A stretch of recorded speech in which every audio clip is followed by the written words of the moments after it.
Turid Sayer, together with her teenage sons Magne and Lauritz, return to the Norwegian city of Edda after many years of absence. At the entrance to the city, their car gets stuck behind an old man in an electric wheelchair who is trying to turn right. Magne gets out of the car to help, and the old man's wife approaches him. Looking into the guy's eyes, she smiles with satisfaction. He's a good boy, and then she touches his forehead.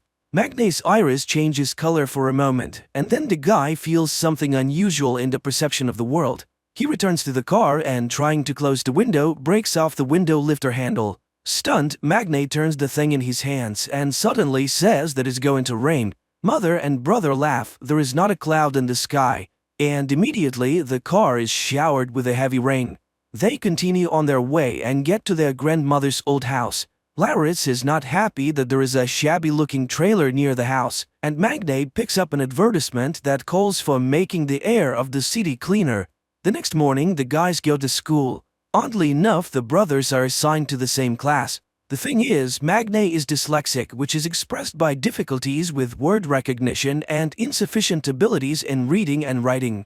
Magne's attention is immediately drawn to a pretty blonde, Gry, but Lauritz is ahead of him, and Magne has to sit in the back of the class next to Isolde, who is not popular at school. A lesson on the Scandinavian gods begins, and Magne learns that Edda is the last Norwegian city to convert to Christianity. It was here that Ragnarok took place, during which the gods died and the fate of the giants remained unknown.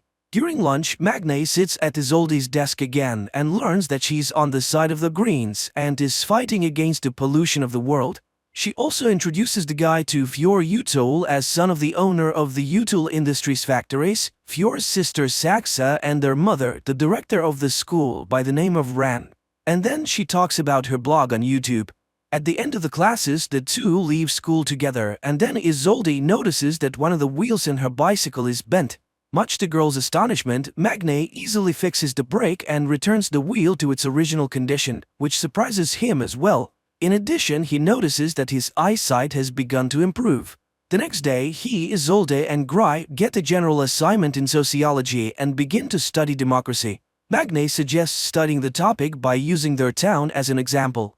At this moment, he sees his mother, who has come to talk to the director.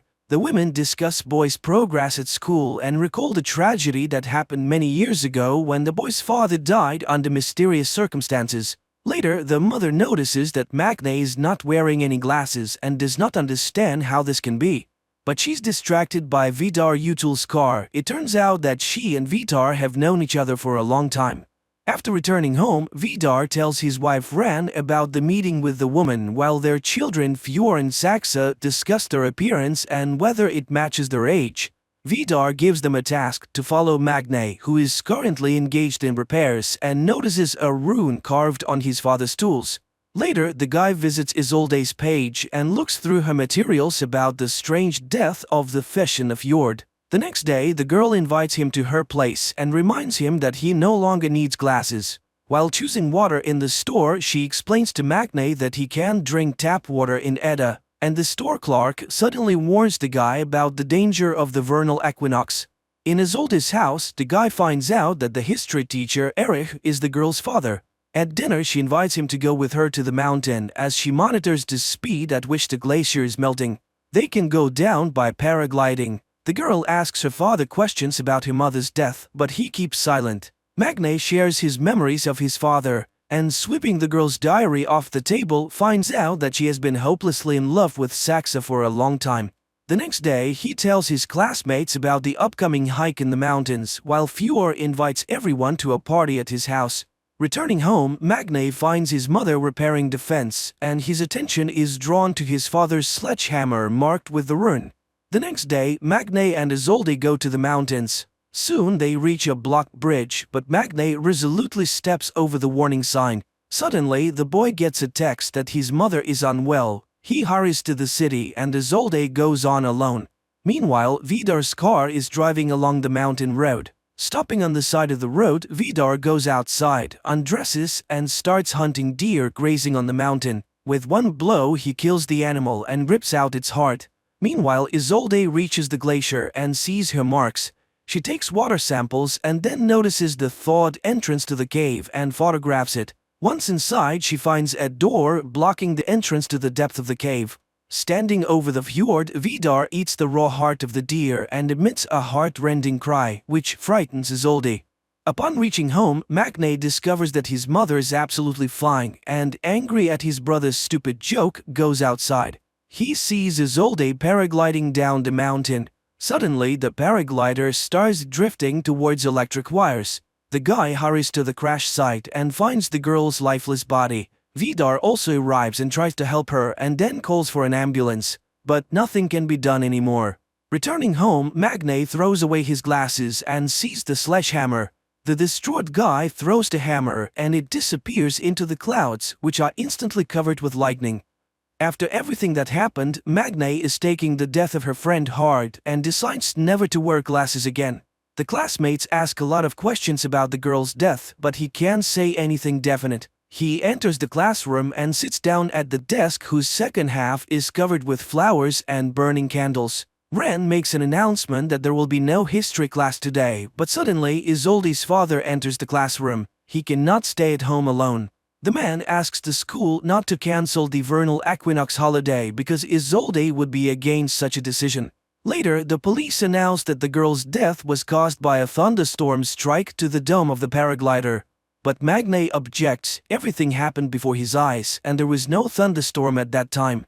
Nevertheless, the case is being closed. On the same day, Vidar asks Stuart to get the insurance money for his car, which was smashed by some madman. And he sends the woman photos in which Stuart recognizes the sledgehammer. She hurries home to ask Magne questions, but he himself is shocked by such an accusation. The guy calculates how far he threw the hammer, 1,537 meters. But this is impossible. Magne buys a new sledgehammer and throws it in a deserted place late at night. And then he calculates the distance, 541 meters, which is several times higher than the world's record for hammer throwing. Meanwhile, Vidar examines the sledgehammer while Ren speaks about the experiences of the school children who sincerely mourn the dead girl. And then the husband suddenly admits that he killed Isolde because she found the entrance to the cave. The woman gets angry. They agreed not to touch the children, but since it happened, they need to find Isolde's lost phone. At school, Gry and Magne continue to work on the project together and listen to a warning not to blame the destruction of the planet only on the rich. Later at home, sorting out his mother's things, Lauritz finds an old blouse. Magne invites Gry to work at his house, which leads to a heartfelt conversation about Magne's past. Meanwhile, Turid notices Erich in the store looking lost. She expresses sympathy and the man is grateful to her for it. Lauritz finds Magne watching the weather forecast. Magne insists that there was no thunderstorm the day Isolde died, and then he admits that it was he who threw the sledgehammer into Vido's car, but his brother doesn't believe it. The celebration of the vernal equinox begins at school. The classmates show Saxa a photo of an improvised altar at the site of Isolde's death, while Vidar inspects this area in search of the girl's phone. He notices that Magne is visiting the place too. At school, everyone is shocked by the sight of Lauritz, who came to the evening in his mother's blouse and with makeup.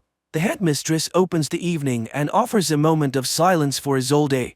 Saxa sings a song about her native land, which is interrupted by the appearance of Magne.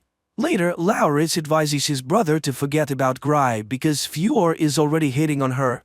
Later, Lauritz starts hitting on Yakutu. Then the headmistress takes the two boys away. Magne sits down with Gry, but Fjord invites the girl to a dance, and the guy has nothing to do but sit and watch. Watching them, he crushes the bottle in his hand and it shatters into small pieces. He goes to the men's room where he meets Oscar, whose mother is a police officer, and he blurts out that the girl died from hitting a rock. At this time, hot dancing begins in the hall, and Magne sees the headmistress surrounded by boys. Fjord puts on his music and he and Saxa begin a strange sensual dance to which Lauritz joins. The three of them squirm on the dance floor much to the delight and astonishment of the crowd.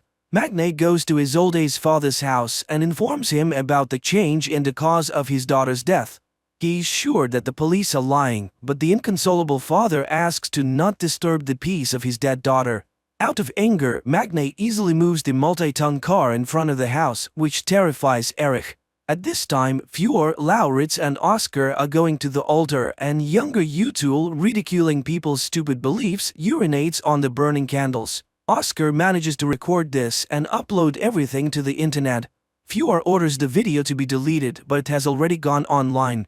Magne is reviewing numerous notes about violations of environmental regulations by Utul Industries, which Erich shows him, and he throws away the girl's diary because she has the right to personal secrets. And at Utul's house, the owner is feeding his dog when Ran shows him a scandalous photo from the altar. The husband promises to deal with this issue. Sex is trying to find out at least something new about Magne from Gry, who stayed overnight at their house, but she does not know anything. She goes to the bathroom and witnesses Vidar beating his son. The man is furious. People worship them too and sacrifice to them. Therefore his son insulted him with his act too. Frightened, Gry hurries to take refuge in Sax's room. The next day, Isolde's funeral takes place and everyone goes to church, but returning home, the Sayer family finds their home trashed. The brothers go to the homeless neighbor, accusing him of stealing from their house. He admits that he has been in the apartment, but only after another man who arrived there in a big black car accompanied by a dog. The brothers realize that it is Vidar but do not understand why he needed it. Later, Magne goes to see a therapist. He feels that everything has changed around him but does not find an explanation for this. He talks about the robbery and accuses the police of inaction, and the therapist tells Ren about the session. Back home, Magne tells his mother about the conversation with the neighbor and blames Vidar, but Turet says that it's absurd and does not want to hear anything about it, especially since Erich has arrived. He hands Isolde's laptop to Magne because his computer is already failing. The guy searches the computer and finds data on changes in natural conditions in the vicinity of Edda. The same evening, Ren tells her husband about the therapy session. She is furious. Not only did Vidar break into Magne's house, but the guy's neighbor saw him. And now everyone can find out about this inexplicable case. The next day, Gry confesses to Fjord that she saw the beating, and it shocked her. But he changes the topic of the conversation. The girl agrees to ride with him, but Lauritz and Saxa are also in the car. Meanwhile, Magne is talking to a police representative again. He knows for sure that there was no wind that day, but the woman objects. He said that he got to the city in half an hour and no one can do that. The young people are driving along a mountain road and Fjord puts on a song in the ancient Icelandic language, which is surprising to Gry. Suddenly, a bird breaks against the windshield of the car. Saxa and Fjord come out to look at it. The sister reminds them of the need to learn at least something about Magne and eats the bird. Puzzled by the officer's words, Magne goes to a deserted warehouse and starts jogging to see how fast he runs. He does a 100-meter dash in just 7 seconds. Meanwhile, Erich is given Isolde's jacket, which has traces of blood on it, and Vidar follows Magne and witnesses an accident in which the guy is hit by a snowplow. He joyfully announces to the family about Magne's death, who interfered with their affairs. Then Vidar confesses to the children that he killed Isolde because she found dangerous things hidden by them in the glacier. Ren reminds them of the danger they are exposed to by getting close to mortals. Meanwhile, the doctors at the hospital are perplexed. The guy who was hit by the snowplow has no injuries at all. Magne goes home, and he doesn't know that at this very moment the body of his deceased neighbor, who was a witness to the robbery of their house, was being brought to the morgue. At home, Turid thanks the gods for saving her child's life, and Magne makes another note: he is now also invulnerable. His sight and sense of smell also have improved.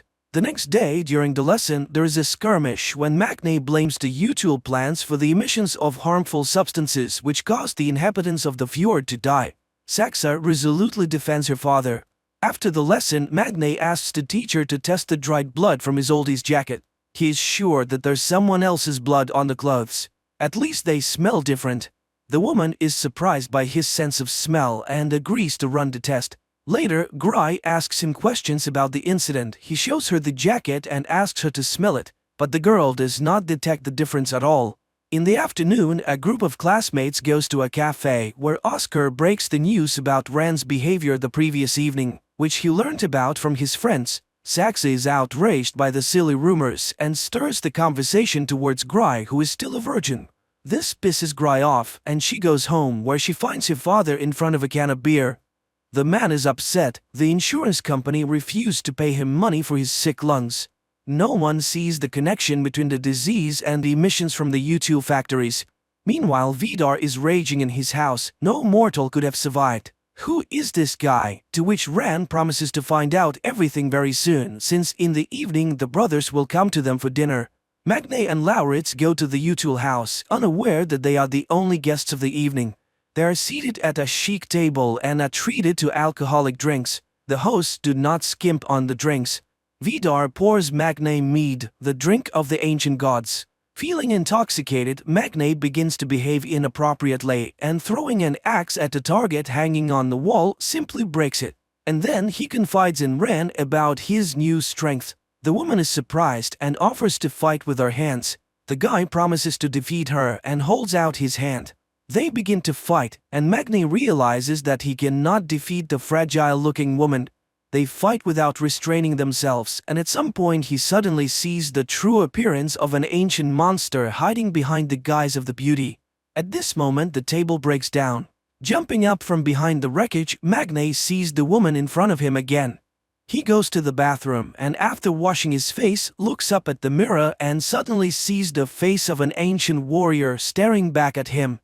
Coming up next, a recap of the following episodes.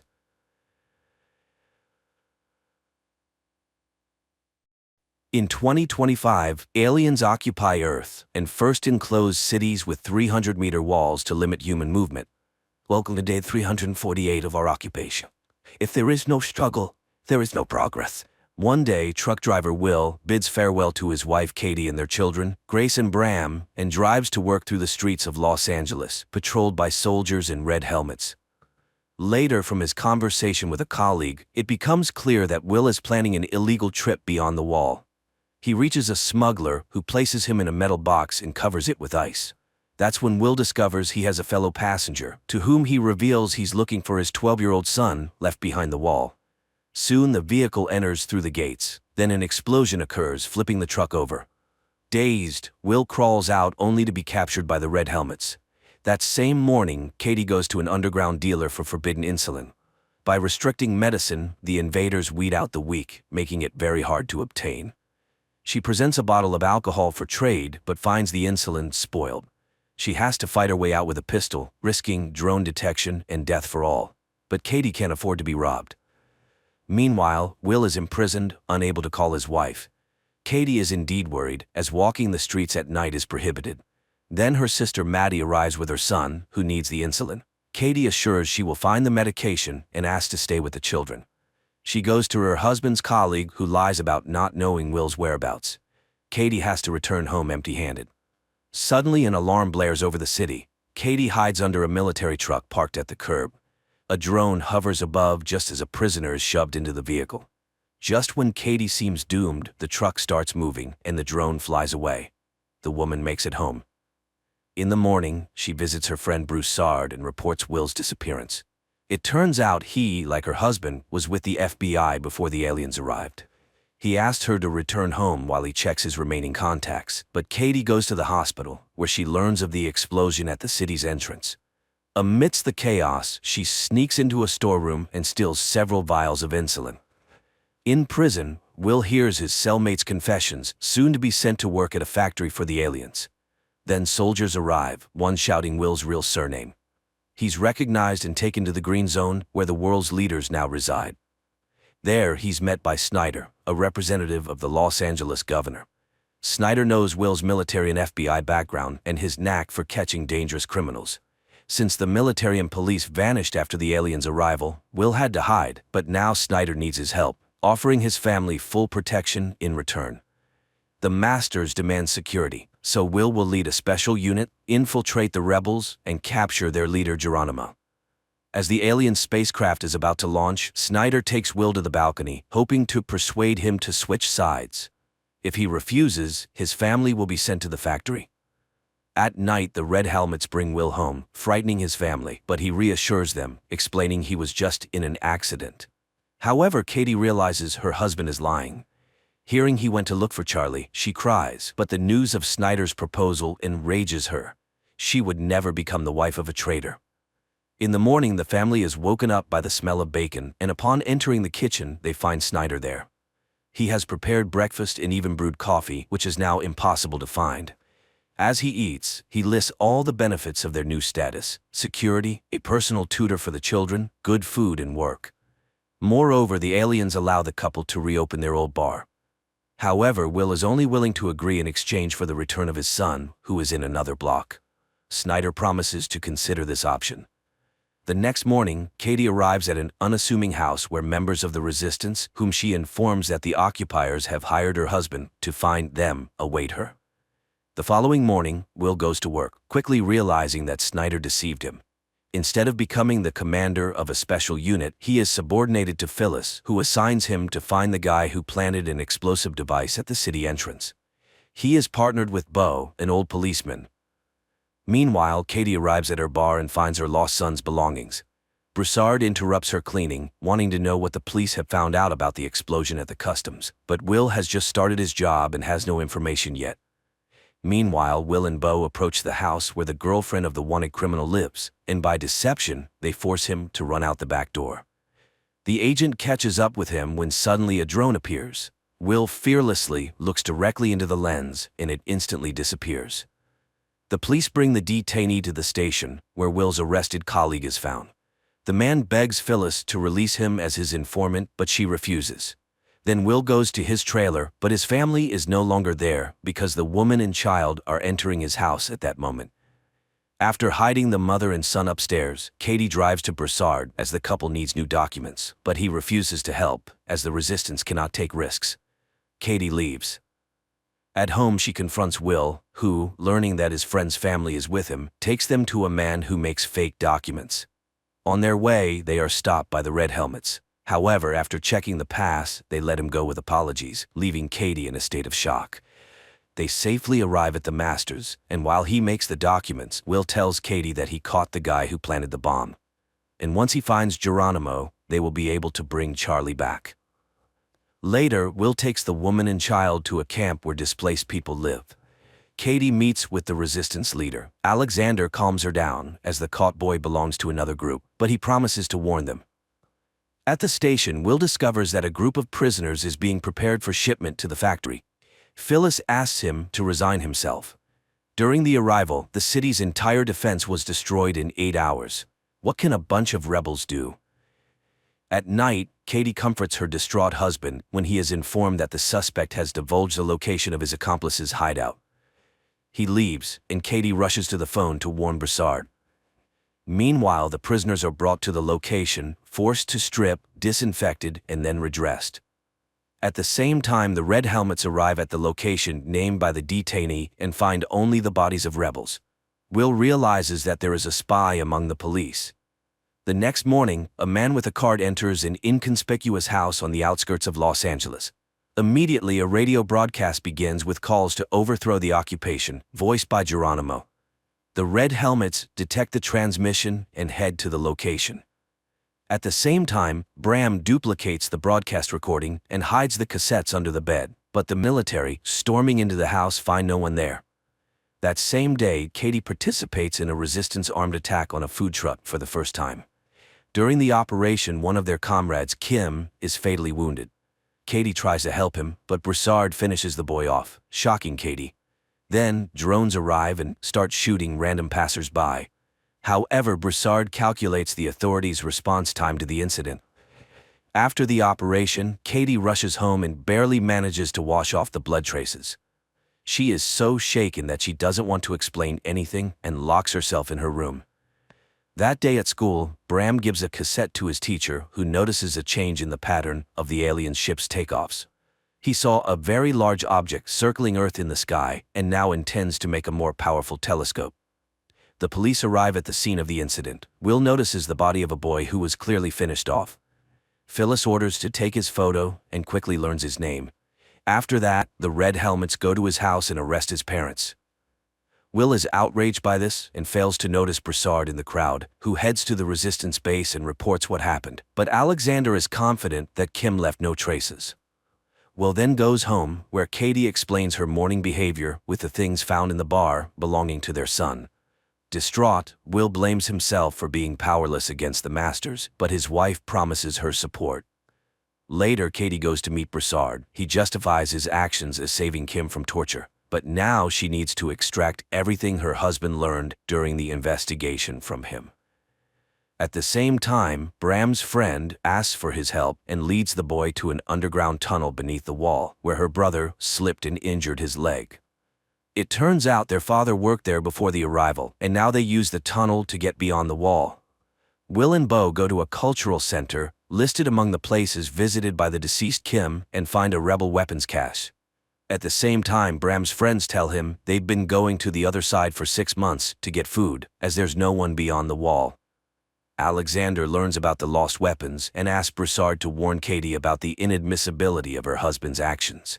He fulfills this request, but Katie is more concerned about her family's safety. Nevertheless, in the evening, she opens the bar to visitors. Suddenly, in the midst of the festivities, Snyder walks in. The man congratulates everyone on the opening of the establishment and then explains to Will that by revitalizing such places, the masters allow people to safely release tension. Hearing this, Katie becomes furious, thinking they've sold out to the aliens for the sake of getting their son back. But Will is convinced that by continuing to work for Snyder, he will be able to find Charlie. Later, he speaks with Bo again about the spy. However, the former policeman, who has faced betrayal, doesn't believe in such a possibility. Meanwhile, Katie tells Broussard that the quick finding of the Resistance's premises is explained by a huge database in a woman who knows how to use it. She's ready to reveal her name if Will remains unharmed. Broussard swears to this. The next day, a squad of red helmets bursts into the school. The military brutally arrest a teacher and beat a student. Returning to the base, one of them removes his helmet, revealing himself to be Broussard. Later, he explains to Alexander that he learned the duty schedule of the red helmets. Now they have a chance to be in the right place at the right time. That same day, Phyllis shows Will information about the Los Angeles rebels. If they unite and go on the offensive, the entire block will be cleaned out. She hopes Will understands what this means for him and his family and counts on his loyalty. Meanwhile, Katie takes the children for a walk with Lindsay, the governess appointed by the authorities, and turns on the streetlight, sending a prearranged signal. The sound of breaking glass is heard. The woman counts to 10, then pulls out a fire extinguisher. Only after extinguishing the fire does she call emergency services. The red helmets and Will arrive. He is outraged to find that his house is being searched, but such is the protocol. Katie is asked to go to Phyllis for interrogation. She promises the family enhanced security. Moreover, the neighbors are warned that if something happens to them, they will be held responsible. Katie is shocked, as now they will be feared. Phyllis interrogates her about everything, even the personal relationship between husband and wife. Meanwhile, Maddie goes to the Commission for the Preservation of Cultural and Artistic Items in search of work and introduces herself to Charlotte, the director, hoping to become her assistant. After his wife's interrogation, Will confronts Phyllis, but she shows him tapes found under Bram's bed and advises him to keep a closer eye on his son. For now, she'll hold on to these pieces of evidence. Furious, Will drives home, and after a tough conversation, Bram shows his father posters. Their appearance in the city signals the release of a new broadcast by Geronimo. Katie manages to extract a promise from Alexander not to touch her husband, and in return identifies her husband's boss, Phyllis, in a photo. Later, another broadcast by Geronimo begins in the city. This time, the police immediately detect the signal coming from the library and rush there. The man hears their approach but utters his final words, calling for resistance. He is arrested, although Will is sure it's not Geronimo, greatly disappointing Snyder, who had already informed the masters of their victory. That same day, Maddie witnesses Charlotte's anger, who needs a painting by a specific artist. Maddie reports she knows who had collections in the city, as she worked as an art historian. Meanwhile, the arrested man confesses during interrogation that he found the text for the broadcast in a pipe. The police go to the site and verify that the indicated pipe leads to the green zone. Charlotte's workers find art items in the house Maddie mentioned. In gratitude, the owner takes her on board and promises to help with insulin. That same day, Phyllis informs Will that as a sign of trust, she destroyed the tapes.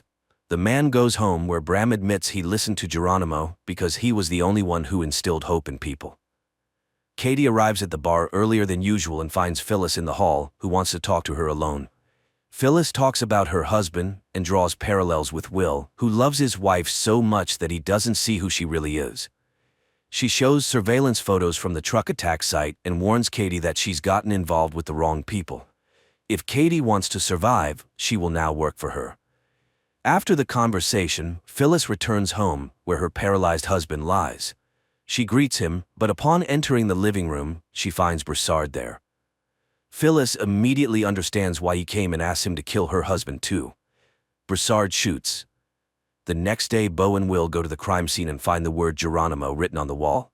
Snyder is furious because Phyllis was very close to the masters and demands the criminal be found. A message comes in about the capture of one of the Geronimo group. Will interrogates the young man, who gives an address in the green zone. The Red Helmets burst in there, finding a concealed room and several people who call themselves the Geronimo group. Meanwhile, Bram, accompanied by his girlfriend, passes under the wall and ends up in a deserted city where they find necessary supplies in a huge warehouse. Back in Los Angeles, news is broadcast that the underground has been eliminated, although Will doesn't believe it. Snyder once again becomes enraged because he sees that the captured couple doesn't look like terrorists. He refuses to fulfill the agreement about searching for Charlie and appoints Will as the head of the group. Will immediately begins searching for the mole, and Phyllis's assistant, Jennifer, reminds him of his wife, suggesting he might be the source of the leak. Returning home, Will sees Bram giving his sister markers brought from beyond the wall, but the son lies that he traded them for oranges. Snyder interrogates a man who claimed to be Geronimo, but he confesses that he is just an actor. Snyder convinces him to play out his role in exchange for being sent to another block. At the same time, Bram rushes to his teacher and promises to get him a powerful lens for his telescope. Will, secretly from his wife, searches the bar but finds nothing incriminating except for a book he doesn't recognize. The trial of Geronimo is broadcast on all channels, featuring relatives of the terrorism victims, and a scaffold for execution is erected in the square. The actor plays his role, believing Snyder's promises to eradicate terrorism. He realizes he's been deceived only when he finds himself on the scaffold, but can do nothing about it. Immediately after the execution, Snyder invites Will to join him, promising to show him something unusual. At the same time, Alexander's group prepares for a new attack, with Katie among the rebels. On the way, Will expresses his outrage to Snyder, who achieved nothing by executing the actor, but Snyder reminds him of the need to pacify the population and that he's bought time to search for the real Geronimo. Snyder's car moves through the city, guarded by a group of red helmets, including Broussard. At one of the turns, a decoy road worker sends them on a detour, and when the convoy slows down, Broussard shoots his colleagues. Snyder tries to run, but Will locks the doors as the car is armored. Rebels, disguised in red helmets uniforms, shoot at the car and manage to pull the door off, but Will shoots from inside and still gets Snyder out of the fire. Drones appear, but the rebels manage to escape. Will leads Snyder into the bar, where Katie arrives at the same time. Snyder is hysterical, but Will cannot guarantee protection by his own means. Katie asks Will in private not to risk himself for such a worthless person, but Will cannot leave a person without help. Realizing that the phone doesn't work, he goes outside to a payphone to call for backup. Meanwhile, Alexander, learning about Will's role in saving Snyder, is furious, but then Katie communicates via radio that the traitor is in the bar. She returns to Snyder and keeps the conversation going to lower his guard. He boasts about being a professor of economics, which earned him a high position. He mentions there are 7 more colonies, but he doesn't know what happens beyond them. Will returns, announcing that he has managed to call for reinforcement and it's on its way. Katie bandages Will's wound, and he confesses that Geronimo is a collective image, not one person. Katie asks not to interfere with Snyder's killing, but Will reminds her that another will take his place. Then, Snyder reveals that his people have found their son, and he is currently negotiating Charlie's return. Suddenly, there's a knock on the door. They hide Snyder in the bathroom.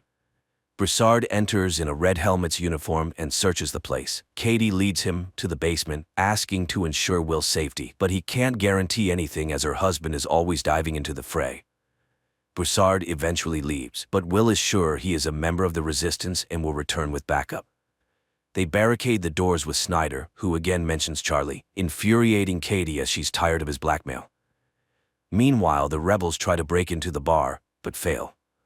A frightened Snyder tells Will that the masters have tested virtually every person, thus filtering out those they don't need, but he has never seen the aliens himself. As the rebels continue to press, Will orders Katie to hide, readying himself to defend Snyder. Then a smoke grenade is thrown in, the militants storm in. Will opens fire. When one of the rebels finds Will, Katie shoots him, but Broussard aims at her and her husband forces her to drop the weapon. The rebel herds them into the basement and leaves. However, Will finds a machine gun and chases after him, but by the time he gets upstairs everyone is gone. Then, the real Red Helmets arrive and pull Snyder from the closet where Will had hidden him. In the evening, Will tries to reassure Katie, explaining that Snyder's tribunal was just a farce.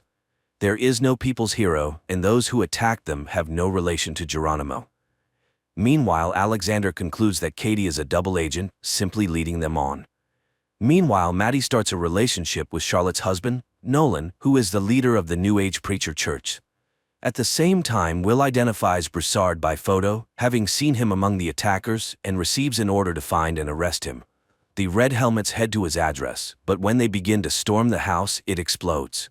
Will questions Broussard's squadmates, and one mentions a distinctive feature, a tattoo on the chest, which Will recognizes as a Special Forces sign.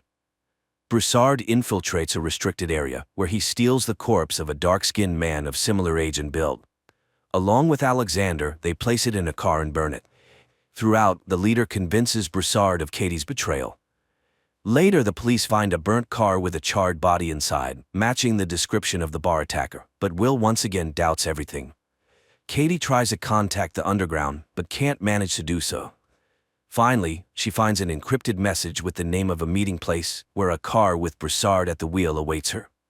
Meanwhile, Will's assistant Jennifer finds in the database 14 people with Broussard's face, and he realizes that Broussard is not just a military man, but a former FBI agent. Broussard takes Kate out of the city and asks her difficult questions, as she shot one of her own, but Katie reminds him that she laid out one main condition from the start: her family must be untouchable. She joined the fight and served the cause faithfully. He doubts her loyalty. She leaves, unwilling to continue the conversation. Broussard goes to one of the resistance members, Rachel, and tells her about Alexander's order to eliminate Katie and how he couldn't go through with it. Will arrives at Snyder's in the Green Zone and reports that Broussard is called something entirely different, and he's very skilled in his field, but he'll definitely find him. In response, Snyder gives him an envelope containing a recent photo of Charlie. Will brings it to Katie, and through tears she asks her husband to rid themselves of Snyder's control. He promises to do so when he is ready. Meanwhile, Charlotte learns about Maddie and Nolan's relationship and threatens to fire her. Nolan decides to remind his wife of her place and offers Maddie to become his assistant. The police receive new information, with which Will goes home. He shows his wife a photo of Broussard and tells her that his fingerprints were found in their bar. This means he was there before. Katie says she doesn't know him, but Will shows her photos of his victims, and she recalls that he indeed visited them and said he lived in his mother's house and was fixing it. Jennifer immediately finds Broussard's mother's house through receipts from construction stores. Rachel comes to Katie, confessing that Broussard indeed killed many, but it's part of the resistance. Katie reminds her that she almost became one of his victims, but Rachel reminds her that Broussard didn't carry out that order. Then Katie calls Broussard and warns him that Will has figured him out. The Red Helmets go to Broussard's mother's house, but it's empty. The abandoned tools make it clear he received a warning. Will calls out to a neighbor who turns out to be Alexander, and he says he hasn't seen his neighbor. Will leaves but then stops. On Broussard's table lies the same book as in his wife's bar. Will's partner ends up at a factory where people often get sick and die. It turns out the factories are built on the moon. Will shows his children a photo of Charlie and admits he only started working for the government to get him back. That morning, the governor of the Los Angeles block arrives at Snyder's to inform him that the chief minister of the Pacific region is coming for an inspection. He assures everything is going well, but the woman is very doubtful. Katie goes to Rachel and learns that her underage sons are also in the resistance. She is stunned by the woman's courage, but still announces her departure from the group, fearing for her family. Rachel promises her support. Alexander calls Will and declares that his wife is the mole leaking information to the rebels. He sets up a meeting place. Will goes there. He immediately recognizes Broussard's neighbor, who confesses that he is the head of the cell and is willing to betray everyone for the right to leave the block. Meanwhile, Broussard meets with the leader of the youth cell of the rebels, from whom he receives information about the arrival of an important person. Will returns to Beau and tells him everything. Later he goes to Snyder and conveys Alexander's conditions. Snyder demands a personal meeting. In the evening, Katie returns to the topic of Charlie. If Snyder knows where he is, why can't he bring him back? But the conversation shifts to the meeting with Alexander. He reveals he is ready to betray the entire cell, and Katie immediately leaves for the bar, signaling Broussard along the way. Bram and his teacher observe the moon and notice changes in its surface. It seems that's where the alien mines and warehouses are located. That evening, Broussard comes to the bar, where Katie tells him about the leader's betrayal. He immediately goes to Alexander and starts asking questions, but Alexander demands he stop all communication with Katie and prepares for a new operation. The next day, Will takes Snyder to the meeting place with Alexander, who confesses he just wants to survive. He needs a universal pass to travel between blocks. In exchange, he gives a list of the group led by Broussard and admits they are planning an operation to eliminate the minister. He will set up a meeting for Broussard where the police will arrest him. Afterward, Will take him beyond the wall and give him the pass. Later, Broussard arrives at the designated place in the market. Rachel and Katie are also there, and upon spotting the red helmets, Katie immediately warns Broussard. A rebel throws firecrackers, causing panic, and people scatter as the military opens fire. Rachel dies, and Broussard escapes. Will goes to Alexander's house, which is under police guard, and announces the cancellation of the deal with Snyder. He is ready to let him run, but Snyder starts talking about Katie signing his death warrant. Will shoots the traitor and blames it all on Broussard. At night, people see Rachel's hanged family, and Katie promises Broussard her support. Will lets his wife know he's aware of her participation in the resistance. The following night, a spontaneous uprising occurs during which several red helmets die. Beau asserts that people's patience has run out. Will informs Snyder that he has information about a new rebel cell located beyond the wall. Apparently, there exists an unknown passage to the authorities. He asks for permission to let them go beyond the wall and check. Snyder agrees but assigns them a guard. Meanwhile, Broussard and Katie go to the leader of the youth cell, who proposed a joint attack on the minister. Everything is to happen in the subway, now used only by the masters. Will and Beau, having gone beyond the wall, climb a skyscraper and survey the entire city. They then simulate an attack on themselves. While their guard tries to figure out what happened, their commander finds a map supposedly lost by the attackers. Later, Will points out to Snyder the marks on the map, indicating the rebels' attack points. Snyder reports the found tunnel under the wall.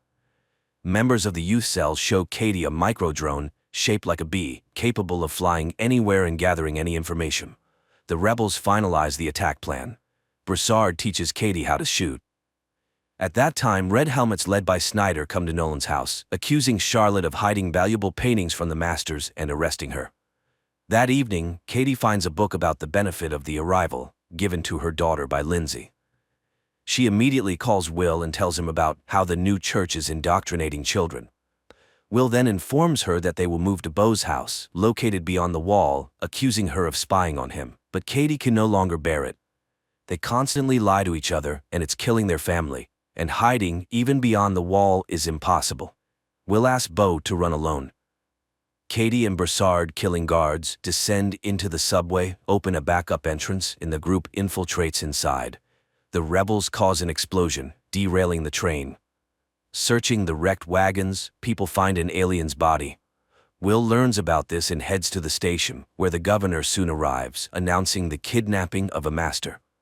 There was already an incident when 2 aliens died, leading to Dallas's destruction, so people must understand what awaits Los Angeles if they don't find the missing master.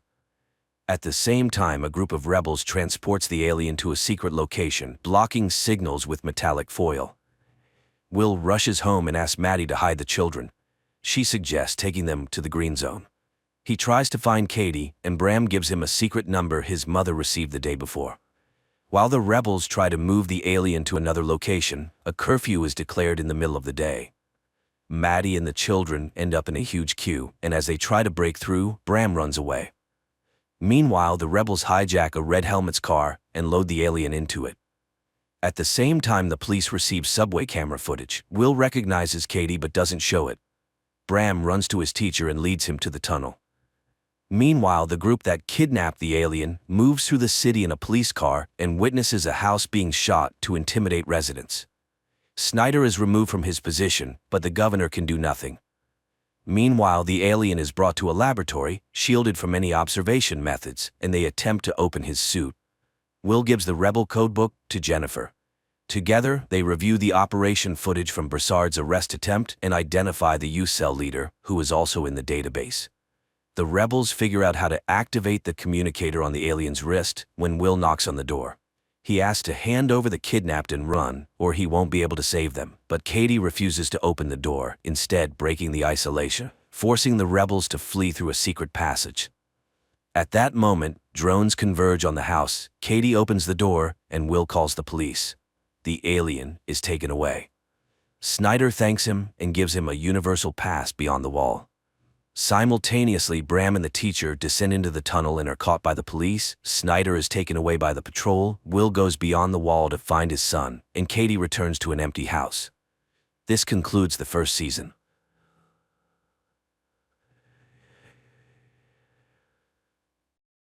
The story is set in a world grappling with a unique and terrifying epidemic. This epidemic, which has baffled scientists and experts for over 8 years, is spread through language and speech, making communication dangerous. The main symptom of the disease begins with a high fever, eventually causing the afflicted to speak incoherently, descending into madness. As a precaution, people have resorted to wearing headsets constantly, as the disease can be transmitted by hearing the speech of the infected. Those affected by the illness, known as jabbers, are swiftly quarantined and forcibly separated from their families, leading to public outrage and distress. The story introduces Murat, a linguist whose life has been profoundly altered by the pandemic. Isolated and lonely, he lives with his mother in an apartment, his life reduced to a series of cautious routines. Each day, Murat meticulously checks his temperature, a ritual that underscores the constant fear of infection. One day, Murat's attention is drawn to Sul, a young woman immersed in a book. At a bus stop, time seems to stand still as Murat is captivated by her presence. However, the moment is broken when she notices his prolonged gaze. Realizing he's been staring, Murat awkwardly shouts that no bus is coming and quickly departs, heading back home. The narrative continues as Murat, despite his reluctance, leaves his home to buy soap for his mother. While at the supermarket, he encounters an old woman who suddenly turns around and speaks incoherently, a clear sign of being a jabber.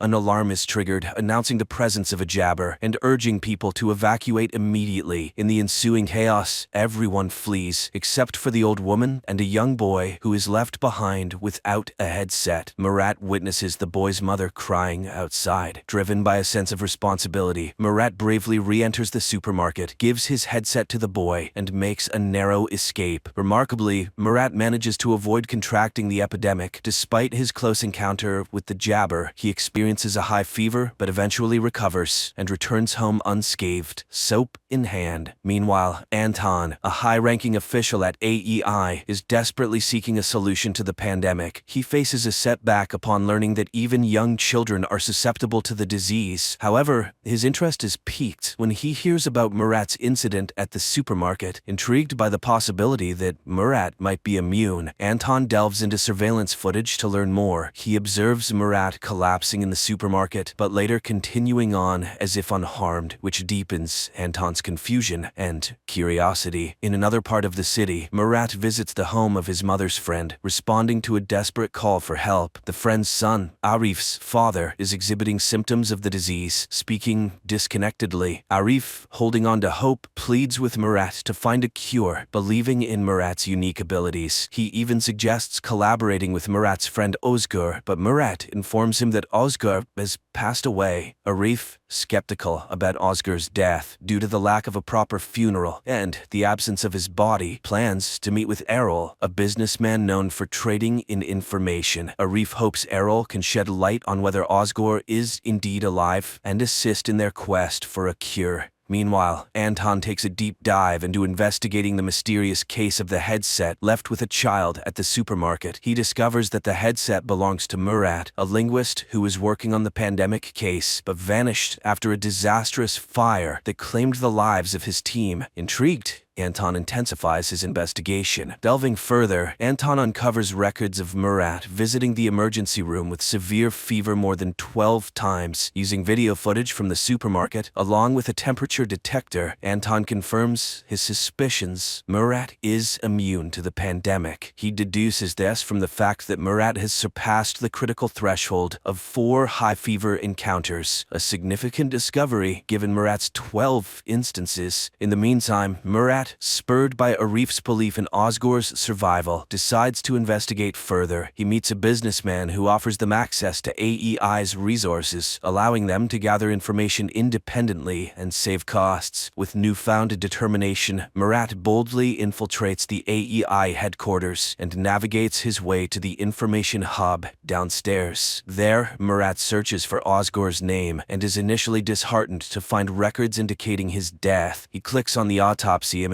expecting the worst, but is surprised to see an unrecognizable burnt face with no identifiable tattoo on the wrist. This absence of a tattoo, which Murat knows his friend had, rekindles his hope that Ozgor might still be alive. Before leaving the hub room, Murat impulsively searches for his own name in the database. To his shock and dismay, he discovers video footage of himself from the supermarket incident. Realizing the potential danger of this discovery, Murat hastily exits the room, unable to delete the record. His escape is filled with anxiety and urgency, knowing that his presence in the AEI database could have unforeseen and dangerous consequences. Soon after, Anton, fueled by his significant discovery regarding Murat's immunity to the pandemic, eagerly approaches his superior to share his findings. However, his excitement quickly turns to frustration when his superior dismisses his claims, cautioning against spreading unverified rumors. Frustrated by this response and determined to pursue the matter further, Anton decides to take matters into his own hands. He acquires the address of Murat and his mother's home, although under a false name, and sets out with his men to capture Murat. Upon arriving at the destination, they find Murat's mother answering the door, mistakenly assuming it might be her son. However, the AEI forces swiftly invade the home, scattering throughout the house and the apartment complex. They strategically position themselves, lying in wait for Murat's return to spring their trap. Unnoticed by the AEI operatives, Murat's mother subtly places a prearranged signal on the window, a discreet method of communication between her and her son. She then calmly lights a cigarette and sits down, maintaining an air of composure despite the tense situation. Meanwhile, Murat, who had been waiting for another glimpse of the beautiful girl he had seen at the bus stop, returns home. As he approaches his apartment, he notices the signal from his mother. Realizing the imminent danger, he hesitates at the entrance. Inside,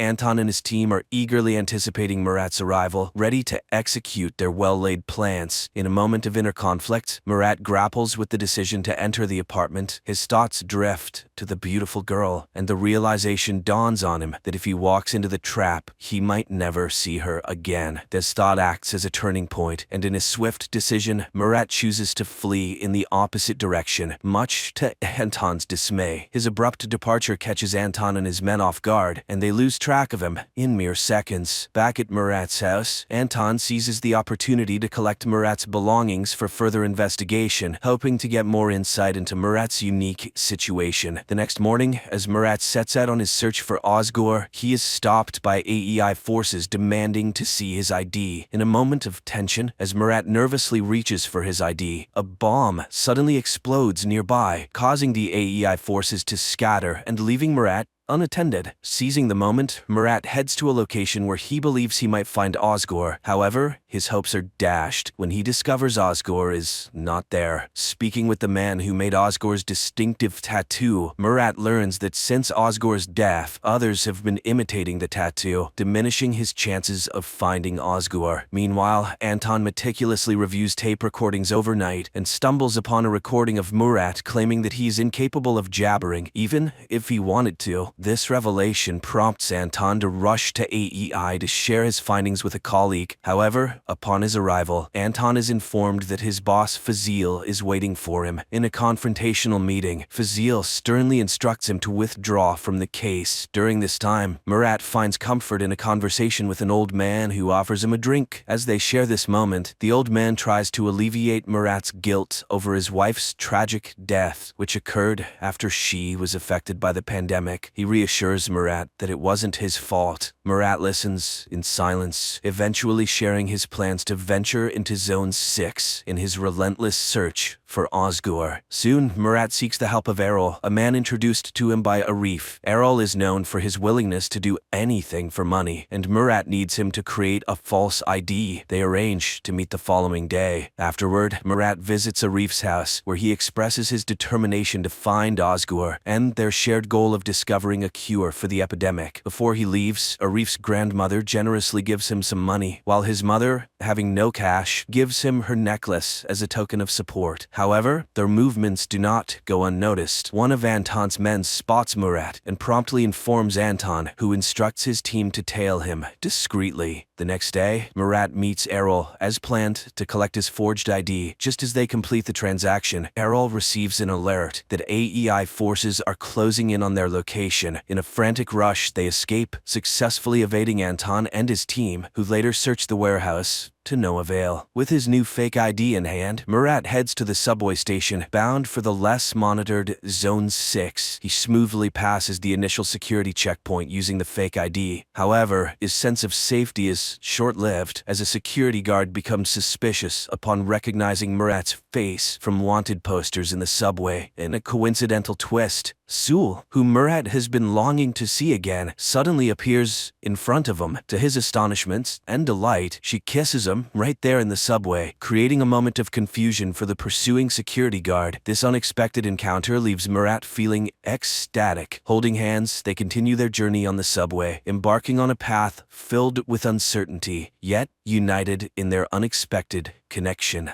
Murat and Sul, having left the bus stop, navigate through menacing people and areas until they find a secluded rooftop where they can talk privately. On the rooftop, Murat, preoccupied with his quest to find Ozgur, is about to leave when Sul insists he stay for a meal. During their conversation, he learns her name and he expresses gratitude for her assistance earlier. Sul then reveals her true intentions. She had been following Murat purposefully, hoping to recruit him into her team, P1, which is dedicated to finding a cure for the pandemic. Surprised by this revelation, Murat abruptly leaves, not allowing her to finish explaining. Later, Murat returns to the home he shares with his wife, where he is flooded with memories as he wanders through each room. That night, he dreams of himself torn between his wife and Sul, symbolizing his internal conflict. The next morning, Murat's search for Ozgur takes an unexpected turn when he is kidnapped by masked individuals who question his identity and affiliation with the AEI. At this critical moment, Sul intervenes, assuring them that Murat is not with the AEI and is on a personal mission. Murat convinces them of his intentions, and they agree to share information if they cross paths with Ozgur. Sul then brings Murat to his studio where she works, and after apologizing for the earlier misunderstanding, she hosts a podcast. In the broadcast, she discusses the AEI's cruel practices, relating them to the unjust death of her boyfriend, and concludes by emphasizing the importance of finding a cure to end the crisis. Meanwhile, Anton retreats to his house, where his wife and son are quarantined in the basement due to the pandemic. While there, Anton senses he is being watched. Upon investigating, he finds no one, unaware that Fazil's right-hand agent is covertly observing him from a hiding spot. Somewhere else, Murat and Sul's journey through the pandemic-stricken streets of the city continues. While walking downtown, Murat demonstrates his unusual resistance to the pandemic by briefly removing his headset near Jabbers, showcasing how his skull heats up without experiencing the usual symptoms. This unique ability intrigues Sewell, who sees potential in Murat's immunity. That night, Murat stays at the studio with Sewell, and upon waking up the next morning, he finds himself surrounded by the team Sewell had mentioned. The team members introduce themselves and request Murat's assistance. Initially hesitant, Murat warms up to the idea when Sewell assures him that joining the team could aid in his quest to find Osgore. As part of their ongoing search for Osgore,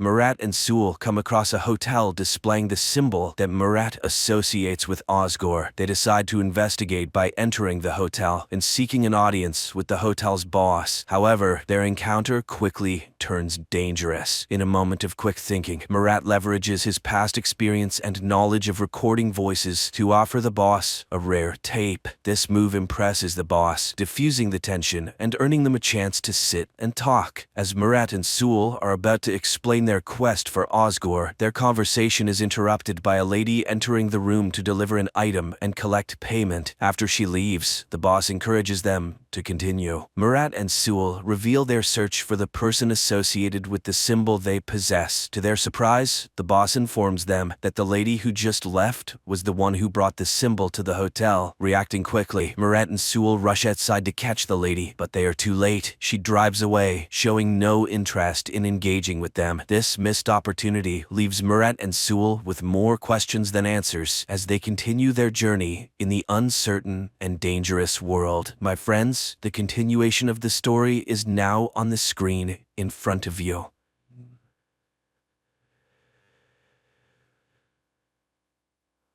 A man wakes up in the middle of a desert, not understanding how he got there and who he is. Suddenly, he sees an old man trying to escape the chase. The guy helps the elderly man, but he dies in his arms, having had time to name numbers 554, advising him to go to him and tell him that he got out. After burying the stranger, the man makes his way to the village. He asks the cab driver to take him to the train station, but the driver does not understand the meaning of the word. He tells him about his daughter and gives her name, 832. The guy remembers the old man and asks to be taken to 554. The man finds her at the bar and delivers a message from 93, but the woman is frightened and asked not to be dragged in. At this point, footsteps and a barking dog are heard outside, and the girl tells the man to run. He makes his way to the fire escape and sees a man in a white suit at the bottom, tossing a grenade in his hand. Then the man becomes dizzy, everything in front of him swims, and he wakes up in a hospital room where the man in the white suit calls him number 6. Later he declares that there is no New York, but that number 6 has always lived in the village, as his papers prove.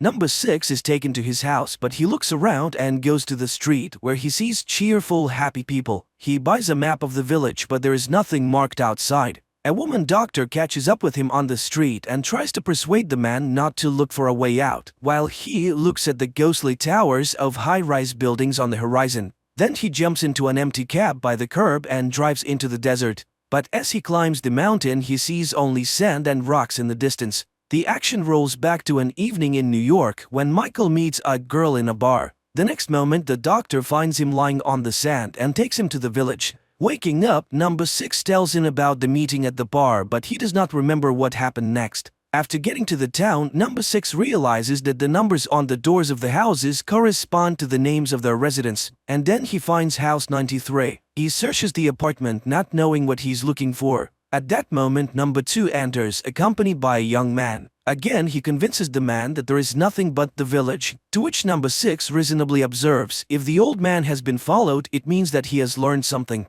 Then number 6 can also get to the bottom of it. Number 6 goes to 554 again, and the girl confesses that the old man had drawings of his life before he died. Meanwhile, the cab driver and his wife receive an invitation to number 2's house, where he begins to question number 6, who at this time promises 554 that he will not come back if she tells him everything she knows. And the girl gives him a drawing of her dream in which number 6 recognizes the Statue of Liberty, which thrills the man. It means he's not crazy. And that means that there are others who dream of getting out of here. At this time, the leader of the village, number 2, goes to his wife's bedroom and puts pills in the insensitive woman's mouth. Just then, his son walks through the door, unable to understand number 6's confidence in the existence of another place. And number 6, meanwhile, comes to the cemetery and sees a grave prepared for 93. So the management is ready to fake his funeral to keep the rumors at bay. This is where the doctor finds him. Number 6 suggests that she lie down on the ground and look at the stars. There are millions of worlds out there. Is there really only one? And where do the names of great men come from in his memories? Number 6 tells of a girl in his memories whose name was Lucy. In the morning, number 6 goes to 554's bar but is delayed on the doorstep when an explosion is heard in the room. When he comes to, he finds 554, but the girl dies, having managed to pass on 93's advice to go to the towers. The man tries to get the doctor to make sense of what happened, but the woman is frightened to death and asks him not to make things worse. Number 6 goes to number 2's house, blames him for the woman's death and promises to find a way out. He runs toward the towers, but a huge white ball appears in front of him and the man faints. In his delirium, memories of a boy playing on the seashore flit before number 6. In reality, he sees a man who calls him his brother. Number 2 tries to persuade him to admit his kinship, but number 6 does not believe him, even when he shows him their childhood photographs and reminds him of the scar he suffered as a child. Number 2 convinces the man to see a psychiatrist. The brother takes number 6 to his house, where he's greeted joyfully by his nephews, and the brother's wife announces that she has cooked his favorite meals and invites him to watch the show they never missed together. Number 2's son watches his father feed his mother pills but hides, not wanting to give away his interest. Meanwhile, number 6 expresses to his brother that everything around him is fake. He does go to the psychiatrist, and in the process he remembers Lucy. Then he tells her that he saw a seagull that lives by the water, and then it turns out that there are 2 doctors. Number 6 cuts the session short. Outside, his brother catches up with him, who has figured out how to get number 6's memory back. He takes him to the garage, where the man is greeted enthusiastically by his co-workers. It turns out that number 6 is a bus driver. The man gets behind the wheel and takes a tour of the village, while his brother acts as a guide, showing the local sights. Meanwhile, the psychiatrist reports to number 2. Number 6 is tormented by memories of another life which simply cannot be. And then the head of the village confesses that his wife has become like this because of him, and that his son, if he recognizes his real father, can abandon him. He demands to do everything to make number 6 believe in this reality.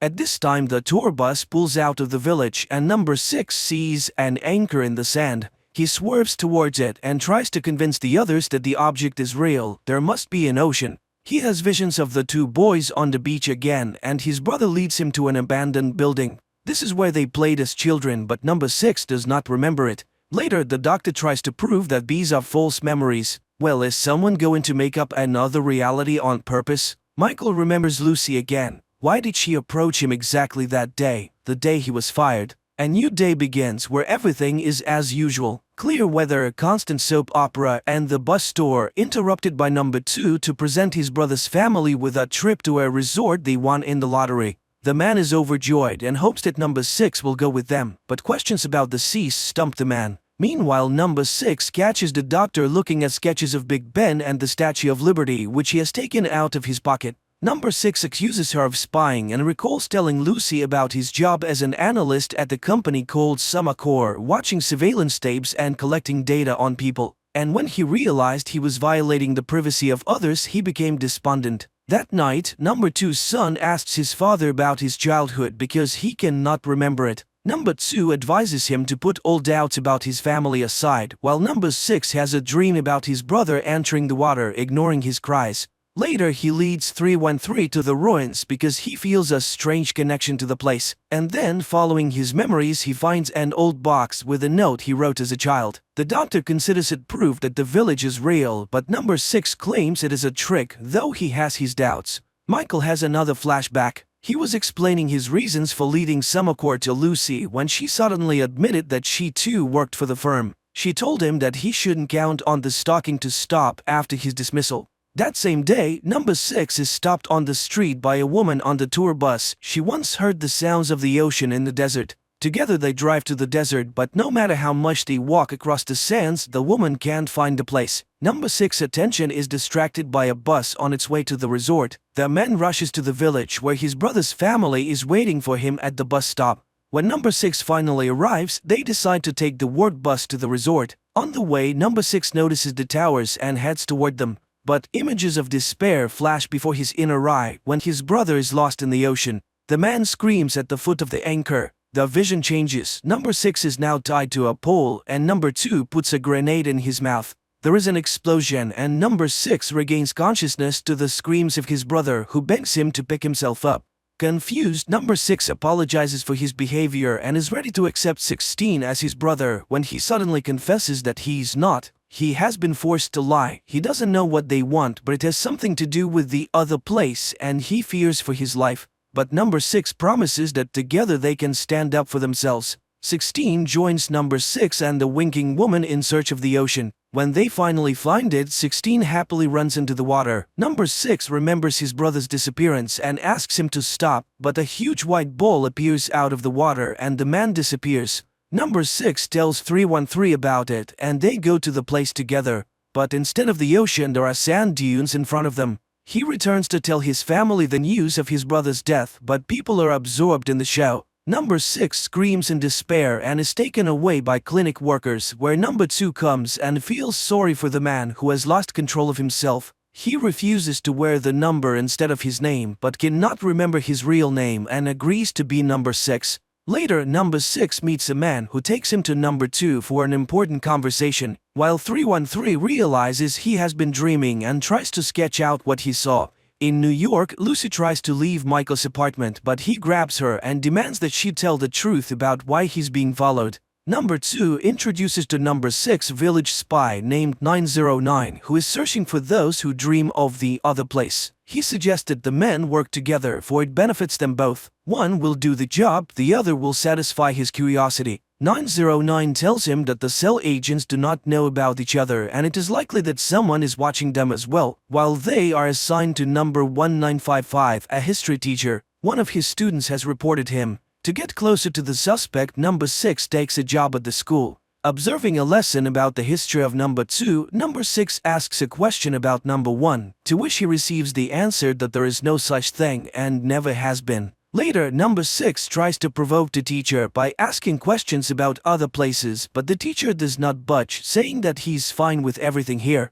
Meeting with 313 after this conversation, he shares his conclusions that everyone around him lives in fear. Later, 909 and number 6 observe the history teacher. He likes to swim and he always dines alone, which 909 finds suspicious. And to make matters worse, the teacher leads a group of runners who are prime candidates for dreamers. During this conversation, number 6 notices 313 ahead of the running group. The next day, number 6 holds a lesson and one of the students shows him the latest tracking machine. And he gives the students an assignment: find out who everyone is working for and what their goals are. That evening, number 2 gives his wife black pills and she wakes up. At night, number 6 and 909 climb onto the roof of the teacher's house and watch him with a camera. 909 asks his partner to fetch coffee from his truck, where number 6 finds surveillance log. He looks through it and discovers that he's the real 909's mission, and that 313 is also on the suspicion. The couple is talking about their son when number 2 gives his wife a sip of wine and she falls back into a stupor, and the man notices that the surveillance camera has been installed in his garden. At this time, the teacher also realizes that he's under surveillance and slits his own throat. Number 6 insists that the man must be taken to hospital. The next day, the cab driver is playing with his daughter in the backyard when a huge hole in the ground appears there.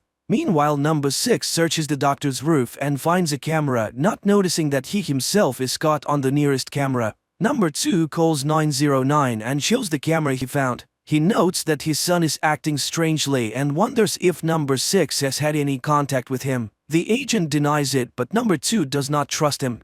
And number 6 follows 909 and sees him in a bar with the mayor's son. It becomes clear that the couple are romantically involved. Number 6 recalls Lucy's confession that she has been reading Michael's reports and understands why Sumakor wants to stop him. And in the village, he visits the teacher in the hospital and asks for help finding the other dreamers, but the man denies his involvement in any activity. The conversation is interrupted when number 6 senses that he's being followed. He runs after the stranger but loses sight of him, unaware that he has been spied on by his student. The next day, number 2 gives number 6 an assignment to spy on 909, but the latter first wants to warn the doctor. Only the woman shows him her own surveillance photos. He's the agent himself, having climbed on her roof. At this time, number 2's son is waiting outside his house for 909. The agent suggests that they take a break because number 2 suspects them. Number 6 enters and finds them embracing. He demands that they stop following the doctor or their affair will become public. Later, the father informs his son about the surveillance and says that he doesn't trust 909. He is determined to get all of his agent's secrets out. And then number 2's son goes to 909 with a knife. But the agent doesn't even think about resisting. He turns his back on the guy, letting him kill him. Meanwhile, number 6 runs to 313's house, but only sees her being driven away in a black van. He runs to 909 for help but finds him bleeding out. The agent asks number 6 to confirm that the dreams are true and dies upon hearing the confirmation.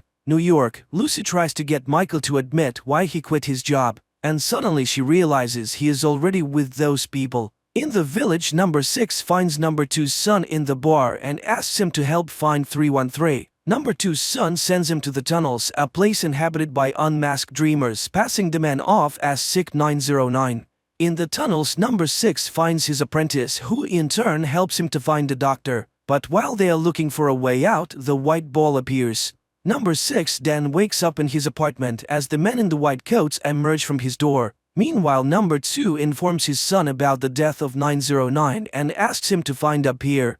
New York, Lucy says that she hears the name Curtis whispered on the decisions floor and insists that they go to Semacore immediately. Michael kicks her out. She writes down the number and asks him to call her if he changes his mind. In the garden of the palace, number 2 treats the student to ice cream and thanks her for stalking number 6. Then he exposes her for spying on him as well, so the girl has to go to therapy. At this time, number 6 wakes up to the voice of a woman announcing on TV that it's time for him to find a romantic couple. He goes to 313 and she explains that this is how all couples find each other. Meanwhile, a big hole in the ground is forming in number 2's yard, which he attributes to climate change. Number 6 goes to the Modern Love Bureau. At first skeptical, he is delighted when the system pairs him up with 415, a blind woman who looks just like Lucy in New York. In the meantime, number 2 has a conversation with the doctor. He knows that she's a dreamer and she will have to betray number 6 even though she loves him.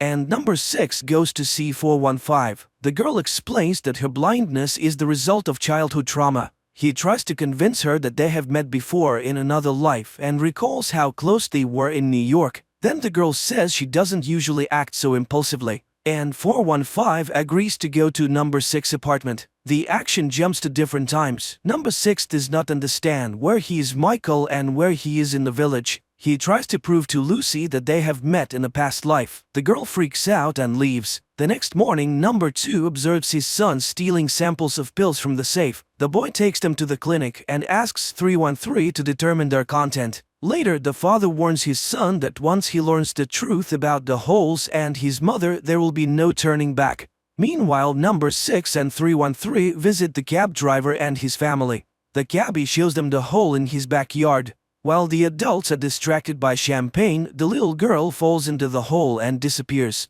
The loudspeakers in the village announce that every house should have a pig to combat weather anomalies, as their breath is a proven atmospheric stabilizer. The hole in 147's yard is backfilled, after which number 6 goes to number 2, hoping to find out where the girl disappeared to. But he leads him to his pit and advises him to marry 415, or to jump into the pit and find out what's in there firsthand. That night, the doctor, under number 2's supervision, injects number 6 and 415 with a hormone drug that makes people fall in love. The next day, number 6 visits 415's father and he convinces him to think about marriage. In the evening, 313 meets number 2's son and reveals the ingredients in his mother's pills. One a strong sedative, another a hallucinogen, and another of unknown origin. In the meantime, number 6 tries to ease 147's family's suffering from a missing child, while the doctor finds herself in number 2's bedroom, where she sees number 2's wife sleeping. The man is interested in the possibility of reversing love. 313 speaks affirmatively, but she's against such a way of winning the man over. That night, 313 goes to number 6 and confesses her feelings as he falls asleep. People from the clinic arrive and take him away. The doctor injects him with the drug, but the man wakes up and number 2 confesses that they caused his love artificially. But the man disagrees with this statement. His love is real, and he intends to marry 415. New York, Lucy and Michael wake up together. Lucy feels that she's not being her usual self and tries to leave, but Michael offers to cook breakfast for her. The girl asks for oranges. The man's consciousness is double again. He proposes marriage to Lucy and 415, and both respond by saying yes. On their wedding day, the doctor shows up at the church to tell number 6 that his feelings for 415 will not last. When the bride arrives, 313 kisses number 6. Sensing this, 415 runs off into the desert. Number 6 catches up with her moments before the white ball attacks. The two women take turns flickering. Lucy convinces Michael that she needs to leave because she brings danger, and 415 is knocked down by the bright flash and the wave from the ball. Number 6 calls her Lucy and tells her about their meeting in New York. She tries to deny it but eventually agrees with what he says. Number 2 brings her to the village to break his heart. Distraught, number 6 comes to equally distraught 147, who wants to jump into another pit to find his daughter. Number 6 is trying to convince him not to, and while he restrains his friend, 415 jumps into the pit.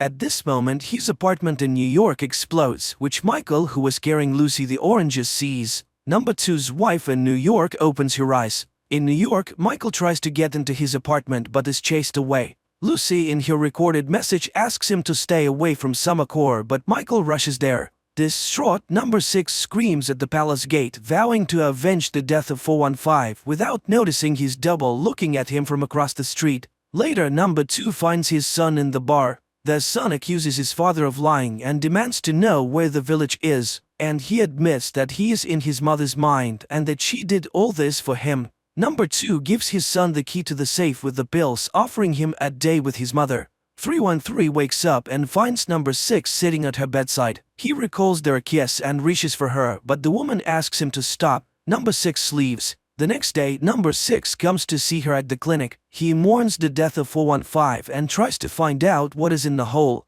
313 wonders why he didn't worry about it last night. Confused, number 6 claims he never went to her house. And when he goes outside, he discovers that he got into a fight with the cab driver yesterday. Confused, number 6 returns home. His apartment is in ruins, a receipt from a grocery store is on the floor, and the words "see you later" are written on the mirror. New York, Michael's pass is already deactivated, but he convinces the security guard to let him go down to the basement for a new one.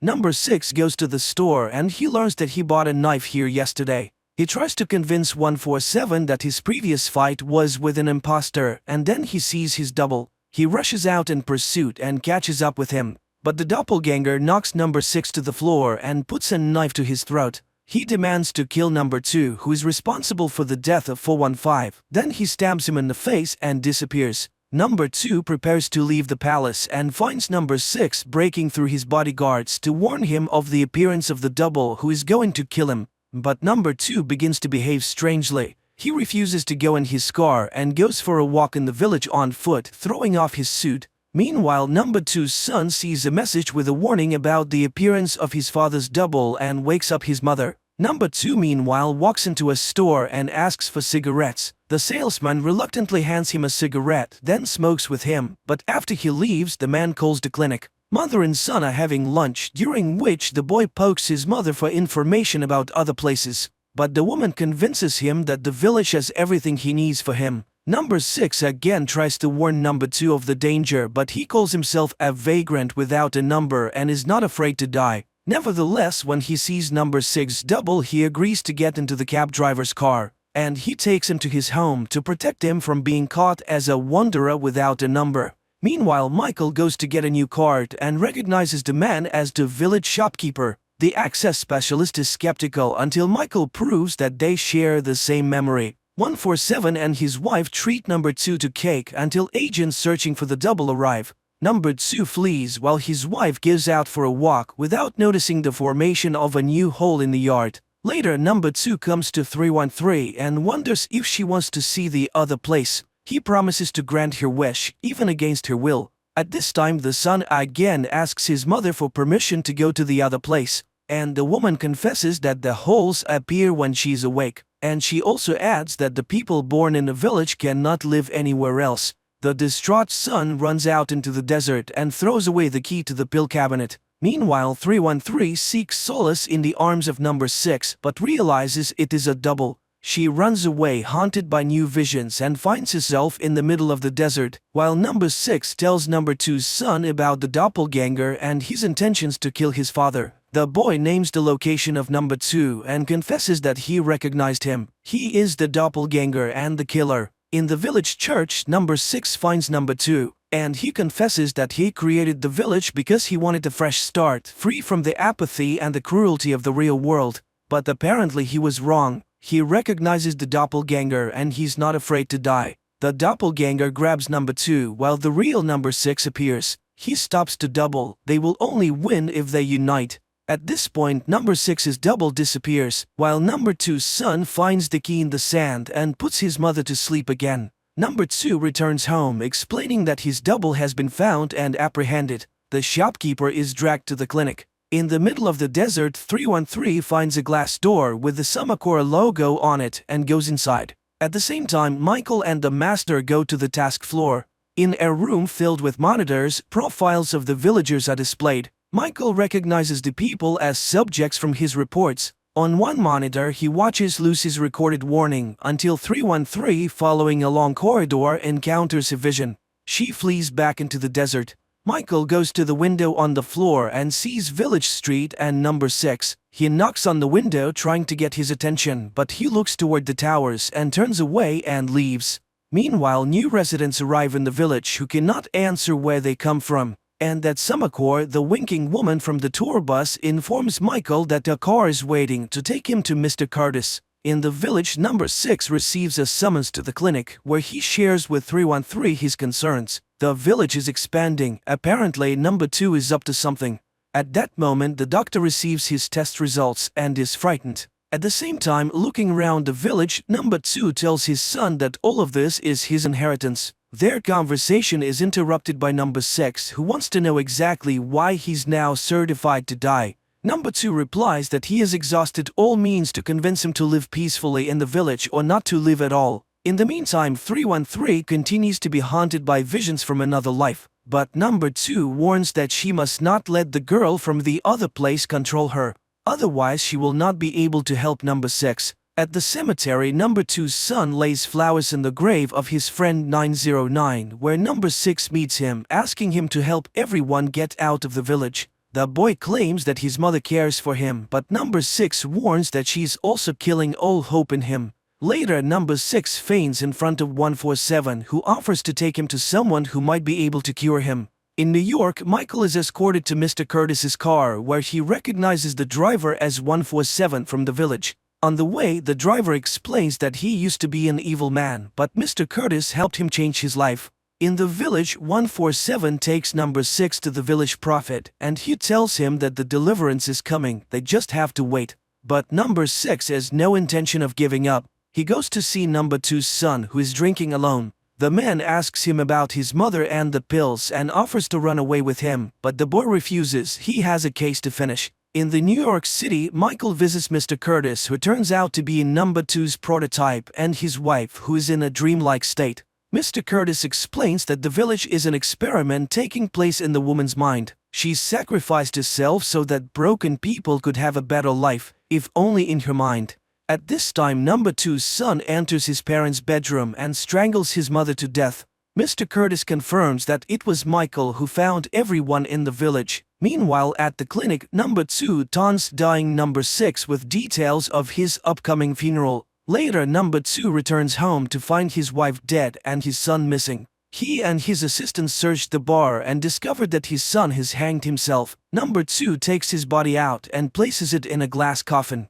More and more earth holes begin to open up in the village. Number 2 visits 147 and asks that at just the right moment the man shout the phrase that number 6 is the first. Back in New York, Mr. Curtis shows Michael the positive impact of the village on suffering people. The man recognizes the inhabitants of the village who here in real life are cheerful and contented, and yet he's convinced that people should not be helped without their consent. Mr. Curtis offers Michael the opportunity to continue the experiment and gives him a pass to the Summacor's main floor. At this time, number 2 offers 313 a way to save number 6. Number 2 finally realizes that number 6's weakest point is his humanity. He's so right that he wants to live his life according to his conscience. If she wants to save him, she must give herself to number 6. Later, he reminds number 6 that the doors are open, and he can go wherever he wants. But first he must confess that he needs the village, and it is his fear that causes the white bowl. Number 6 sees this object and, unable to confront his deepest fear, runs away.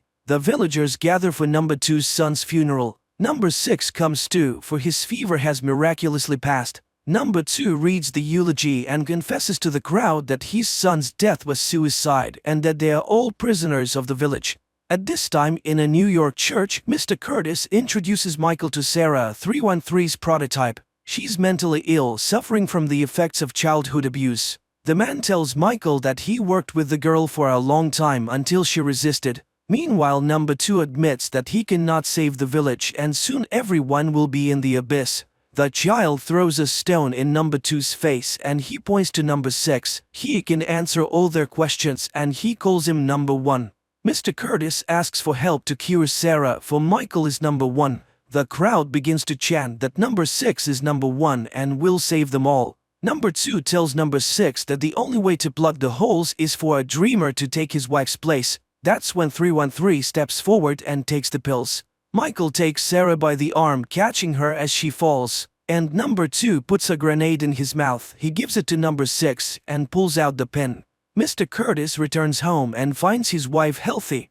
On the appointment floor, Michael takes over as the new head of Summer Corps. On the high ground by the village, number 6 and sleeping 313 look out at the world around them. The man confesses that he has only now realized how beautiful it is here and intends to create a good village. 313 sheds a tear. The film is quite complex. It is not always immediately clear what is real and what is a flashback or hallucination, especially when it comes to the same characters, but everything is redeemed by a rather unpredictable ending which explains all the strangeness of the plot.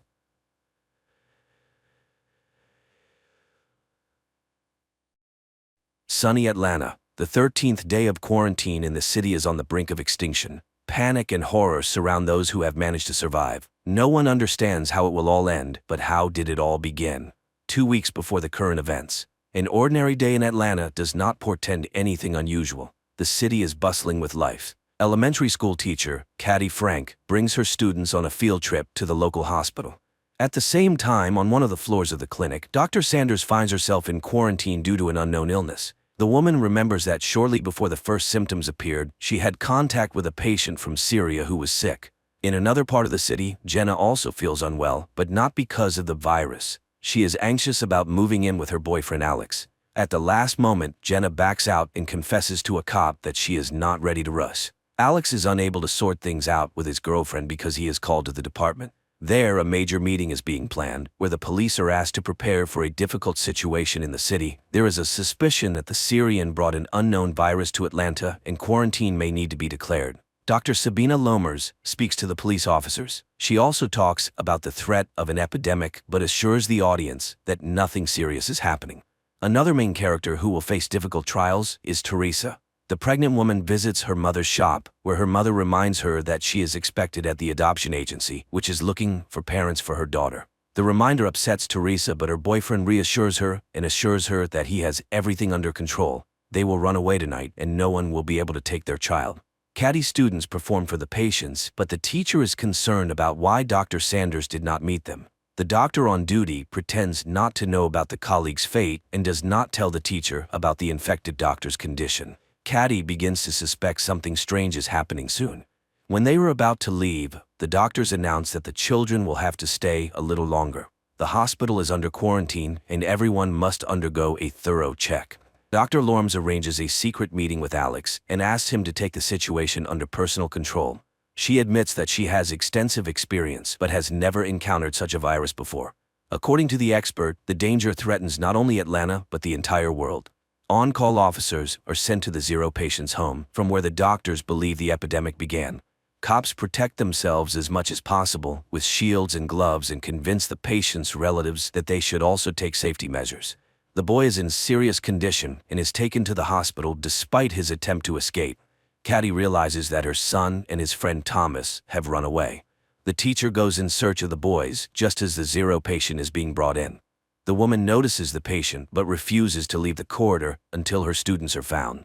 Officer Jake Riley volunteers to help Caddy. Together they search for the missing boys, and the pair witnesses an even more terrifying sight: the bodies of Dr. Sanders and her fiancé. Fresh news reports indicate that the situation has worsened. The zero patient died after a severe period. The cops also learn about what happened to Dr. Sanders. But more frightening to the police is the fact that all the emigrants' relatives were also infected. This means the virus spreads very quickly and kills the host within 48 hours. Caddy finds the boys in a rat lab. It seems the danger is over, but the doctor informs her that the quarantine is extended for 2 days and no one will be able to leave the hospital earlier. During the report, Dr. Connor informs the police that they have identified the virus.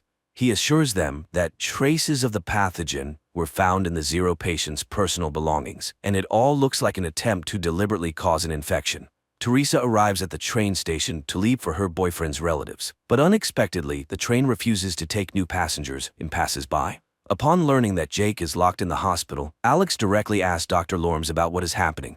The expert admits that a border is being established around the area that cannot be crossed for several days. By evening, panic begins in the city. People are surrounded by an iron fence, and many find themselves separated from their loved ones. Teresa learns that she and Xander are also on opposite sides of the cordon, and the girl will have to decide what to do next. Despite the measures taken, the number of infected continues to grow. At night, experts conduct an autopsy on the zero patient and discover that the virus affects all vital organs. Furthermore, there is evidence that it takes only 48 hours from infection to the end. There is no chance of recovery, and if a vaccine is not found soon, the world faces serious trouble. Alex manages to contact Jenna and asks her to stay in a safe place. The girl decides to lock herself in her office. Returning to her mother's shop, Teresa calls Xander and tells him that she is okay. Despite this, the boy promises to find a way and get to her through the dangerous fence. Jenna is joined by her colleagues who did not manage to leave the city. Meanwhile, the girl's fiancé receives a warning that he should not break the rules due to personal attachments. Jake is asked to help the doctors sort through the belongings of the sick to find their relatives. Examining the zero patient's mobile phone, the guy notices a frightening detail. A day before his death, the young man communicated with a blonde woman who had not been known about before. Jake immediately reports his findings to his colleagues, and the department decides to send a squad to search for the stranger. The police find the blonde's address, but her parents say she has not been seen since yesterday. Another emergency meeting is called, and everyone is ordered to find the girl within hours. While waiting for the doctor, Caddy listens to a news broadcast talking about the zero patient and the doctors who contracted the virus from him. For the first time, the woman notices discrepancies, but her thoughts are interrupted by Dr. Connor, who assures the teacher that everything will end soon and she and the children will be able to go home. Leaving, Caddy still decides to ask about her suspicions. She was surprised that Dr. Sanders died before the Syrian who supposedly infected her, but Connor avoids answering, muttering something about differences in immunity. Jake is sent to find the girl, and the authorities hope to hide the fact that the infected person is behind the fence. But it is no longer possible to help the blonde. The cops find her in serious condition in the apartment of old friends. The blonde and her friends are taken to the quarantine zone. But Lorms admits to Alex that the situation is too serious. The virus spreads faster than they could have anticipated. Alex calls his fiancée to reassure her, but he does not dare to tell her what the city is facing. The police have been ordered to strengthen the cordon and use weapons in case of violations. More people with symptoms of infection continue to arrive at the hospital. Among them, Jake sees many children, but the doctor says that this is not the worst. The hospital is running out of free beds, and soon there will be nowhere to isolate the sick. In addition to the bad news, the officer has an unpleasant task. Connor asks him to cremate the bodies to prevent outbreaks of other diseases. Another problem for the authorities is Leo Green, a local journalist. He continues to publish panic-inducing videos, and Lorms instructs Alex to stop the provocateur.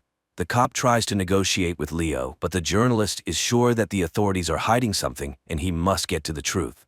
A few minutes later, a new video from Green appears online, this time attracting the president's attention. Jenna's colleagues realize that they will not have enough food until the end of the quarantine, and the men decide to go to the store. The girl does not like this idea, but the majority votes to take the risk. Teresa's mother also takes the situation lightly. The girl sees her mother raising prices on essential goods to make a profit. To entertain the children, Caddy takes them to the roof. This gives everyone a chance to breathe fresh air, but the girl does not have time to relax. Thomas runs away, ignoring the teacher's cries. The girl finds the student on the stairs, next to a sick man. Drops fall on the boy, and it becomes clear that he is now infected. Thomas is sent to isolation, and the teacher blames herself. She tells the doctor that she promised the boy's father to take care of Thomas, but let him down. The men return with full bags of groceries, but Jenna does not let them into the office. She notices that her friend took off his gloves, meaning he could have brought the virus on his hands. A customer who was charged too much brings her friends. They raid the store, but Teresa's mother is saved by Jake's appearance, who received orders to patrol the city. Caddy finds Thomas's ward empty. She catches up with the boy at the hospital exit, and his father refuses to leave his son in the quarantine zone. The doctors have no choice but to let the patient go. Alex's pleas have no effect on Leo, and in pursuit of a hot story, he allows his colleagues to leave the closed area. He is not even frightened by the fact that one of the girls has symptoms of the disease. Alex and Jake manage to meet secretly on neutral territory. Both guys are nervous, but they have to work together. Leo Green tells the whole world how to leave the closed area. The police have to hold back the crowd while workers cut the ladder. This leads to serious riots, and the cops have to open fire to kill. To prevent such incidents, the government shuts down the internet and phone communication, depriving everyone of the only joy, talking to each other. Caddy accidentally enters a closed room and learns the truth about the number of victims, among them or her students. At the same time, Jenna also tries to get to the truth, and she assembles a radio phone to call Alex. The girl has to climb to the roof to get the antenna, where she meets Sam, a technician who hid on the roof to avoid infection. Alex changes partners and goes on night duty. In the middle of the night, he notices an intruder and asks him to stop. The criminal turns out to be Xander, who is trying to enter the danger zone to his fiancée, but the cop does not let him do it and pulls the trigger. The bullet turns out to be rubber, and Xander is simply taken to the hospital. The officer visits him and apologizes, but warns that he will do the same thing next time. Leo decides to take advantage of this. He is preparing a scandalous report about the abuse of power. The store is visited by robbers again, but this time Teresa is also in danger. However, unexpectedly, the women are saved by another gang planning to profit from the quarantine. By the end of the day, Xander's ward is empty. The nurse says he left with Leo Green, but Alex does not have time to stop them. The duty officer reports that the guy has entered the infection zone. Dr. Connor shows Jake the rats that were injected with the medicine. Unfortunately, right before the cop's eyes, the animal passes out, and the hope for a quick rescue disappears. Jenna manages to call Alex, but the call lasts only a few seconds. The girl does not have time to learn anything. Leo accidentally learns about the call. He again hints to the officer that he has taken the wrong side and should think about what is happening. In gratitude for his help, Leo asks Xander to visit his friends and record a video message with them. The guy completes the task and throws the flash drive over the wall, but on it, the journalist finds evidence that his friends are no longer alive. After this, Xander finally finds his fiancée, but raiders block his way. The general panic is compounded by a new problem: hunger. People's food supplies begin to run out, and the government is forced to find a solution. Walking down the corridor with her son, Caddy meets an old man who supplies the hospital with lab rats. The woman notices another inconsistency. She saw Bert with the rodents before the quarantine, but he assures her that this is not the case. Lammers asks Alex to organize food delivery to the danger zone. The policeman asks for time to prepare, but is refused. He must do it by tomorrow without explanation. Alex has to ask Jake for help. The guy is also not thrilled with the idea, but they have no other choice. Early in the morning, the loading begins, and hundreds of people come to get their rations. The gang from the store also gathers for the distribution, and the leader orders Xander to go with them to stay clean. Jenna goes outside for the first time in many days to get some food. She approaches the distribution center, but a gangster car passes by, making her uneasy. Jake recognizes his friend and gives her a ration without a queue. He also hands her Alex's keys and asks her to hold on, as everything should end soon. Constantly thinking about the epidemic and inconsistencies, Caddy again turns to the doctor with questions, but he is clearly not willing to talk about it. The doctor assures the teacher that he knows no more about the virus than she does. The humanitarian point is surrounded by the store gang. There are many more bandits, and they take the food boxes to sell them to hungry people later. Alex is furious that the leadership did not listen to him, and the products fell into the hands of bandits. But Lammers does not see this as a problem. She believes that residents still have a chance to buy food and satisfy their hunger. Jake's partner turns out to be infected, and the officer offers him help, but the officer refuses to go to the hospital. He knows that no one can help him, and decides to solve the problem on his own. Returning to the shelter, Jenna falls into the hands of other bandits who also try to take the box. The woman is saved by Sam, whom she recently refused to let into the office, but the friends remember Jenna's recent act and, despite everything, do not let her or Sam into the clean zone.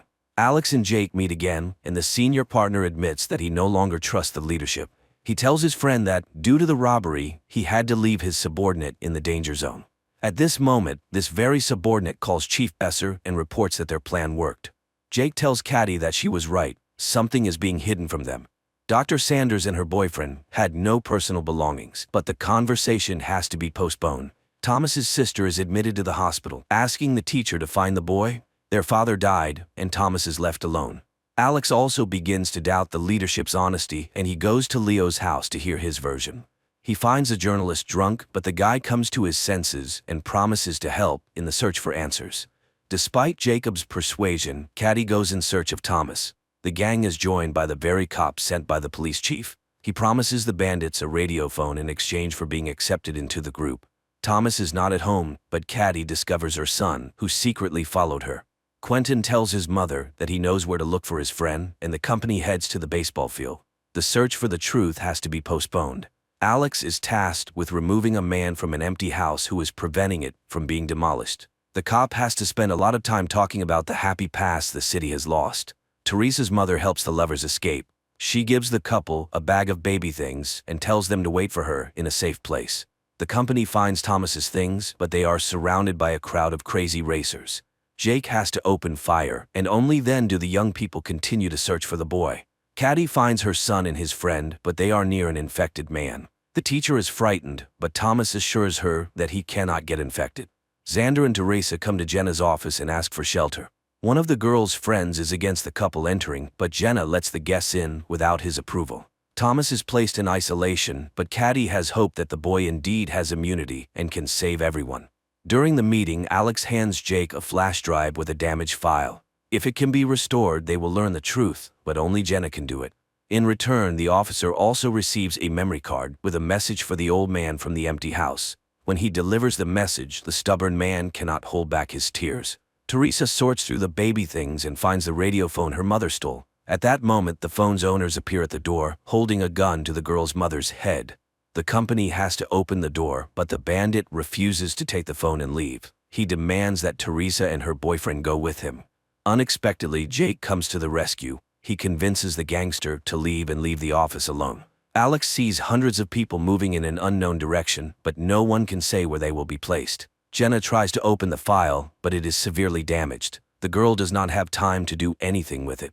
New guests appear in the office, a gang wanting access to prohibited drugs. The company begins to strengthen their shelter, but the intruders find weak spots through which they manage to penetrate inside.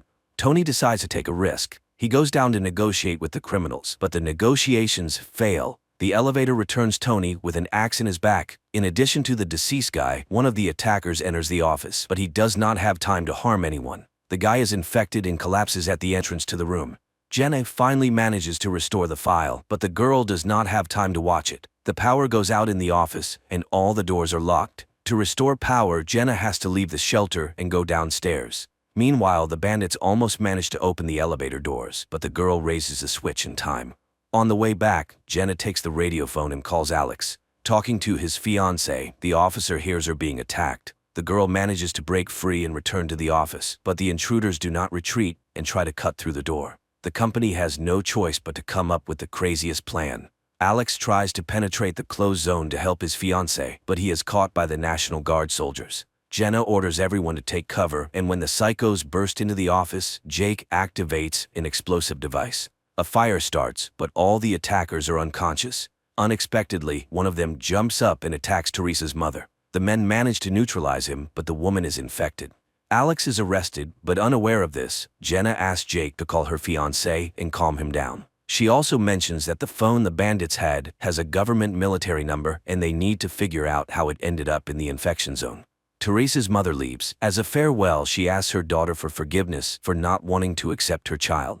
More than 48 hours have passed since Thomas's contact with the infected, and the boy continues to look healthy. His DNA is implanted in rats to try to create a vaccine.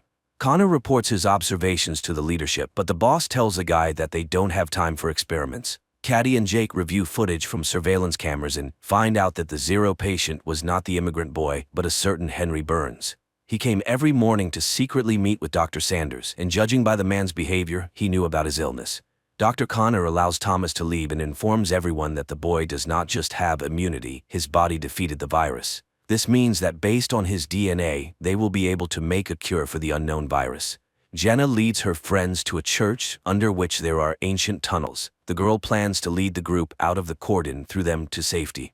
Alex tells Leo everything he learned from Jake, but the journalist cannot find any trace of Henry Burns. The men get the impression that the Zero patient was deliberately sent to the hospital. Lammers returns Alex's badge and authority, but in return she demands that the cop take Thomas out of the infected zone and hand him over for experiments in her unit. Dr. Connor disagrees with Lammers' decision, but she rejects all objections and insists that only her laboratory can find the cure.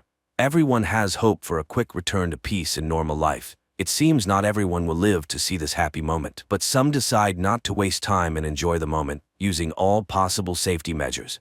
Leo finds out that 2 days before the epidemic started, Burns received a package with the virus.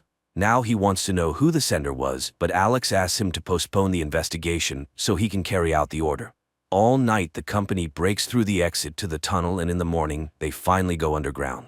At the same time, Caddy and Jake go to the meeting place to hand Thomas over to Alex. Dr. Connor realizes he was wrong. The patient bitten by a rat injected with Thomas's DNA is infected. During the seizure he infects several more people, and the doctor understands that the boy is an asymptomatic carrier. If he leaves the cordon, the virus will take over the entire city. The company has to return due to gas that has accumulated underground. They remain in the infection zone. Meanwhile, Thomas ends up in the hold-the zone between districts. He is met by Alex and Dr. Lammers, but at the last moment, the transfer is cancelled and the boy is sent back. While Alex tries to figure out what to do next, he receives a voice message from Leo. The journalist claims that the virus was created by Connor. Alex and Lammers remain in quarantine in the container between the zones. Thomas is returned to the clinic and quarantined to figure out what to do next. Jenna's company returns. The group could not go underground due to accumulated gas, but the office is empty. Teresa and Xander left to find a cleaner place. On the main street, the guy begins to suspect he was wrong. Hundreds of protesters are holding a rally demanding to be released from the infected zone. Xander tries to protect the girl from the crowd, but Teresa sees her mother in the crowd and tries to break through to her. Not wanting to risk his pregnant girlfriend, the guy decides to check who she saw in the crowd. Jake arranges a date for Caddy, and the couple has a great time until a frightened Quentin runs into the room. The boy says that old man Ray took the other children and led them out of the hospital to break through with the others. Leo meets with an ex-girlfriend and asks her to get Connor's call details. He has no doubt that the doctor's to blame, but to prove it, he needs facts. Xander realizes that Teresa was mistaken, but as a result, he encounters an infected person. The boy manages to escape. Unlike Bert, the old man has his box of medicine taken from him and falls to the ground. The street riots intensify, and a squad is sent to the danger zone.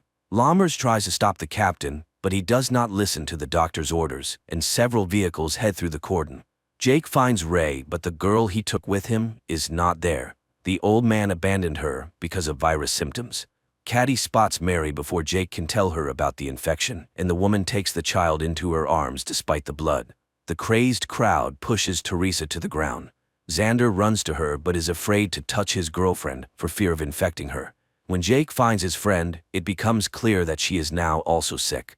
Caddy realizes this from her boyfriend's look, and upon returning to the hospital, tries to wash off all traces of the infection. Leo gets the information he needs, but it does not match his assumptions. Moreover, his friend tells the journalist that Burns called someone on an encrypted phone that only high-ranking officials can have that day. Susie, Jenna's friend, confesses that she is expecting a baby. Going for a test to check this, Jenna meets Xander and Teresa, who stayed on the street after the riot. Caddy ends up in isolation, and Jake tries to support her, but the girl's nerves can no longer withstand it. After 48 hours, Dr. Lammers and Alex are released from the container. There are only 8 hours left until the end of Caddy's quarantine. At the same time, Teresa's baby is about to be born. Alex visits Leo and finds out that on the day of the infection, Burns did not call Connor, but Lammers. There is no doubt that she started the epidemic for some personal purpose. Dr. Connor conducts his first round after leaving isolation. When he reaches Caddy, he admits that he cannot release her. The onset of symptoms has increased, and 48 hours is no longer a guarantee of health. The soldiers who participated in stopping the riot were infected. Lammers reports this to the journalists, but she promises to find a cure and save the country. At Alex's request, Jake inspects the apartment of Leo's friends, who were also investigating. There he finds ashes, all that remains of the documents and evidence. When friends meet to discuss this, Alex realizes that Lammers and the police chief are involved. Dennis, the father of Susan's child, returns to the office, but the man shows signs of infection on his face, and the company refuses to let him in. To make it easier for the man, Susan tells him that there was a mistake. She is not pregnant, and he has nothing to blame himself for.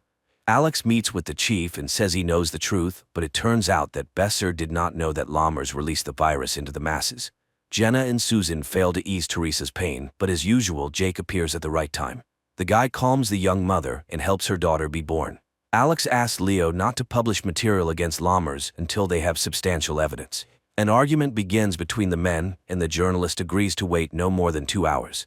Not wanting to waste time, Alex goes directly to the doctor and asks her to resign. Lammers tries to intimidate the officer, but when she realizes he is not joking, the woman promises to hold a conference and leave her post.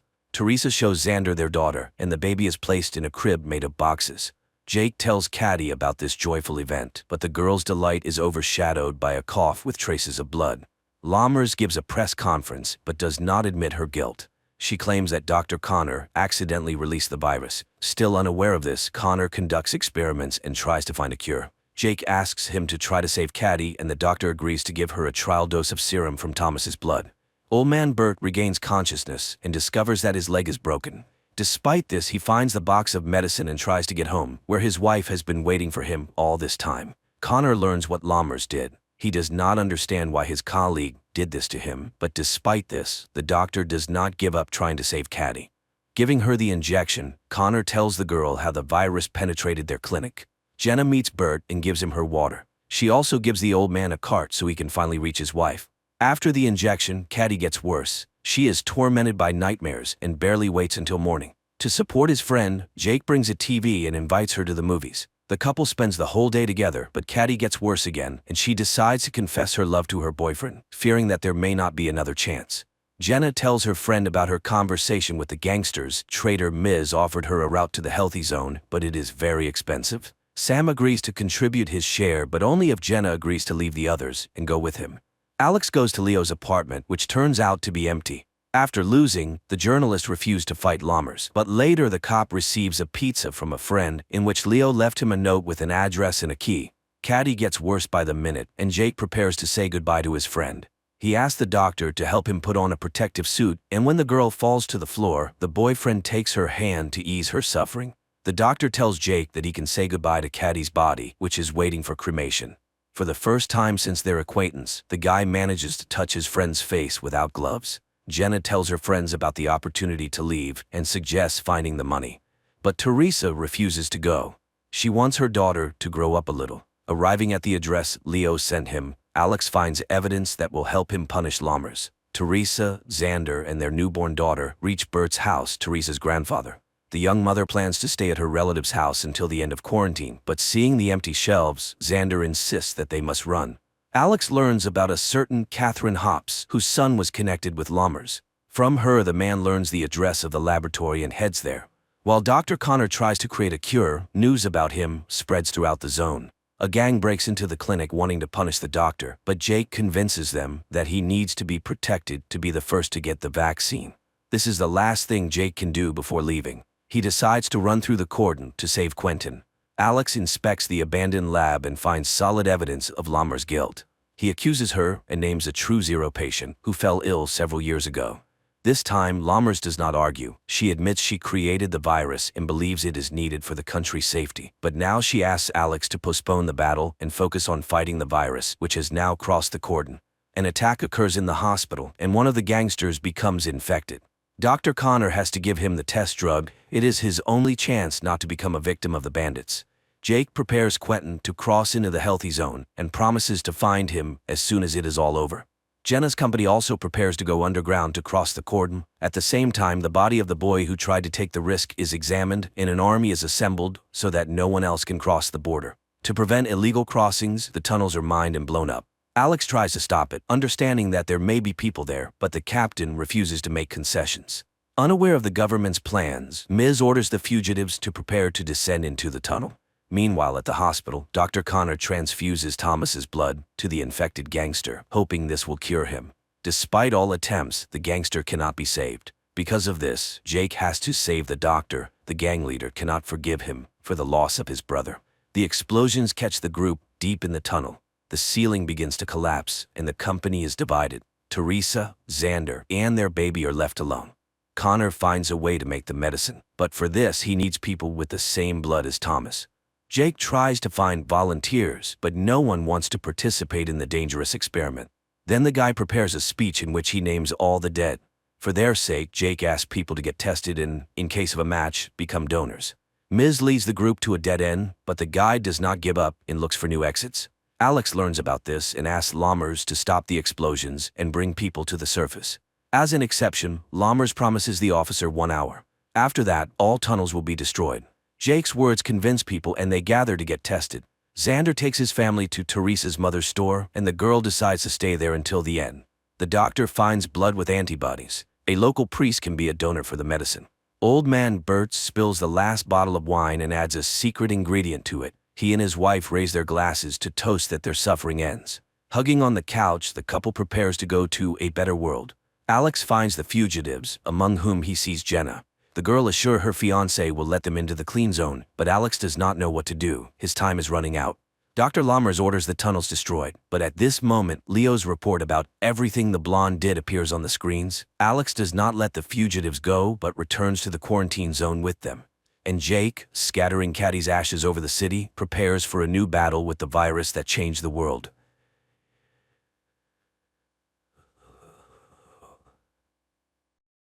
A welcome to the show.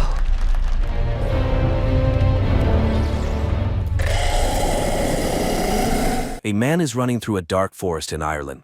He seems frightened despite constantly encountering signs with the words point of no return and various numbers, indicating either directions or distances to something. However, he fails to escape. Darkness quickly envelops the surroundings, a flock of birds flies overhead, and he falls into a pit. In the next moment, an invisible force grabs him and drags him away. Elsewhere in the country lives an artist named Minna, who works in a pet store. One day, her boss asks her to deliver a rare parrot to a zoo in a neighboring city, and Minna agrees. She takes the bird home for the night. There, she tells the parrot that her mother died 15 years ago. Suddenly, the bird starts to respond. In the evening, Minna puts on a wig and goes to a bar where she introduces herself to a guy with a fictitious name, claiming to be a ballerina. In the morning, Minna apologizes to the parrot for her behavior, saying the real her would probably not be liked. Finally, the pair set off on their journey. On the way, her sister Lucy calls, reminding her that she has family and nieces who love and await her. Minna continues driving and eventually ends up on a road leading into an old dark forest. Unexpectedly, the car breaks down and stalls, and the connection also mysteriously cuts off. Taking the parrot's cage, Minna steps onto the road to seek help, but the forest is dark and empty. When she returns to where she left the car, the road is deserted. Minna continues to wander through the quickly darkening area, talking to the bird to keep herself cheerful and suggesting they name it Darwin. Suddenly, she notices a woman running past and decides to follow her. Minna catches up with her near a small forest cabin, and the woman, opening the door, orders her to come inside quickly if she wants to live. Naturally, Minna rushes into the cabin. The elderly woman is named Madeline. She has been living here for some time with 2 other young people, Ciara and Daniel. She immediately orders Minna to stand in front of a mirror because the watchers cannot enter inside but observe from outside, coming every night after sunset. Standing by the mirror, Minna suddenly hears sounds like applause. Madeline confirms her suspicions. The watchers are applauding the appearance of a new object. In the morning, Minna announces that she intends to leave. Although the others assure her it's impossible, she heads into the forest. Madeline catches up with her, explaining that the forest causes hallucinations, but it is possible to survive here. The signs scattered throughout the forest mark the boundary from which a person can reach the cabin before dark. But if you go beyond the boundary, there will be no way back. They were made by a man named the Professor, but where he is now, no one knows. That night, Daniel puts on a show for the watchers, presenting them with the newcomer, but they ask her to behave as usual. Meanwhile, Ciara turns on the music and dances, as she does every evening. Minna, on the other hand, finds discs with recordings of Love Search TV shows. In the morning, she and Ciara go to gather medicinal herbs because her missing husband asks the girl to take care of Daniel. Then the man went to search for a way out and disappeared. Ciara explains that recently they found strange burrows scattered throughout the forest. That's where the Watchers go during daylight hours. She believes she has been in the cabin for almost 5 months. Later, Madeline announces the safety rules. Never leave at night, never open the doors for anyone, always try to stay in the light. Strange life begins with entirely identical days. Mina watches endless shows and often stands staring into the mirror. One day she knocks on it, and immediately there is a knock on the door. Madeline orders everyone to freeze and everything stops. The next day she and Daniel go hunting. The boy tells her that Madeline used to work at the university, so she considers herself a know-it-all. But she has been living here the longest. Daniel himself has been in the cabin for 8 months, but has never seen anyone. After listening to the boy, Mina convinces Daniel to help her explore a burrow. Using a rope, Mina descends, explores it, and finds old items, newspapers, toys, pieces of electronics, and an old bicycle, which she ties to the rope and sends up. But then strange sounds, similar to those heard at night outside the cabin walls, echo from the darkness. Mina screams and the rope falls at her feet. Climbing out into the light, Mina leaves the dangerous place, and they calmly examine the items. With the bicycle, it might be possible to escape from here, but Madeline has a rather strange reaction to this. Meanwhile, Daniel manages to assemble a surveillance system from the found pieces of electronics and installs a camera by the door. At night, everything goes as usual. Ciara dances when there is a knock on the door, and Daniel suggests that a person has come. Madeline forbids opening it, but they hear the voice of Ciara's husband. Ciara tries to prove that it is John by asking him what book she is reading, but he does not answer. Although they bought this book together on his advice, the man begs to be saved from death. Ciara asks to look into the camera, but when he leans towards it, something drags him into the forest. Immediately there is a knock on the mirror stronger than ever before. Madeline stands in front of the people, as if shielding them, and the knocking stops. In the morning, Madeline throws the bicycle into the burrow, demanding that they no longer break the rules. Later, Mina recalls her sister and mother, who invited the girls for a car ride. The weather was beautiful and Mina opened the window. Her mother asked her to close it because the wind was bothering her, but Mina didn't listen, mimicking her mother, who got distracted from the road, and the tragedy happened, for which Mina still feels guilty. Winter soon arrived. The days grew shorter, the nights colder, and food became increasingly scarce. Quarrels began to flare up among the cabin's inhabitants. One day, Ciara left for the forest. Mina caught up with her, and she confessed that she felt John was real. She runs to the house from where Daniel's screams are heard, angry with Madeline and Mina, refusing to let them inside. The women hide under a tree and soon see lanky, spider-like monsters emerging from the forest, approaching the cabin window, and making terrible shrill noises. The Watchers stare at Daniel and Ciara while Mina and Madeline wait for them to leave so they can return to the cabin. When they do, the women rush to the door and beg to be let in. Daniel refuses, and then Mina tells him about her guilt towards her mother.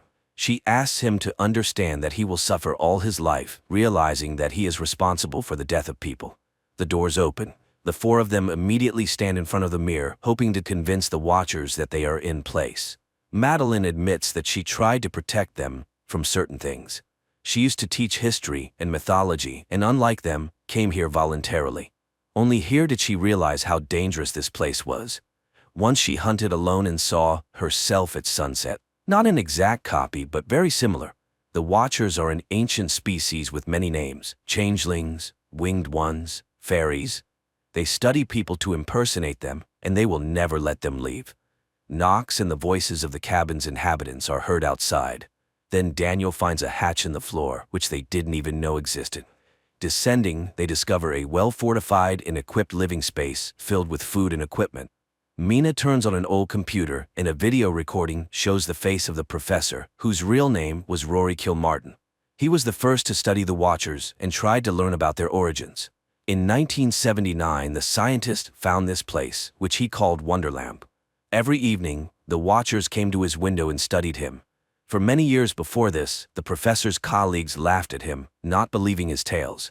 Then he built this bunker, using the labor of men from nearby remote villages. He chose the lonely or those with bad habits so that their disappearance would not attract much attention, as every evening he convinced them to have dinner outdoors. Hiding inside, he watched the Watchers deal with them. Thus this bunker was built on blood. One day, a Watcher appeared before him in the form of a girl with red hair. She was very different from the others, as if she were unique and looked curious and harmless. That's when he realized that if he unlocked the secrets of the fairies, he might even conquer death. He did the impossible, lured this girl into a cage and began experiments on communication, trying to befriend her. She changed form, sometimes turning into a frightening creature with long arms, but seemed to listen to him. Gradually, she became close and understandable to him, but now the professor realized he had achieved nothing significant and was ready to end his life. He hid a boat by the river, and this is the only way out. Just follow the birds. He asked the survivor to go to his university office and destroy all the documents found there, and now he will go to her and stay here forever. In the last recording, they see Kilmartin climbing up. Gunshots are heard, and then all is quiet. Realizing that this is their last night in the forest, Sierra turns on the music and invites Daniel to dance, but he seems upset about leaving. He says his family is dysfunctional and he has nowhere to return to. Then the girl offers to let him stay with her for a while until they find him a good occupation and place to live, as they have become good friends. In the morning, the group sets out to escape, guided by the signs and Mina's parrot, whom she asked to lead them. Soon they reach a massive stone disc in the ground, covering the entrance to a huge tunnel. Madeline explains that this is where the last representatives of the ancient fairy race were locked up, who were once very friendly with humans. After many centuries, they managed to surface, but now the friendship has turned into hatred. They stay here because they are held by magic, so they need to run far away. They walk all day. Dusk falls, but there is no river or boat in sight. It starts raining and they fall into despair when they see huge flocks of birds flying in one direction. They run after them and reach the river. The women rush to the boat when Daniel hears screams behind him and sees John. He returns for him, rejoicing that the man survived, but it turns out to be a changeling. The women scream, begging Daniel to run, but he doesn't hear and dies at the hands of the Watcher, who then takes on his form while Madeline, Mina, and Ciara sail down the river. The women wake up in the boat and see that they have returned to civilization. They stop a bus and ride to the city, listening to music and only now realizing that it's over. Later, Mina goes to the university where Kilmartin worked, posing as his niece to enter his office and fulfill his last request. There, she finds more documents, photos, and a recording in which he discusses the fairies and the fact that there are still half-blood children in the world. Mina finds a stack of photos and, looking at them, seems very surprised. In the evening, Mina goes to Ciara's house, showing a photo of Madeline from the professor's belongings, explaining that it is his wife who died several years ago. So the Madeline they lived with in the cabin was a special fairy capable of moving during the day. It was she whom Kilmartin caught. He couldn't kill her, and she took on Madeline's form to return to civilization. Then a car pulls up to the house, and the real Ciara gets out, while the one she's talking to is actually a fairy. Realizing she has been exposed, the fairy knocks Mina out and changes shape again, turning into Daniel. They just want to live like other species, but due to human hatred, they are forced to stay underground. The fairy turns into Kilmartin and goes to Mina. In the house, the fairy transforms into her and prepares to kill the girl. But Mina says that there are others like her somewhere because she is half human and acknowledges that it was unfair of humans to banish the fairies from their world. The fairy softens and spreads her wings, admitting that Mina might be right, and she flies away. Mina revives Ciara. Later, she reunites with her twin sister Lucy, finally forgiving herself for their mother's death. She tells her about her experience, admitting that she still sees Madeline appearing in the forms of other people. Her nieces arrive to show Mina a drawing of her and Darwin, whom she still keeps as a pet. Meanwhile, outside, a girl with red hair appears, looking at their apartment windows and taking on the form of a girl with a strange face. This is probably not a horror movie, but rather a scary bedtime story when a child doesn't want to sleep and asks for something frightening. Everything builds up slowly and tastefully, but the ending unfolds somewhat mundanely, although mysteriously.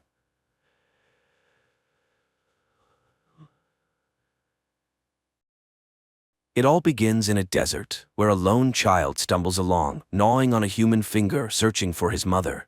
A few miles away, a car drives down a road that abruptly ends in the middle of the desert. The man driving the car steps out and continues on foot. Wyndham is a photographer who came here to capture the solar eclipse. After taking a few photos and noticing that the day is coming to an end, he tries to return to his car but unexpectedly encounters a boy who seems lost and frightened. Wyndham is ready to help, but the boy doesn't seem to want it. He points in the direction where he lost his parents and walks away. Trying to help the boy find his way home, Wyndham follows him, but the boy rudely refuses his support and leaves. The man is left alone in the darkness, with no way to return to civilization. Wyndham lies down to sleep on the ground, but struggles to do so, reliving the day's events in his mind. Suddenly, he hears strange sounds. He follows the noise and soon finds stakes with ropes strung between them, from which hang bottles that produce a melodious chime in the desert. Before him is a large canyon, at the bottom of which stands a wooden house, around which a woman is wandering, singing a song. Wyndham asks for help, but she enters the house, as if not hearing his pleas. He finds an iron ladder leading down and begins to descend. However, the ladder only reaches halfway down the canyon, and from there, it's just an ordinary rope ladder.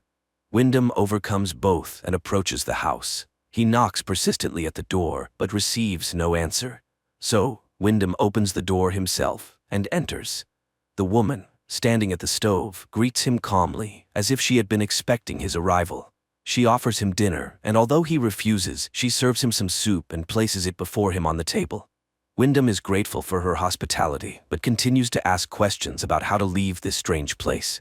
He tells her about the boy he met and asks for water. The woman, named Alina, suggests that he rest until morning, and Wyndham gratefully accepts her care. He lies down in the bed she points out, observing as Alina tidies herself and notes that she is young and beautiful.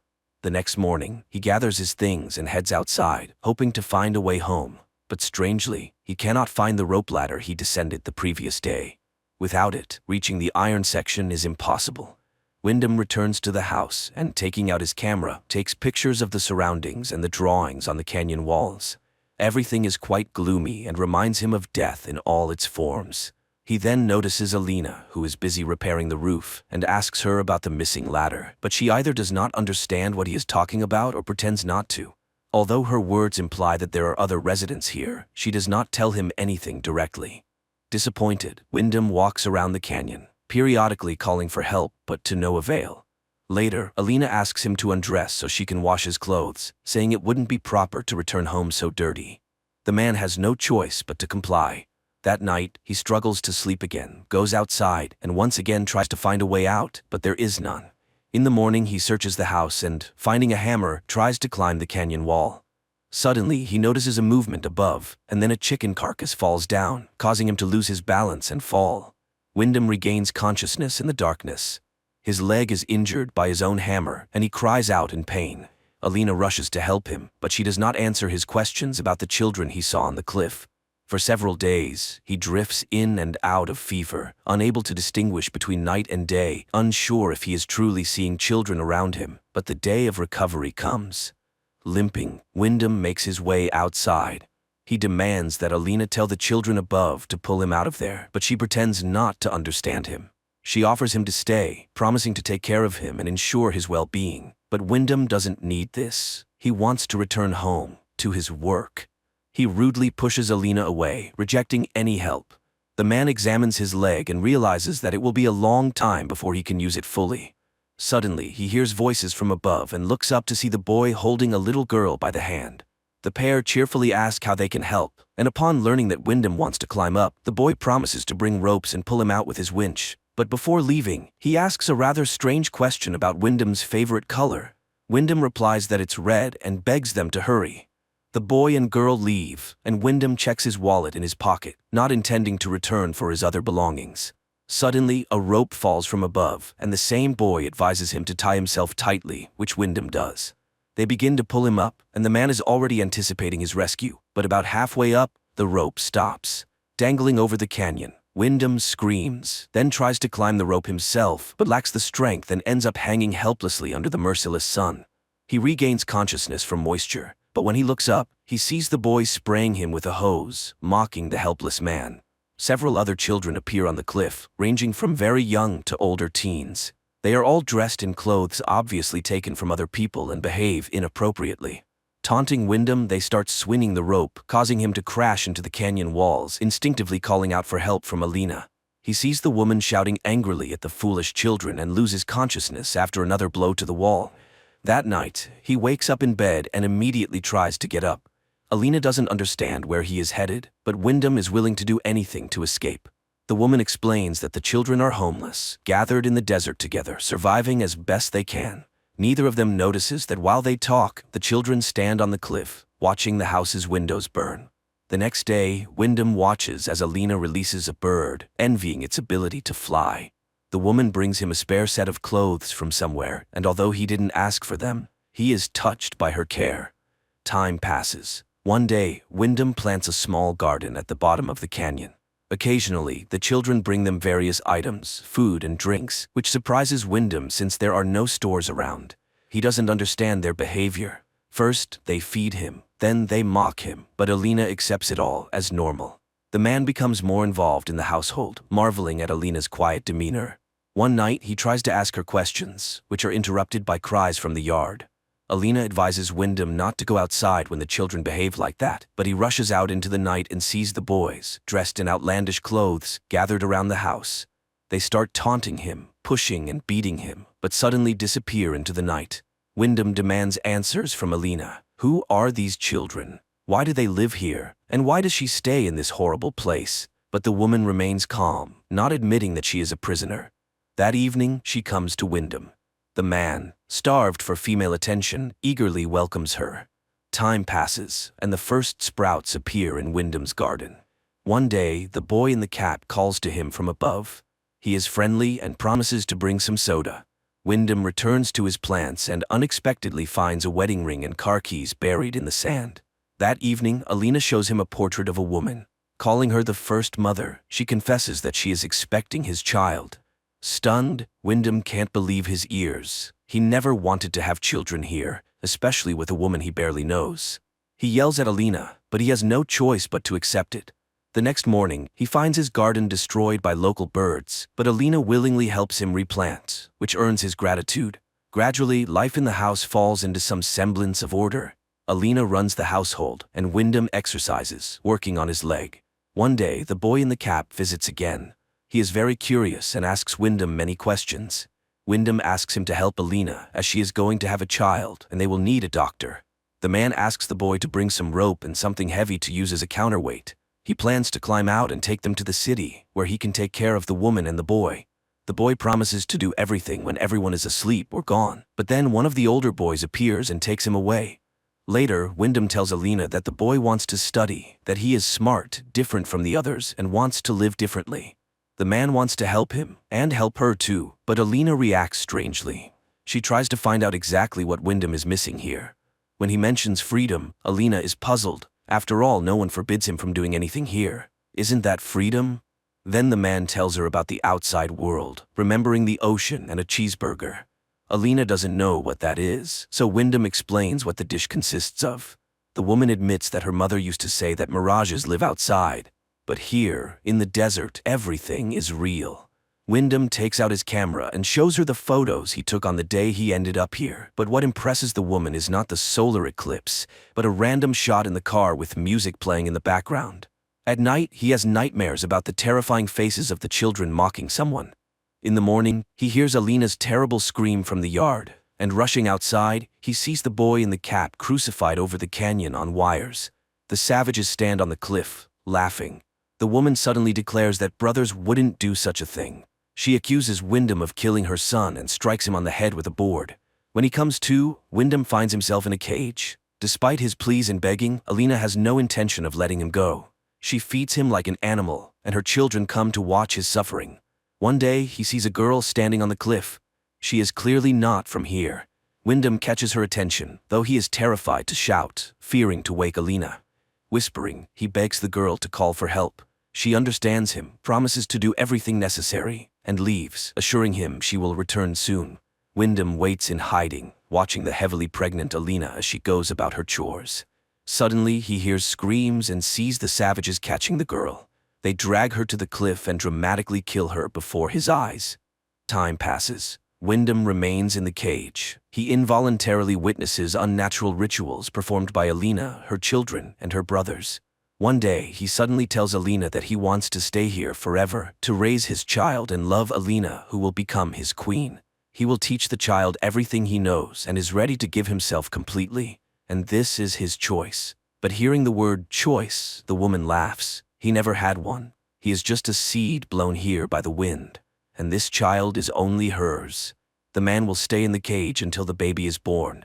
After that, nothing in the desert goes to waste. Finally, the day of birth arrives. Alina screams in the house as Wyndham paces in the cage. The woman reaches him, begging for help, as she has never had such a difficult birth before. She releases the man from the cage, and he does his best to ease her pain. The children stand on the cliff, watching what is happening. Suddenly, Wyndham sees a ladder descending from above, but Alina cries out, and he stays by her side. The child is born at the moment of the solar eclipse. Wyndham takes the baby girl in his arms and kisses her, overjoyed to be a father. Alina begs him to give the baby to her, and when she receives the child, she promises to feed and protect her until she becomes the new mother. Then she will fulfill her purpose, just as Wyndham has fulfilled his now. At that moment, the boy sneaks up and slits the man's throat, exulting over the collapsing body, assuring him that he is doing it for the mother. Later, Alina gathers Wyndham's belongings and packs them in a chest, then goes to the baby, promising her that everything will be fine. Meanwhile, Wyndham's body decomposes in the yard of the house, sprouting grass and turning to dust. This is where this unusual film ends.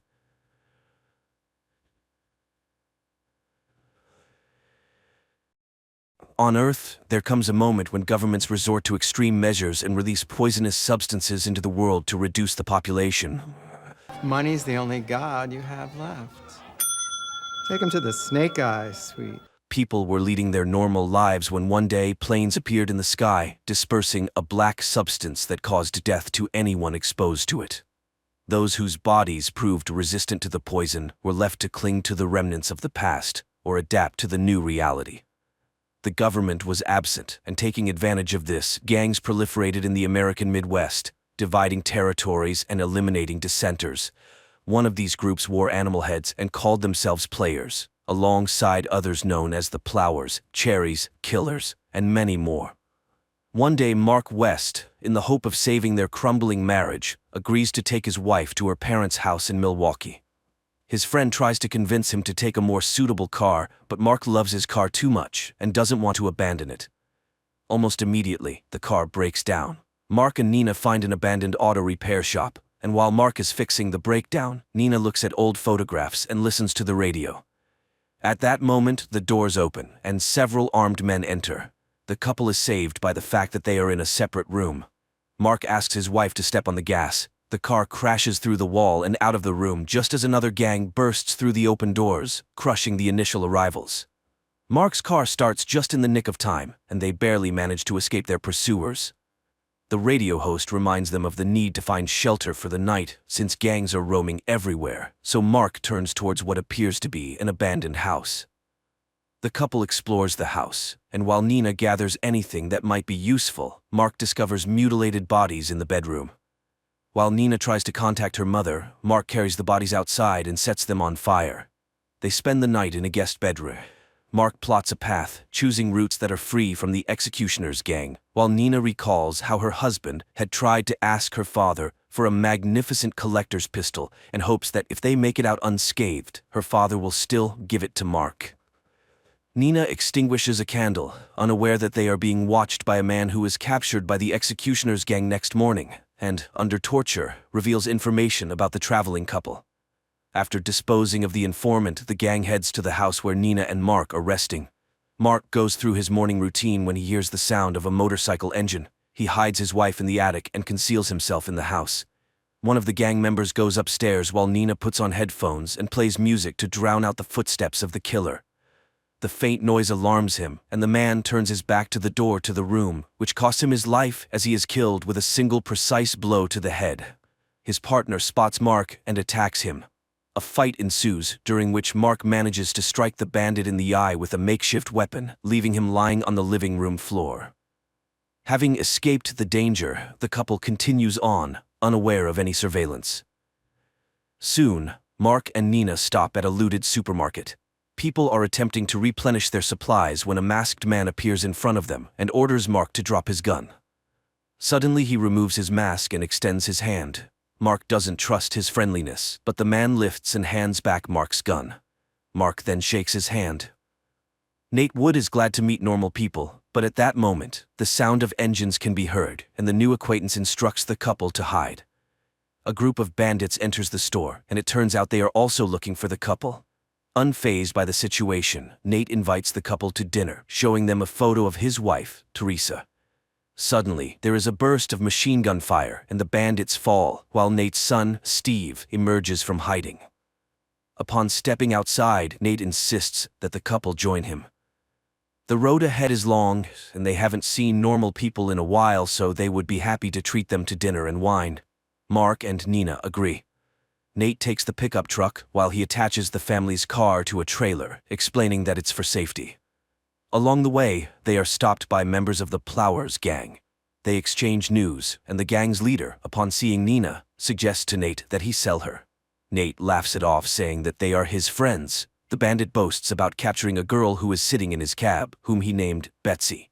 Mark and Nina sense tension between the conversing parties, but Steve reassures them that the Plowers gang is weak and won't go against his father. As it turns out, he's right. The bandits clear the road, and Nate takes the family to his home, unaware that Mark's adversary, who survived, is trailing them. Inside Nate's house, he questions Mark about the purpose of their journey and advises Nina to open her eyes. If their relatives aren't responding, they are most likely no longer alive. Just then, Teresa invites everyone to the table. People enjoy peace and delicious food, and when a song comes on the radio that Teresa calls their song, the couple dances, bringing smiles to the children's faces. Steve talks about the bandits they encountered, while Nina, unable to bear hearing about violence, asks Nate's daughter Bella to take her to the children's room. Teresa accompanies them, and the women discuss family matters. Meanwhile, the men wash the dishes, and the host confesses that they just ate human flesh. Mark feels nauseous as Nate gives a speech about how only the ruthless have survived.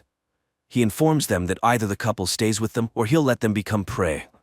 Women arrive, sensing something is amiss, but then a bandit enters through the back door, holding Bella hostage. He's willing to release the girl in exchange for Mark and Nina. Nathan agrees, and the villain lets the girl go, but aims at Mark. As the bandit takes aim, Steve, who had stealthily approached the bandit, cuts his leg with a knife. The bandit falls but manages to pull the trigger, and a bullet hits Teresa. While Nathan is distracted, Mark and Nina make a run for it, hop into their host's car, and drive away. Gunshots continue to echo from the house. They drive down the road, and Nina confesses that she can no longer play these insane survival games. They argue, unaware that ahead of them lies an ambush set by people hiding their faces behind animal masks. A shot rings out, and Nina is hit in the shoulder. Mark quickly turns the car around. Meanwhile, Nathan contacts the leader of the Plowers, and, informing him that his wife and daughter are dead, allows them to take the blonde. An enthusiastic bandit heads to the garage where he receives a blow to the head from Betsy. Armed, she then releases the captive women, revealing that she belongs to the Cherry Gang, and drives the gang leader's car out of the gate. In the meantime, Mark finds a small house in the wilderness, tends to Nina's wound, and puts her to bed. He then goes out in search of food. Nina wakes up and discovers notes from her husband all around, helping her navigate the house. She gets dressed and, after looking around, starts packing a suitcase, intending to leave alone when Mark enters a nearby room. Silence prevails everywhere, so he goes upstairs and finds Nathan and Steve tied up with bags over their heads. But when he questions how they got there, a very colorful character enters the room, suggesting they have some fun because, after all, showtime is his life. Meanwhile, Betsy drives down the road, listening to the screams of the bandit she locked in the trunk. Suddenly, she notices Nina behind some bushes and goes after her, while the bandit, who introduces himself as William Cunningham, tries to find out why Nathan and Steve were tailing Mark. Mark recognizes the quotes William is using, and William is pleased with his erudition. He then introduces his buddy, Big Guy, and offers to have a fight with him, promising to let Mark go if he wins.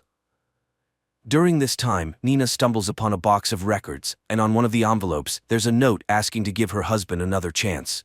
She finds some alcohol, plays music, and, under Betsy's watchful eye, loses herself in the music while her husband fights the brute. Mark takes a beating until his opponent throws him right at William, and Mark ends up with William's gun, which he promptly fires, ending the showman's life. Betsy makes a decision and kills the bandit in the trunk just as Mark bids farewell to Nathan, Steve, and Big Guy. Mark returns to the house where he left Nina and shoots with the rifle found in the yard. For the first time, Nina shows an interest in firearms, and Mark teaches her how to shoot, which she turns out to be surprisingly good at. She leads her husband to the garage when Betsy enters the house and finds a ring that Nina had taken off when contemplating running away from her husband. And at that moment, she shows her husband a car just like his, and upon learning that he wasn't very popular with girls and thus didn't experience familiar sensations felt by many American guys, she suggests rectifying that in the car. The process is interrupted by the animal-masked bandits who capture the couple and take them to their base. There, they are brought into a room and seated at a table with 2 sticks attached to it, each with a gun affixed. Their hands are fastened to the gun handles, and they are offered to play a game. 1 bullet in the chambers, and if they're lucky and don't shoot each other for 6 rounds, the couple will be set free. Nina then asks to add more bullets, but reduce the number of rounds, which the bandits agree to.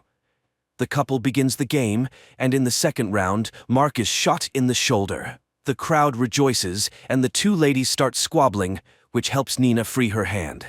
She grabs the judge's gun, shoots him, and fires at the sticks holding the pistols. Then she positions her shoulder under Mark's semi-conscious body and makes her way to the door. She is intercepted by the brothel's leader, but under the barrel of gun, she has no choice but to let the family go, since people with weapons are not allowed in the room according to their rules. The couple gets into a car and drives away while the gang arms itself and starts chasing them, losing a couple of sentries to Betsy's gunfire. Nina presses the gas pedal and finally arrives in Milwaukee, where she learns that her parents have passed away. Neighbors hand her a letter addressed to their daughter, in which her mother asks Nina not to abandon her husband. Later, neighbors show her how they have fortified their defense. Barricades made of cars on the roads, a constant lookout on the roof, and a tripwire stretched across the street that can be activated with a winch. If someone drives over the tripwire, it triggers an explosion sufficient to demolish a house.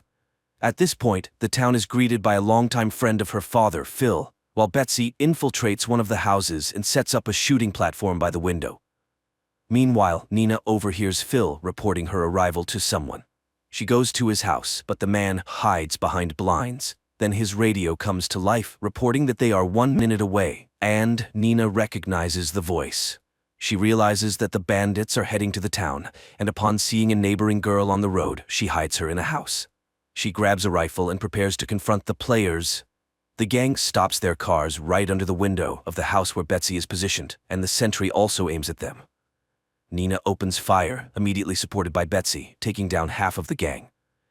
At that moment, the girl escapes from the house, and while Mark tries to catch her, one of the bandits attacks him. Nina throws a homemade grenade at the cars, and Mark kills his attacker with the bandit's own horn. Phil watches in horror as Betsy gets wounded. And there, Nina sees the speeding Plowware's car, which can easily sweep away anyone in its path. She rushes to the winch and tightens the tripwire, which the armored car brushes aside. But then, the explosives go off, and the car flips over. Among the attackers, only 1 female bandit remains, who heads into the house where the wounded Betsy is at that moment, handing Mark her ring before succumbing to a bullet fired by the bandit. The bandit queen prepares to shoot Mark, but she receives a bullet from Nina. While Mark recovers from the transformation of his wife, she confronts Phil and finds bloody footprints of a child and a murdered man. On the table, Nina finds a familiar box, takes it, and goes home, encountering a neighboring girl with bloody hands on the street.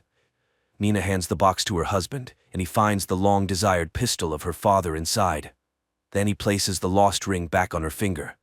The couple leaves the town in search of a better place, while the radio reports about a family that has destroyed a bunch of bandits, so the villains need to rethink their actions.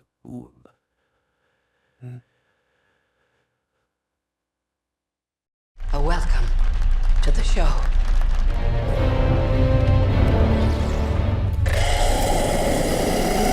A man is running through a dark forest in Ireland. He seems frightened despite constantly encountering signs with the words "point of no return" and various numbers, indicating either directions or distances to something. However, he fails to escape. Darkness quickly envelops the surroundings, a flock of birds flies overhead, and he falls into a pit.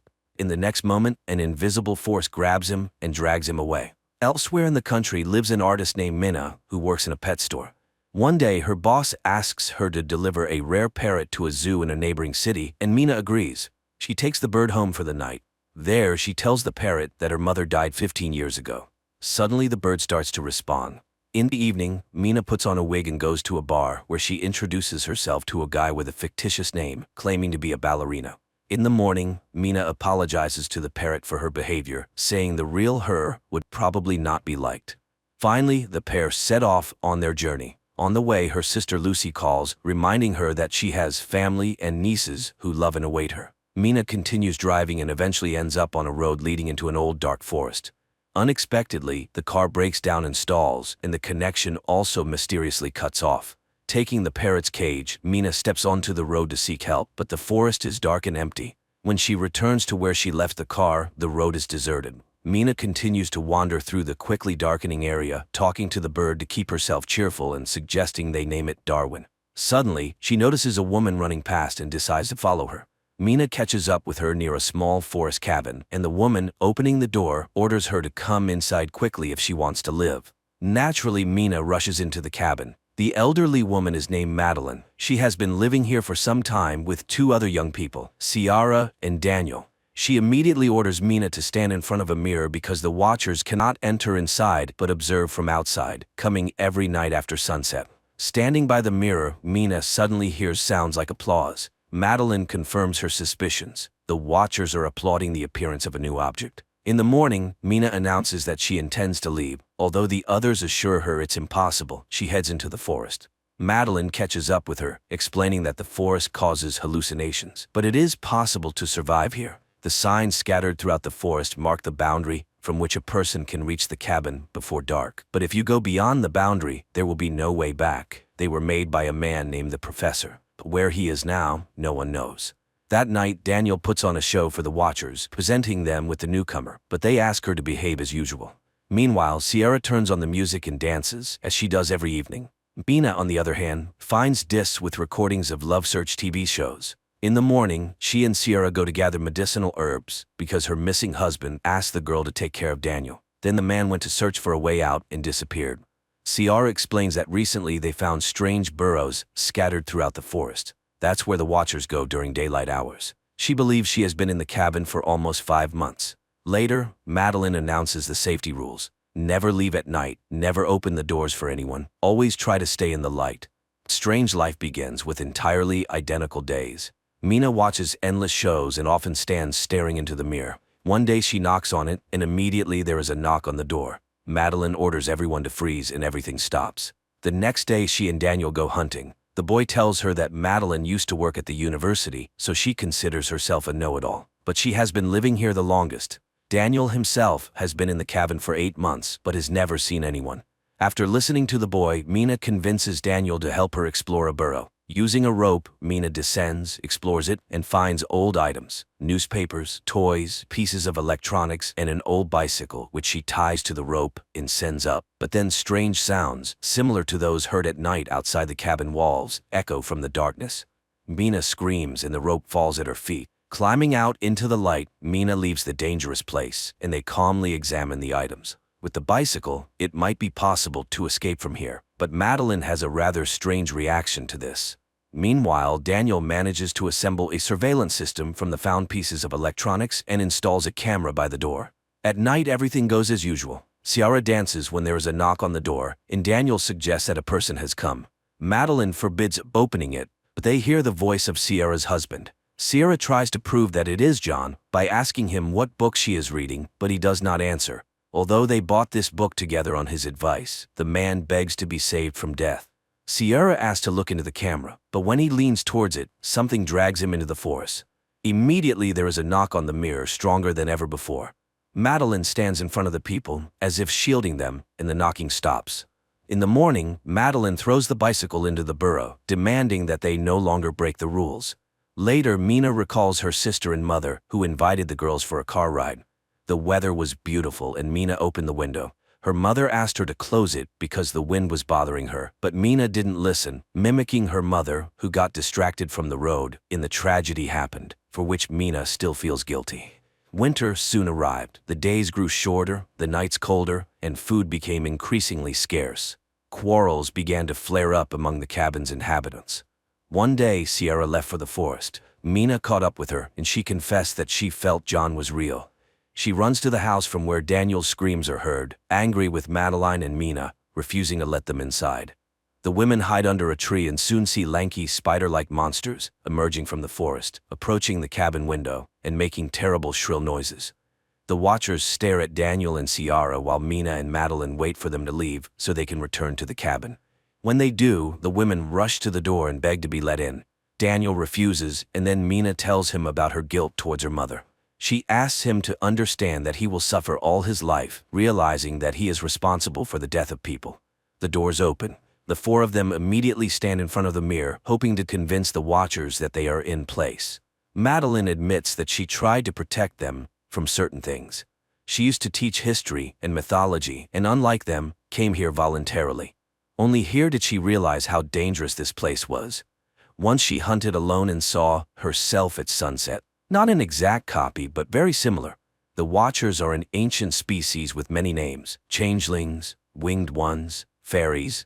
They study people to impersonate them, and they will never let them leave. Knocks and the voices of the cabin's inhabitants are heard outside. Then Daniel finds a hatch in the floor, which they didn't even know existed. Descending, they discover a well-fortified and equipped living space filled with food and equipment.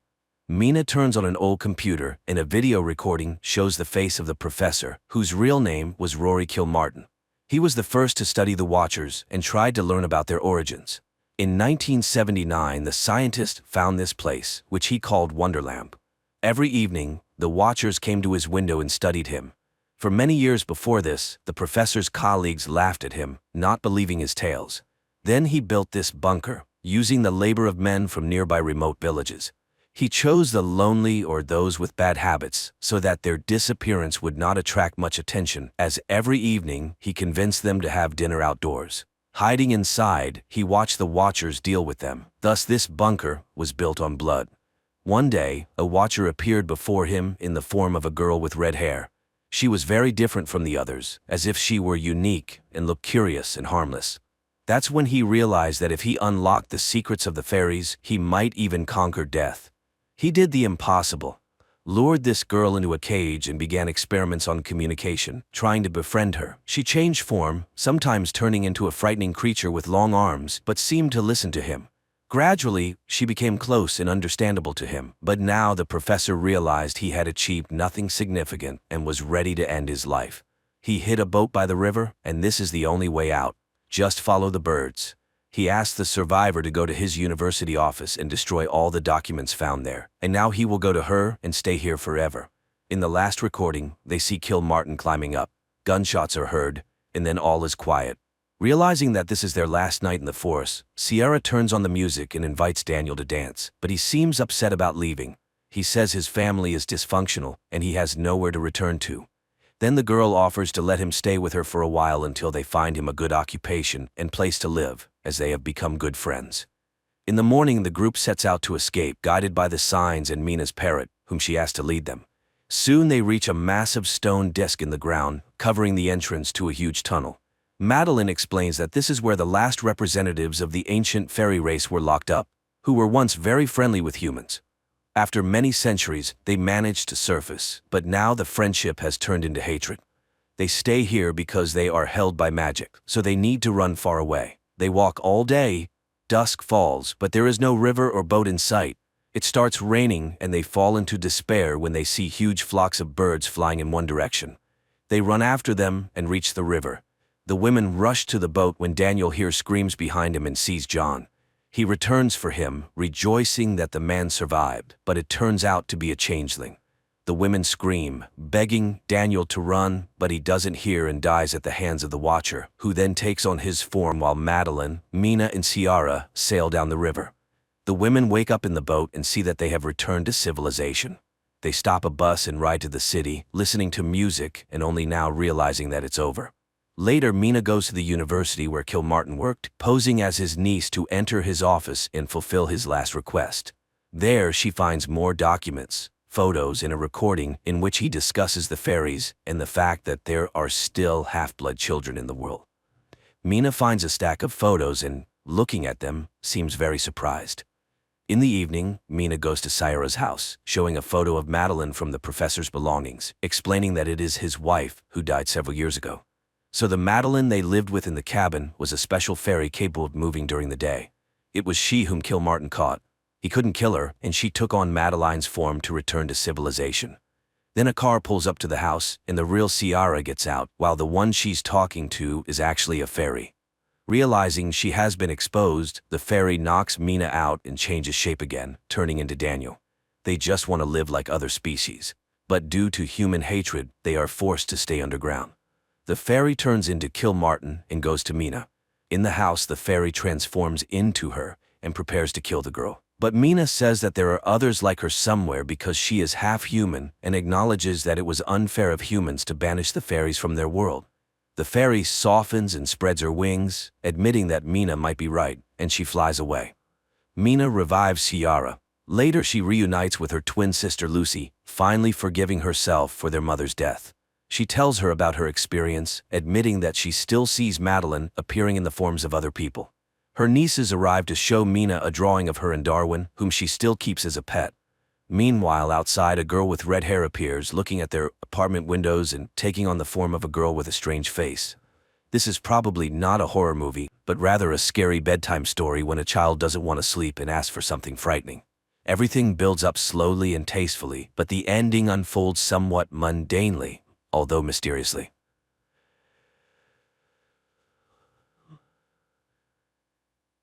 Bob is an ordinary man at first glance, living in a small northern town and working at a lumber mill. His ex-family, his wife Darlene and daughter Eva, live far from him. Their relationship is strained. The girl has reached a troublesome age, behaving oddly and completely ignoring her mother. One ordinary day, Bob returns home and receives a call from Darlene, who complains about their daughter and asks him to influence her. However, Bob asks to be forgotten and ends the call abruptly. Yet, he is deeply upset by Eva's behavior, and to relieve some tension, heads to a bar where he soon notices a dealer.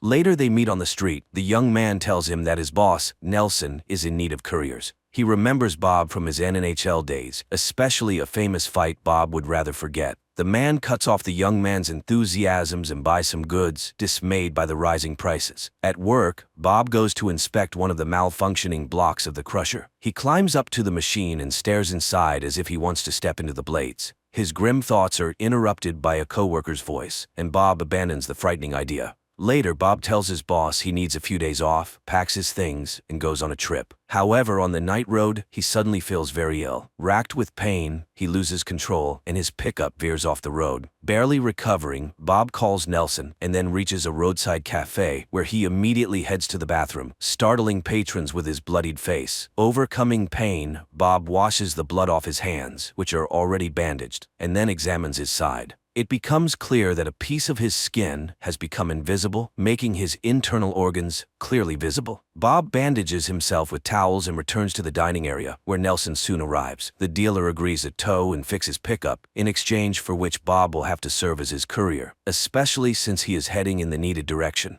Nelson admires his hockey talent and confesses he still watches his old games. He tries to offer support, but Bob cuts off his attempts to befriend him and reluctantly agrees to become a courier. Nelson brings Bob home, then heads to a dump frequented by bears. This time, he shoots one of the animals and guts it on the spot. In the morning, Nelson delivers to Bob a container with the animal's organs, which are to be sold on the black market. The pickup is already repaired, and Bob sets off. He reaches his ex-wife's house late in the evening. Darlene lets Bob inside and informs him that Eva is staying over at a friend's. In the morning, Bob prepares to meet Nelson's contact, who runs a repair shop in town. At that moment, Eva appears. She is happy to see her father, but feels hurt when he refuses to take her with him. Bob drives to the shop, where the owner's employees greet him with a search, but the owner recognizes the former hockey player. He warns that working with Nelson is dangerous and advises thinking about the future. Nevertheless, he hands over the package for the dealer, and noticing Bob's unwell appearance, he gives him a Chinese remedy he gets from a local store. Later, Bob returns home. Ava also notices that her father is feeling unwell, but he brushes it off as Rib's injured at work. Suddenly, the girl asks about the diagnosis of her grandfather, Bob's father, who had died long ago. The man explains that his father voluntarily left this life because he had some issues with his head. After the conversation, Eva runs off to her friends, but on the way she stops by a Chinese pharmacy. The seller is very welcoming and even suggests visiting a doctor who is available right there in the next room. Even when the girl refuses to buy anything, the seller gives Eva herbal tea to improve her skin. Later, Eva meets up with her friends, who suggest going on a tour of an abandoned psychiatric hospital. Although Eva's friend doesn't want to go, Eva insists on visiting more than anyone else. They wander around the creepy rooms, scaring each other with possible ghost encounters. Eva confesses that her grandfather was once a patient there, whom she never knew as he died before she was born. She hopes to find old documents and learn his diagnosis. The group descends into the basement, where they are frightened by a figure in a white sheet, but on a closer look it turns out to be just a pile of rags. However, Eva's friend in terror grabs her hand, tugs at her sleeve, and sees a transparent hand. The girl gets even more frightened and runs away from Eva. Meanwhile, her parents recall their years together and Eva's childhood pranks, like when she went to school on her own at the age of 6. In the morning, Darlin discovers that Eva didn't spend the night at home. She, her friend, and Bob begin to search for the girl, but she's neither at the hospital nor the police station. Darlin goes to the station to file a report, and Bob starts investigating his daughter's belongings. He finds her phone and reads a chat with friends about the planned excursion. The couple goes to Eva's friend's house, but her father says their daughter isn't there. Later, Bob calls Nelson and reports that the delivery will be delayed. The dealer is very displeased. After this, Bob finds Eva's friends. They act provocatively, and the man loses control. After a scuffle, a boy admits they were at the psychiatric hospital. Bob realizes she was looking for her grandfather's data. At the same time, Eva regains consciousness in an iron cage. Meanwhile, her parents drive to the psychiatric hospital and enter the still-functioning part. The security tries to stop them from entering, but Bob gets into a fight and collapses from severe pain. The chief physician comes out, who remembers both his father and Bob well. She asks Darlin to leave her husband in the clinic, as he is not well. Bob remembers himself as a little boy in the same corridor. Later, he argues with the doctor, who calls what happened to his father a tragic accident, as he saw it all himself. The woman confesses that his father wanted to die to hide his illness from others. He was very afraid for his family. Bob immediately remembers how his father asked not to show him to his son. The doctor reminds that she couldn't stop the disease, but she protected the man. She shows the room of his father from where he watched his son's life and offers Bob to stay in the clinic. She will study his illness and provide all necessary care, but Bob categorically refuses as Eva needs him. Nevertheless, they lock him up. However, at night he wakes up to the sound of an opening door and sees that the way is clear and a bunch of keys to the clinic doors is on the bedside table. Bob dresses and leaves. He arrives home, but Darlin isn't there. Only her friend is going crazy with worry for the missing ones.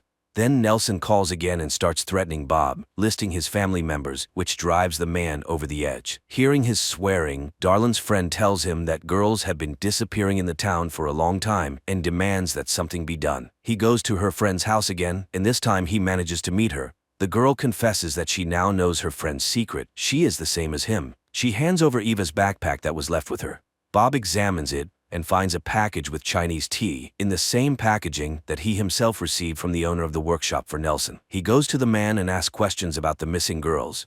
The man is offended. Despite his illegal activities, he is a father and grandfather and would not kidnap people.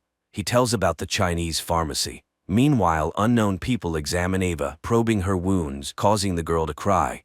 Bob finds the pharmacy and tells the seller about his missing daughter. The woman is scared, but afraid to tell the truth. Then Bob notices Eva's bicycle in the back of the shop. He removes his hood. The woman is horrified, seeing his disappearing flesh, and she realizes that the girl is just like him. She tries to protect the doctor, glancing towards his office. Realizing this, Bob rushes in that direction, stripping off his clothes along the way. He descends into the basement, finds the doctor and his assistant, and starts beating them, demanding his daughter back. Then he hears Eva's voice calling him from a cage. Seeing what her father looks like, Eva is scared, but Bob calms her down and opens the cage, but the doctor manages to wound him. Bob leaves with his daughter. As a parting gift, the seller gives him tea that will help Eva and advises them to run. Father and daughter arrive home. Darlin immediately begins to provide help. It turns out she knew the father's secret and knows what to do. She couldn't confess to her daughter because she was afraid for her. In the morning, Bob regains consciousness and tells his daughter that he had to leave because of the illness. Eva confesses that she quit sports when she started having the same issues. She thought she was alone in this, but it turns out that her father and grandfather also suffered from invisibility. Later, Bob prepares to leave, although Eva doesn't want him to go, but the man confesses that his strength is leaving him, and soon everyone might find out his secret. He says goodbye to Darlin as Eva appears at the doorway with bags, intending to drive her father home herself. Through tears, the mother agrees to let her go. Father and daughter set off. Along the way, Eva starts asking questions. Bob admits that after what he experienced in childhood, he couldn't burden his family, so he left. The daughter promises to make up for everything they missed in their relationship. Soon they arrive at the place where Nelson's new courier is waiting. Bob needs to meet him, but he notices that his face is also beginning to disappear. Eva covers the void with foundation, and the father goes to the meeting. He delivers the package passed by his boss and returns to the car. Soon they reach Bob's home, and the father hands over the tea he got from the Chinese lady to Eva. She brews it and cares for her weakened father. He assures her that she can live here peacefully. People in the north don't meddle in each other's affairs. Meanwhile, Nelson opens the package and finds that he has been deceived. Eva goes shopping, and the dealer notices her. Later, the girl tries to calm her father, who has become almost invisible, and after a while he suddenly says that it's time for him to go, because later he simply will not be able to accomplish what he planned. He is ready to disappear at the sawmill, which he had already tried to do. Despite her objections, Bob drives to the factory, but standing over the crusher, he suddenly stops. At this time, an armed Nelson bursts into his house. He threatens the girl with a shotgun, demanding to know where Bob is. Even though Eva says that he sold the house to her, the man realizes it's not true since Bob's belongings are still there. He accuses Bob of dishonesty and decides to take it out on his daughter. Suddenly, something throws him away from Eva. The girl realizes that her father, who has become completely invisible, has returned and is using this to beat the villain. Bob demands that he leave his family alone, but misjudging his strength, kills the dealer. He confesses that he could not leave his daughter a second time, and now he will always be with her. Later they dump Nelson's body at the dump, where a bear finds it. Eva buys herself tinted glasses, sits in the empty car, and talks to her father, who advises her to drink her magic tea, as it helps. And he confesses that back then, when she was 6, he secretly followed her to school. Also, his father had told him that he did not want his son to see him like that. And he always thought his father meant death. But then, who pulled him out of the psychiatric hospital? Eva immediately remembers the white figure from the basement, smiles, and suggests talking to her grandfather. The seatbelt buckles the void, and father and daughter set off. An unusual Canadian horror film, shot amidst the harsh northern nature. A mix of genres ranging from action to thriller and horror, plus a bit of sentimental drama. All this captivates and compels one to watch the film to the end, although initially, it seems quite gloomy.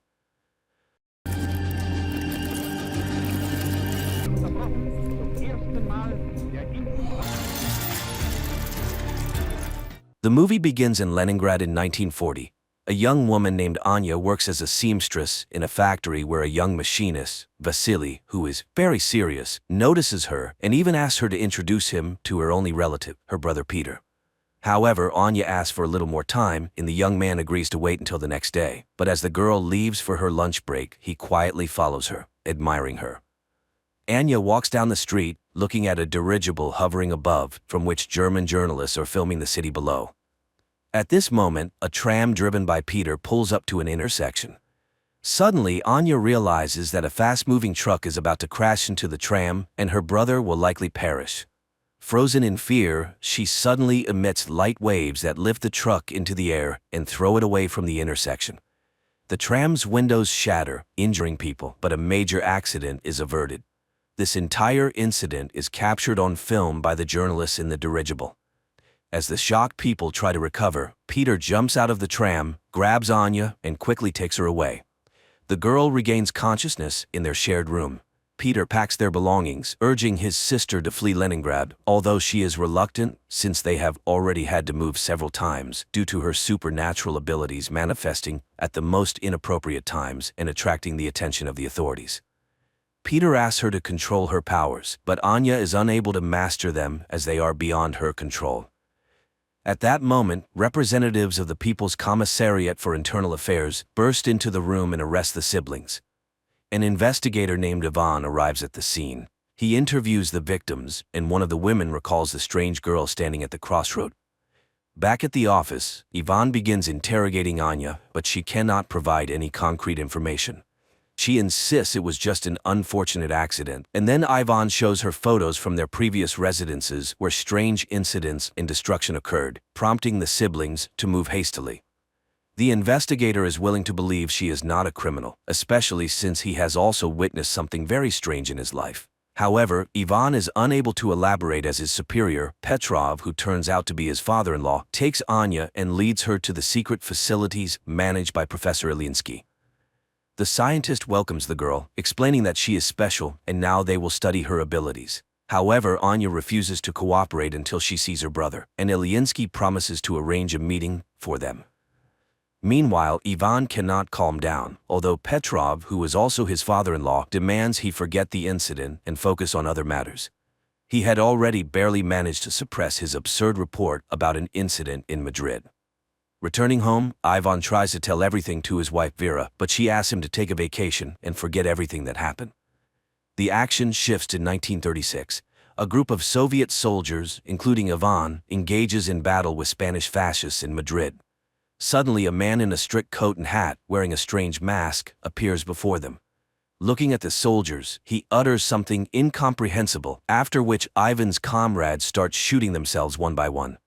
Only Ivan finds the strength to shoot at the man in the mask. The man quickly disappears, leaving Ivan amidst his fallen comrades. The year is 1940. A man in a mask named Neumann and his assistant Katerina arrive in Munich, where the woman meets a Jewish boy named Baruch on the street, who plays chess brilliantly. She offers him a ride with them, noting he can always leave if he does not like their school.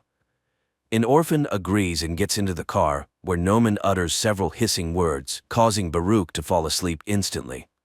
Neumann agrees that the boy is brilliant, but by no means possesses superpowers. However, Katerina is determined to help the boy. Meanwhile, in Moscow, Professor Ilinsky leads Anya to the laboratory where she will be studied, and fulfilling his promise, brings her to a cell to see her brother. Peter again asks her not to show her abilities, and she promises to write to him. Baruch is brought to an ancient castle owned by Neumann. The boy is laid in a hammock in a hall inhabited by many other teenagers, but when the adults leave, he wakes up and is frightened by the dark silhouettes surrounding him. Back in Moscow, Professor Ilinsky leads Anya to a separate room, more like a cell, and locks her in there. He then reports to Petrov that he has never seen anything like it. The girl is a scientific discovery, a unique case, to which the chief objects. She is a new weapon. Later, Anya is subjected to various tests, but she shows nothing special. Ivan cannot forget the incident, studying everything related to the strange explosion. The video footage of the accident also reaches Neumann, and he decides to fly to the USSR. There, the man is taken to meet with Professor Ilinsky.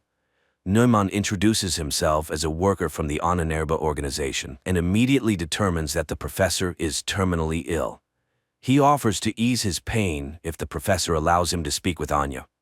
Ilinsky does not believe in his abilities, but Neumann utters something, and glowing waves emanate from him, enveloping the professor, causing him to lose consciousness.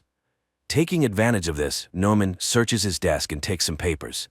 Soon, Ilinsky regains consciousness, but strangely feels no pain. He agrees to arrange a meeting with Anya and leads the German to the laboratory. Neumann approaches the girl and secretly shows her an execution order for her brother. Then waves of unprecedented force begin to emanate from the girl, literally blowing up the entire laboratory. Neumann grabs her and escapes. Ivan sees from the window a man in a hat whom he immediately recognizes and runs to the laboratory where explosions are heard, but Neumann and the girl are nowhere to be found. The narrative shifts to 1924. In a remote Karelian village, a woman lives with two children, Peter and Anya. One day they go with the village boys into the forest. Suddenly, a pack of wolves leaps out at the children. The children freeze in fear, but waves emanate from Anya, scattering the beasts. When the men arrive at the clearing, they find the girl dead. 1940. Petrov enters the devastated laboratory, where people connected by tubes into a single organism and marked with the letter M lie in chairs. At first glance, this structure was not damaged by the explosion, as the injured Ilinsky lying nearby confirms. The professor reports that Anya caused all this and refuses to continue the experiments. Then, Petrov shoots him. Afterward, he goes to Ilinsky's colleague, who everyone simply calls Professor Lyubov. Petrov asks her to activate the M Squad. Learning about the professor's death, the woman refuses to help Petrov, but he reminds her of her family, and Lyubov reluctantly agrees. On the train, a customs officer searches Neumann's compartment and finds an iron sarcophagus with Anya inside. Unsure of what to do, he goes for help. Meanwhile, Anya envisions her own funeral following the incident with the wolves. Frightened, she comes to, and Neumann informs her that he is saving her. Anya tries to run, but the customs officers, who decided to detain the strange German, stop her. However, he utters something, and the military personnel bring their pistols to their own heads. Neumann and Anya leave. At the same time in Moscow, Petrov reports to his colleagues that a member of the Ahnenerbe, which translates to ancestral heritage, Neumann has stolen a valuable exhibit from the USSR, the girl Anya. A squad has already been formed to pursue the German and will depart in a matter of days. Learning of this, Ivan requests to be included, but Petrov, feeling sorry for his daughter, refuses to do so. Neumann leads Anya to a spot where Katerina's car is waiting, and she drives the pair to the castle. It is apparent that the woman does not like Neumann's new toy, but he immediately says that Anya is just like him. At the castle, they are greeted by children whom Neumann calls his army. Anya is escorted to her room, and Neumann finds a guest in his office, Admiral Canaris, who is very interested in the scientist's research. But today he has come to express his displeasure with Neumann's sabotage in the USSR, as it could start a war. Neumann reassures him and invites him to a formal dinner. Meanwhile, Anya is startled by a sound and sees Baruch in her room, trying to open her window to escape the castle. But Katerina and Neumann appear and stop him. While Katerina takes the boy away, Neumann tries to convince Anya that the castle is a paradise, and no one wants to leave of their own volition. Katerina brings Baruch to a bedroom, reminding him that he must speak only German and not tell anyone his real name if he wants to live. But when she leaves, the other teenagers attack him. In Moscow, Ivan asks his wife to help him get enrolled in the squad, after which he goes to Professor Lyubov. He is interested in whether hypnosis can make a person do what another wants. The professor asks him not to travel to Germany, but he is determined to find the man in the mask.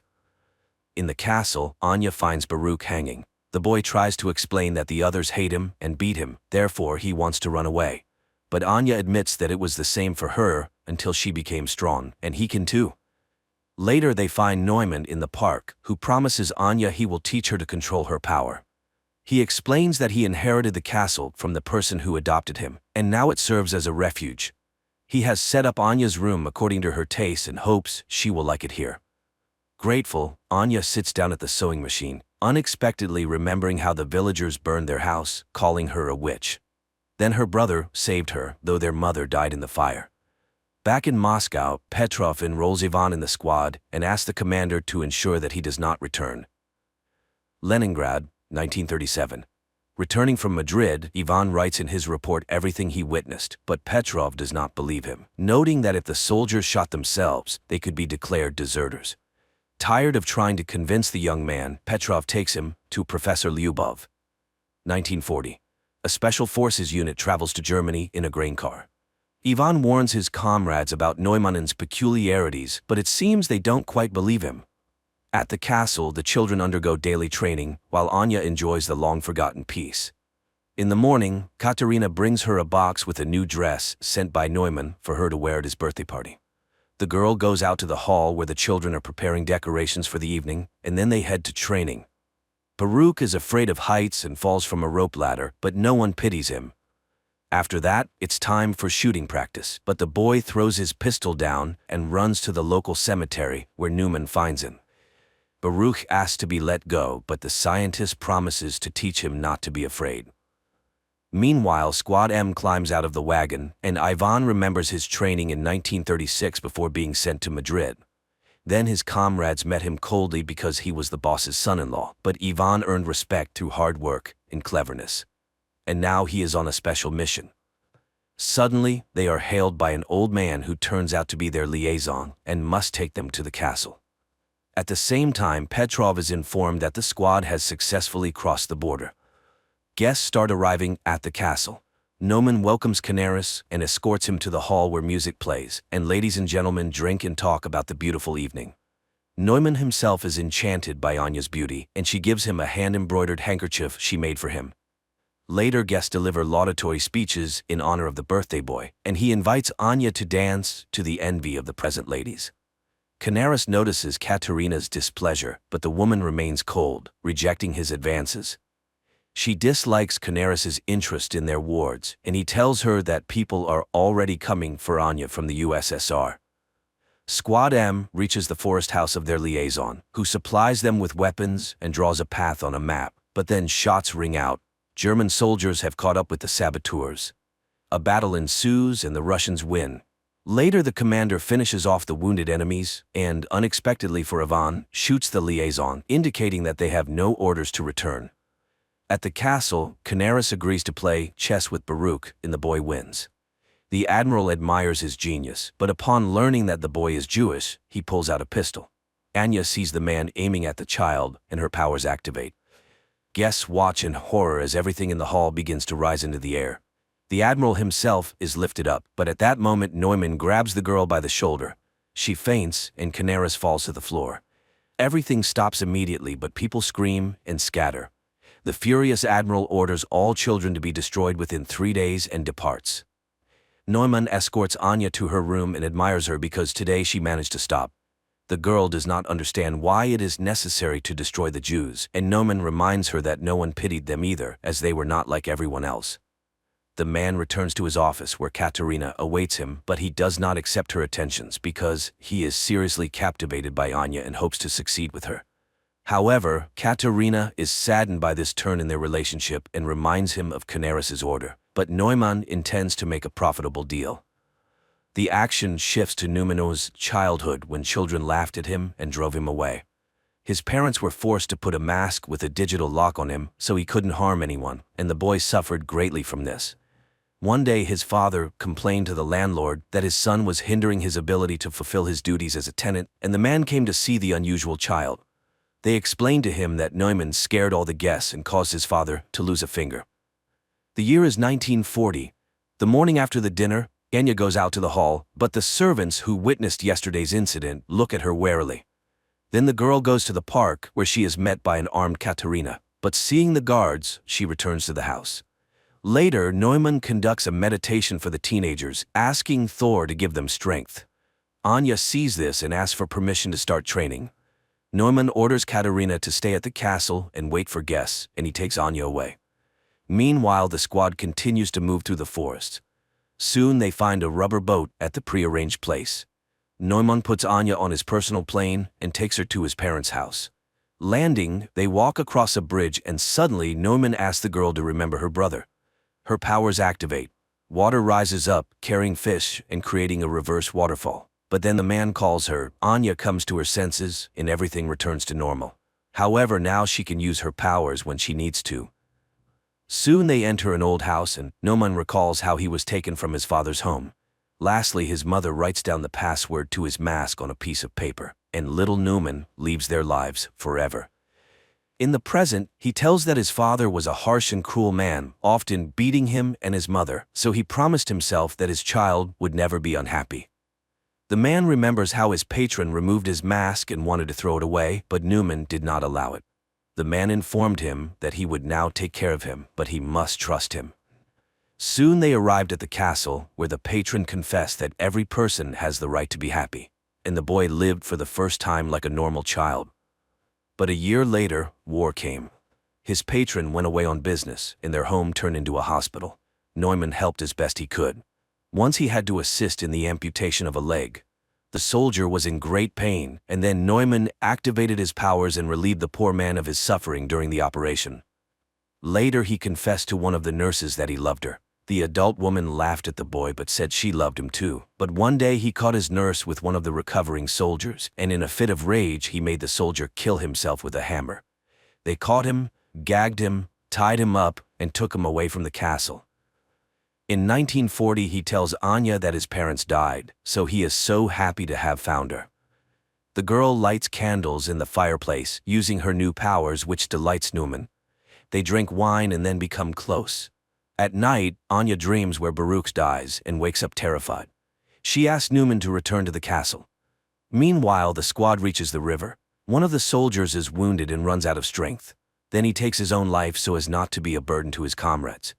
Only 3 remain, but they still row towards the castle. And there Katerina, who can't sleep, reminisces about the past when she helped her mother, who worked in a psychiatric hospital, where one day they brought in a tied-up boy named Neumann. She then freed him, and he promised never to harm her. The year is 1936, Leningrad. Petrov attends a lecture by Professor Ilyinsky where he discusses a significant discovery in the field of controlling human memory and emotions. Ilyinsky's colleague, Professor Lyubov, is inspired by the future changes, as people with good mental health will be able to work better and create a brilliant future for themselves and their children. The Project M envisions a new society where happy people with immense productivity and willpower will live. Petrov asks about the use of these discoveries in the military sphere, arguing that if a new society is to be built, it must be able to defend itself. However, Lyubov categorically opposes totalitarianism. After the lecture, Petrov offers Ilyinsky full support for their program if he agrees to operate under military auspices. But Ilyinsky sends him to Lyubov as the ideational inspiration behind the project. However, the woman flatly refuses to cooperate with the military. That same day, she is hit by a car in the street. Later, Petrov returns to Ilyinsky, informing him of the unfortunate accident with his colleague, and Ilyinsky reluctantly agrees to cooperate. Again, 1940-year Germany. The three remaining members of the squad reach the castle's territory. Surprised by the lack of security, they enter the premises. Petrov receives a summary of incidents in a specific area of Germany and realizes that everything is going according to plan. His boss is horrified. His people have left a very noticeable trail, which could easily lead to the USSR being accused of provocation. But Petrov assures him that everything was planned this way and there will be no international conflict. At that moment, his daughter calls and he rushes home. The squad members reach the castle and, splitting up, begin to explore the premises. Meanwhile, Petrov finds Vera in a hysterical state. She is going mad with worry for her husband, and the father decides to take action. At the same time in the castle, Katerina reads a book to the children, and seeing her nervousness, they calm the woman. She orders lights out and leaves, just as Ivan enters the hall from the other side. Seeing the children in front of him, the man lowers his weapon and leaves. The children remain motionless. The soldiers continue to explore the castle, and now the squad leader enters the hall with the children. But he does not lower his weapon and prepares to shoot. Then the children attack first. The commander fires in all directions, but the teenagers throw their clothes at him and knock him down.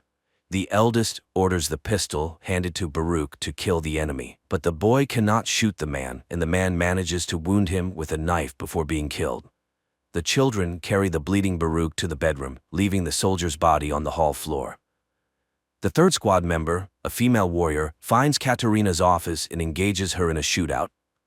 Katerina flees, but the woman catches up to her, and they fight.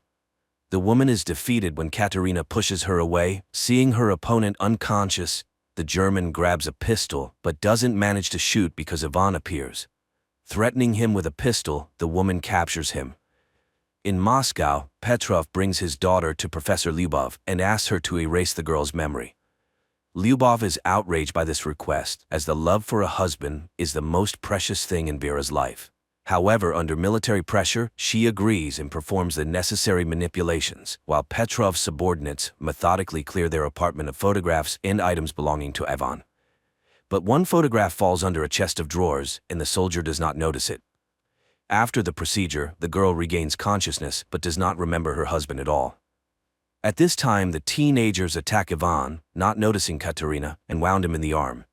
The woman drives off the aggressive children and escorts the wounded man to Nauman's office, where she admits to Ivan that she recognized him because she had seen him in Madrid. He asked why her master kidnapped Anya. Could it be that he wants to use her in the war? Katerina assures him that he still doesn't understand. People are petty and greedy creatures fighting for power. Neumann is unique. He is ready to seize all power on Earth to save the world from war. Meanwhile, Neumann and Anya arrive at the castle and find a wounded woman on the threshold. The scientist finishes her off with a pistol while Anya runs to the bedroom to the teenagers and finds Baruch dead. At this time, Ivan is bandaging himself while Katerina explains that they teach the children survival by developing their skills, because their destiny is to save the world under Neumann's leadership. The woman offers to help him escape if he will help her, but before Ivan can hear her out, Neumann enters the door. The Russian immediately picks up a pistol and takes the woman hostage. However, the German informs him that he does not care about her fate, which visibly upsets her. At that moment, Anya runs into the office and uses her power to knock Ivan off his feet. But when she recognizes the man, Neumann quickly takes her away, leaving the Russian with Katerina. In Moscow, Professor Lyubov mourns Ilyinsky when Petrov brings her folders with the names of the condemned, whom she can save by including them in Squad M. She remembers how after the accident, Ilyinsky came to her in the hospital. The man was shocked to learn that she had been mutilated by the military, but he was frightened and could not refuse to cooperate. Now the woman is alone and forced to make difficult decisions. She takes out a vial of M activator and recalls Ivan's story about the man in the mask. After his return from Madrid, she worked with his memory, suggesting removing the traumatic memories of his comrades' deaths, but Ivan refused to erase his life. And now the young man is chained in a cell in the castle of the man in the mask. Later Anya visits him, accusing him of killing Baruch, but the boy denies it, and he is not particularly interested in her fate.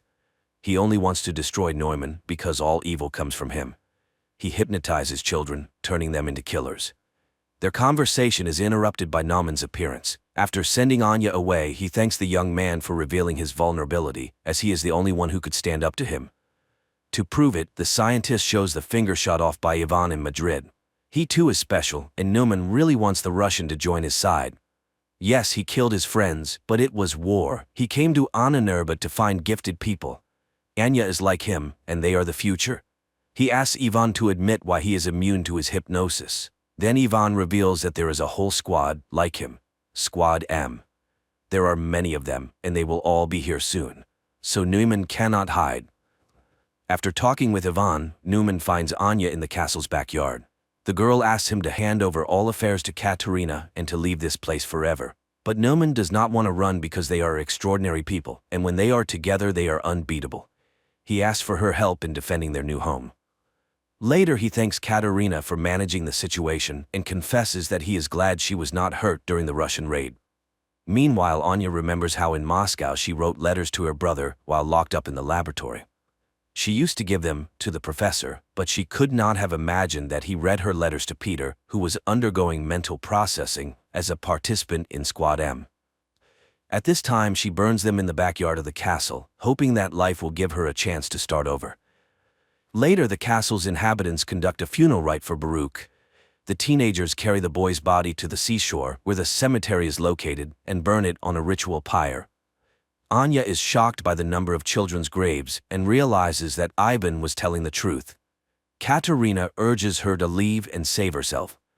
Anya runs to Ivan's cell and asks him to tell her what he saw in Madrid that was so special. The boy talks about the death of his comrades and Neumann's chilling whisper, but the German doesn't know that he just had a misfire. He is not special and survived only because of the pistol's malfunction, but if Neumann finds out, he will kill him immediately. And only Anya can stand up to him. Out of the darkness comes Katerina, who has heard everything. She will let them go if they leave forever. Neumann is planning to sell the children to Canaris, and Anya can do nothing about it. They are weapons, and it is high time the Russian understood this. But Anya runs away while Katerina frees Ivan from his chains and advises him to make sure the German never finds them. Meanwhile in Moscow, Petrov enjoys his daughter's good mood, hoping she will meet another man, marry, and give him grandchildren. The girl is lively and cheerful, unaware that the photo under the dresser awaits its moment. At this time, Neumann orders the Russian man to be killed, and he goes to look for Anya. Meanwhile, Katerina leads Ivan to her car, where Neumann's guard catches up with them. He engages in a fight with the Russian, and when he is about to kill him, Katerina attacks the guard. The guard is much stronger, and Katerina has to shoot. The teenagers hear the sound and run into the courtyard while Katerina puts Ivan in the car and drives him away from the estate.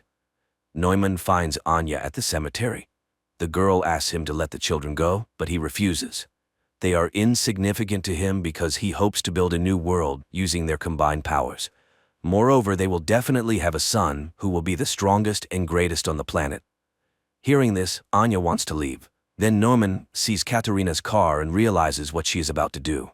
He puts on his quantum mask, which greatly amplifies the power of his voice, and begins to speak, while Ivan stands on the car step and aims an assault rifle at him.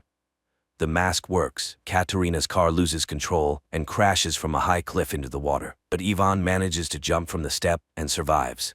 Then, members of the second squad M, who were heading to the castle, covering for the distracting maneuvers of the first squad, open fire on Newman. But the soldiers are programmed for total destruction, and one of them engages in a fight with Ivan, not realizing he is an ally. The young man has to kill the soldier. Neumann asks Anya to activate her power, and the girl begins to do so when she recognizes one of the soldiers as her brother. Neumann is knocked down by her force, rocks crash from the sky, and the girl runs to Peter, realizing that this time he is indeed dead. Anya's powers activate again when Neumann falls from Ivan's shot. The girl mourns her brother as teenagers appear on the road. Ivan grabs Anya and drags her away while the children pick up Neumann's body and carry it into the castle. The Russians run to the airplane and manage to take off at the last moment. 9 months later, Neumann, who survived the injury, listens to Hitler's speeches and experiments with a new kind of influence on people, broadcasting his voice through radio equipment. Meanwhile, in Anya's native village, a bearded Ivan arrives from the woods as his woman is about to give birth. Pregnant Anya is dragged into the village where women come to help. As the birth proceeds, an announcement about the start of the war with Germany is broadcast from the speakers. Later, surrounded by streams of power, Anya gives birth to a healthy baby boy. Neumann is immediately informed by a fortune-telling girl.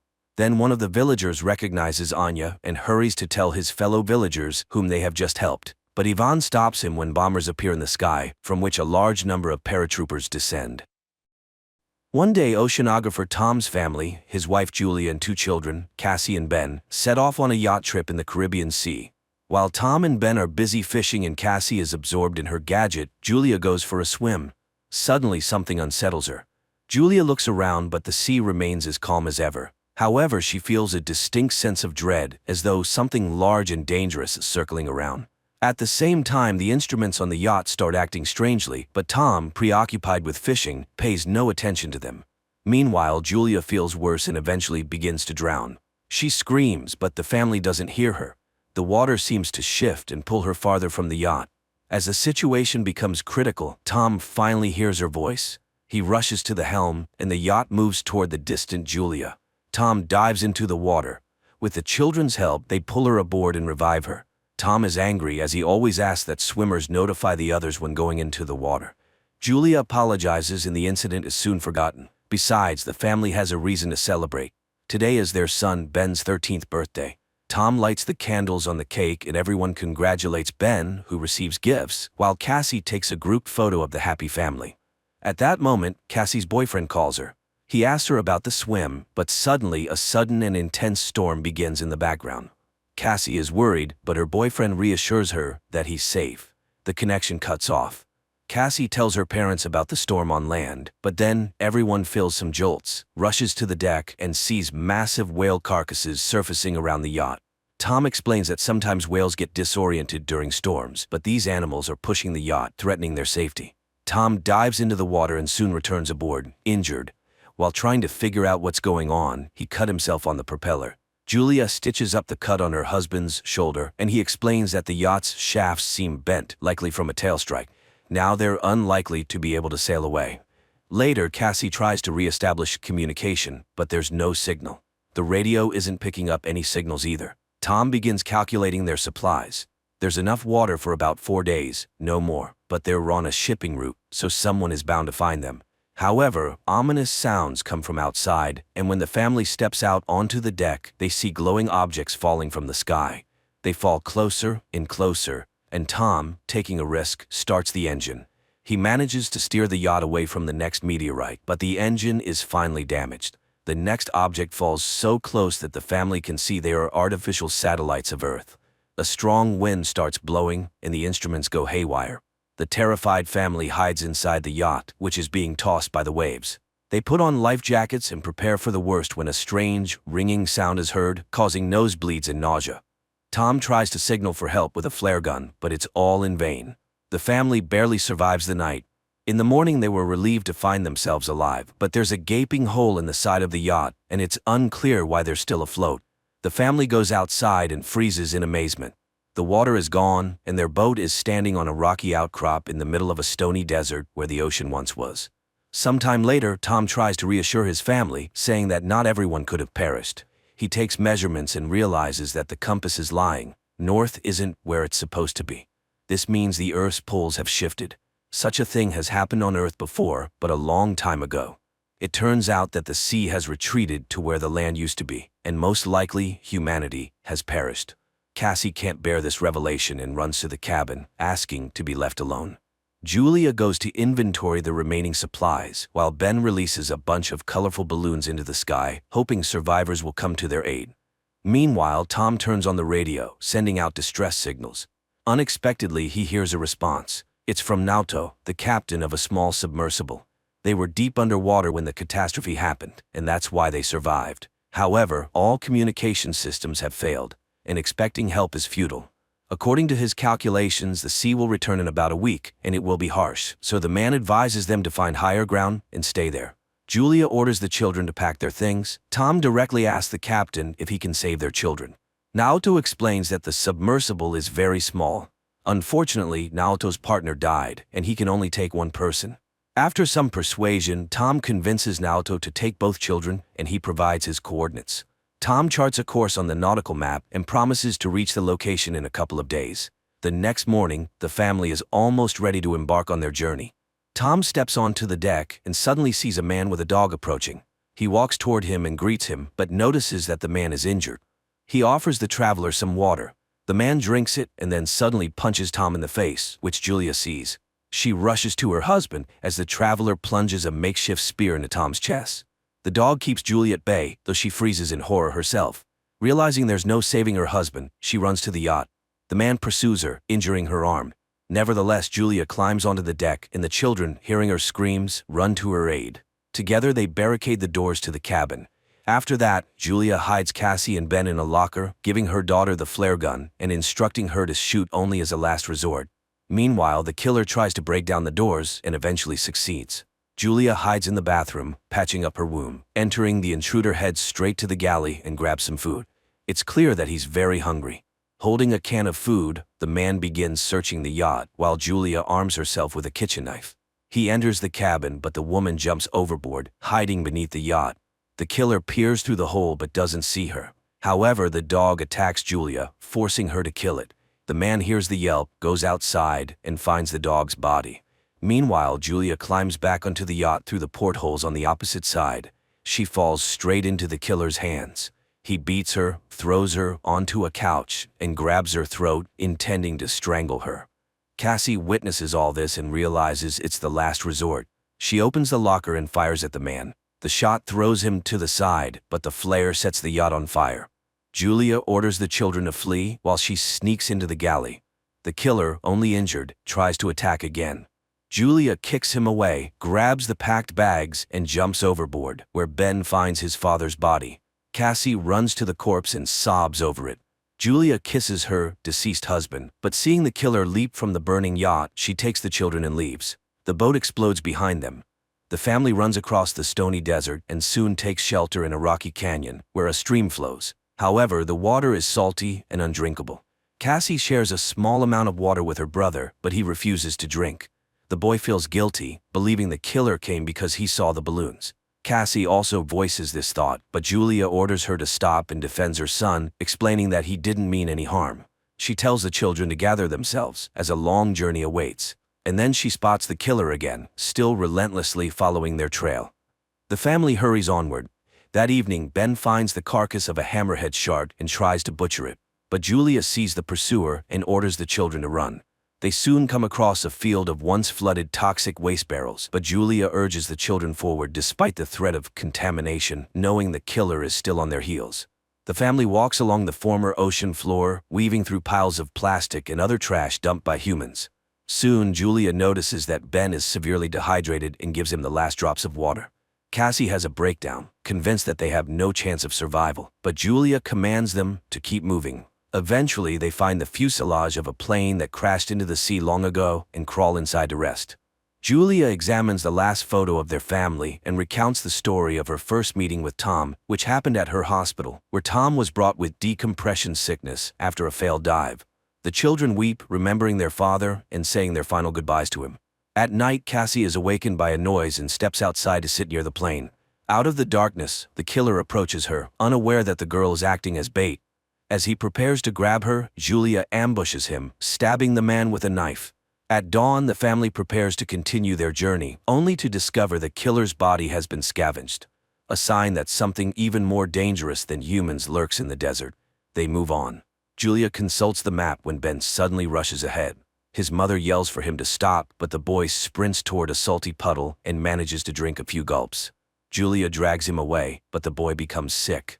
Soon they come across some plastic chairs and build a makeshift shelter from the sun, resting inside it. Suddenly, Julia hears strange sounds. She steps outside and sees something that forces her to wake the children. Realizing the new danger, they begin running. Soon they spot a large ship in the distance, surrounded by crashed containers and a few wandering people. Julia calls out to them, but they, seeing thousands of giant crabs, dash into a container and lock the doors, ignoring her pleas for help. The three climb onto a container, though the crabs manage to wound Julia in the leg.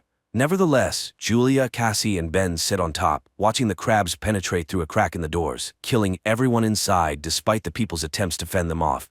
Julia ties a scarf around her leg and passes out. The next morning, she wakes up alone, terrified, and calls for the children. But it turns out the crabs have moved on, and the children had gone down to search for food and weapons. Julia cauterizes her wound while Ben examines the found weapons. Searching through the containers, they find a small amount of food and water. In the pocket of one of the deceased, Julia finds a radio and contacts Naoto. He responds, explaining that he was also attacked by deep-sea arthropods. Based on his observations, the sea will return soon, which is why the creatures have emerged. Julia begs him to save her children, but she's unsure where to go because she's lost the map.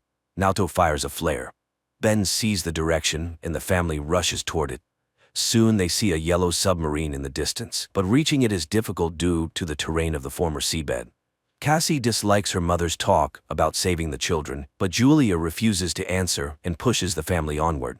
They are forced to pass through a canyon contaminated with toxic waste. At one point, they are caught in a rock slide, and Julia becomes separated from the children. She orders them to continue, and when Cassie refuses, Julia pleads with her to save her brother. Cassie and Ben make it out of the canyon and reach the submarine, but inside, there's no one. Suddenly, Naoto, badly wounded, emerges from behind the boat. He admits that he has no chance of surviving and orders them to climb aboard, but Cassie goes back for her mother, who is fending off the emerging crabs. Her bullets nearly depleted, Cassie climbs the rock barrier and extends her hand to her mother. They manage to reach the submarine just as the crabs overrun Naoto, who dies in their claws. The family climbs aboard, and just then an ocean wave crests over the horizon. The water lifts the submarine and drags it across the rocks, and as Julia watches everything that happened over the past few days flash before her eyes, she passes out. When she awakens, she finds the vessel at a standstill. Julia opens the hatch, and the family emerges to find themselves in a ruined city, carried there by the wave. Despite a great concept, the film failed to make an impact, largely due to the many mistakes made by its creators.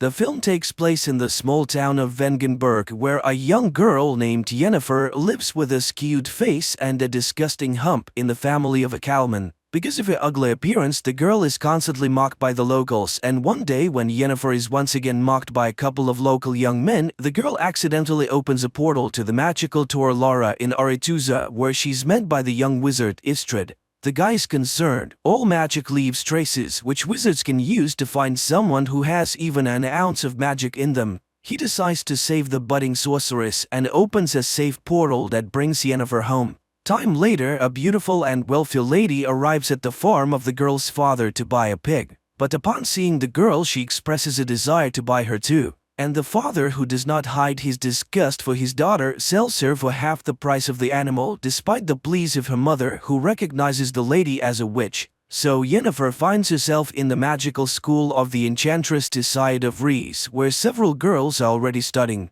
At first, Yennefer takes the separation from home hard, and how low her father judged her. She even tried to commit suicide, but when classes begin, she discovers that the young wizard was right. It was her inadvertent wizardry that caused the wave and caught the attention of the school's rector, the wizardess Tissaia. The girls who study at the school have also distinguished themselves with the same unique skills. Soon Tissaia holds the first test. The girls must lift a stone and a flower without touching them, and using a spell. Everyone more or less manages to cope with the task, but Yennefer fails. The girl stubbornly tries again and again until Tisaya stops her. Frustrated, Yennefer runs away. Later, she finds Istrid in the cave and tells him her name. Sometime later, Tisaya trains her female pupils to recognize man's greatest fear. She sees the girls in pairs and orders them to look into each other's eyes until they get inside their rival schemes. Yennefer pairs up to encourage the girl, but she again fails. Tisaya is enraged. Yennefer is useless. And this is because she's lying to herself. Even if she were a beauty, no one would love her. Although she's not the only one to whom she has problems, Yennefer shares the problems with her only friend, Istrid, who talks about her schooling. He too was having a hard time with everything. The boy offers to read his mind, and the girl succeeds. One night, Tisaya wakes the girls in the middle of a storm and takes them to the Tor Lara, the most powerful magic place in the continent, entrance to which is only open to members of the Wizard Brotherhood. Today there will be a test in the art of controlling the flows of chaos, which requires catching lightning in a bottle. The girls do not believe in such a possibility, and some get strong discharges even after catching the lightning. Yennefer's turn comes, and she reaches up with the bottle, but it is thrown back against the wall. Enraged, she directs her power at her more fortunate opponent, Tisaya, blocking her mental blow. Later, she reprimands her apprentice she almost killed today, which means that her emotions can ruin her own. Tisaya cannot be sure that Yennefer will not go along with her feelings and harm his school, for she's to become a court sorceress, and the weak have no place near a ruler. The enchantress already doubts that there's anything in her that the wizarding chapter needs. Frustrated, Yennefer tells Istrid everything. But most importantly, the enchantress knows all about them and they won't be able to see each other again. The guy is willing to show her other, more ancient and powerful magic, but it is very dangerous. He shows her the skulls of the dead elves who built Aretuza. They were the first wizards of the continent, and they were the ones who built all the magical places. But humans came to the continent and slaughtered them. Istrid gives her a flower that can only grow where the elder blood rests and reads a spell, which by repeating it the girl opens a portal. The astonished wizard does not understand how she managed to do it the first time, and Yennefer confesses that her real father was a half-elf who died in the purge. It was his blood that made her ugly. The boy kisses Yennefer and confesses his love. Later, she shows Tisaya the flower. It turns out that this was her assignment, to get the plant by applying the skills of false emotion. Yennefer hopes to be elevated. The enchantress promises that she will soon hear a knock and know when it is time. Meanwhile, Istrid is also reporting to his mentor Strigobor about what he has learned about the girl. One night, Yennefer hears a knock at her neighbor's door and, taking the flower, goes after them. She peeks out as Tisaya turns the four of them into eels. The enchantress knows the girl is here and orders her to come out and push her former fellow students into the water. They are now the conduits of magic for Aretuza. Yennefer performs this and then sees many silhouettes of former schoolmates in the water. Time passes. Yennefer enjoys a love affair with Istrid, applying what she has learned to enhance the effect of intimacy. Thus, one day she created a whole crowd that watched her intimacy and then rewarded the lovers with applause. The guy is amazed at her imagination. What will she come up with next time? So the day of the final rite is approaching, after which they will be masters of their own destiny. Yennefer dreams of graduating from Aretuza and returning to her native Aedirn as a powerful sorceress to show her longtime abusers and her father what she's been able to achieve. In addition, all Aretuza graduates are perfected before being sent to the different kingdoms. All physical defects are removed, which awaits Yennefer as well. The wizard in charge shows her his work, the flawless beauty of the graduates, and promises her an equally wonderful result. He suggests making her color a noble but strong gray. Tisaya, on the other hand, teaches her to look in the mirror and see what Yennefer herself wants. She orders the girl to close her eyes and imagine the most powerful woman in the world. Yennefer complies with the order but does not yet see the promised beauty. Meanwhile, the chapter of wizards gathers in Aretuza to decide where their graduates should go, for all kings need court wizards. Then it transpires that one of the leaders of the council, the wizard Strigobor, knows that Yennefer is a quarter elf, which means that she will not be accepted at Aretuza, where there is a prejudice against elves. The chapter vows to send Yennefer to Nilfgaard, which the aspiring enchanter does not like. She demands an audience with the chapter, but Tisaya declares herself in charge of the distribution. Yennefer is beside herself. She has no intention of wasting her life serving the king of a small southern kingdom and a lover of women. The tutor reminds her of the elven blood, and the girl understands how Stregobor knew about it. The initiation ceremony begins, which Yennefer does not attend. Worried, Istrid finds him behind a letter to her father asking him to confirm that she's his own daughter. The boy does not believe that this letter can convince the chapter. But the girl simply does not know what to do, for even if Istrid disproves his words about her origins, no one will believe him anymore. The enchanter is frustrated. He didn't know why Stregobor needed this information, and she has already missed all the initiation spells. Istrid suggests that she should go with him, for he has been offered to become an explorer. They can travel the continent and discover the unknowable. But unexpectedly, the girl cruelly ridicules his plan. She's not going to dig through the dust of the ages at all, and these are his dreams and intentions, and her opinion, as always, he does not even ask. Istrid is shocked. Yennefer is not at all what he thought she was, and he expresses his opinion that she's angry because she missed her chance to find beauty. But a girl needs power, and she didn't experience so much hardship studying at the magic school for nothing. Yennefer runs to the enchanter, who is in charge of perfection, and demands to show her art. Not even the lack of a potion to dull the terrible pain that accompanies the transformation process stops her. As the magician begins the process, Yennefer asks for her eyes and the cut marks on her hands as a reminder of her former weakness, and the wizard informs her that every magic has a price. Having been reborn, she will not be able to walk. But the girl agrees to everything, even to the removal of her womb necessary for a complete transformation. The magician reads spells, and the girl screams in terrible pain and rips the chains with which she was tied to the table. Her spine straightens, her entire body seems to melt and shift from one form to another. Finally, writhing in pain, Yennefer loses consciousness. Meanwhile, in the main hall of Aretuza, the initiation ball continues. Suddenly, Tisaya sees a door opening in which stands an unusually beautiful girl with violet eyes. She realizes that Yennefer has disobeyed her orders and hurries to take her away. But it is too late. The Aedirn ruler has already noticed the beauty. He invites her to a dance where he expresses his desire to see her as court wizard in his kingdom. Tisaya has to retreat and only watch the dance of the king and the enchantress from afar. Directed based on a series of books by Sapkowski, The Witcher is quite curious, fascinating, and vivid. The atmosphere of magic, the world of monsters and steel swords transferred quite well, so the adventures of the female protagonist will be even more exciting in the next episodes.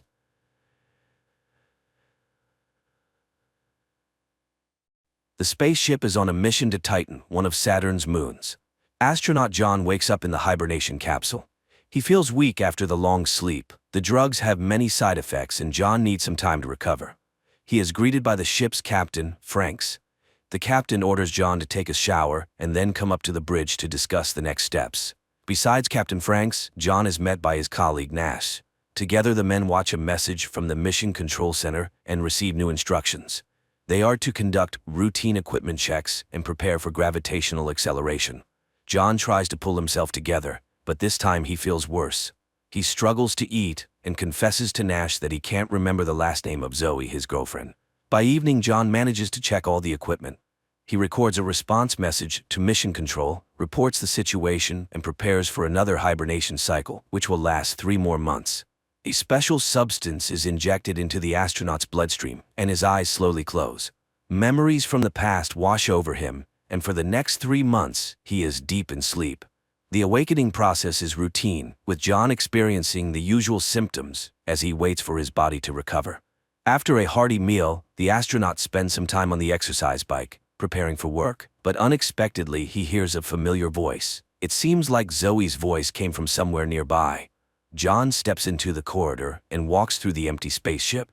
No one else has woken up from deep sleep yet, and John feels uneasy. His fear intensifies when part of the ship's hull above him starts to come loose. John tries to figure out what's wrong, but a piece of metal breaks off and knocks him unconscious. Captain Franks and Nash lay their injured colleague down and provide medical assistance. As soon as John feels better, the captain orders him to go to the technical compartment and figure out what caused the malfunction. Under the hull, John finds significant damage and a strange giant dent, but the footage Nash reviews from the cameras provides no answers. No objects approached the ship in the past few hours. Moreover, the dent hasn't caused any serious problems. All systems are still functioning normally. Captain Franks leaves his subordinates and orders them to report the situation to Earth. He himself heads to the site of the damage for another inspection. Nash tries to convince the captain to abort the mission and return to Earth, but Franks refuses to break protocol. There's no serious reason to do so, as all systems are still operating smoothly. The astronauts gather to make a joint decision, but the conflict only escalates. Nash starts panicking, insisting that continuing the mission is too dangerous, but the captain remains firm. Unless new orders come from Mission Control, they will continue toward Titan. Nash then tries to persuade John to act together. He's convinced the system will eventually fail, and by then, they won't have the chance to save themselves and return to Earth. Their conversation is interrupted by the captain, who calls them to the bridge. He admits that he overheard everything Nash said and doesn't appreciate his attempts to stir up panic. Franks tries to calm Nash down, reminding him of the consequences they'll face for disobeying orders and advising them to focus on their duties. Despite the captain's orders, Nash continues to urge John. He asks him to set the hibernation cycle for 89 days instead of 90, so they can wake up earlier than the captain and reverse course back to Earth. John doesn't like his friend's idea and doesn't want to be part of a mutiny, but when Nash tells him about another ship destroyed by poor leadership decisions, John agrees to think it over and give an answer after they wake up. John falls asleep again, recalling happy moments with Zoe, but this time the cycle is much shorter than usual. Nash demands an answer from his friends so they can quickly turn the ship around and head for Earth, but John remains uncertain. He realizes that his mind is clouded, and making important decisions in this state isn't wise. Jupiter appears outside the window, strengthening John's doubts. They are so close to their destination. This drives Nash over the edge, and a loud argument breaks out between the men. Captain Franks watches the whole scene. Having learned of his subordinates' plans, he also altered his sleep schedule and woke up earlier to prevent the mutineers from disrupting the mission. Franks sends Nash to check the systems again to make sure everything is in order. While the saboteur is gone, the captain invites John for a drink to gauge the astronaut's mood. The commander assures John that he'll cancel the mission if it's necessary, but for now they must stick together and follow orders. Nash's derailed plans push him to the brink of insanity. He causes a scene and Franks decides to relieve him of his duties and proceed with acceleration without him. John tries to stay out of the conflict and pretends that everything is fine, but the breach in the hull continues to trouble him, and he often has nightmares where it pulls him into the vacuum of space. Despite his concerns, John ignores Nash's pleas and heads to the bridge to prepare for the acceleration. The team gets ready to approach Jupiter. John sets the coordinates and sequentially activates the powerful engines that will take them to Titan. The acceleration is successful, and the ship enters the orbit that will guide them to Titan. But Nash still believes it's a serious mistake. John isn't entirely sure they made the right choice either, but he tries to keep himself busy to avoid dwelling on it. He decides to check the equipment again, and something strange happens. One of the radios transmits an unknown signal. The crew tries to come up with an explanation, both insisting that John must have accidentally pressed a button. To end the discussion, Franks orders the astronauts to prepare for another hibernation cycle. This time, exiting hibernation becomes a real challenge. John collapses to the floor, completely drained. He tries to recover, but while his body regains strength, his mind suffers greatly. He keeps seeing visions of Zoe everywhere. Captain Franks notices his subordinate's strange condition. He tells John to get a grip and realize that it's all just his imagination. Zoe is not, and cannot be, on the ship. Nash discovers the first signs of trouble. The reactor's power output begins to rise. He's not sure if it's connected to the hull breach, but if it continues, the ship's engine might fail. Nash again urges his friend to listen to him and turn the ship around. He reminds John of Zoe, saying that if they don't return now, she'll quickly find a new boyfriend. Captain Franks overhears the men's conversation once again. He summons them to the bridge for a serious talk. Someone, using Nash's password, deliberately lowered the engine's power to stop the ship. The commander won't tolerate Nash's antics any longer. This time he draws his sidearm to show the mutineer who's in charge on the ship. Franks orders the astronauts to return to their hibernation capsules to prevent any further sabotage. But as John's body starts receiving the drug, he sees what the captain is doing to his colleague. He doesn't have time to stop the crime. His eyes close. Weeks later, when the sleep cycle ends, John tries to figure out if it really happened or if it was just a dream. He steps into the corridor, but none of his colleagues are around. Franks appears suddenly. He assures John that Nash is fine but will remain in hibernation until the mission is over. The captain asks John not to complicate things and behave normally. They need to complete the mission and reach Titan, but if necessary, he'll use his sidearm to prevent further insubordination. To help John relax, Franks tells him the truth about the other ships Nash mentioned. He swears the madman distorted the facts, and in that case the captain wasn't at fault. The crew harmed themselves. John reluctantly admits he was wrong and agrees to continue working together. The captain tasks him with inspecting the equipment and re-establishing contact with mission control on Earth. While working, John's arm goes numb, and he tries to examine it himself, but for a moment it seems like the limb swells and turns into a monstrous hand. As soon as the vision disappears, John hears Zoe's voice again, but he realizes this is also a hallucination and doesn't respond to the call. Instead, John decides to discuss the future plans with the captain, but Franks unexpectedly starts talking about John's relationship with his girlfriend. The commander assures him that their romance wasn't real. It was orchestrated to convince John to join the mission. The unpleasant conversation unsettles John, and he heads to the workshop to focus on his tasks. Unpleasant thoughts and memories prevent John from concentrating, but suddenly the radio crackles, and he hears the dispatcher's voice. The astronaut tries to report what's happening, but the connection keeps cutting out and he can't hear a response. Franks summons John to the bridge. He demands to know what John was doing, and upon hearing about the conversation with Houston, the captain insists it was another hallucination. The captain orders John to return to his capsule and go back to sleep, but this time John's nerves snap. He demands that Franks wake Nash up and prove that his friend is okay. Taking advantage of a moment, Franks attacks John and tries to force him into the capsule, but John manages to break free. A fight breaks out between the two men. John is stronger, but he can't win the battle with his mind as easily as with the captain. John reaches the central computer to find out which chamber Nash is in and if he's alive. While entering the request, he has to fend off Franks, but finally, the computer starts searching for the astronaut. The answer John receives leaves him in shock. The program confirms that Nash is alive and on the bridge, just like John and Franks, because all three names belong to the same person, Captain John Franks Nash. John realizes that he's been alone on the ship the entire time. His companions were figments of his imagination caused by the repeated use of hibernation drugs. John loses his last bit of strength and doesn't know what to do next. He returns to the workshop, holding the service pistol. The astronaut tries to contact mission control again, but for a long time the radios remain silent. Finally, one of the radios turns on, and John hears Zoe's voice. She says she's at the ground control center and was invited to speak to him. Zoe confirms John's version. The hibernation drugs were too strong, causing his mind to become confused. But that's not the worst part. The girl tells the astronaut that there's no spaceship. All this time he's been part of a different experiment and deep underground.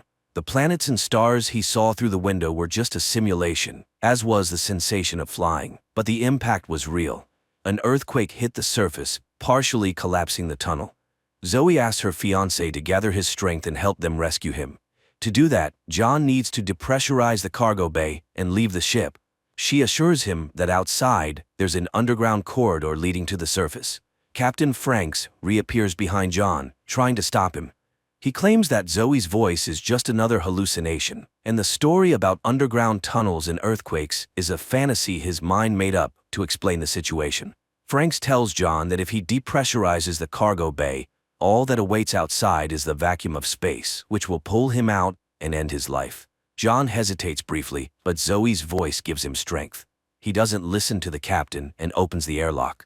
At first it seems like Zoe was right. John finds himself in a shaft and hears her voice nearby. He walks toward the light, hoping to soon reach the surface, but space engulfs the astronaut's body and carries him into the infinite void. Or was that a hallucination too? That's how the movie ends.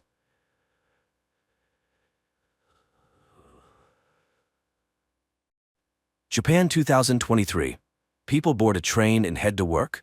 Everyone is busy with their own things, scrolling through Instagram feeds, making acquaintances on social networks, and discussing plans for the evening, unaware that in just a few minutes, their lives will change forever. Suddenly, the train's speed increases, and strange things start happening.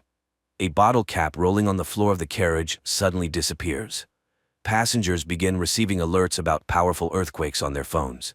Then the train enters a gloomy tunnel and comes to a sudden halt. People regain consciousness, bewildered by what has happened.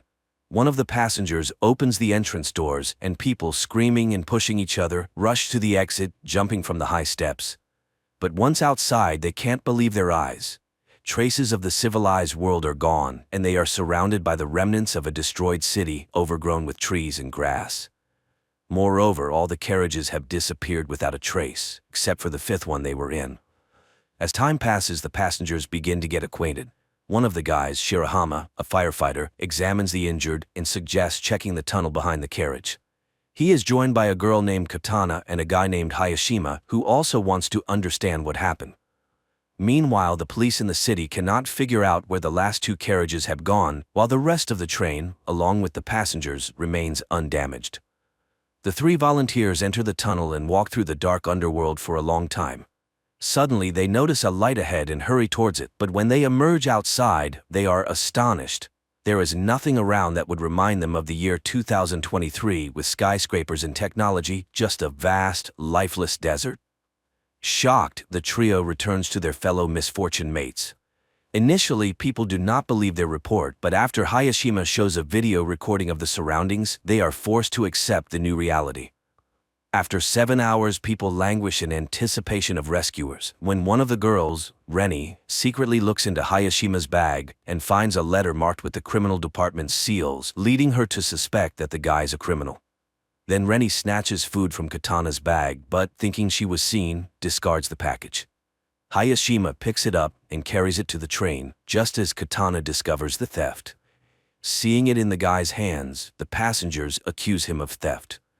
Moreover, Reni reports about the letter from the colony. Offended, Hayashima denies the accusations and announces his departure. At this time, Shirahama pulls out a box of fruits and offers to share them. While Katana is distributing the food, one of the guys reviews the video he made earlier, clearly showing Reni stealing the food. Realizing that Hayashima is innocent, Shirahama and Katana run after him, managing to save the guy who nearly falls into a deep ditch. In gratitude, he confesses that he works as a hairdresser and is already 30 years old. But he refuses to explain the origin of the letter from the colony. Night falls. Passengers somehow settle down to sleep, but many cannot sleep, worrying about their future. In the morning, people begin to realize that they may never return home. Shirahama tries to gather the scattering people, but a friend asks the guide not to take responsibility for others' lives.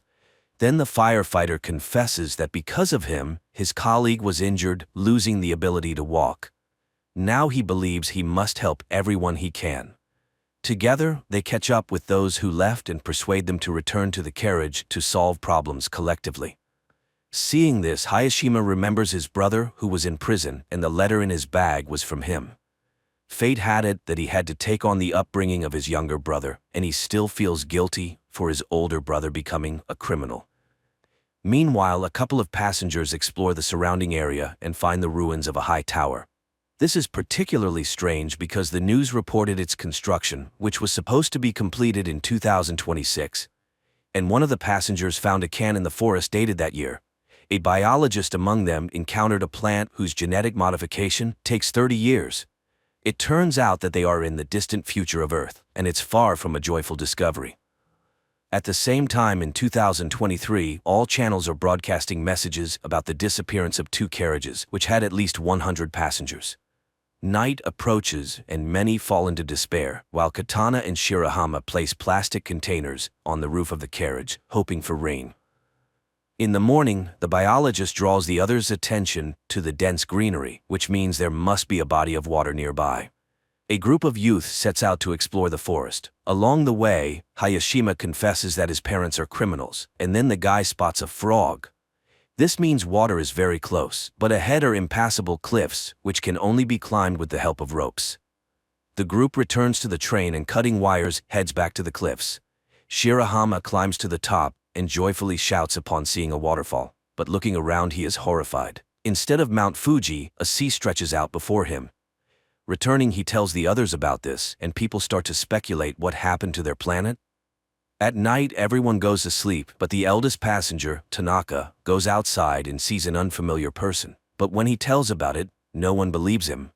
Then it starts to rain, helping people to collect water and even bathe. Meanwhile, the biologist continues to study the surrounding fauna, finds several edible plants, and shows them to the others. And still, Katana manages to eat a poisonous berry, but fortunately, her poisoning is not fatal. The news that the girl has recovered has a sobering effect on the passengers. They finally realize that sitting still, they won't survive. People get to work and even make utensils from bamboo. Bank cards turn out to be decent knives. The group of youths brings water from the waterfall, and they prepare a soup from plants. But after dinner, some feel sick and the biologist discovers a couple of poisonous berries in the common pot. Someone remembers seeing Tanaka near the pot, who is not among them. Shirahama sets out to look for him, but stumbles, falls, and loses his torch. After a while, Shirahama returns without Tanaka, but with Hayashima's previously lost barber tools, which he had sorely missed. In the morning, the biologist announces to the people that he is going to look for a river, which should be nearby. His friends go with him. But in the forest, they encounter a stranger who injures the biologist and runs away. The guys carry him back to the train, where fortunately there is a medical student who provides the injured with first aid. The others help as much as they can and pray for the guy. Later, Tanaka unexpectedly returns from the forest. It turns out he worked for a security company and can show how to make traps around the camp. Reni asks Hayashima to fix her hair, and soon there's a cue for the guy. Meanwhile, Shirahama and Katana notice a teenager caught in one of the traps, but the youngster gets out on his own and runs away. The friends hurry after him and soon find themselves by the river, but the boy asks them to wait for him at the spot and disappears into the forest. Hayashima, noticing their disappearance, catches up with the pair. At this time, the teenager returns and leads the friends to carriage number 6, which mysteriously ended up several kilometers away from the 5th carriage. The passengers from the 5th carriage are welcomed by the leader of the group from the 6th carriage, Yumamoto. Their carriage was lucky to be near the river, where there was plenty of fresh water and fish. Moreover, among them was a builder who, under his guidance, they were able to quickly set up a camp and even build a kitchen and a toilet. The newcomers find the one who injured their biologist. He confesses that he did it out of fear, thinking they were going to attack him. He bows deeply, apologizing for his action. And Yumamoto admits that he believes a return to the past is possible. The man told them that in the early days, they found a small boat on the river, where he managed to fix the radio and catch a signal, apparently from Canada, where the year 2060 was mentioned. From what he heard, the man understood that in 2026 a disaster occurred.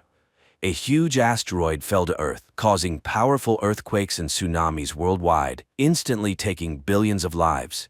The dust thrown into the atmosphere blocked sunlight, leading to the extinction of the remaining species. But the main thing is that the asteroid didn't fall by chance. It was space debris, as besides state corporations, satellites began to be launched by anyone who fancied. One of the probes collided with a satellite, which in turn fell onto an asteroid, leading to a deviation of its orbit. So it was a man-made disaster. That's why it's so important to return to their year and change the future. Inspired by the example of the 6th carriage, the passengers decided to make a bath by the river.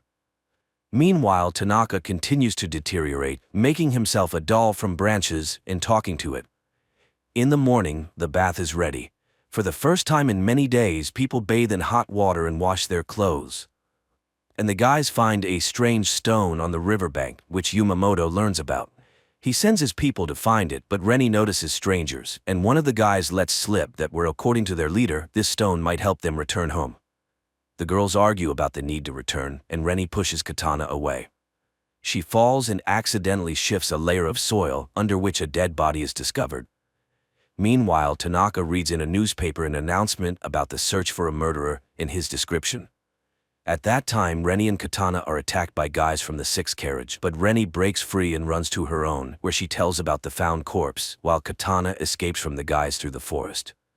The 5th carriage decides to make weapons, while Shirahama and Hayashima run to the neighbors. But the girl is not there, and Katana meanwhile makes it to the boat. Yumamoto is forced to confess to the guys that he killed one of the passengers, who suddenly became aggressive and started attacking people with a knife. That's why he was recognized as a leader. The guys go home, hoping that Katana has returned, but she's not there, and the rest urge to go to the 6th carriage and punish the guilty. And the guys go again to look for the girl. Katana hides in the boat when Yumamoto comes in. He pretends to be calling an unknown station, but the girl sees that the wires are cut. The man discovers her and confesses that he doesn't want to return to the past because he intends to create a new society here. After that, he ties up Katana and locks her in the cabin, where her screams cannot be heard. In the morning, the passengers of the fifth carriage are just about to attack the neighbors when one of the women suggests backing up and looking for a building where they could hide. At this time, guys from the sixth carriage go to the neighbors to scavenge something, but they fall into traps. A fight starts when the rest of the sixth carriage's passengers arrive, and there are more men among them. The fight escalates into a real battle, which is stopped by the appearance of the escaped Katana, who accuses Yumamoto of lying. He is forced to admit to the deception, but he just wanted to keep people's spirits up. However, the passengers decide to exile the former leader. Before leaving, the man hands over a journal from the ship, which contains information about the tower that could help them return to the past. Meanwhile, those who went to search for the building reach the tower and find glowing asteroid fragments there. And in 2023, scientist Ray, after reviewing the video surveillance camera recordings, discovers that a wormhole appeared in the tunnel at the moment of the disappearance of two carriages, which apparently was the result of a distortion in the space-time continuum. The passengers study the journal found by Yumamoto and learn the exact date of the disaster. Moreover, they have an asteroid fragment that possesses a phenomenal magnetic charge. One of the passengers remembers how on the day of their departure, he saw something in the sky resembling a falling star. In the past, Ray, analyzing the same event, concludes that it was the flare from a supernova explosion. In the future, there's also an expert who explains that supernovas occur in space when a star reaches the end of its life cycle and explodes, releasing a massive amount of energy. Apparently, this created the temporal rift into which both carriages fell. It means they need to open this wormhole again. In the evening, a strong storm begins, forcing people to seek more reliable shelter than the carriage. Tanaka opens the rear doors leading into the tunnel. Unexpectedly, a strong gust snatches his doll and sucks it into the wormhole caused by the hurricane. But as soon as the storm subsides, the wormhole disappears. And in 2023, scientists find Tanaka's doll. Passengers in the future conclude that to summon the wormhole, they need a powerful energy source, for which they start looking for remnants of power lines. Digging up each post, the passengers find an electrical substation where, somehow, working equipment is preserved. They redirect enough electricity into the tunnel to stabilize the wormhole with the onset of the next storm, enough to return to the past.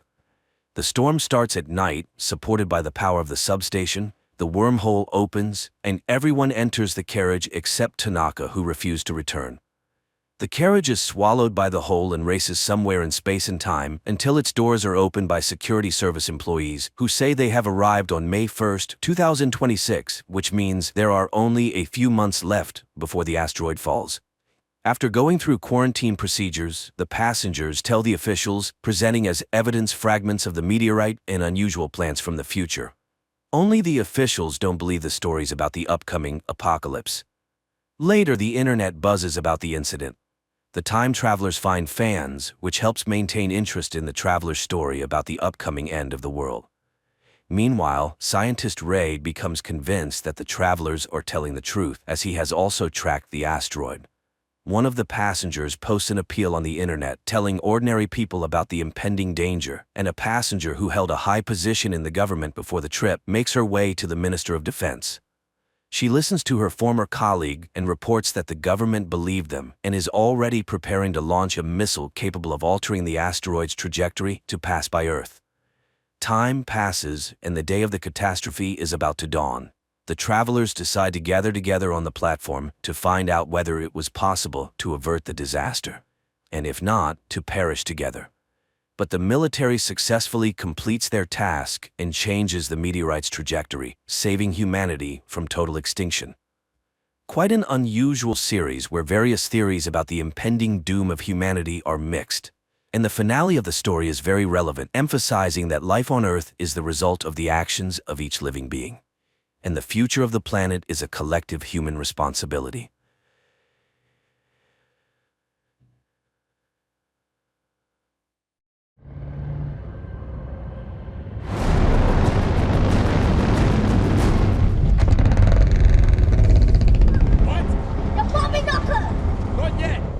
Furiosa lives with her tribe in a green oasis amidst an arid desert. One day, she and her friend go out to gather fruits. Suddenly, the girl notices strangers in the forest. She sneaks up to their motorcycles and disables one of them.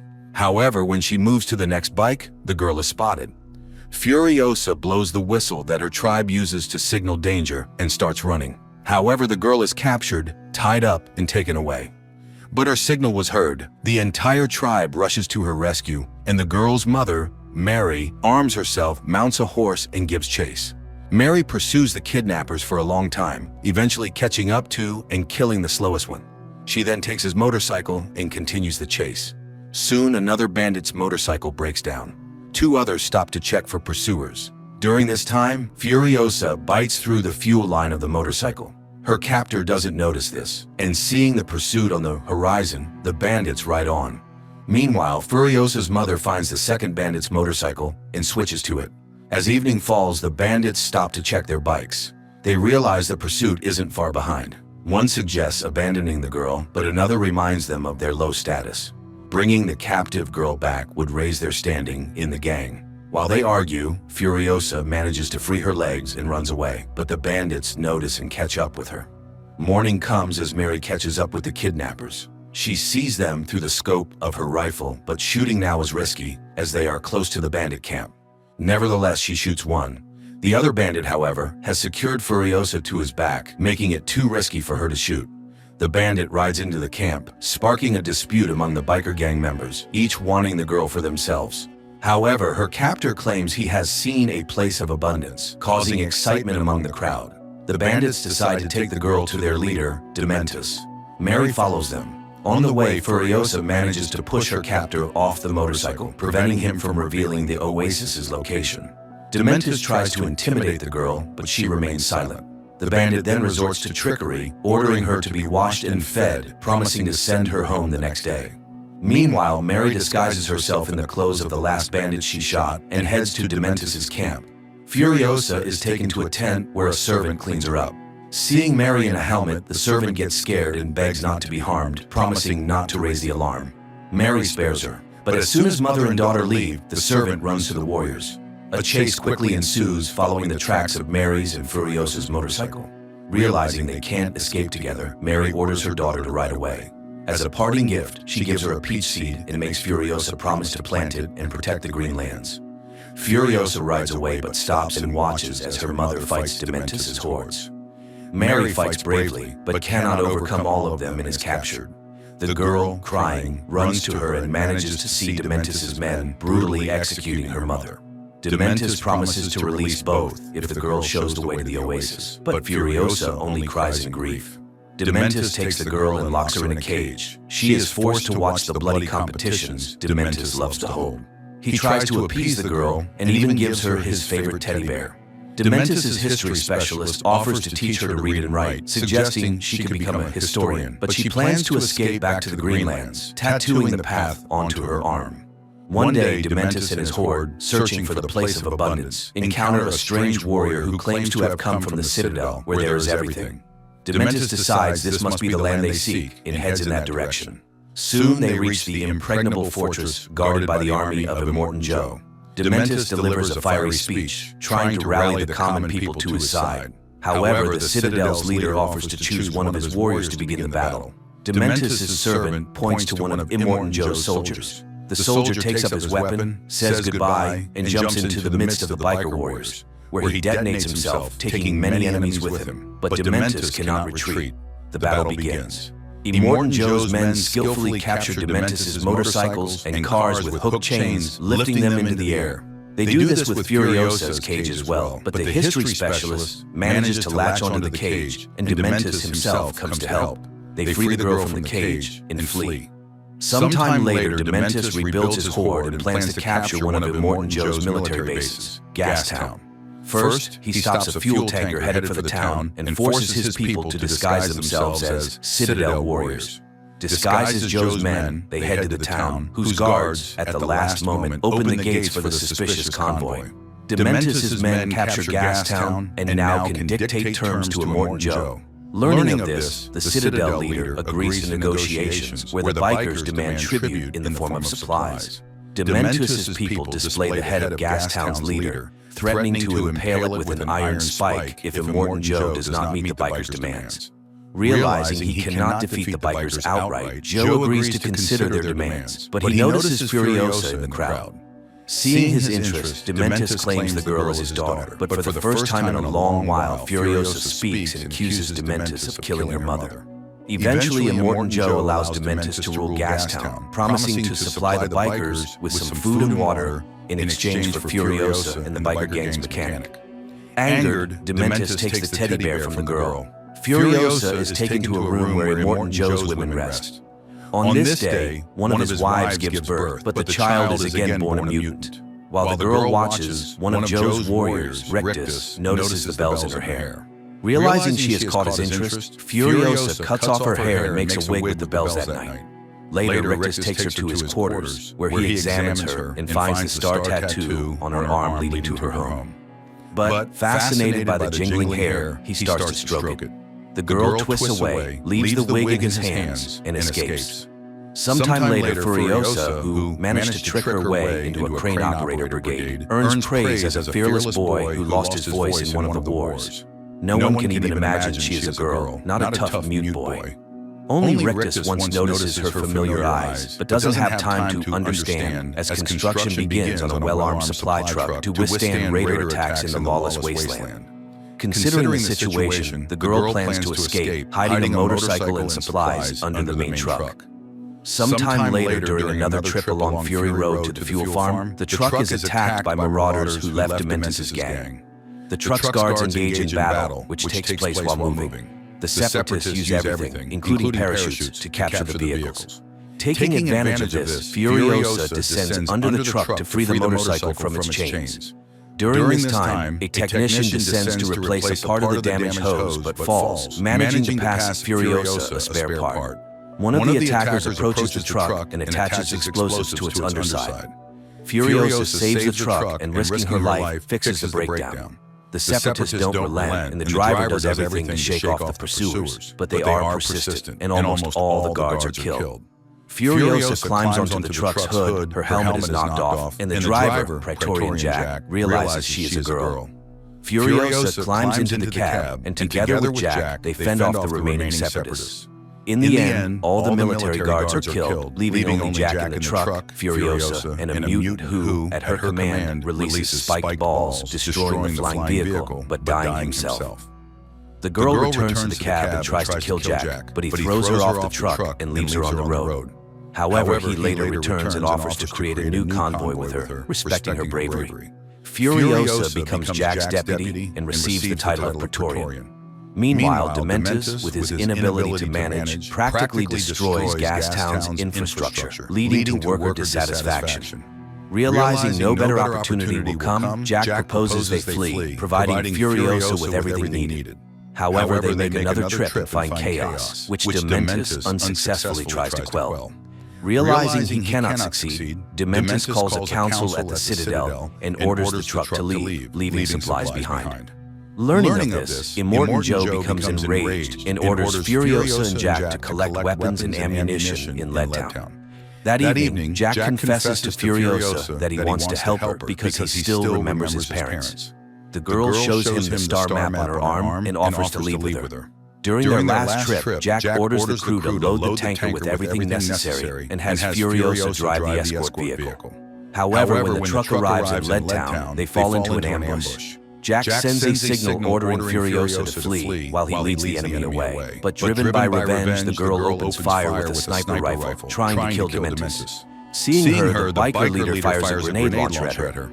Jack, thinking she is dead, destroys the tower where Dementus is hiding. Hanging on the edge, Dementus manages to see Furiosa saving Jack from the abyss where the truck fell and driving away with him on a motorcycle. The pair reach their vehicle left outside the gates and drive off. A surviving Dementus gives chase. On the way, Furiosa tells Jack the route to the place of abundance. Meanwhile, Dementus' men catch up with them. Jack tries to stop the pursuers by firing a rifle, but their vehicle is forced off the road. Furiosa and Jack are dragged out. Enraged, Dementus orders both to be killed, but Jack must die first. Furiosa is chained and forced to watch as they torment her friend. But as evening falls, Dementus sees a hand hanging from a chain with a star map. The girl has cut off her own arm and is now riding away on a stolen motorcycle. With her last strength, she reaches the Citadel, where she is taken to Joe. The girl recounts everything that happened and helps plan the war against Dementus. Through trickery, they convince Dementus that the warriors have left the Citadel for Gastown, and the Horde rushes to the fortress, where most of the bikers perish. In the meantime, Furiosa, having lost her way home, shaves her head, replaces her hand with a mechanical prosthesis, and prepares for battle. She seizes a vehicle the Praetorians prepared for pursuing Dementus and sets off alone. Meanwhile, Dementus and a few loyal followers try to flee, but Furiosa catches up with him in the desert. Dementus orders his companions to scatter in different directions to throw off the pursuer, but the girl confidently follows his tracks, killing his aides one by one.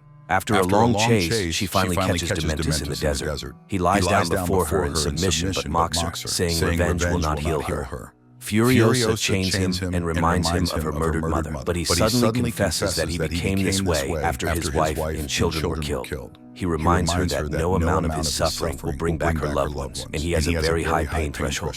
Furiosa beats him, but soon realizes he is right. Revenge does not alleviate the pain of loss. When Dementus loses consciousness, she takes his teddy bear, and he finally recognizes her and proposes they join forces to conquer the wasteland. But the girl throws away the toy. A voiceover narrates that Furiosa imprisoned Dementus in the Citadel, using his living body as fertilizer to grow a peach tree from her mother's seeds. Later, she receives command of a new truck, hiding 5 of Immortan Joe's wives who want to escape from him. The new Mad Max movie is filled with fury and a thirst for revenge. It has an excess of harsh and unpleasant scenes, but it also has its philosophy, soul, and hope that even in the most unbearable conditions and the harshest trials, one can remain human and stay true to their goal.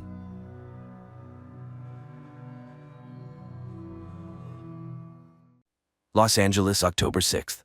For Mark Benford, the day begins as usual. After kissing his wife and young daughter Charlie goodbye, the FBI agent prepares for work and meets Nicole, the young nanny who looks after the girl. Olivia is also getting ready for her shift at the nearby clinic, but before leaving, she dials the number of her assistant, Bryce. However, at that moment, he arrives at the pier, intending to take his own life. At work, Mark and his partner Dimitri begin surveillance of a suspect. When the woman is joined by accomplices, the agents start a pursuit. The suspects notice the surveillance, leading to a high-speed chase. At the pier, Bryce prepares to pull the trigger, while the entire city remains unaware of what is about to happen. Mark takes a sharp turn, and something strange happens. His entire life flashes before his eyes. In this vision, the agent sees a board with clues and connections, and then he hides from bandits who have come after him. Coming to his senses, Mark realizes that he wasn't the only one who blacked out. Chaos ensues around him. Hundreds of cars have collided, and people are frantically trying to find help. The agents spot the suspect's car and head towards it. Only the woman remains alive, but she babbles something nonsensical about frightened horses.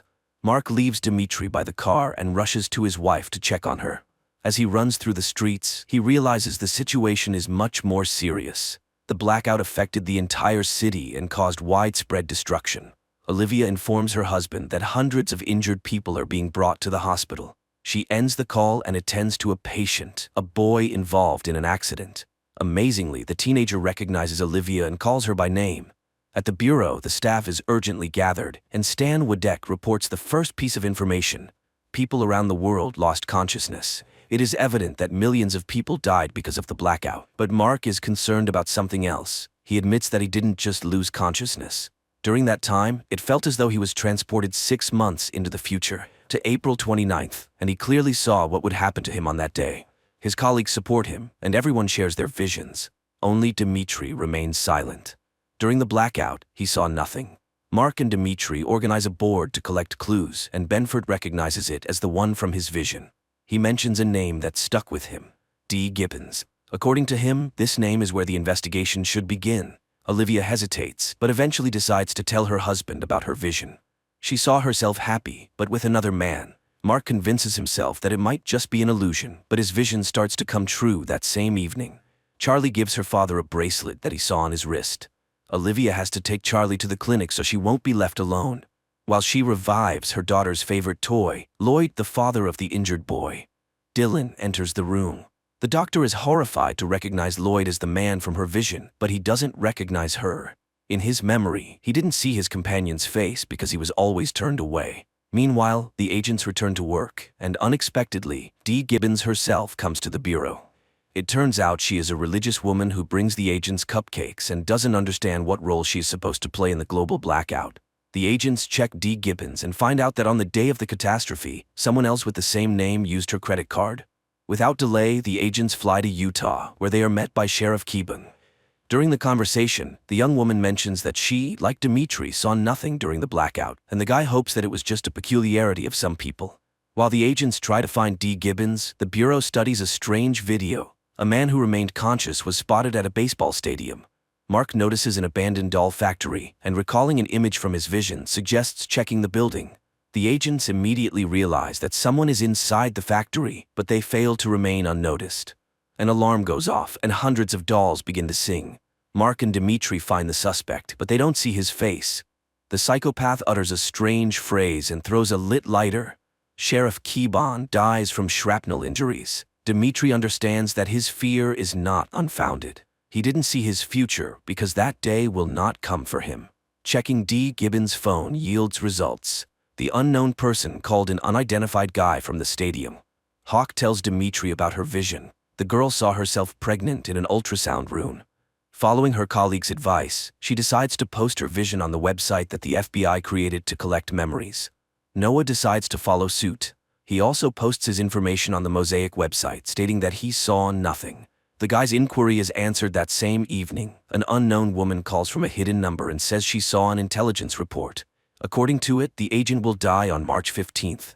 A maximum security prison in Germany. One of the inmates, Rudolf Geyer, strolls through the yard chatting with a guard about the blackout.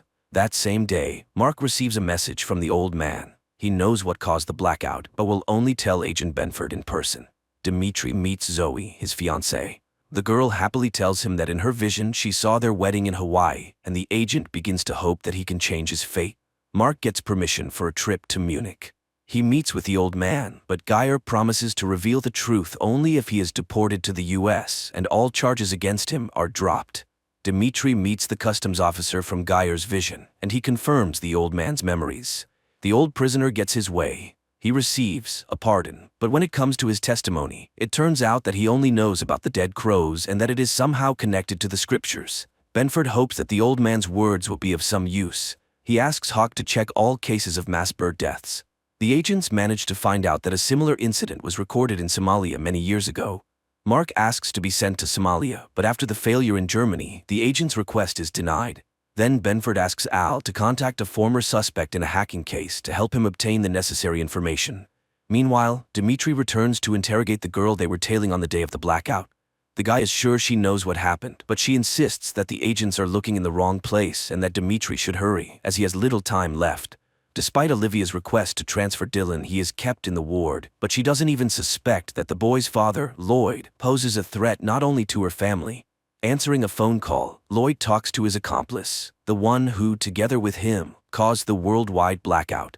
The agents are attacked. This prompts the CIA to get involved, and all agents are sent for a polygraph test to determine why someone is now trying to eliminate them. After the interrogation, the government convenes a meeting to decide whether to continue funding the Mosaic project. Stan understands that this is the only way to gather enough information, and they must defend their case. The Senate hearings begin at 10:30 p.m., and the floor is given to Agent Benford. Mark starts to falter in his testimony because he hesitates to tell the truth. In his vision, he was drunk. While Mark struggles, his colleagues find something interesting. In satellite images, they find strange towers in Somalia. Hawk immediately informs Mark of the discovery. After a private conversation with the president, Stan finds his subordinates and tells Mark that they have secured funding. Mark calls Janice to share the good news and to warn her that they will soon return from Washington, but at that moment, the agents are attacked for the second time. In the dining car, a passenger notices an attractive fellow traveler, and to get her attention, he starts talking about the blackout. While he tries to charm the beauty, hoping to lure her to his compartment, Janice Hawk is brought to the hospital in critical condition. Learning about the attack, Olivia tries to call her husband, but soon, he personally appears at the hospital with his colleagues. The agents visit the deceased attackers. Examining the bodies, Dmitri finds a mark on one of them, a blue hand. Mark saw the exact same symbol in his memories, and it was somehow connected to the worldwide blackout. Dr. Simon Campos, the charming guy from the train, gets what he wants, and the girl ends up in his bed, but soon she begins to regret it. The stranger tells her that in his vision, he takes someone's life and enjoys it. Lloyd arranges a party for his son and brings him a Halloween costume. But as soon as the man gets distracted, Dylan leaves. The boy gets on the first bus he finds and makes his way to the right address. Dylan enters the Benford house uninvited, calling it his home. Dmitri finds another blue hand, but this time on a road sign. Following the direction indicated, he sees another marker and continues on. The nanny calls Mark and tells him about the little guest. The man is shocked to learn that Charlie knows the boy well, even though she has never met him before. Lloyd arrives at the house and immediately recognizes it as the one from his vision. Mark also instantly understands who this man is, and when Olivia enters the room, everyone feels awkward. The agents arrive at an abandoned house, which is also marked with the blue hand. Breaking in, they find several bodies with their hands smeared in blue paint. Returning his son to the hospital, Lloyd decides to head home for some rest, but in the backseat of his car, an old acquaintance is waiting. Dr. Simon Campos, the pathologist, informs the agents that all the deceased found in the abandoned house had taken their own lives. Agent Fiona Banks arrives from London at the bureau. Her American colleagues brief her on the Blue Hand ghost community. It consists of those who did not see their future, including all the deceased discovered in the abandoned house. Dressed as ordinary guys, the agents head to the ghost club. But to enter, the guests must play Russian roulette. The agents watch in horror, but when the leader of the movement takes the stage, they reveal themselves and arrest him. During interrogation, Dmitri tries to find out who hired the Blue Hand members that attacked Hawk, but Sunderland refuses to answer any questions, fully aware of what lies ahead. In his vision, Agent Goff heard himself talking to a lawyer. Al confessed to the attorney that he was guilty of the death of a woman named Celia. Tormented by these memories, Goff leaves Dmitri a letter and heads to the roof. To change his fate and avoid being responsible for someone's death, he makes a fateful decision. In his final letter, Al gives hope to everyone who saw something terrible in their visions. He assures people that the future can be changed.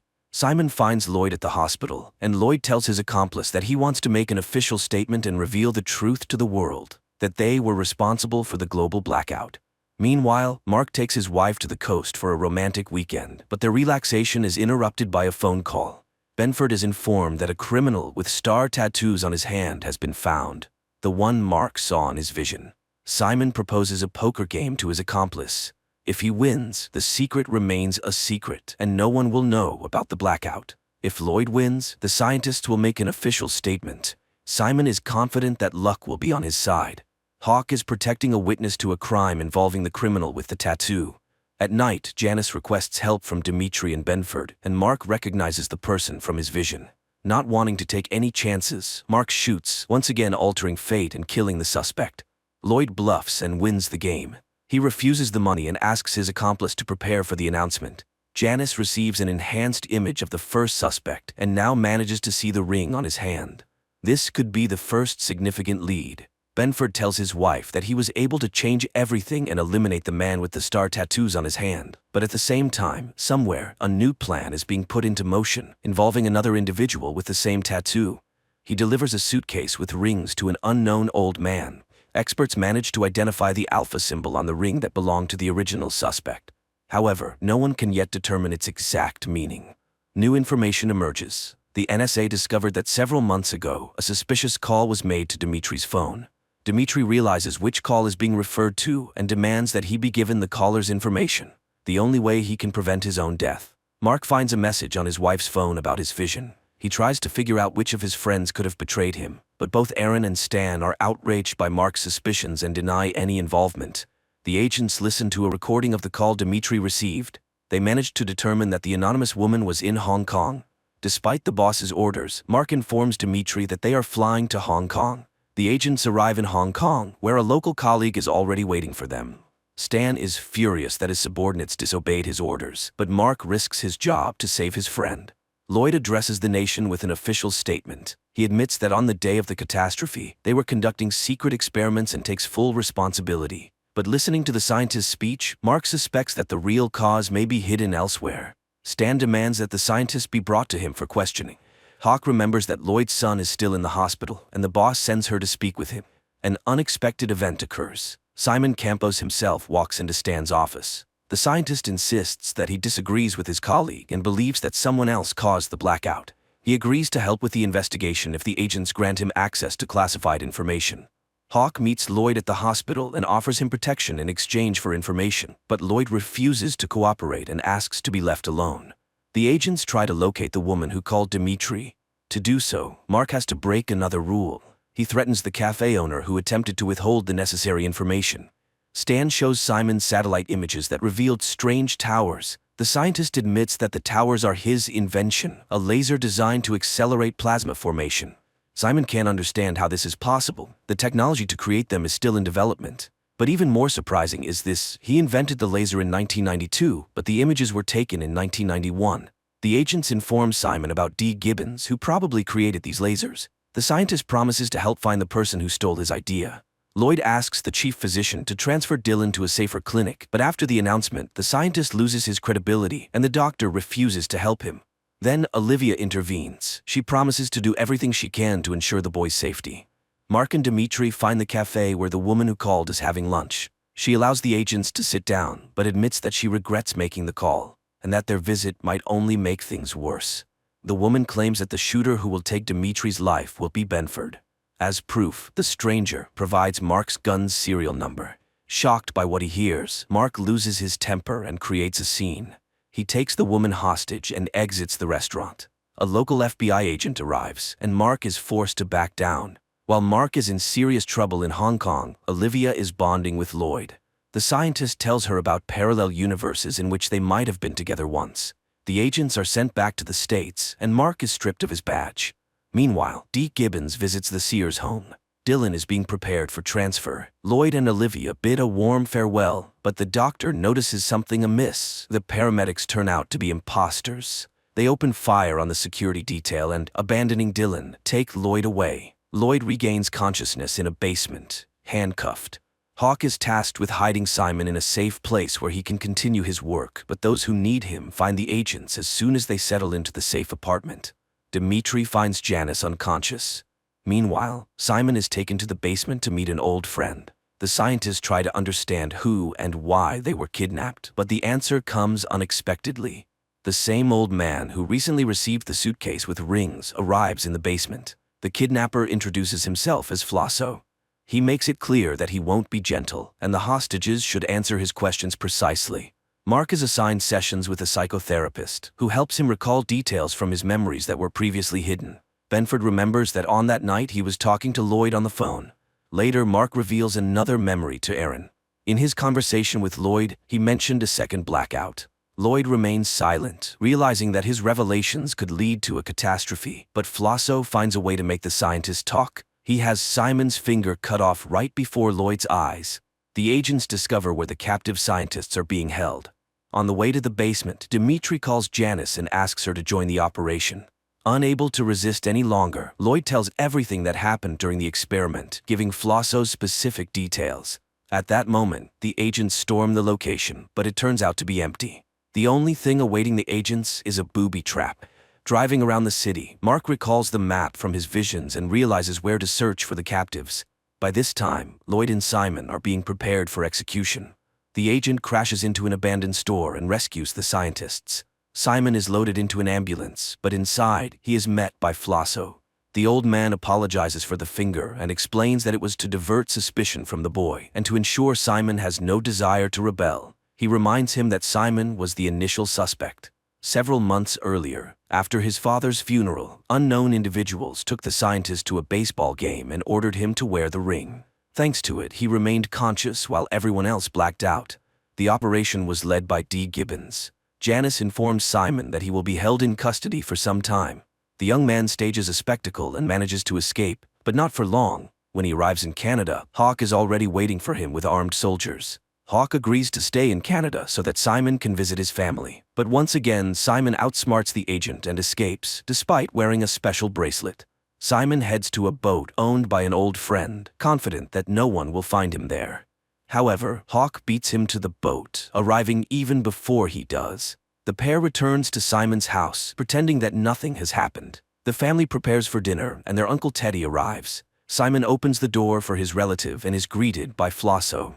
During dinner, a call comes in, and Simon's mother says it's Annabelle, his sister, who left home after the blackout.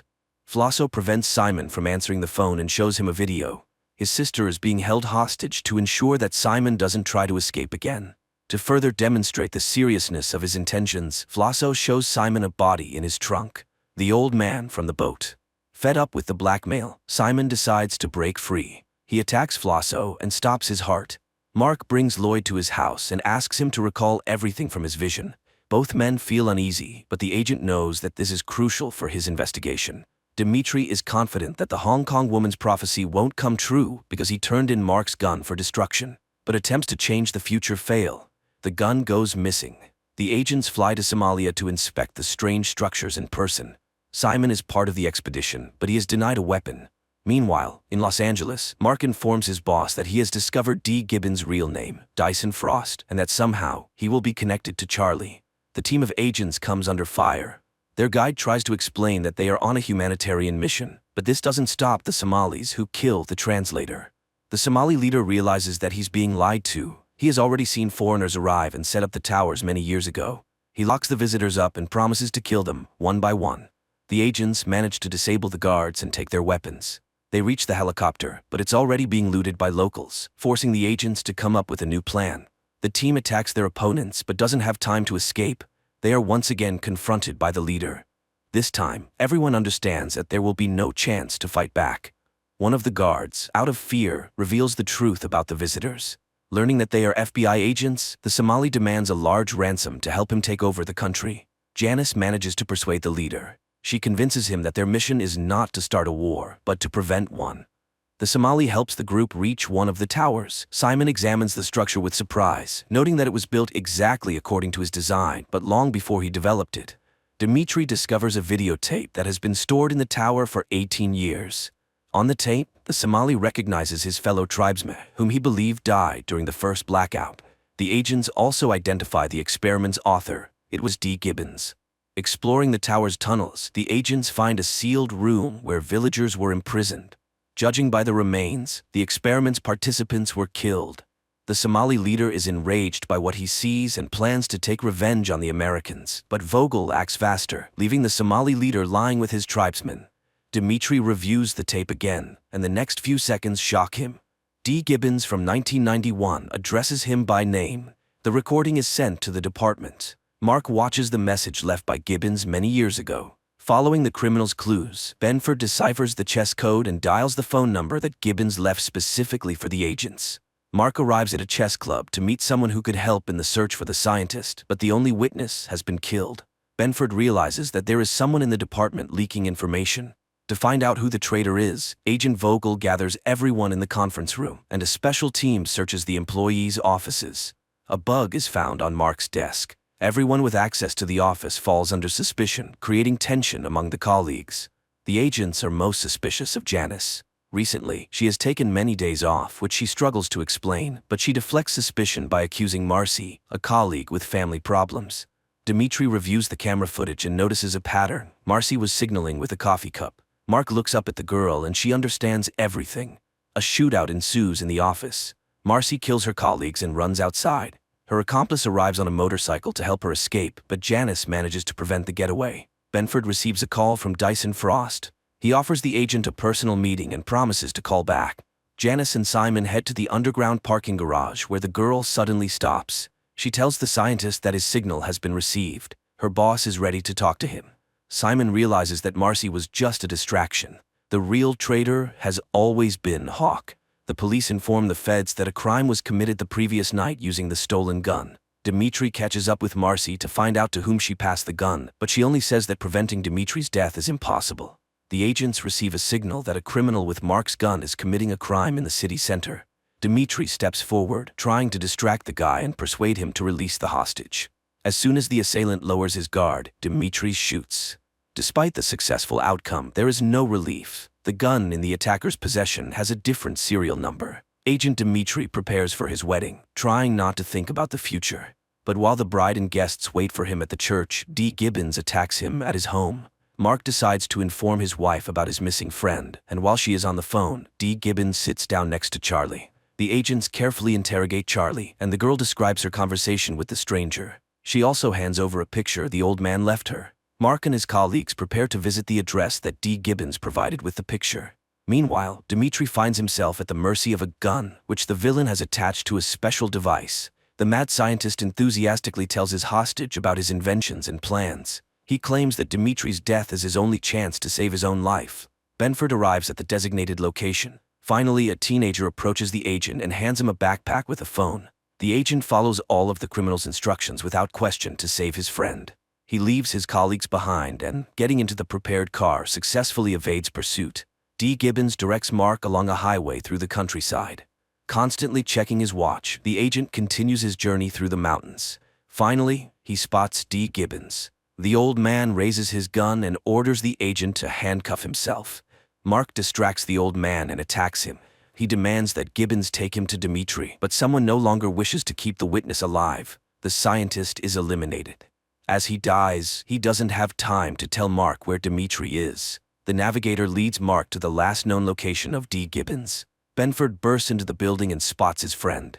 There are less than 2 minutes left before the automatic shot, and Mark tries to solve the scientist puzzle to stop the mechanism. The timer reaches 0 and the gun fires, but by this time, Mark manages to lift the gun and Dimitri survives. As soon as Dimitri gets out of the chair, water washes away the scientist's map, destroying all the evidence and clues. Mark instructs his colleagues to figure out Frost's blueprints and determine how they are connected to the second blackout, which the mad scientist mentioned. A strange man appears at Olivia's house. He babbles incoherently, claiming that the doctor's husband is Lloyd.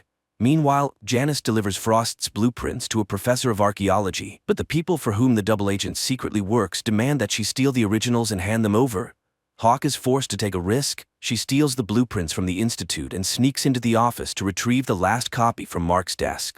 Benford catches his colleague red-handed, but she manages to talk her way out by inventing a story about lost documents. Mark asks Hawk to come to the office to meet with the professor.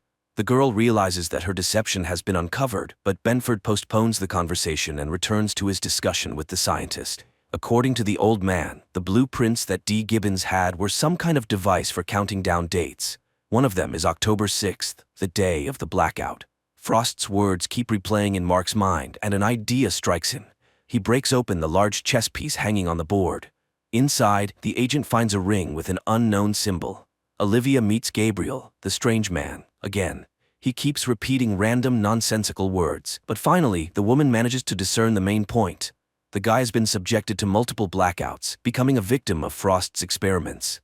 Experts provide the scientists with the results of analyzing Frost's ring, and Simon makes an astonishing discovery. Inside the ring is a device that allowed its wearer to remain conscious during the blackout. Janice meets with her handlers. After failing the mission with the blueprints, she is given one last chance.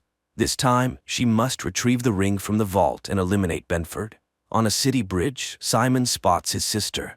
Annabelle delivers a message to her brother. They need him and the ring. Simon has only 12 hours, or else his sister will be killed. Dimitri arrives at a crime scene and learns that someone has been eliminating all those who managed to survive the predicted date of their death in the last 2 weeks. Simon memorizes the safe's code when Lloyd places the ring inside. As soon as the scientist is left alone, he decides to use this opportunity to save his sister. The agents identify the executioner who has been getting rid of all the survivors. It turns out to be Mr. Slingerland. The agents catch the psycho just as he tries to dispose of another victim, but despite all efforts to save her, an agent accidentally hits the girl. Mark discovers a minivan and Annabelle inside. He informs Simon, but it's already too late. The scientist escapes with the ring. The agents investigate Simon and his alibi for the day of the blackout. Using special software, they establish that he was indeed the prime suspect at the baseball stadium. Olivia brings Gabriel to Mark's office to help find clues. According to the madman, Benford's wall is full of errors, and he forces the agent to redo everything according to his notebook. During interrogation, Gabriel says that Frost wasn't the only leader. There was someone much more important, and he will repeat the blackout very soon. The deranged stranger shows a portrait of this person. It turns out to be the man Simon is currently talking to. Gabriel is set to be transferred to a safe house, and Janice informs her handlers about it. The minivan falls into an ambush, but instead of the strange madman, it's Mark disguised inside. But the agent's operation doesn't end there. He manages to infiltrate the villain's lair and capture the leader. Mark realizes who the traitor in their department is, but Janice still doesn't tell the truth. She claims she was only working for the CIA. Benford begins interrogating the main suspect. He wants to know how the villain caused the global blackout, but the scientist is confident that it doesn't matter. Regardless of how the day unfolds, the outcome will be the same. Benford will be dead by nightfall. Dimitri heads to Janice's house and finds Simon there. Hawk sees no other way out. She helps her partner arrest Simon, despite their previous arrangement. Despite warnings, Mark loses control and uses force to find out when the global blackout is planned. Stan realizes that Benford is not in control of himself and orders him to be removed from the office. At 6 in the evening, thousands of people gather in the streets to celebrate April the 29th, the day from the visions. Lloyd arrives at Olivia's house to ensure events unfold correctly, but the woman also decides to change her fate and leaves town with Charlie. Mark's chain of events also changes. He starts a brawl in a bar and ends up in a jail cell. With just over an hour left until the moment of truth, all the characters find themselves in different places, but Stan posts bail for Mark, and everything starts to fall into place. The agents return to the bureau due to a report of planted explosives. At the same time, Lloyd finds Olivia and asks her to return home so they can recreate the evening from their shared memories. The scientist's plan begins to unfold. Dylan writes the formula he saw Lloyd use on the mirror. The FBI building is attacked by masked assailants, but this doesn't stop Mark, and he finds himself in his place at the map with the clues. Simon infiltrates the corporation's server room to hack the computer and prevent another blackout. At the appointed time, Lloyd calls Mark and gives the date of the next blackout, the next 48 hours. Thanks to Gabriel's notebook, Benford learns the exact time. The blackout will happen in 12 minutes. The masked criminals destroy Mark's office and all his work, but the agent survives and tries to fight back. Simon notices that someone has remotely taken control of the program and he cannot stop it. Dimitri suspects the scientist did it on purpose, but Simon swears he is trying to prevent the catastrophe. Mark manages to warn his boss about the next blackout, but he can't get out of the building and is once again surrounded by armed mercenaries. With 30 seconds left before the explosion, Mark runs for the exit, but at that moment the mechanism activates and the world freezes again, glimpsing into its future. This is where the series ends. And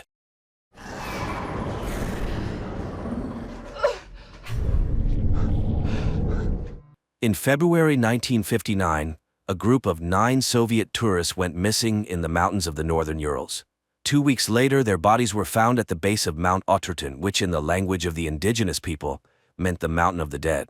The place was named after the leader of the expedition, the Dyatlov Pass. Many years later, American student Holly King became so interested in this case that she decided to gather a new group and go to this mysterious place.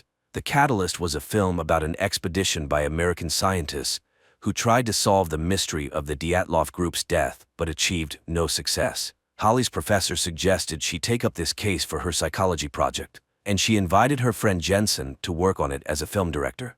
They applied for and won a grant. The professor mentioned that she first learned about these events from a novella by Soviet journalist Yarovoy, who soon died in a car accident after the book's release. Jensen suspected that this was how the authorities tried to cover up something terrible.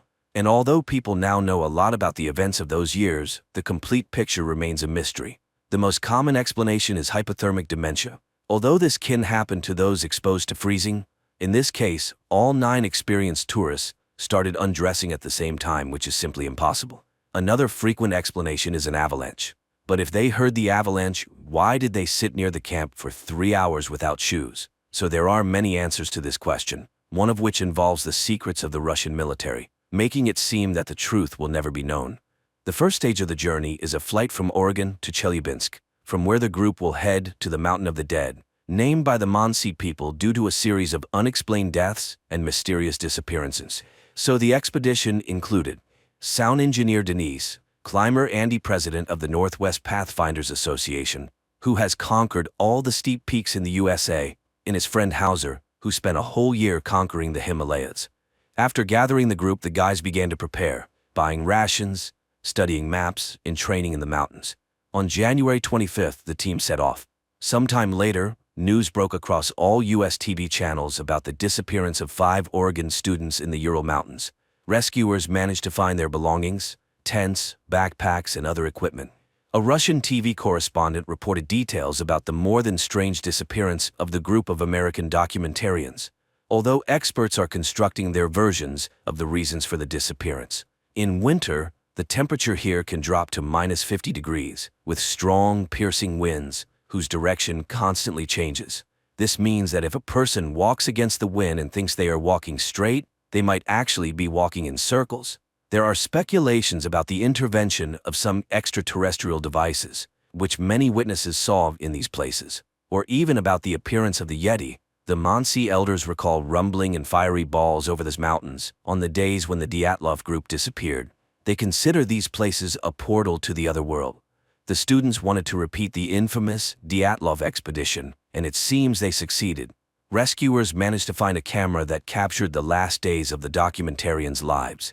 A group of hackers posted frames on their portal, showing Holly talking about the darkness that followed her from the open door, while Jensen calms the girl, although she is sure they will not get out of this place.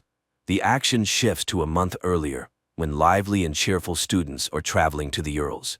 On the train, they are having fun, hoping for success in worldwide fame. Andy is proud of his acquisition, a phone with GPS, which will help them navigate the mountains, while Holly conducts tests to find out people's desire to hike. Soon the group arrives in the town of Evdel, where they plan to interview the only surviving member of the Dyatlov expedition, who left the route due to illness, but now he is held in a psychiatric hospital. However, doctors do not allow the Americans inside, and they only manage to see the old man showing them a note saying, "Leave." In the evening, the group goes to a local bar. The bartender pours them local moonshine and says that the Dyatlov group stopped here in 1959 and drank the same thing as the Americans. There, they meet Sergei, who speaks English and drives them to the village of Visa, the last point before heading out on the road.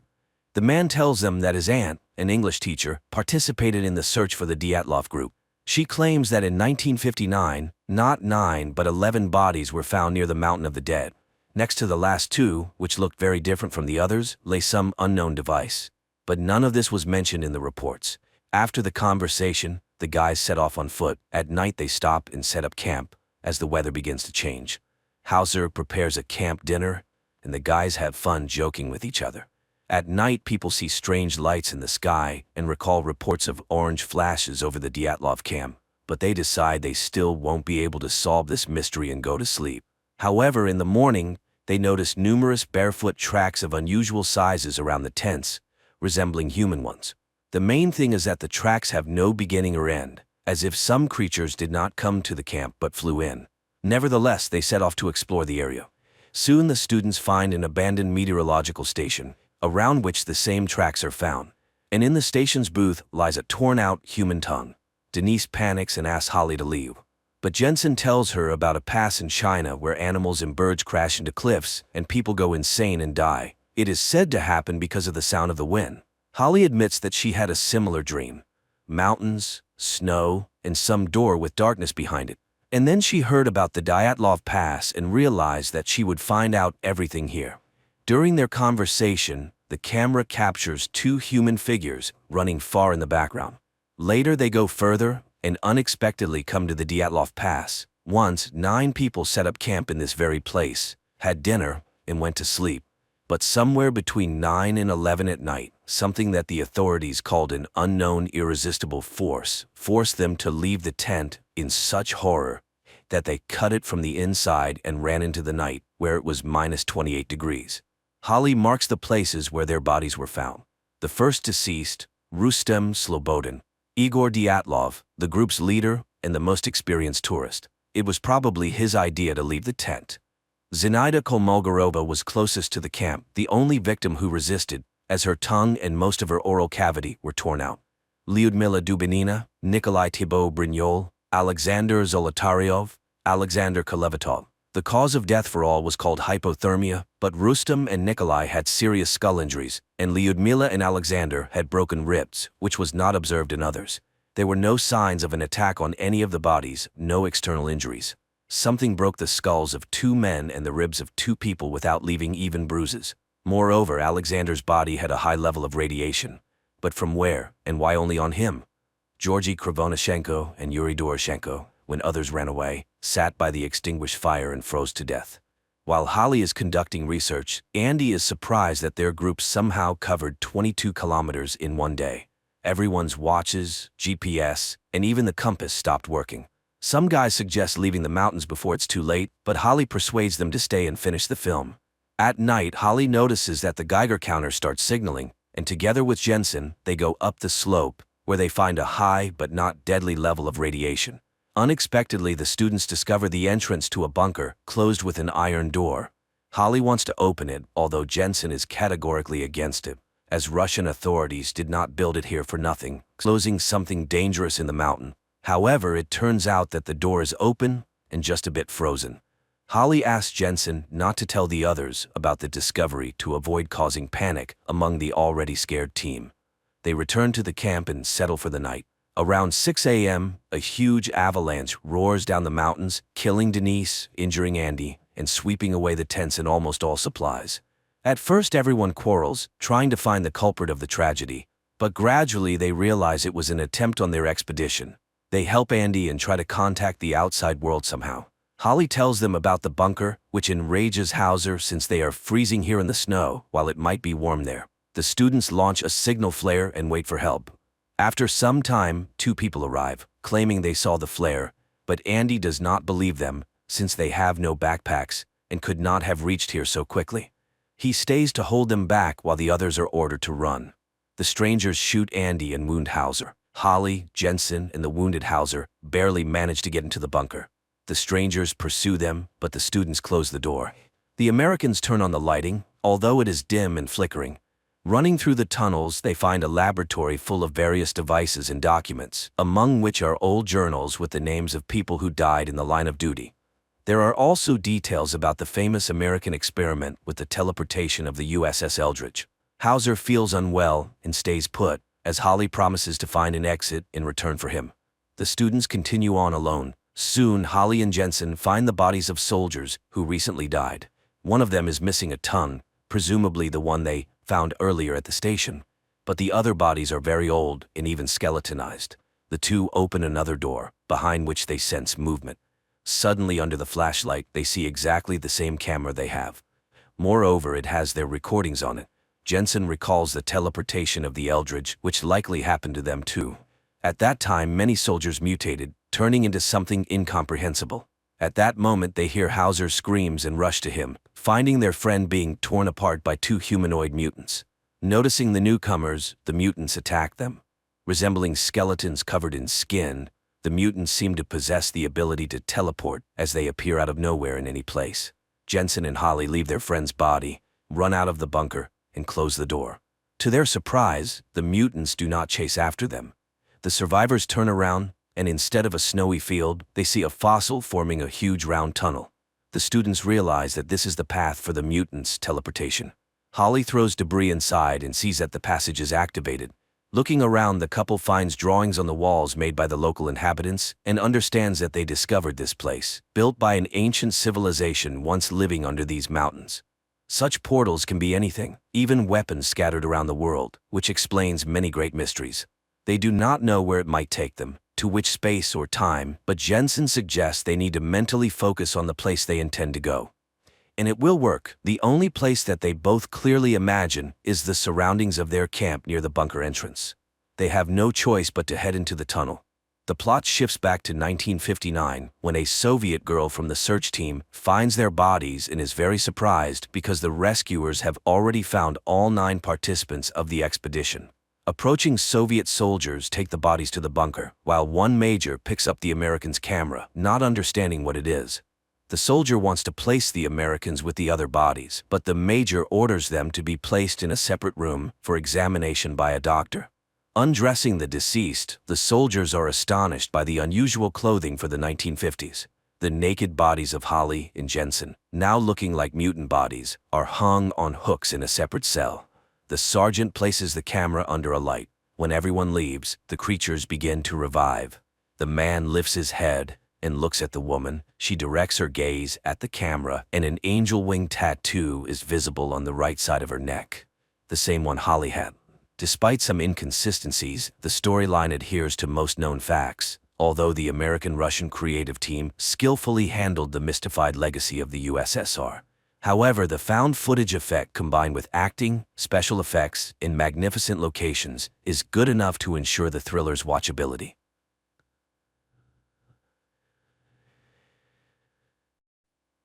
The crew of the spaceship is in cryogenic sleep. Astronaut George Taylor is dictating his final report. Exactly half a year ago by the ship's time, they left Cape Canaveral. Over 7 centuries have passed on Earth during this period. The people who sent them on this journey have long since died, but Taylor has no regrets about what they've done. Everything seems different from here. The flow of time is distorted and space is limitless. The only thing he would like to know is whether humanity, the miracle of the universe that sent him into the sky, continues to wage war. A last glance at the clock. It's March 27, 2673 on Earth. He looks at his comrades and lies down in his place. After a while, the ship makes an emergency landing on an unknown planet and finds itself in the middle of a body of water. The crew wakes up and realizes that they have slept much longer than the calculated time. But the most horrifying shock is the death of the only woman, Stewart. At that moment, water begins to enter the ship. They need to evacuate, especially since the samples showed that the atmosphere is suitable for breathing. Looking at the ship's clock, which is frozen at Earth time, November 25, 3978, the crew abandons the sinking ship. Boarding a life raft, the humans sail to shore, marveling at the grandeur of the surrounding nature. There is no sign of intelligent life anywhere. Taylor reminds them that they are 320 light-years from Earth on an unknown planet in the constellation Orion. It is impossible to determine more precisely as no one has had time to look at the instrument readings. Upon landing on the shore, Taylor takes inventory of what they were able to salvage from the ship. A pistol, 20 rounds of ammunition, a first aid kit, and a 3-day supply of food and water. The only question now is how long is a day here? They are discussing the strange death of Stewart, apparently caused by depressurization. It seems they were flying for 18 months, while on Earth it has been about 2,000 years. There is no hope of returning, and time has erased everything they knew. Therefore, they need to start studying this planet. Analysis show that nothing can grow here as there is very little carbon dioxide. But there is nothing dangerous to human health either. They have 72 hours left until they run out of food. Landon sets up a small flag of the United States of America on the shore and the astronauts set off on their journey. The surroundings are strange and wild, bizarre rocks and lifeless canyons. The people almost get trapped under landslides several times. Thunderbolts light up the sky without bringing rain, and the sky itself is covered with clouds with no satellites or landmarks. One thing they know for sure, there's a time gap between them and Earth. Their loved ones died 20 centuries ago. Even if they returned, no one would remember them. Taylor urges his comrades on. Why did they embark on this flight? Was it for fame, new knowledge, or the opportunity to live longer? But now they have lived much longer than any other human on Earth. Only Taylor set out on this journey because he's a dreamer. He is confident that there must be something better than humans in the universe. At that moment, Dodge calls out to them. He has found life. A barely noticeable green shoot has sprouted from rocky desert. This means there are plants here and they need to find them. The group continues forward. Everywhere they look, they see unfriendly rocks, but ahead they see green bushes and some strange crosses that resemble scarecrows. After walking a little further, the astronauts are thrilled to finally see water ahead. The excited group quickly sheds their clothes and jumps in. After that, they swim towards the shore and notice human footprints on the sand. Suddenly, they see dark figures stealing their clothes. The men chase after the thieves, who leave behind obvious traces of their path such as broken clothing and scraps. Soon they come across their torn clothes and put on whatever remains. Finally, they reach a plane and see many people behaving quite strangely. They are silent and pay no attention to the astronauts, instead calmly gathering and eating different fruits. The Earthlings are puzzled as their fellow humans seem almost feral. Luckily, they are not cannibals. Suddenly, an ominous sound comes from the forest and the people start running. The astronauts try to understand what is happening and suddenly see armed riders. Shots are fired and then monkeys appear on the clearing, apparently hunting the humans. The Earthlings attempt to flee and in the heat of the chase they split up. Shots are heard from all directions and Dodge is killed. Taylor, along with others, runs towards the river, and just when it seems like he's about to make it, one of the monkeys shoots him in the neck, rendering him unconscious. The tied-up astronaut is thrown into a cell with other prisoners. He's surprised to see the monkeys taking pictures as if it's a souvenir. George is brought to a hospital where he's examined by scientist monkeys. They examine Taylor, who's wearing strange clothing, but two chimpanzees argue about the need to study the animal's brains, ignoring Taylor, who's still recovering from his throat wound and unable to speak. In the morning, Dr. Zyra does her rounds. She's intrigued by a strange animal she calls Bright Eyes because he pretends to talk in a hilariously convincing way. Taylor tries to demonstrate that he's intelligent and attempts to snatch the pencil from Zyra's hand. At that moment, Dr. Zayas enters. Zyra shows him the exceptional human, but Zayas is skeptical and sees him merely imitating. Zyra tries to draw attention to the human's uniqueness by highlighting his unconventional use of a blanket as clothing and his unusual hand movements. Perhaps he's intelligent, but Zayas is irritated, dismissing it all as cheap tricks. Humans are dangerous and must be destroyed. Later, they bring a female human as a gift and lock her in Taylor's cell. The next day, George and his companion are walking in the yard in a large cage. Zyra brings her fiancé, an archaeologist named Cornelius, to show him Taylor, but Cornelius sees nothing special about him. While the apes argue, George writes in the sand, but nobody pays attention to him. At that moment, Dr. Zayas arrives, annoyed at Zyra with her human again. Suddenly, a wild man attacks George and a fight breaks out. The guards drag Taylor away and Zayas sees the letters George wrote but quickly erases them. Zyra apologizes to Taylor, but he snatches the paper and pencil and writes his name on the piece of paper. Zyra is astonished and takes him home. Cornelius doesn't believe her stories. It's all just tricks. Humans can't write. They try to figure out where he learned it and Taylor writes the name of his school. The apes are shocked. Could he really be intelligent? The man explains that they came from another planet. Cornelius is puzzled, but flying is impossible. Then Taylor crafts a paper airplane.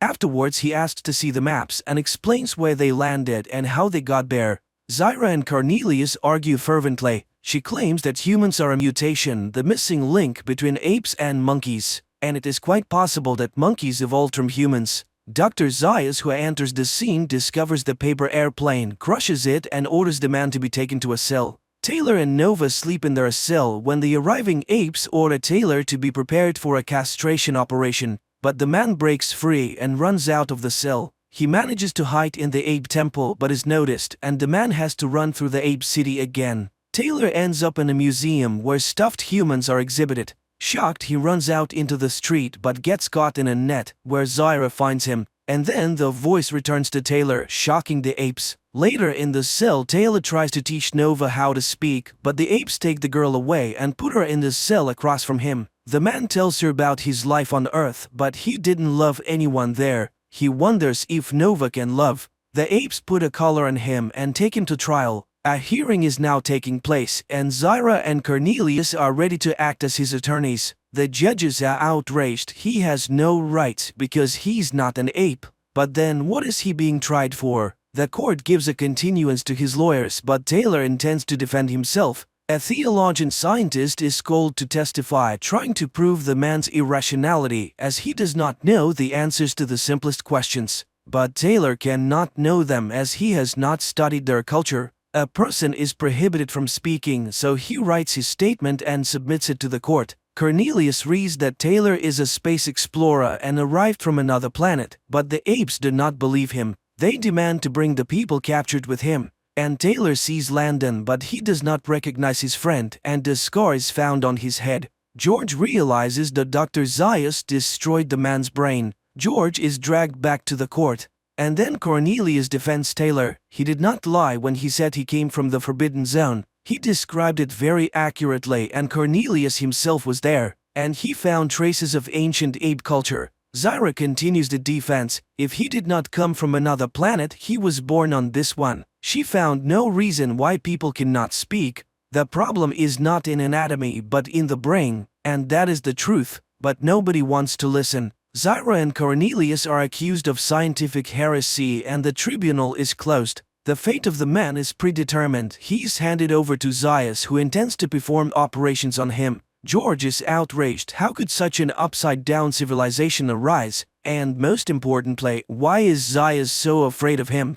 Zyra cannot accept this and organizes the escape of Taylor and Nova. Outside the city, Cornelius meets them with horses and supplies. He suggests returning to the spacecraft landing site. A small caravan sets off and reaches the river. If they follow it, they will reach the sea. Soon they reach the place where Cornelius was excavating. He's ready to take the man to the cave. And then Zyra sees the pursuit. Dr. Zaius, who caught up with the fugitives, is in for an unpleasant surprise. Taylor is armed. The Earthling offers a compromise to the doctor. If Cornelius can prove that their culture is not the oldest and originated from humans, he will leave them alone. Everyone goes into the cave. While Cornelius shows off his findings, Taylor discovers spare parts of a human, a dental plate, glasses, and a heart valve. But the main discovery is a human doll that says the word mama. Zaius tries to find a reasonable explanation when gunshots are heard outside. Everyone rushes to the exit. It's the makeshift doctors who, unable to keep their words, have attacked the fugitives' escorts. Taylor takes Dr. Zaius hostage and orders everyone to leave. Taylor will release him in exchange for a horse, food, and water for him and his woman. But before leaving, he asks the doctor why he always feared him, and he answers because he's a man, and that his ancestors are to blame for the lifeless Forbidden Lands, for he is the lowest and most treacherous beast. The people leave, and the doctor orders the cave to be blown up and Zyra and Cornelius to be arrested. He saves the future of his people. Taylor and Nova ride along the beach. Suddenly, the man jumps off the horse in horror. He has returned, and they did it after all. They blew them all up and destroyed civilization, let them burn in hell. Nova looks at Taylor in fear. She doesn't understand what is before her, the upper part of the Statue of Liberty rising on the ocean shore. The film is based on the book by French writer Pierre Boulle, who considered his novel one of his least successful works and therefore had serious doubts about its success on the big screen. But in the end, the film ranked 350th on Empire's magazine's list of the 500 greatest films.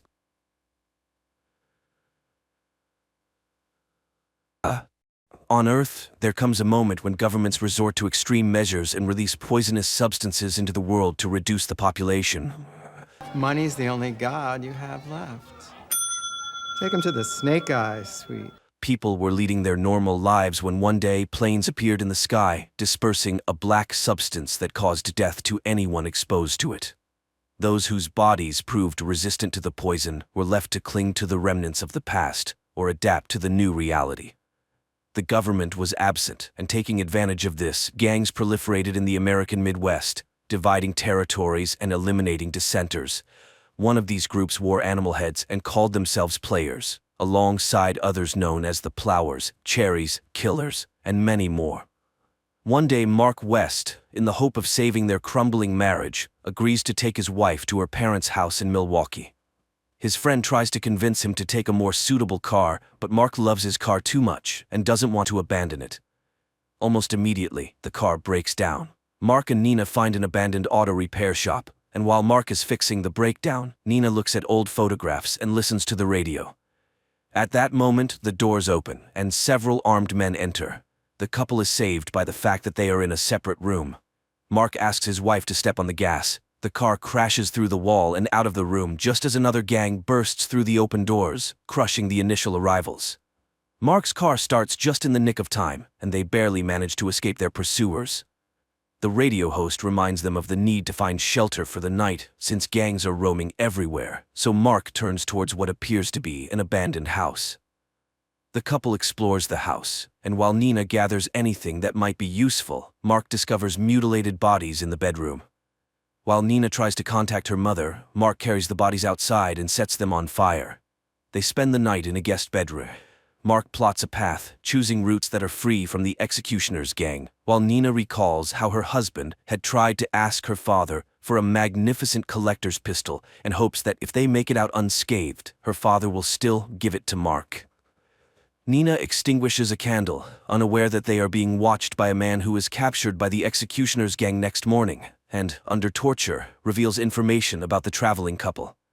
After disposing of the informant, the gang heads to the house where Nina and Mark are resting. Mark goes through his morning routine when he hears the sound of a motorcycle engine. He hides his wife in the attic and conceals himself in the house. One of the gang members goes upstairs while Nina puts on headphones and plays music to drown out the footsteps of the killer. The faint noise alarms him, and the man turns his back to the door to the room, which costs him his life as he is killed with a single precise blow to the head. His partner spots Mark and attacks him. A fight ensues, during which Mark manages to strike the bandit in the eye with a makeshift weapon, leaving him lying on the living room floor. Having escaped the danger, the couple continues on, unaware of any surveillance. Soon, Mark and Nina stop at a looted supermarket. People are attempting to replenish their supplies when a masked man appears in front of them and orders Mark to drop his gun. Suddenly he removes his mask and extends his hand. Mark doesn't trust his friendliness, but the man lifts and hands back Mark's gun. Mark then shakes his hand. Nate Wood is glad to meet normal people, but at that moment, the sound of engines can be heard, and the new acquaintance instructs the couple to hide. A group of bandits enters the store, and it turns out they are also looking for the couple. Unfazed by the situation, Nate invites the couple to dinner, showing them a photo of his wife, Teresa. Suddenly, there is a burst of machine gun fire, and the bandits fall, while Nate's son, Steve, emerges from hiding. Upon stepping outside, Nate insists that the couple join him. The road ahead is long, and they haven't seen normal people in a while, so they would be happy to treat them to dinner and wine. Mark and Nina agree. Nate takes the pickup truck while he attaches the family's car to a trailer, explaining that it's for safety. Along the way, they are stopped by members of the Plowers gang. They exchange news, and the gang's leader, upon seeing Nina, suggests to Nate that he sell her. Nate laughs it off, saying that they are his friends. The bandit boasts about capturing a girl who is sitting in his cab, whom he named Betsy. Mark and Nina sense tension between the conversing parties, but Steve reassures them that the Plowers gang is weak and won't go against his father. As it turns out, he's right. The bandits clear the road, and Nate takes the family to his home, unaware that Mark's adversary, who survived, is trailing them. Inside Nate's house, he questions Mark about the purpose of their journey and advises Nina to open her eyes.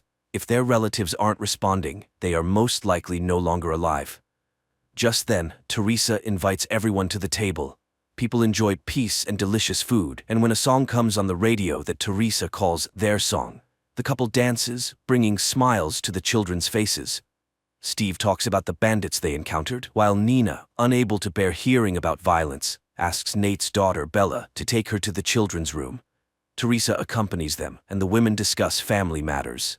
Meanwhile, the men wash the dishes, and the host confesses that they just ate human flesh. Mark feels nauseous as Nate gives a speech about how only the ruthless have survived. He informs them that either the couple stays with them or he'll let them become prey. Women arrive, sensing something is amiss, but then a bandit enters through the back door, holding Bella hostage. He's willing to release the girl in exchange for Mark and Nina. Nathan agrees, and the villain lets the girl go, but aims at Mark.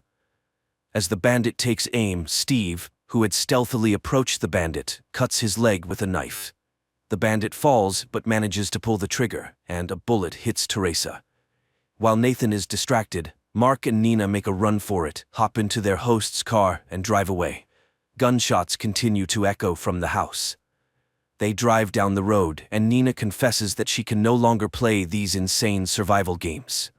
They argue, unaware that ahead of them lies an ambush set by people hiding their faces behind animal masks. A shot rings out, and Nina is hit in the shoulder. Mark quickly turns the car around. Meanwhile, Nathan contacts the leader of the Plowers, and, informing him that his wife and daughter are dead, allows them to take the blonde. An enthusiastic bandit heads to the garage where he receives a blow to the head from Betsy. Armed, she then releases the captive women, revealing that she belongs to the Cherry Gang, and drives the gang leader's car out of the gate. In the meantime, Mark finds a small house in the wilderness, tends to Nina's wound, and puts her to bed. He then goes out in search of food. Nina wakes up and discovers notes from her husband all around, helping her navigate the house. She gets dressed and, after looking around, starts packing a suitcase, intending to leave alone when Mark enters a nearby room. Silence prevails everywhere, so he goes upstairs and finds Nathan and Steve tied up with bags over their heads.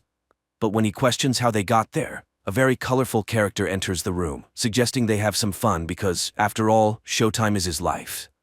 Meanwhile, Betsy drives down the road, listening to the screams of the bandit she locked in the trunk.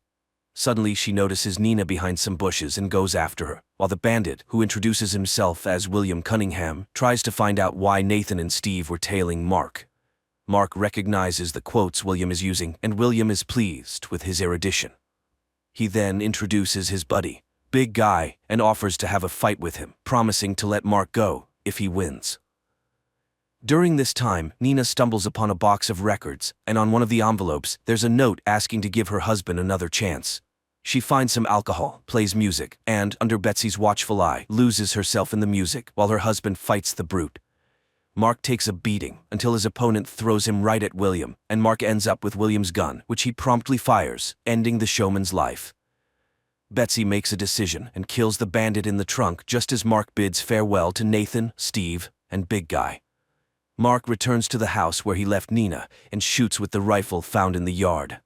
For the first time, Nina shows an interest in firearms, and Mark teaches her how to shoot, which she turns out to be surprisingly good at.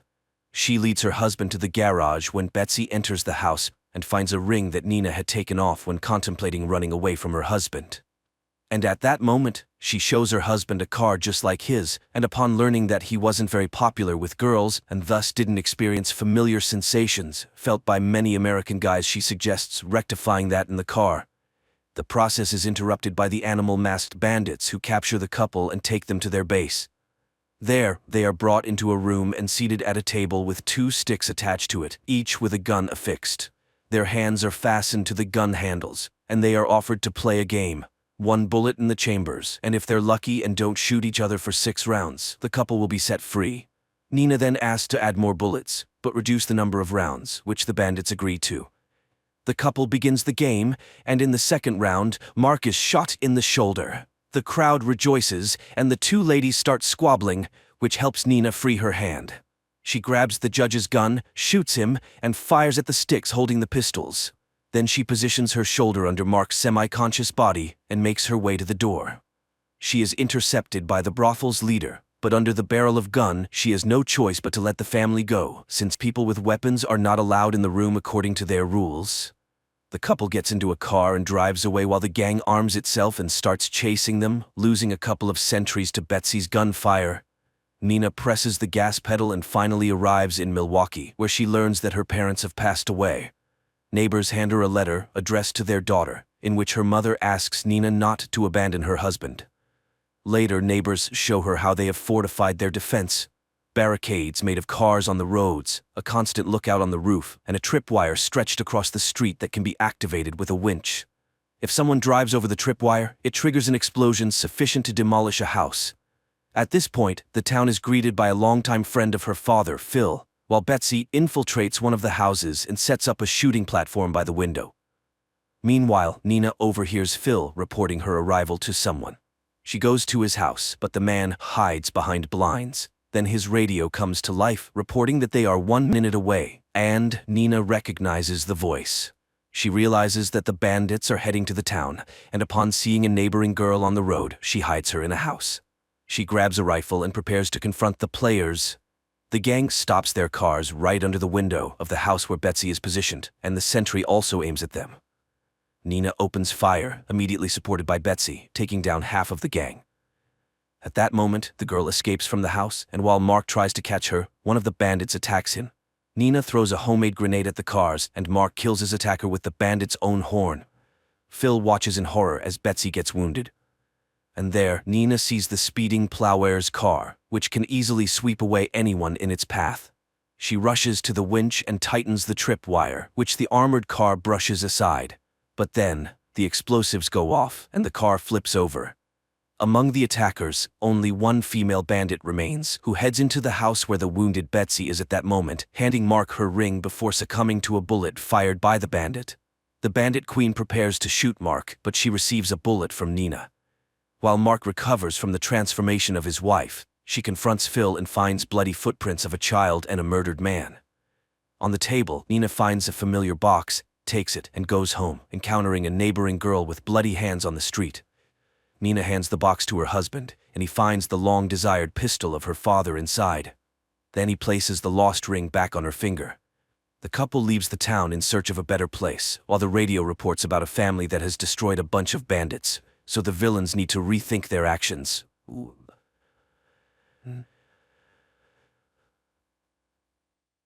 The movie begins by introducing us to the young protagonist, Vesper, who lives in a dystopian world sharply divided between the privileged elites and the struggling masses. The elite reside in secure, enclosed cities known as citadels, while the rest of humanity faces the challenges of survival in harsh conditions. In this world, the key to sustenance is unique seeds provided by the citadels. These seeds are genetically coded to yield just a single harvest, ensuring a constant dependency on the citadels for more. Vesper, amidst her struggle for survival in this harsh environment, shares her existence with her paralyzed father, Darius, a former army serviceman. Ingeniously, Darius's consciousness has been transferred into a drone, enabling him to accompany and communicate with his daughter as she navigates their dangerous world. Vesper is not only resourceful and brave, venturing out daily to forage, but she also possesses a keen understanding of biology and biohacking. However, their lives take a dramatic turn when Vesper returns home one afternoon to discover they've been robbed. The generator powering their home, including the critical machine sustaining Darius, has been sabotaged. Faced with no other choice to save her father, Vesper sets out to seek help from a neighboring farm. Upon arrival at the farm, Vesper encounters a troubling scene. The farm faces its own challenges with a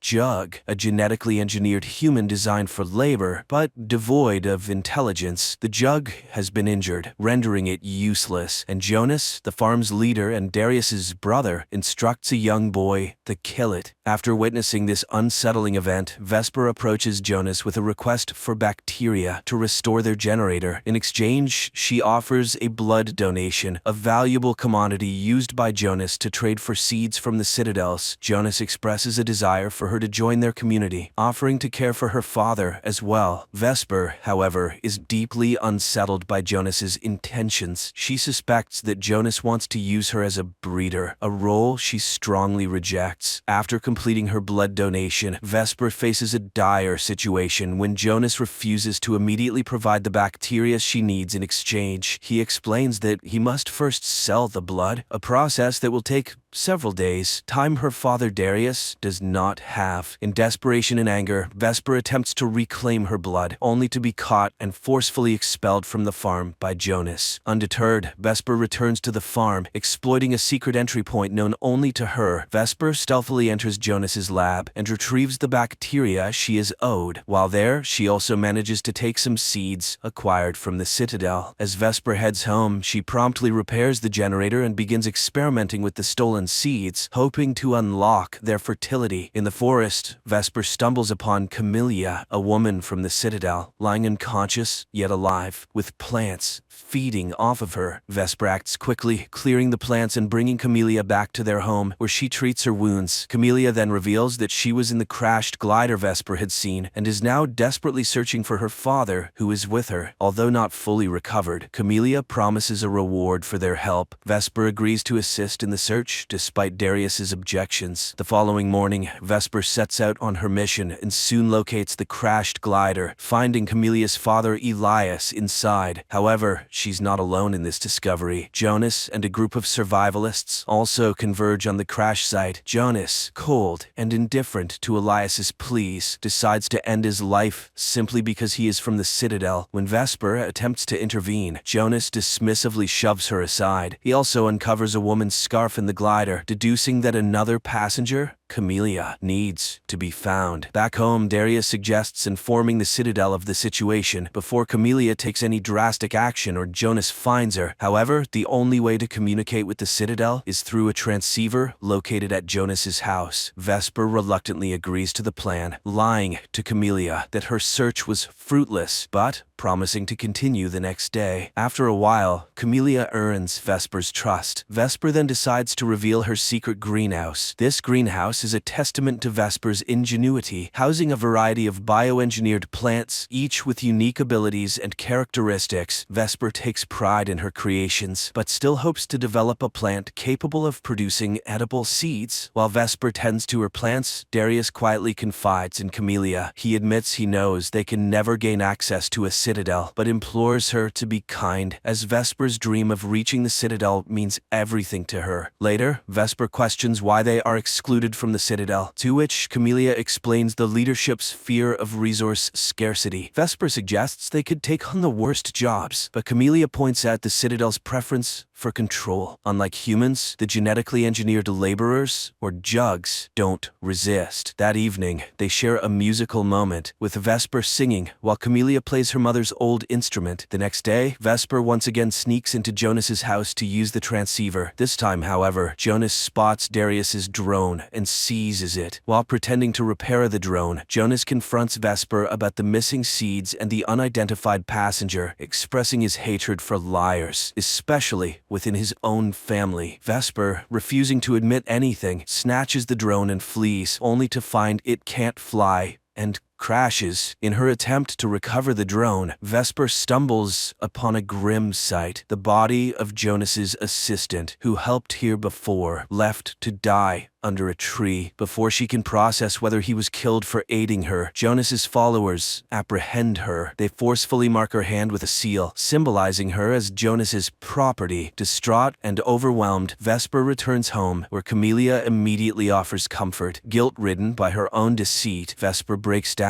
and confesses to Camellia that Elias is dead. In a moment of stark revelation, Vesper decides to show Camellia the truth by taking her to see her father Elias's body, now tragically floating in the river. The sight overwhelms Camellia, leading to an intense emotional breakdown. She clings desperately to her father in grief, forcing Vesper to intervene and pull her from the river. During this intense moment, Vesper notices an unusual scar on Camelia's back that reacts peculiarly to her touch. This discovery leads to a shocking truth.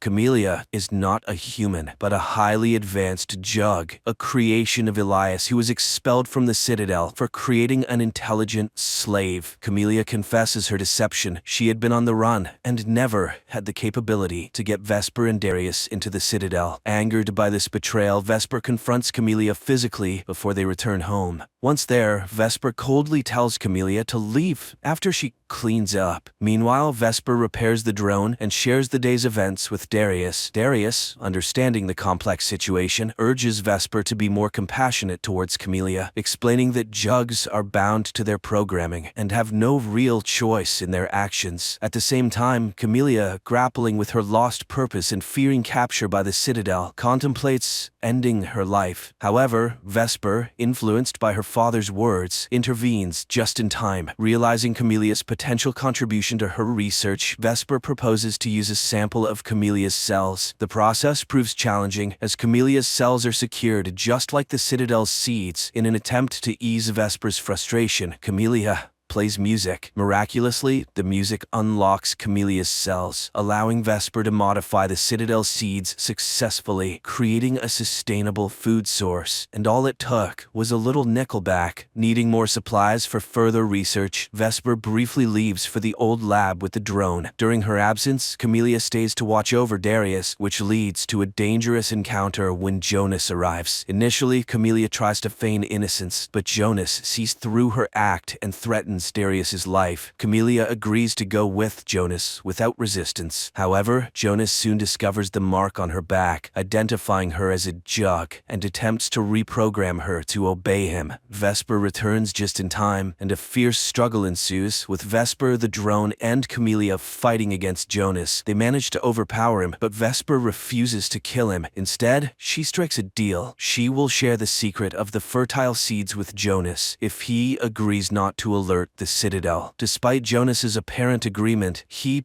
betrays them by contacting the Citadel and revealing Camelia's location. As night falls and Vesper completes her work on the seeds, their moment of triumph is cut short. Darius's drone detects an external threat, signaling the Citadel's approach. A weird organism invades their home, releasing a toxic substance. Darius, with his military background, quickly recognizes the danger and instructs Vesper and Camellia not to breathe until the threat subsides. Camellia, feeling responsible for the imminent danger, offers to surrender herself to protect Vesper and Darius. However, Darius refuses to let her sacrifice herself, knowing the Citadel will pursue Vesper regardless. Instead, he devises a plan to distract the soldiers, giving Vesper and Camellia a chance to escape. Vesper is initially reluctant to leave her father behind in the face of the impending threat from the Citadel's soldiers. However, Darius persuades her to take cover nearby, assuring her that he will handle the situation. He plans to tell the soldiers that there is no Jug present, drawing on his experience as a former army man to communicate effectively with them. As the soldiers approach, their first stop is Jonas's farm, where they eliminate him and his group. Meanwhile, Vesper and Camellia take painstaking efforts to make Darius's home appear abandoned. They cover everything up and take the valuable, unlocked seeds with them as they hide in the forest. Unbeknownst to Vesper, her father's actual plan is to sacrifice himself by self-destructing the drone, hoping to take the soldiers down with him. From their hiding spot in the forest, Vesper witnesses the explosion and, driven by desperation, tries to rush back to aid her father. Camellia, recognizing the danger of this action, stops her, reminding her that it's too late to do anything for Darius. Their situation worsens when two soldiers, having survived the explosion, start pursuing them. Vesper leads Camellia through a swamp, aware that it is filled with dangerous plants that could potentially eliminate their pursuers. Their tactic proves effective as the first soldier falls victim to one of these lethal plants. The second soldier, however, learns from his comrade's fate and cautiously avoids the same trap. Vesper and Camellia, in an attempt to remain undetected, crawl on their knees and hide behind bushes. Unfortunately, another plant betrays their position with a noise, alerting the soldier to their location. Facing imminent danger, Vesper and Camellia decide to take the offensive. They attack the soldier, seize his weapon, and manage to force him into the deadly plant's trapping zone, resulting in his death. The distant sound of approaching gliders signals more danger. Realizing that the Citadel will never cease their pursuit as long as she is with Vesper, Camellia makes a difficult decision. She understands that Vesper and the precious seeds will always be in danger as long as she remains. Despite Vesper's protests, Camellia gently puts her to sleep and conceals her under fallen leaves before surrendering to the soldiers. The next morning, Vesper awakens to find her home reduced to ashes. She plants some of the unlocked seeds in the remnants of her old garden, a symbol of hope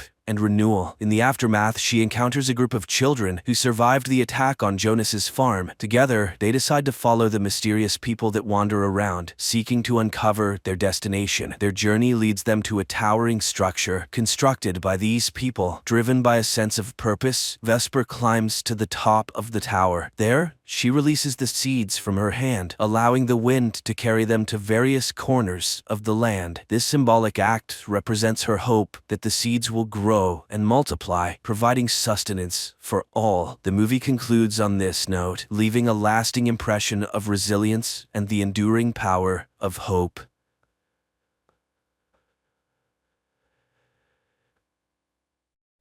In a cabin in the middle of the forests of North Carolina, two people live, a woman named Nydia and her blind son Solomon.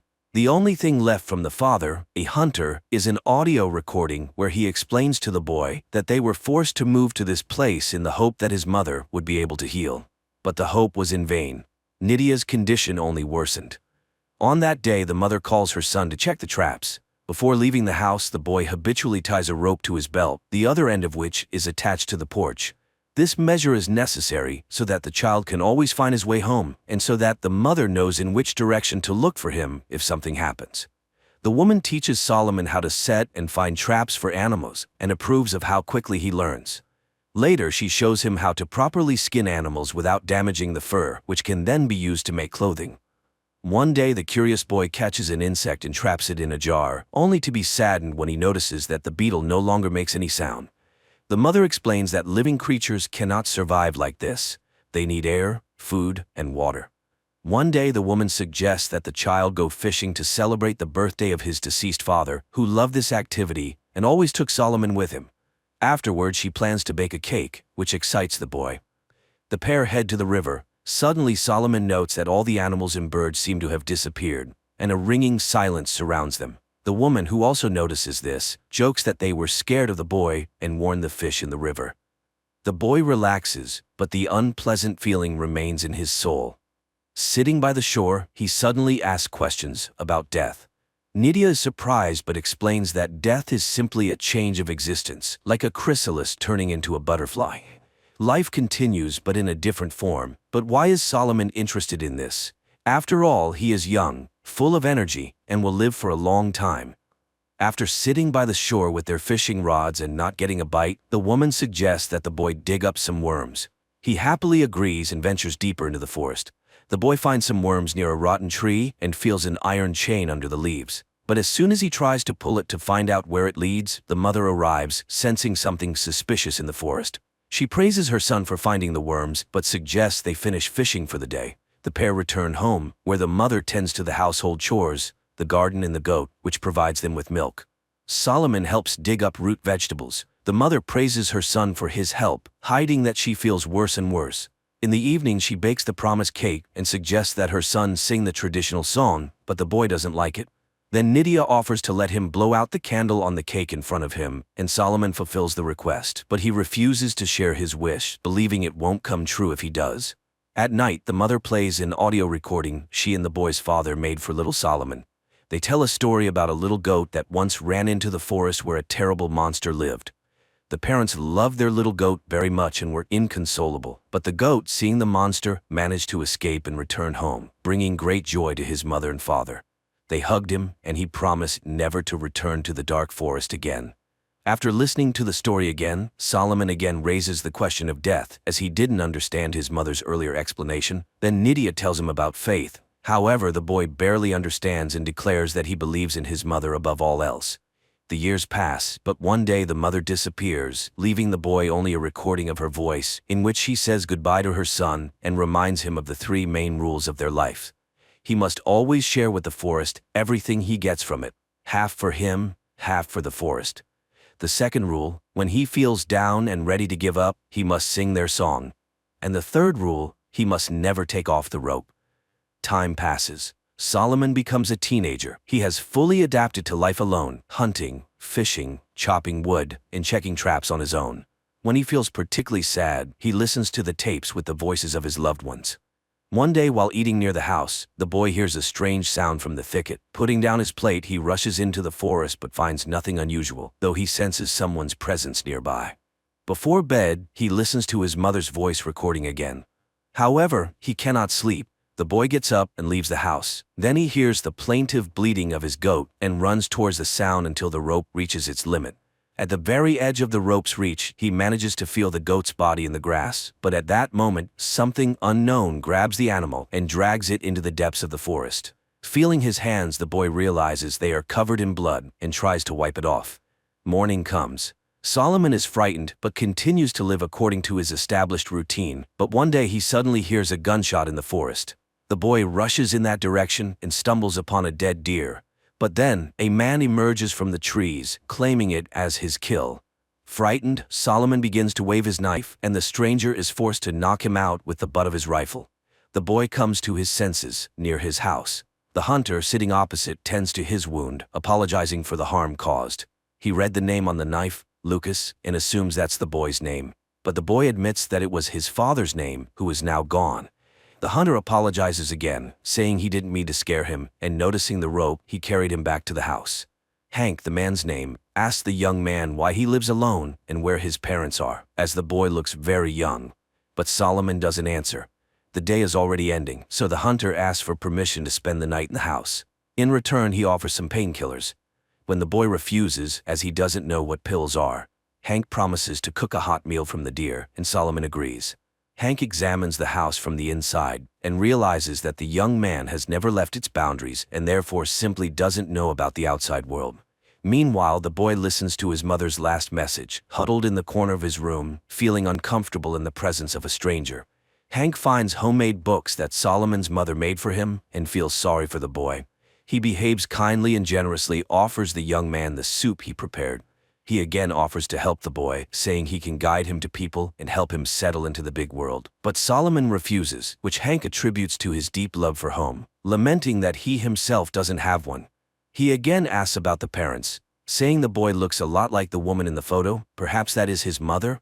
After dinner, they go to bed, though Solomon doesn't part with his knife, but realizing that Hank poses no threat, he finally lies down.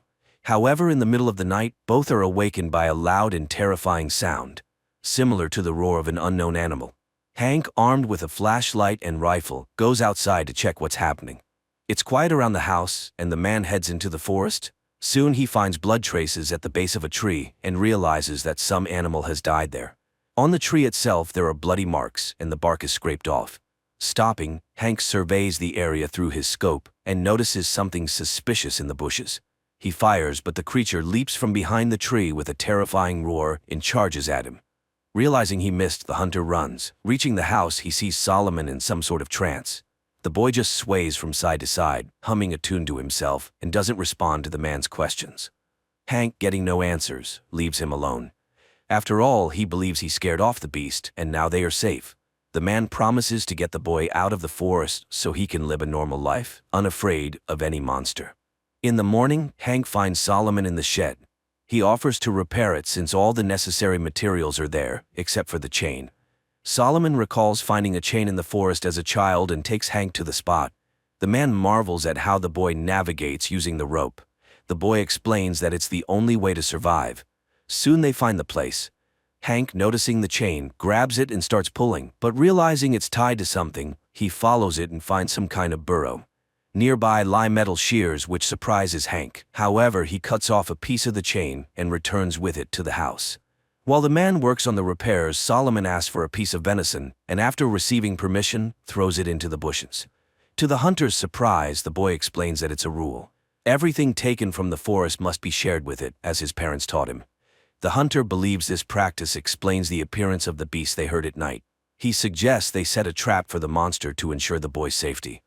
He also extends the rope, giving the young man the ability to explore new areas.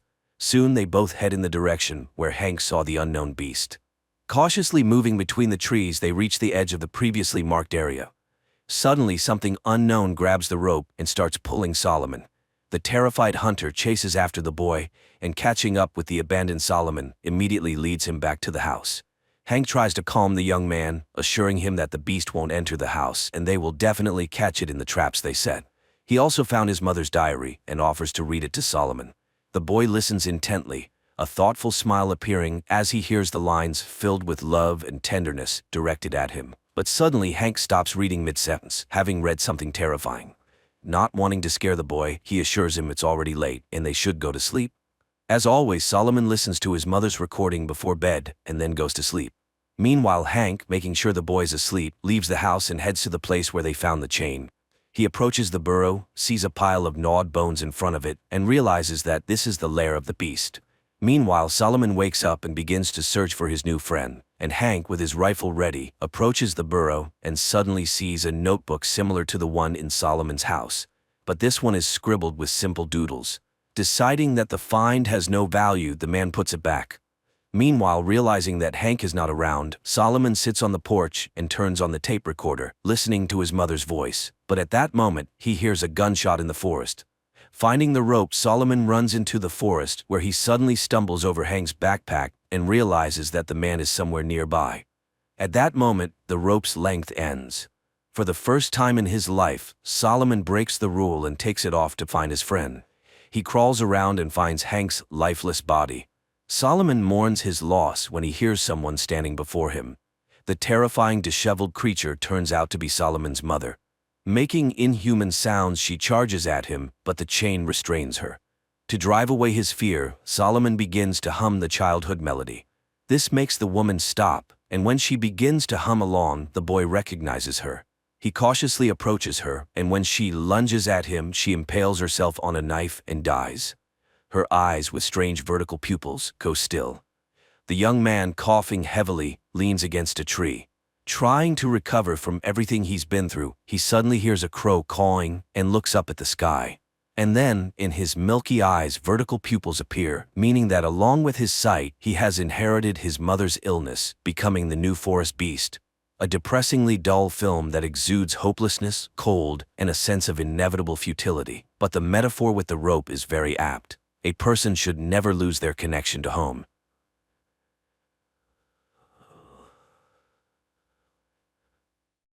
The next day, Faraday records a message to his wife.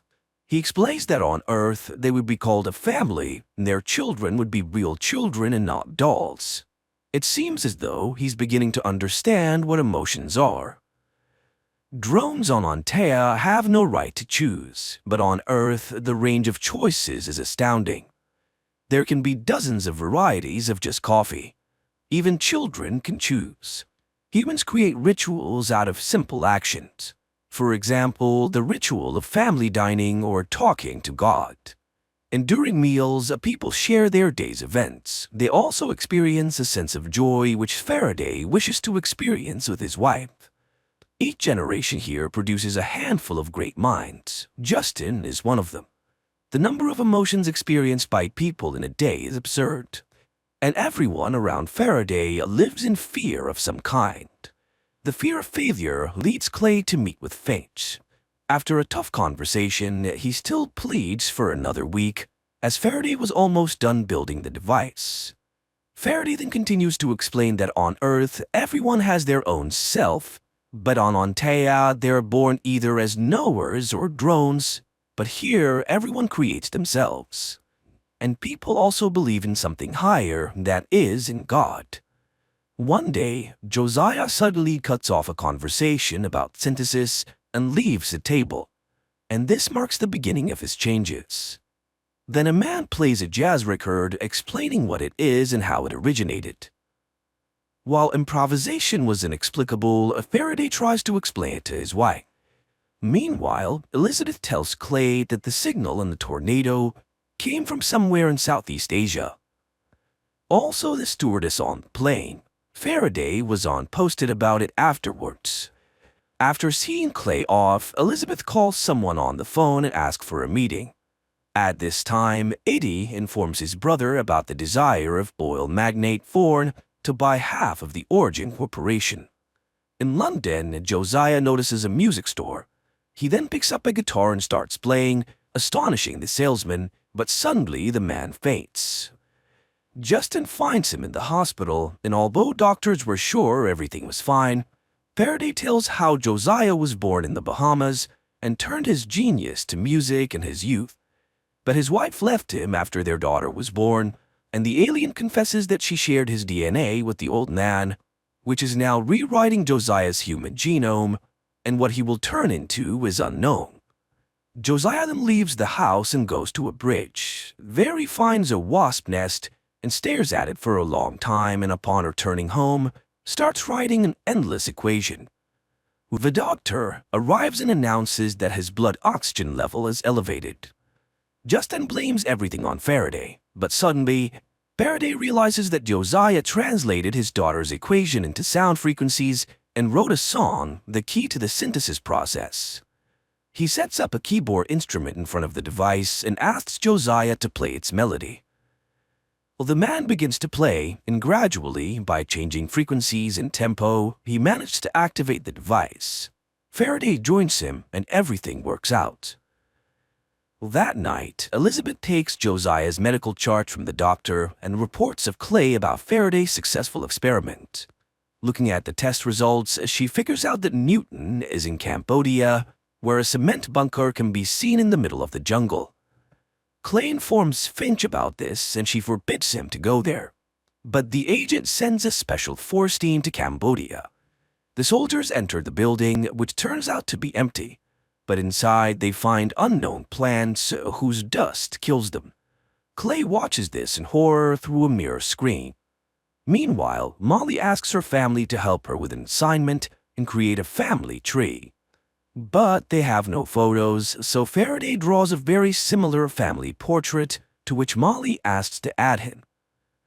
At this time, Hutch and Eddie attend the presentation of the new oncology center of the Magni, born because Eddie is obsessed with the idea of using it to protect against the CIA. Clay's people try to understand what happened in the bunker of Cambodia, and Elizabeth finds power lines laid out of the bunker, but can't yet track exactly where. Josiah notices that the fingerprints are disappearing from his fingers, and he hears synapses forming in his brain, and realizes that he's becoming an Anthean. At Eddie's estates, a meeting begins attended by Clay. Justin realizes that he is not a scientist at all and starts suspecting that something is not right. She doesn't want Faraday to fall into the hands of those who tore Newton apart. And later, Finch reprimands Clay for the soldiers' deaths and orders him to fly to Washington. Realizing that their work could be blocked by the CIA, Justin leaves, and Faraday activates the system, calling Newton to start asking questions. He doesn't understand why the launch was delayed, as it's fatal for Antea.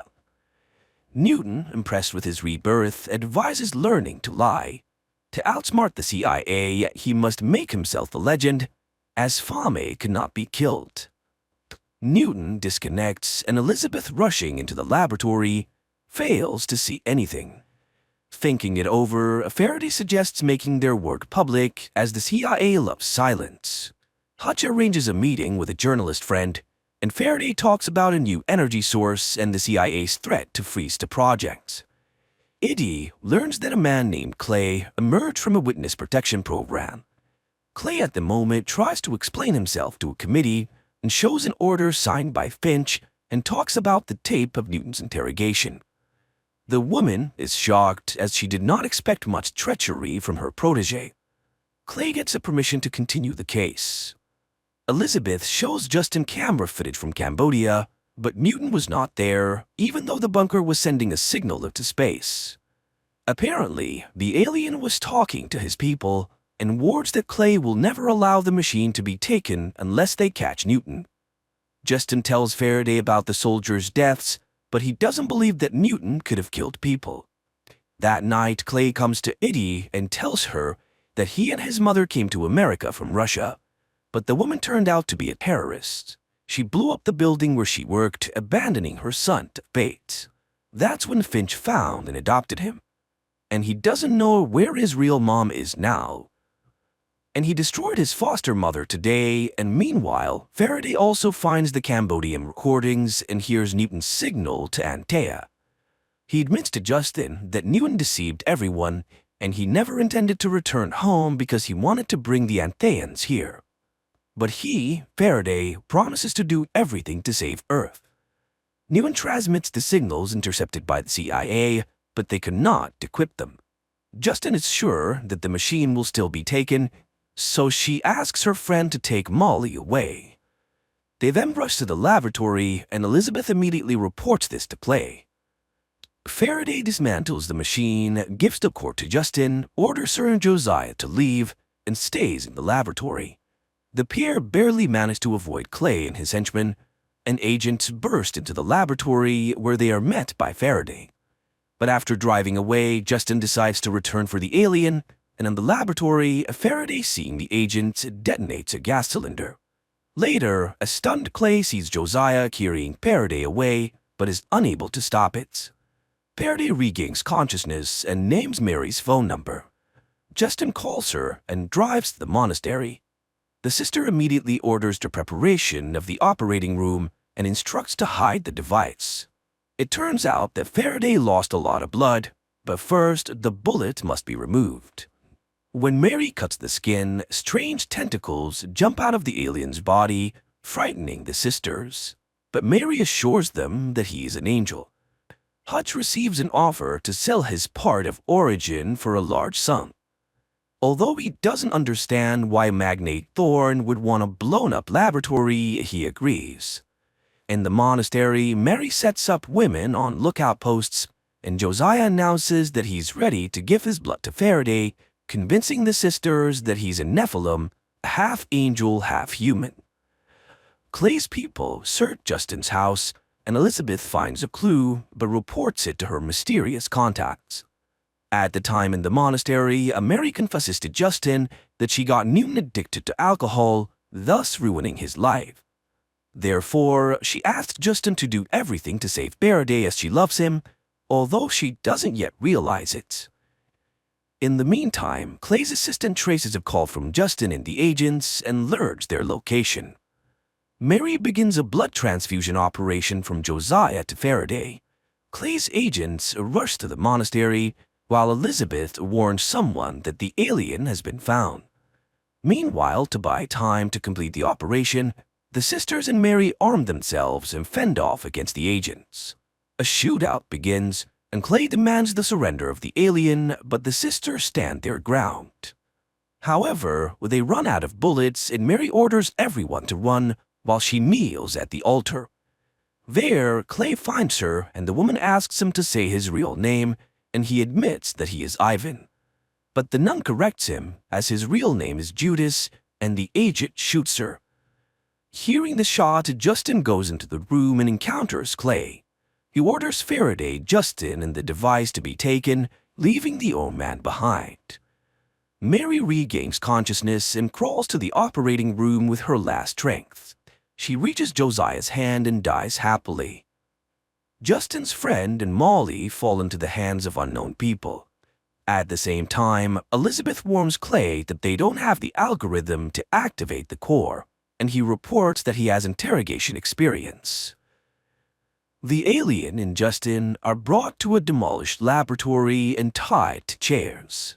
Seeing Justin being beaten, Faraday confesses that the recorded signal from the tornado is an order for the remaining Antaeans to prepare for flight to Earth. Clay takes Justin to another room and orders Elizabeth to guard while he deals with Faraday. The agents start torturing and demanding to confess when and how the aliens will arrive. Elizabeth asks Justin for the algorithm, but Justin remembers how the girl betrayed her family. She allowed Clay to kill in the monastery, so how is she any better than him? Clay continues the torture, but it had no effect on the alien. And instead, Faraday manages to enrage Clay, claiming that it was Finch who used him and not the other way around. The agent orders water torture, but it turns out to be a gift for Faraday as he loves the water. Then Elizabeth remembers about the X-ray, and it truly causes Faraday pain, and he starts screaming, which Justin hears. Suddenly, Watt appears before Faraday and advises him to make something up for Clay. Elizabeth notices this and realizes that the alien is losing his mind. Watt, meanwhile, suggests to Faraday that Clay had two families. The alien starts seeing that one family abandoned the boy, and the other he betrayed himself. This turns out to be the boy's eternal pain, and Clay gets angry and shoots Faraday in the leg. Visions of Antea, his family, and the flight flash before the alien, and he gives Clay a vision about the imminent arrival of a ship prepared by Newton. The synthesis machine is the ship's engine, but without Faraday it won't work, and the alien offers Clay to play Russian roulette. And this is because he can entrust synthesis only to someone who won't hesitate to sacrifice themselves for progress. Faraday tells Clay about his biological mother's dossier, which he found on the internet.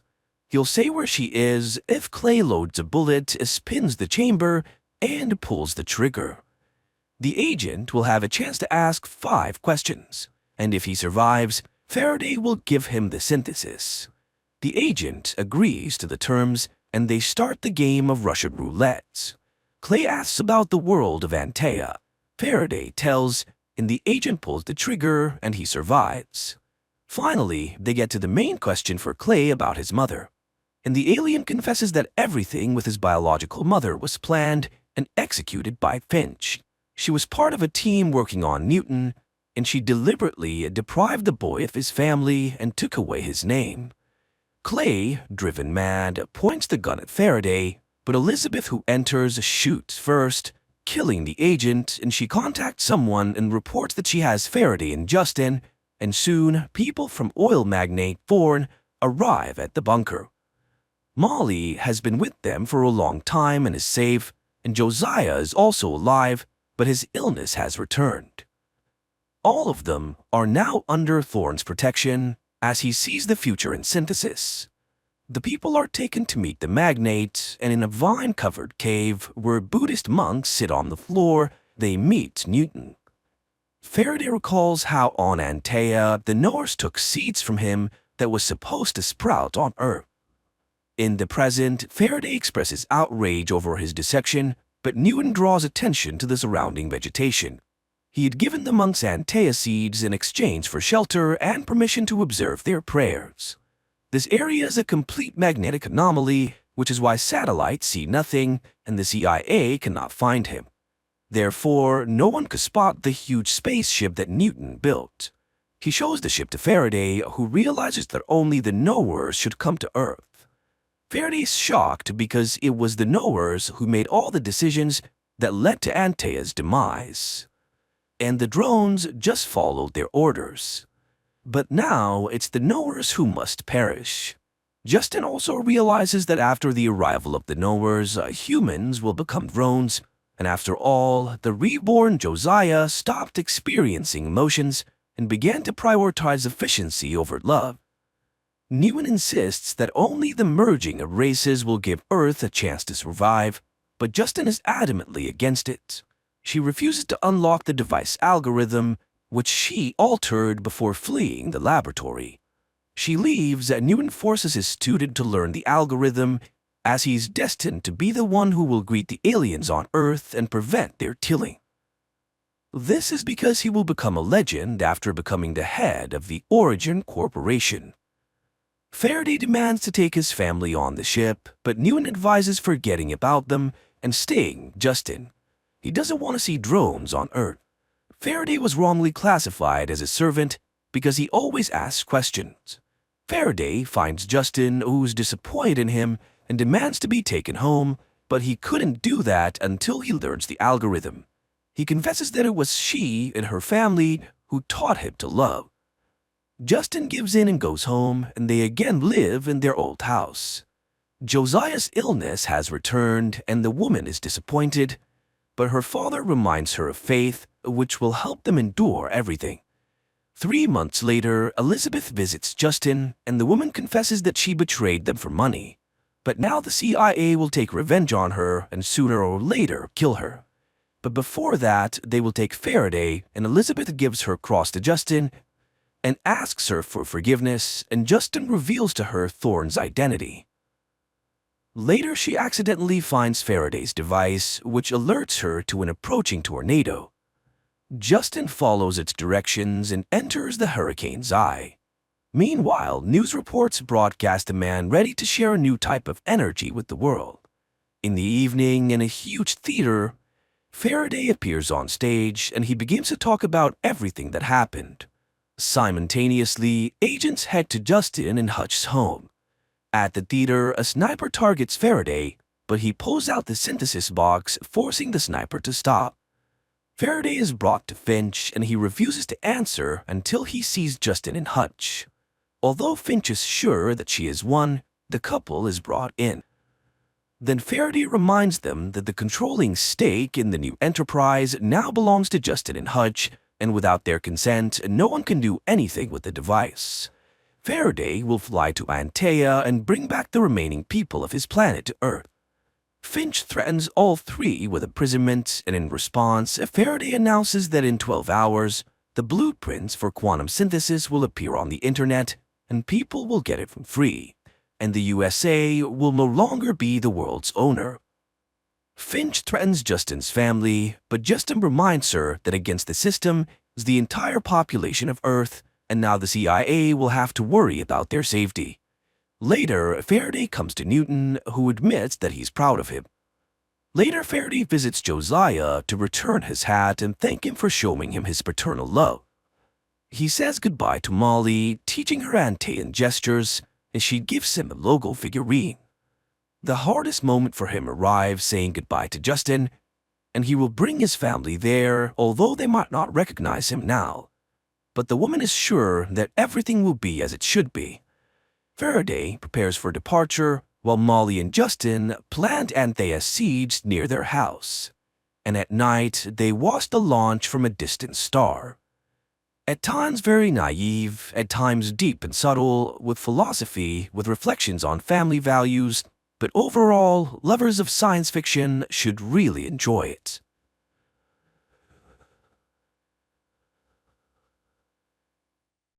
It all begins in a desert, where a lone child stumbles along, gnawing on a human finger, searching for his mother.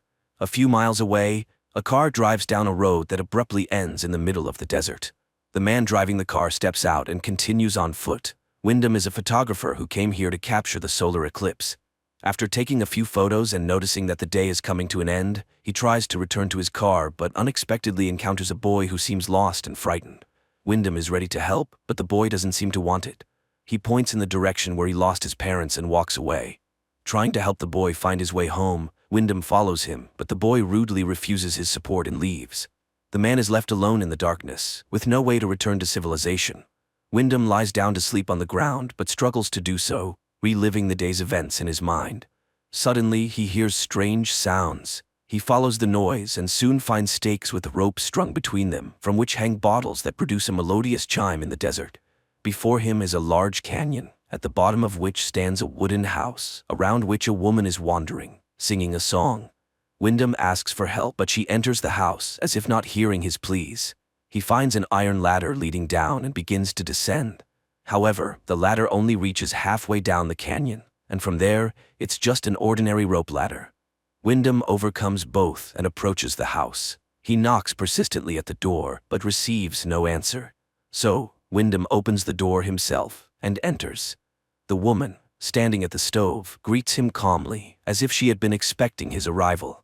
She offers him dinner, and although he refuses, she serves him some soup and places it before him on the table. Wyndham is grateful for her hospitality, but continues to ask questions about how to leave this strange place. He tells her about the boy he met and asks for water. The woman, named Alina, suggests that he rest until morning, and Wyndham gratefully accepts her care. He lies down in the bed she points out, observing as Alina tidies herself and notes that she is young and beautiful. The next morning, he gathers his things and heads outside, hoping to find a way home. But strangely, he cannot find the rope ladder he descended the previous day. Without it, reaching the iron section is impossible. Wyndham returns to the house and, taking out his camera, takes pictures of the surroundings and the drawings on the canyon walls. Everything is quite gloomy and reminds him of death in all its forms. He then notices Alina, who is busy repairing the roof, and asks her about the missing ladder, but she either does not understand what he is talking about or pretends not to. Although her words imply that there are other residents here, she does not tell him anything directly. Disappointed, Wyndham walks around the canyon, periodically calling for help, but to no avail.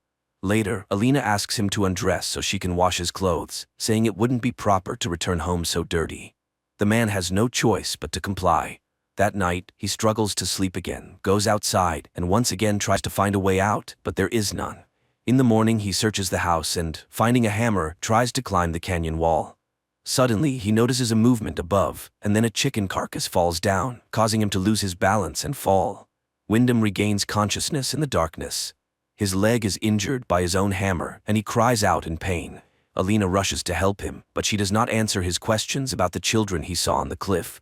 For several days, he drifts in and out of fever, unable to distinguish between night and day, unsure if he is truly seeing children around him. But the day of recovery comes. Limping, Wyndham makes his way outside. He demands that Alina tell the children above to pull him out of there, but she pretends not to understand him. She offers him to stay, promising to take care of him and ensure his well-being. But Wyndham doesn't need this. He wants to return home, to his work. He rudely pushes Alina away, rejecting any help. The man examines his leg and realizes that it will be a long time before he can use it fully. Suddenly, he hears voices from above and looks up to see the boy holding a little girl by the hand. The pair cheerfully ask how they can help, and upon learning that Wyndham wants to climb up, the boy promises to bring ropes and pull him out with his winch. But before leaving, he asks a rather strange question about Wyndham's favorite color. Wyndham replies that it's red and begs them to hurry. The boy and girl leave, and Wyndham checks his wallet in his pocket, not intending to return for his other belongings. Suddenly, a rope falls from above, and the same boy advises him to tie himself tightly, which Wyndham does. They begin to pull him up, and the man is already anticipating his rescue, but about halfway up, the rope stops. Dangling over the canyon, Wyndham screams, then tries to climb the rope himself, but lacks the strength and ends up hanging helplessly under the merciless sun. He regains consciousness from moisture, but when he looks up, he sees the boy spraying him with a hose, mocking the helpless man. Several other children appear on the cliff, ranging from very young to older teens. They are all dressed in clothes obviously taken from other people and behave inappropriately. Taunting Wyndham, they start swinging the rope, causing him to crash into the canyon walls, instinctively calling out for help from Alina. He sees the woman shouting angrily at the foolish children and loses consciousness after another blow to the wall. That night, he wakes up in bed and immediately tries to get up. Alina doesn't understand where he is headed, but Wyndham is willing to do anything to escape. The woman explains that the children are homeless, gathered in the desert together, surviving as best they can. Neither of them notices that while they talk, the children stand on the cliff, watching the house's windows burn. The next day, Wyndham watches as Alina releases a bird, envying its ability to fly. The woman brings him a spare set of clothes from somewhere, and although he didn't ask for them, he is touched by her care. Time passes. One day, Wyndham plants a small garden at the bottom of the canyon. Occasionally, the children bring them various items, food and drinks, which surprises Wyndham since there are no stores around. He doesn't understand their behavior. First, they feed him, then they mock him, but Alina accepts it all as normal. The man becomes more involved in the household, marveling at Alina's quiet demeanor. One night, he tries to ask her questions, which are interrupted by cries from the yard. Alina advises Wyndham not to go outside when the children behave like that, but he rushes out into the night and sees the boys, dressed in outlandish clothes, gathered around the house. They start taunting him, pushing and beating him, but suddenly disappear into the night. Wyndham demands answers from Alina. Who are these children? Why do they live here? And why does she stay in this horrible place? But the woman remains calm, not admitting that she is a prisoner. That evening, she comes to Wyndham. The man, starved for female attention, eagerly welcomes her. Time passes, and the first sprouts appear in Wyndham's garden. One day, the boy in the cap calls to him from above. He is friendly and promises to bring some soda. Wyndham returns to his plants and unexpectedly finds a wedding ring and car keys buried in the sand. That evening, Alina shows him a portrait of a woman. Calling her the first mother, she confesses that she is expecting his child. Stunned, Wyndham can't believe his ears. He never wanted to have children here, especially with a woman he barely knows. He yells at Alina, but he has no choice but to accept it. The next morning, he finds his garden destroyed by local birds, but Alina willingly helps him replant, which earns his gratitude. Gradually, life in the house falls into some semblance of order. Alina runs the household, and Wyndham exercises, working on his leg. One day, the boy in the cap visits again. He is very curious and asks Wyndham many questions. Wyndham asks him to help Alina, as she is going to have a child, and they will need a doctor. The man asks the boy to bring some rope and something heavy to use as a counterweight. He plans to climb out and take them to the city, where he can take care of the woman and the boy.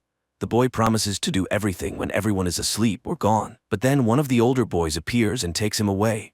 Later, Wyndham tells Alina that the boy wants to study, that he is smart, different from the others, and wants to live differently. The man wants to help him, and help her too, but Alina reacts strangely. She tries to find out exactly what Wyndham is missing here. When he mentions freedom, Alina is puzzled. After all, no one forbids him from doing anything here. Isn't that freedom? Then the man tells her about the outside world, remembering the ocean and a cheeseburger. Alina doesn't know what that is, so Wyndham explains what the dish consists of. The woman admits that her mother used to say that mirages live outside. But here, in the desert, everything is real.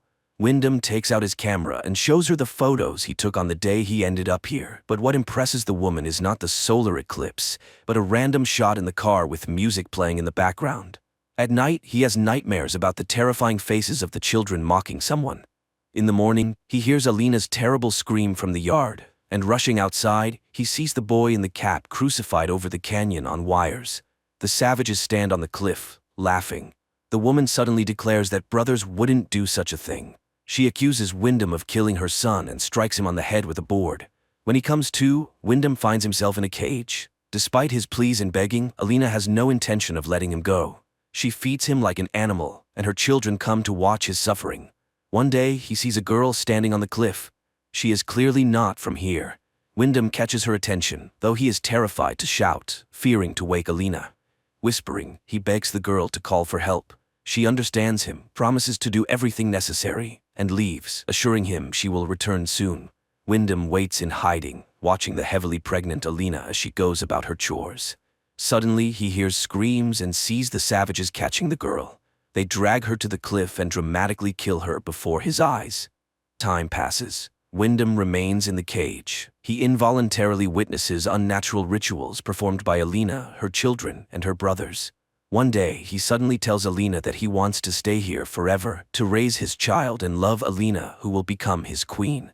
He will teach the child everything he knows and is ready to give himself completely, and this is his choice. But hearing the word choice, the woman laughs. He never had one. He is just a seed blown here by the wind, and this child is only hers.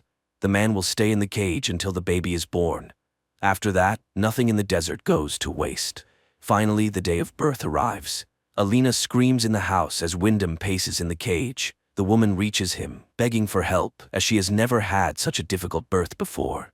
She releases the man from the cage, and he does his best to ease her pain. The children stand on the cliff, watching what is happening.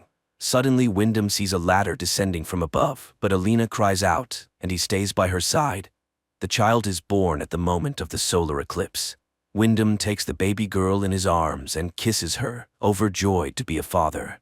Alina begs him to give the baby to her, and when she receives the child, she promises to feed and protect her until she becomes the new mother. Then she will fulfill her purpose, just as Wyndham has fulfilled his now. At that moment, the boy sneaks up and slits the man's throat, exulting over the collapsing body, assuring him that he is doing it for the mother. Later, Alina gathers Wyndham's belongings and packs them in a chest, then goes to the baby, promising her that everything will be fine. Meanwhile, Wyndham's body decomposes in the yard of the house, sprouting grass and turning to dust. This is where this unusual film ends.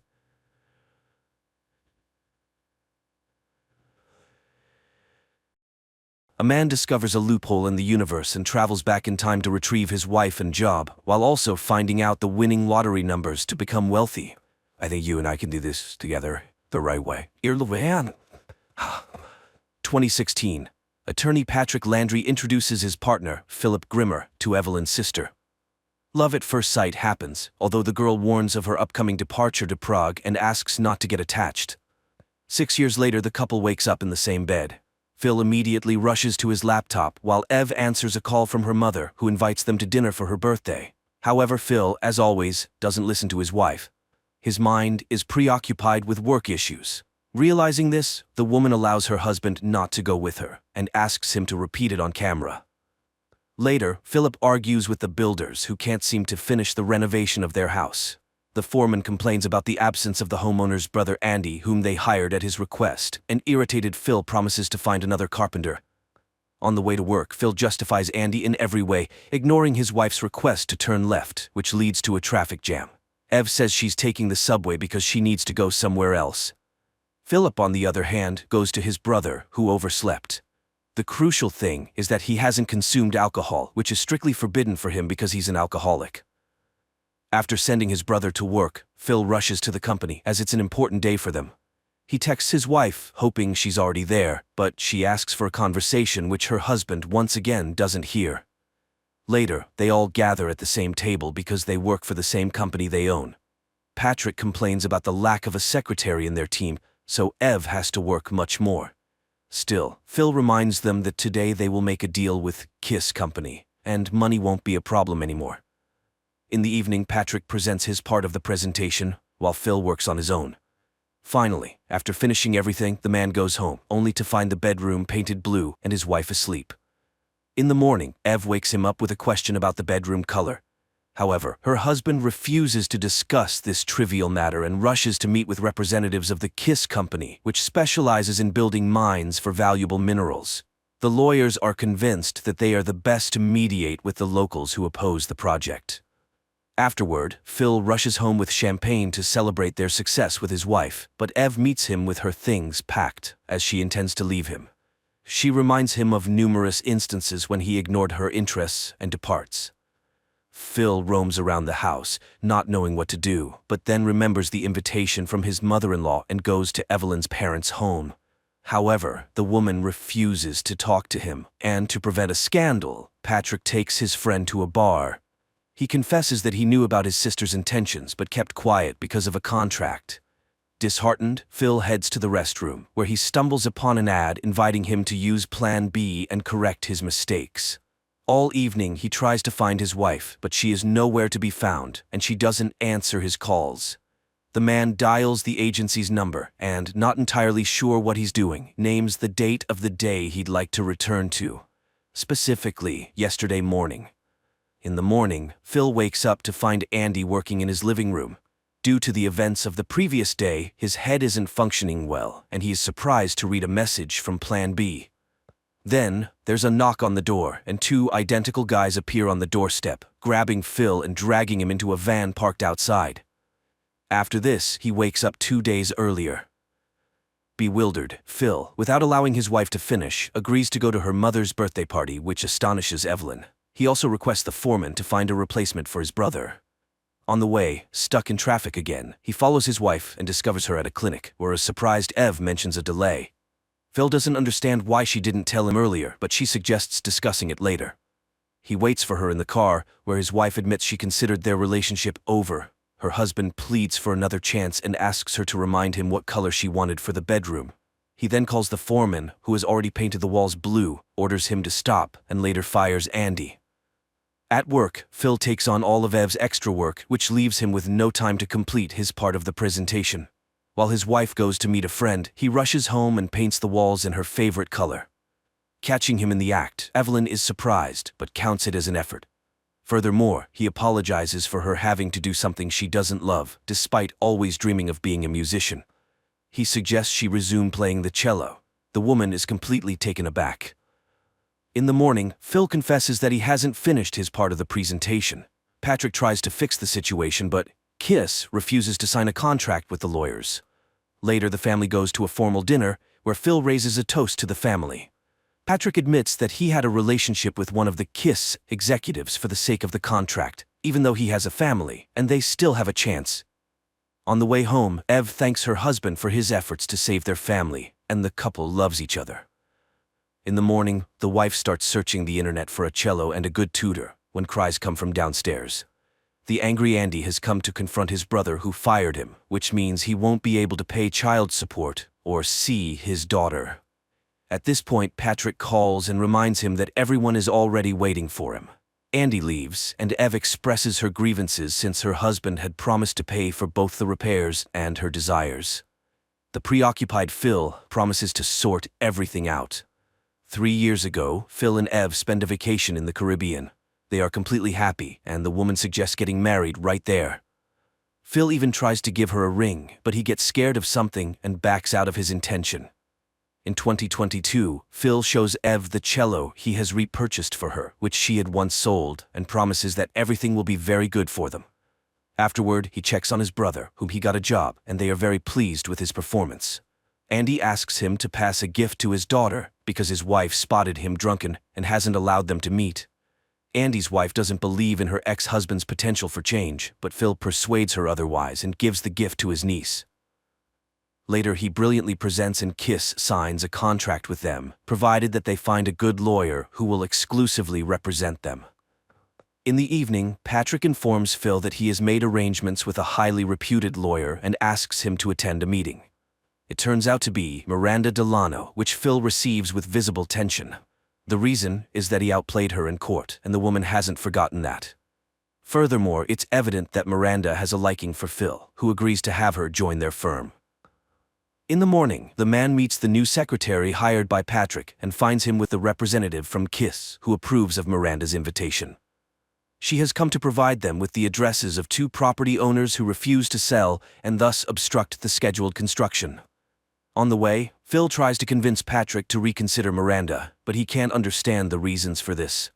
The couple manages to persuade one of the stubborn property owners, while Evelyn begins taking her first lessons, which makes it difficult for her to fulfill her duties at the firm. Meanwhile, the second property owner sends lawyers and refuses to sell. In the evening, Ev comes home later than planned because she met with a friend and again refuses to discuss the appearance of a child.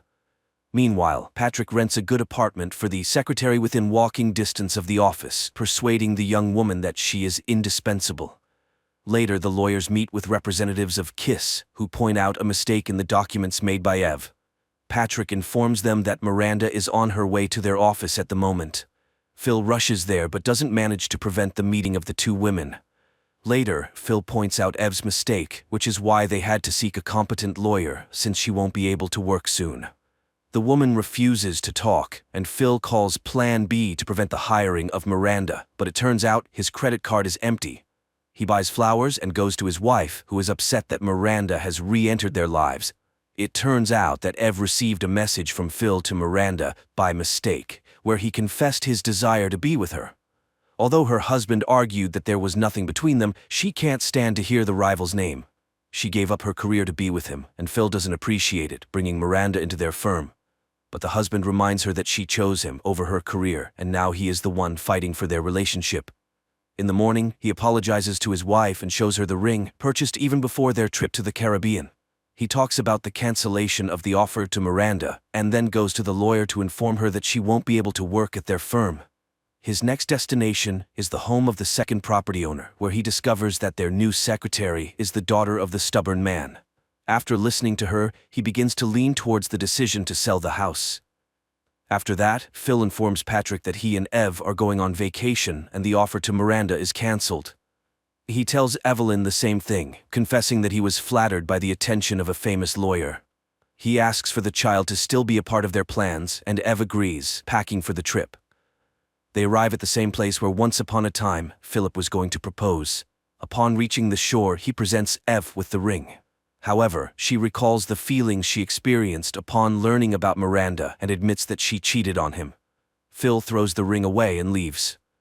Returning home, Phil learns that the public is in an uproar over Kiss's intention to open the mine and accuses the lawyers of deception.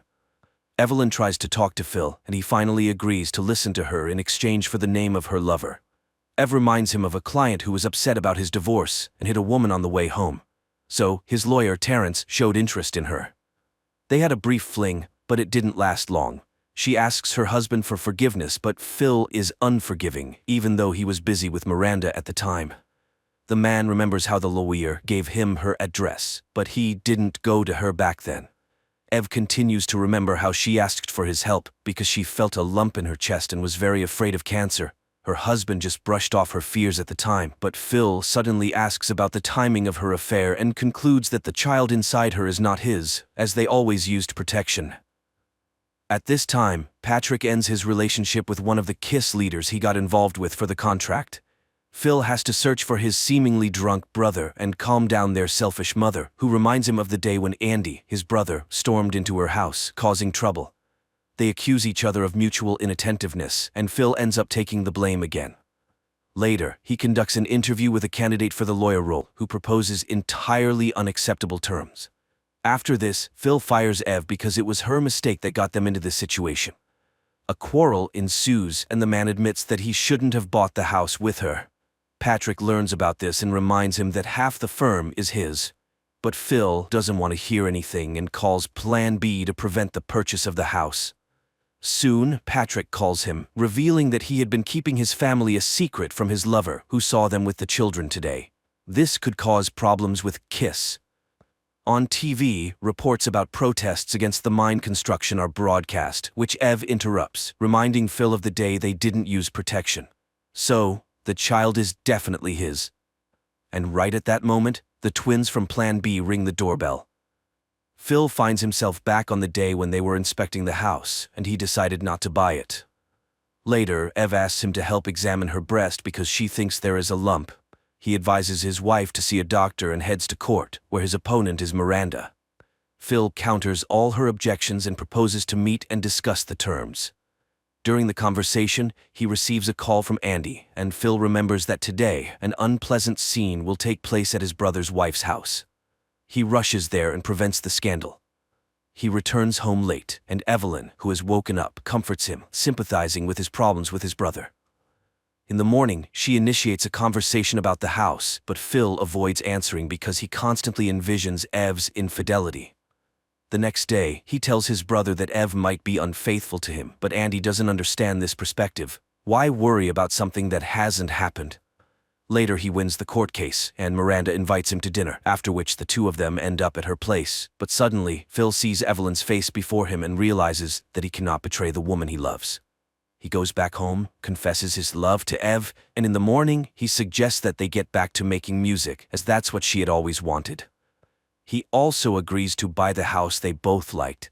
He easily wins all the cases that follow, amazes his wife with his foresight, and decides to quit working for Kiss. Andy returns to the family, and Phil becomes the lawyer for the man involved in the past accident with a woman. He comforts his client and offers to drive him home, as the man is deeply upset and has been drinking.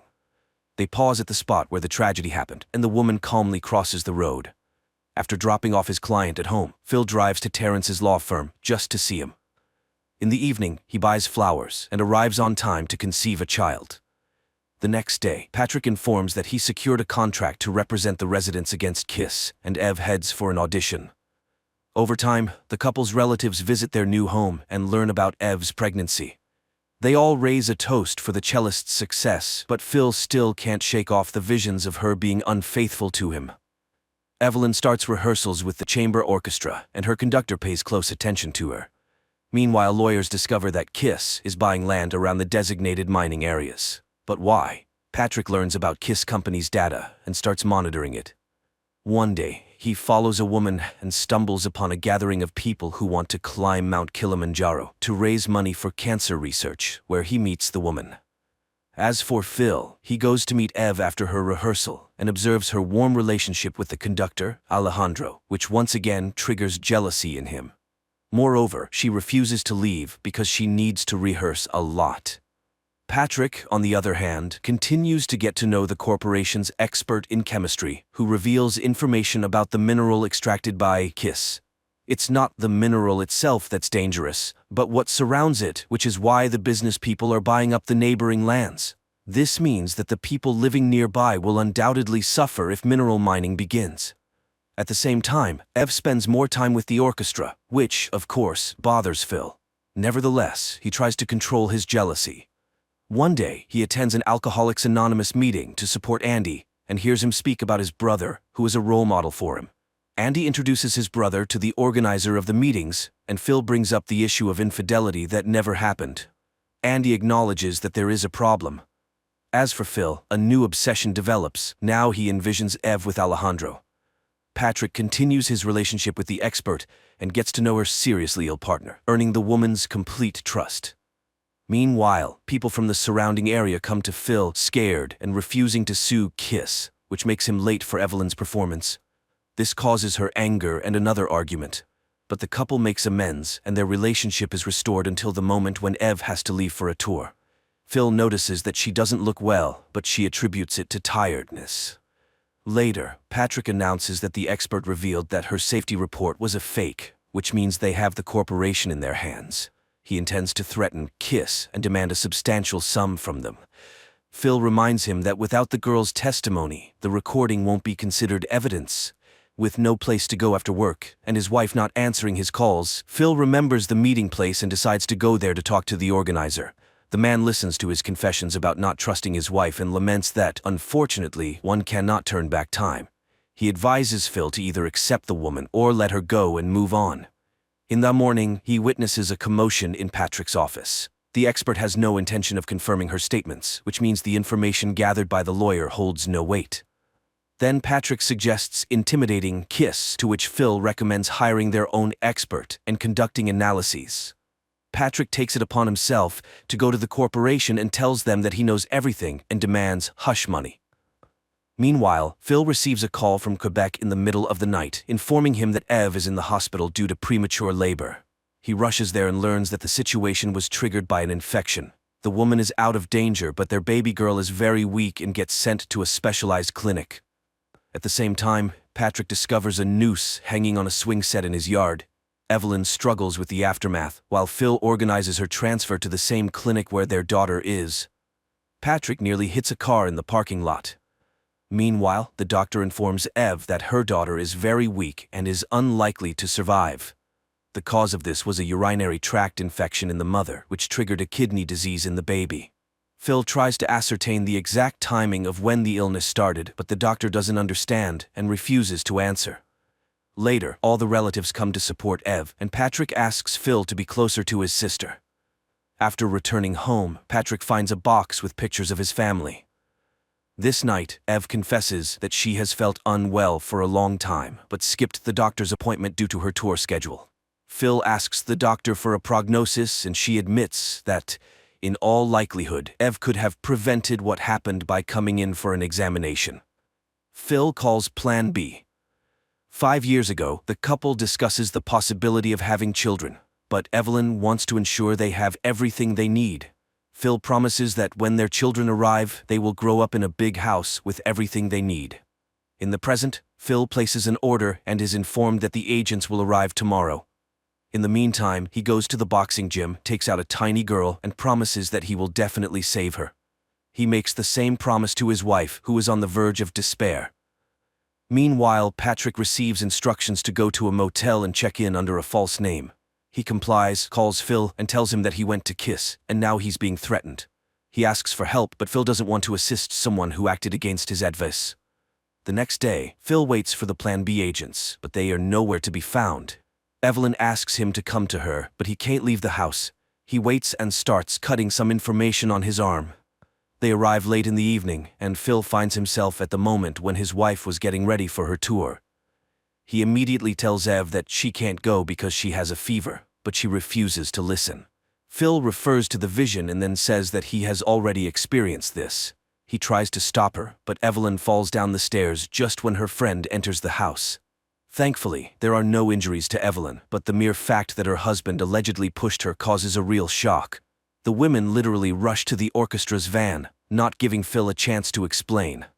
Then he gets into his car and rushes after them, listening to Patrick's message about the false kiss report. He asks his partner not to threaten the corporation and promises to handle everything, but realizing that he can't stop Evelyn, he turns onto another road, calls his mother, and asks her to inform Ev that he had an accident and was taken to a clinical hospital. The woman calls Ev, and she, along with her friend, rushes to the hospital where her doctor, whom Phil tracked down, is already waiting for her. She insists on a checkup while Phil buys a lottery ticket. Evelyn meets her husband with suspicion because he looks quite well for someone who was in an accident, but Patrick becomes the center of his attention, eager to find out how he learned about the fake reports. However, Phil asks to postpone all the questions because Evelyn is in danger. Then the doctor informs them that she has detected an infection, and this is a real miracle. Had they come later, things could have gone very badly. The expectant mother must adhere to bed rest. Phil has to come up with an explanation for noticing discharge on her underwear, thereby suspecting an illness and then having a dream in which their daughter was born prematurely and died because Ev didn't undergo an examination. Ev doesn't believe him, but Phil finds excuses for all her questions. The most important thing is that they are both fine. At this moment, the lottery results are shown on TV, and Phil rolls up his sleeve, concealing the numbers cut into his skin. Later, he wins a huge jackpot, but keeps it a secret from everyone. In this storyline, he goes to kiss himself, and, threatening to carry out an independent investigation, demands that they abandon the construction of the mine in the populated area. Later, Evelyn expresses her frustration at having to stay in bed for months, but Phil reminds her of her words about not being able to cope if something happens to the baby. Evelyn is surprised. She didn't say such things. Meanwhile, the lawyer persuades people not to give in to kiss and to preserve the environment for their children and grandchildren, although Patrick is in favor of taking the corporation's money and ending the resistance because he needs the money to pay off his mortgage. But Phil remains resolute and reminds them about conscience. 2 days later, he goes to pick up Evelyn, not realizing that he is being followed. He picks up his wife, who doesn't understand what has happened to her partner, who tries to control her every move. Evelyn is surprised to see a new car, and Phil almost hits Patrick's car in the parking lot. A letter with photos of his family is found at the door. He calls a specialist to install security systems in the house, which surprises Evelyn. He has to confess that Kiss is threatening him. He tells Patrick the same thing. He then offers him money to leave the firm. The partner is utterly puzzled, and Phil gives an interview where he reveals everything about the deal with the corporation and the fake reports. A commotion ensues, and now it's pointless and even dangerous to threaten Phil. Evelyn misses him more and more, so Phil brings a stack of videotapes and books to the house and hires a housekeeper and a nurse for her. She doesn't understand where the money came from, and in the meantime, Phil buys a new house and buys out Patrick's share for a very good price. One day, he catches Evelyn at home with Alejandro and her friend, with whom she's rehearsing, and again, he experiences jealousy. Unable to stand it, he takes Evelyn to the new house and admits that he won $25 million. He shows her the house, especially proud of the children's room when Evelyn's water breaks. He takes her to the hospital, where Evelyn gives birth to a healthy girl. 7 years ago, Evelyn wakes up with a hangover in bed with a guy who hopes for a continuation of their relationship. But Evelyn has no intention of starting a relationship, and today she needs to be at a party celebrating the opening of her brother's law firm, where she meets Phil and eventually enters into a relationship. In the present, Phil joyfully takes care of the child and establishes a fund to help sick children to prevent sorrow and pain. However, his transformation into a politician leads to Evelyn's feeling of misunderstanding and even disapproval. Patrick also hopes for his return to the firm, although he acquired it entirely. And one day, Evelyn confesses that he is suffocating her with his care. He always knows what to do and makes her follow his advice. Then Phil tells her about the Plan B agency, which makes her laugh. Naturally, she doesn't believe his words and confesses that she, too, would like to move back in time, never abandon music, not live in the house, not have a child, and not be with him in the first place. Phil is shocked by her admission and suggests they go back to the past, right now. He dials a number, but Evelyn thinks he's crazy and leaves. At home, the woman packs her things and prepares her daughter, despite all her husband's promises to change. He is ready to give her everything, as long as she doesn't leave, but it's all in vain, and Evelyn goes to her parents' house. For the first time, Phil can't decide which period in time he needs to go to in order to fix this. He spends whole days at home, staring at the ceiling when Andy comes and tries to help his brother in any way possible. This ends in a drinking binge and the realization that no amount of money and effort can change the present. He starts to get heavily involved in the foundation's work, allocating money for the construction of a children's hospital, when Patrick suddenly shows up with Evelyn because Phil demanded full custody of their daughter. He warns that no one will be able to prove that Evelyn is a bad mother, but a friend of his wife saw him push her down the stairs. Phil offers Patrick $200,000, but for the first time in his life, Patrick is in no need of money, unable to comprehend how his friend reached this point. Evelyn shows up at rehearsals and tells Alejandro that her relationship with Phil is over. However, the woman does not prevent Phil from communicating with their daughter after he has given up full custody. The man goes on outings with the little girl and takes her on weekends. Gradually, his relationship with Evelyn and Patrick improves, although Phil does not rush to sign a divorce agreement. One day, the man goes to a pool where children's classes are taking place and he participates in them, while Evelyn watches from the sidelines, understanding that Phil loves their daughter very much. The woman dedicates herself entirely to her creativity and socializing with friends, even though she disagrees that these years were wasted. However, Charlotte falls ill somehow, and the couple goes to the hospital, where a doctor, seeing how they care for the girl, calls them an excellent team. On the way back, Phil confesses his love to his wife, but she doesn't want to hear it. They manage to be parents but not a couple. After these words, Phil freezes at the wheel, and in the next moment, a collision occurs. His consciousness flickers on and off as he sees doctors, then Patrick, then doctors again, and Andy. Last of all, Evelyn comes in, wishing him to die as soon as possible. But soon Phil regains consciousness and asks Andy to take him home. Andy complies with his request, even though his brother has sustained quite severe injuries. At home, he finds the Plan B number and places an order. Andy can't understand what's happening, but his brother simply asks him to wait. In the morning, the doorbell rings, and the twins appear at the doorstep of Evelyn. They drag her into the van, and the woman wakes up with a hangover, in bed with a guy who hopes for a continuation of their relationship. Evelyn can't understand how this was possible, and realizing she is in the past, she screams in horror. She bursts into her brother's party and throws a fit, accusing Phil of killing her daughter. Onlookers believes she has gone insane, and Phil even claims he is seeing her for the first time. Her friend believes she might have hit her head, but reminds her that it is time to fly to Prague, as she wanted.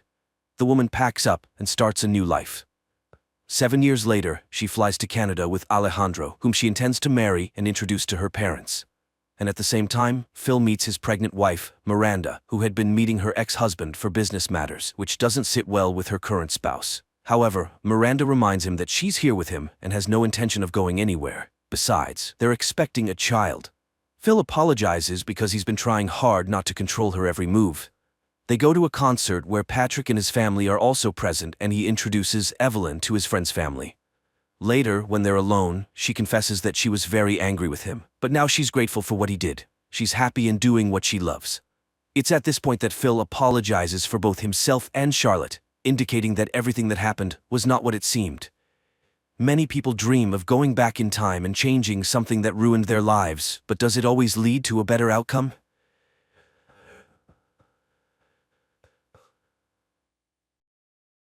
Helly wakes up lying on a table in front of a speaker, from which an unknown voice persistently asks her name. The girl tries to come to her senses and understand what's happening, but the voice doesn't answer her questions, repeating the same thing and insisting that Helly must undergo a short survey. Realizing she can't leave the room, she agrees to the testing but immediately realizes she knows none of the answers. She can't remember her own name, the state she was born in, or even what her mother looks like. Confused, Helly sits down on the floor, and at that moment, the door to the room opens. In the doorway, she sees the silhouette of a man. Shortly before this, sitting in his car, Mark Scout is having a breakdown, unable to stop crying. Finally, he composes himself, wipes his face and steps outside, then heads to work at the large Lumon Company building as if nothing happened. In the locker room, Scout changes his shoes, watch, and pass, swapping his name tag for a blue square with the company's logo. At the entrance, a guard searches him with a device resembling a metal detector, after which the clerk enters an elevator where he experiences slight dizziness that completely alters his state of mind. Easily navigating the maze of long, pristine corridors, Mark reaches his office designed for 4 clerks, labeled as the Macro Data Refinement Department. Each employee sitting at their personal computer selects random numbers from a multitude displayed on the screen.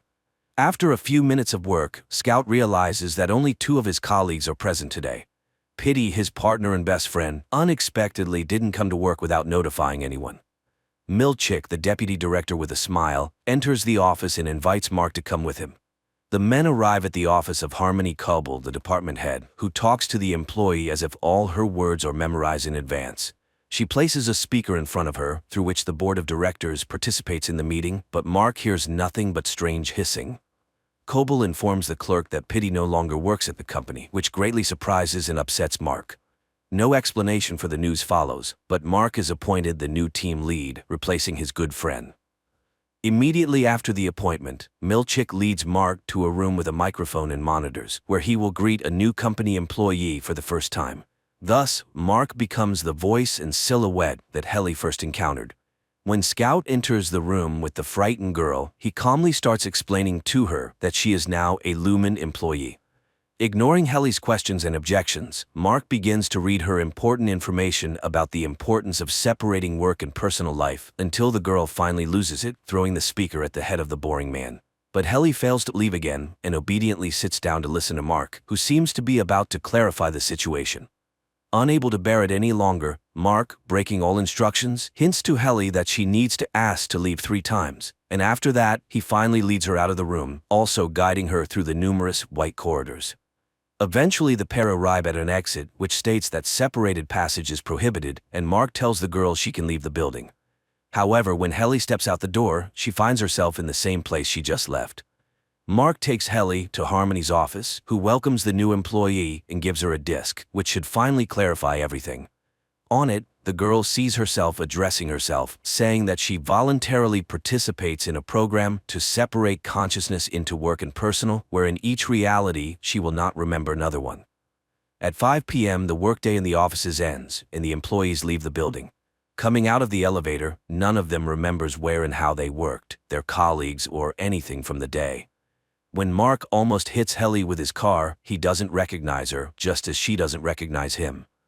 On the windshield of the car, the man finds an envelope from the company, stating he accidentally fell at work, and as an apology, the company gifts him a certificate to a nice restaurant. Naturally, he also doesn't remember that the bruise on his forehead appeared after interacting with Helly. Returning home, Mark confronts his strange neighbor, Mrs. Selvig, after which he plans to spend the evening as usual in front of the TV. But his pregnant sister Devon arrives and drags him to a dinner party with friends to shake up her relative who, in this reality, cannot get over his wife's death, which led him to agree to the severance procedure to sometimes forget his pain. The company gathers at the table of the strange hosts, who announce a dinner without food, serving only a glass of water. Reckon, Devon's husband, raises the topic of Mark being separated, which causes debates at the table. Devon convinces her brother to stay overnight, and the young people talk late into the night, reminiscing about their childhood and parents. Waking up at night to drink water, Mark Scout sees a strange man in the yard, hiding behind a tree and watching him. The next day, Mark decides to use his certificate and goes to the restaurant, where this same man joins him at the table and demands he hang up the phone during a conversation with his neighbor. The man turns out to be Mark's best friend, his partner Pitty, whom he doesn't remember in this reality.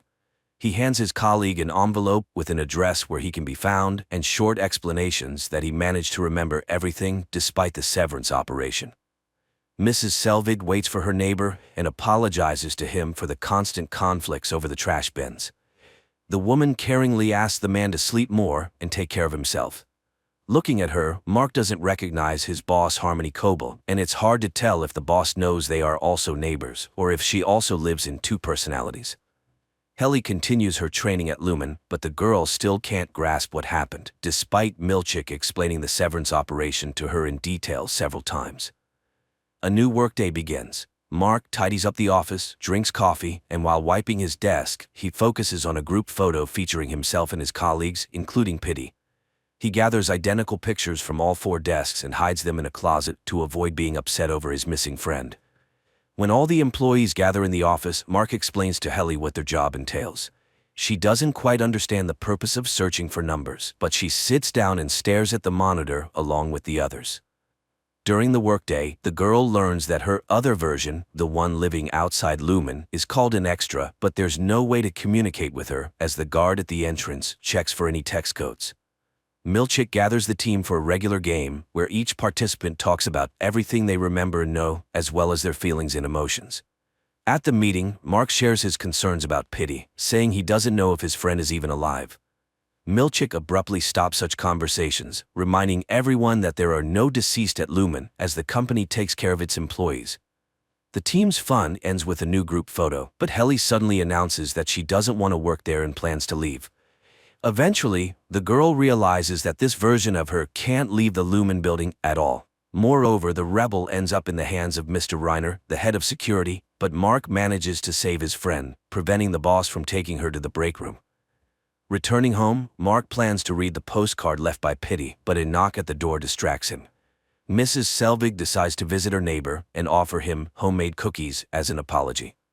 After seeing off the guest, the man falls asleep and only remembers a letter the next morning. Calling in sick to work, he decides to skip a day and drives to the address mentioned in the postcard, finding an abandoned area of the city where he discovers his Fremen in an old greenhouse. One of Mark's colleagues, elderly Irving, falls asleep at his desk and gets a reprimand from the management before being sent to the staff psychologist. There, while waiting for his appointment, he meets Bert, a similarly aged employee from another department. Meeting Pitty, Mark learns about the restroom where employees monotonously apologize for their work misdemeanors. Pitty, who managed to cancel the severance, reveals that something terrible is happening at the company, which is why he is now being hunted. Mark takes his friend home and houses him in his basement. Pitty constantly suffers from headaches and hallucinations, often feeling like he's back at work. When he recovers, he tells Mark that there is no double life, and while they sit there, their other selves continue working in the office. Despite all the details, Mark repeats that he doesn't want to cancel the severance to avoid remembering his deceased wife, but Pitty tells his colleague that he has seen him with red eyes at work because even there he feels his pain, just not remembering what caused it. Reading the news in the morning, Mark announces that Helly's extra refused her resignation from Lumen. Pitty remains in the house alone and hears the door open upstairs. Watching from hiding, he recognizes his former boss in the uninvited guest. Helly constantly tries to pass a note to her extra, but Mark carefully watches the girl, and even when she decides to swallow a pen cap with the message inside, he informs her that the detector will show that too, leading to an unpleasant procedure to extract it. In the corridor, the office employees meet their colleagues, among whom is Bert, Irving's friend. The men exchange a few standard phrases and wink at each other. The entire company goes to the Personality Center to learn more about the creators and managers of Lumen, and Helly again uses the situation to try to escape. This time, Mark fails to cover for his friend, and Mr. Reiner takes the girl to the restroom, where she is forced to repeat words of apology and penance over 1,000 times for her behavior until she repents. Mark sees that the photos from the group photo session have arrived and decides to replace the old ones. Removing the pictures from their frames, he discovers a floor plan drawn by Pitty on one of them. At the same time, Pitty makes it to a night store and collapses there, unconscious. The ambulance is unable to help the man in time. All of this happens in front of Mark, and he quickly rushes home, where he removes all traces of his guest's stay in the basement. Having turned off the lights, he hears his colleague's mobile phone vibrating. Bert visits to give Irving the bags they sew in their department, ahead of the others, and also invites his friend to visit their office, to which Irving happily agrees. Hallie returns to the office completely depressed after spending a whole day in the test. Mark tries to reason with his friend and make sure she doesn't provoke conflicts anymore. But finding the photo with the floor plan drawn by Pitty in Mark's desk, Hallie accuses her colleague of hypocrisy as he convinces her to accept their situation, yet keeps such things himself.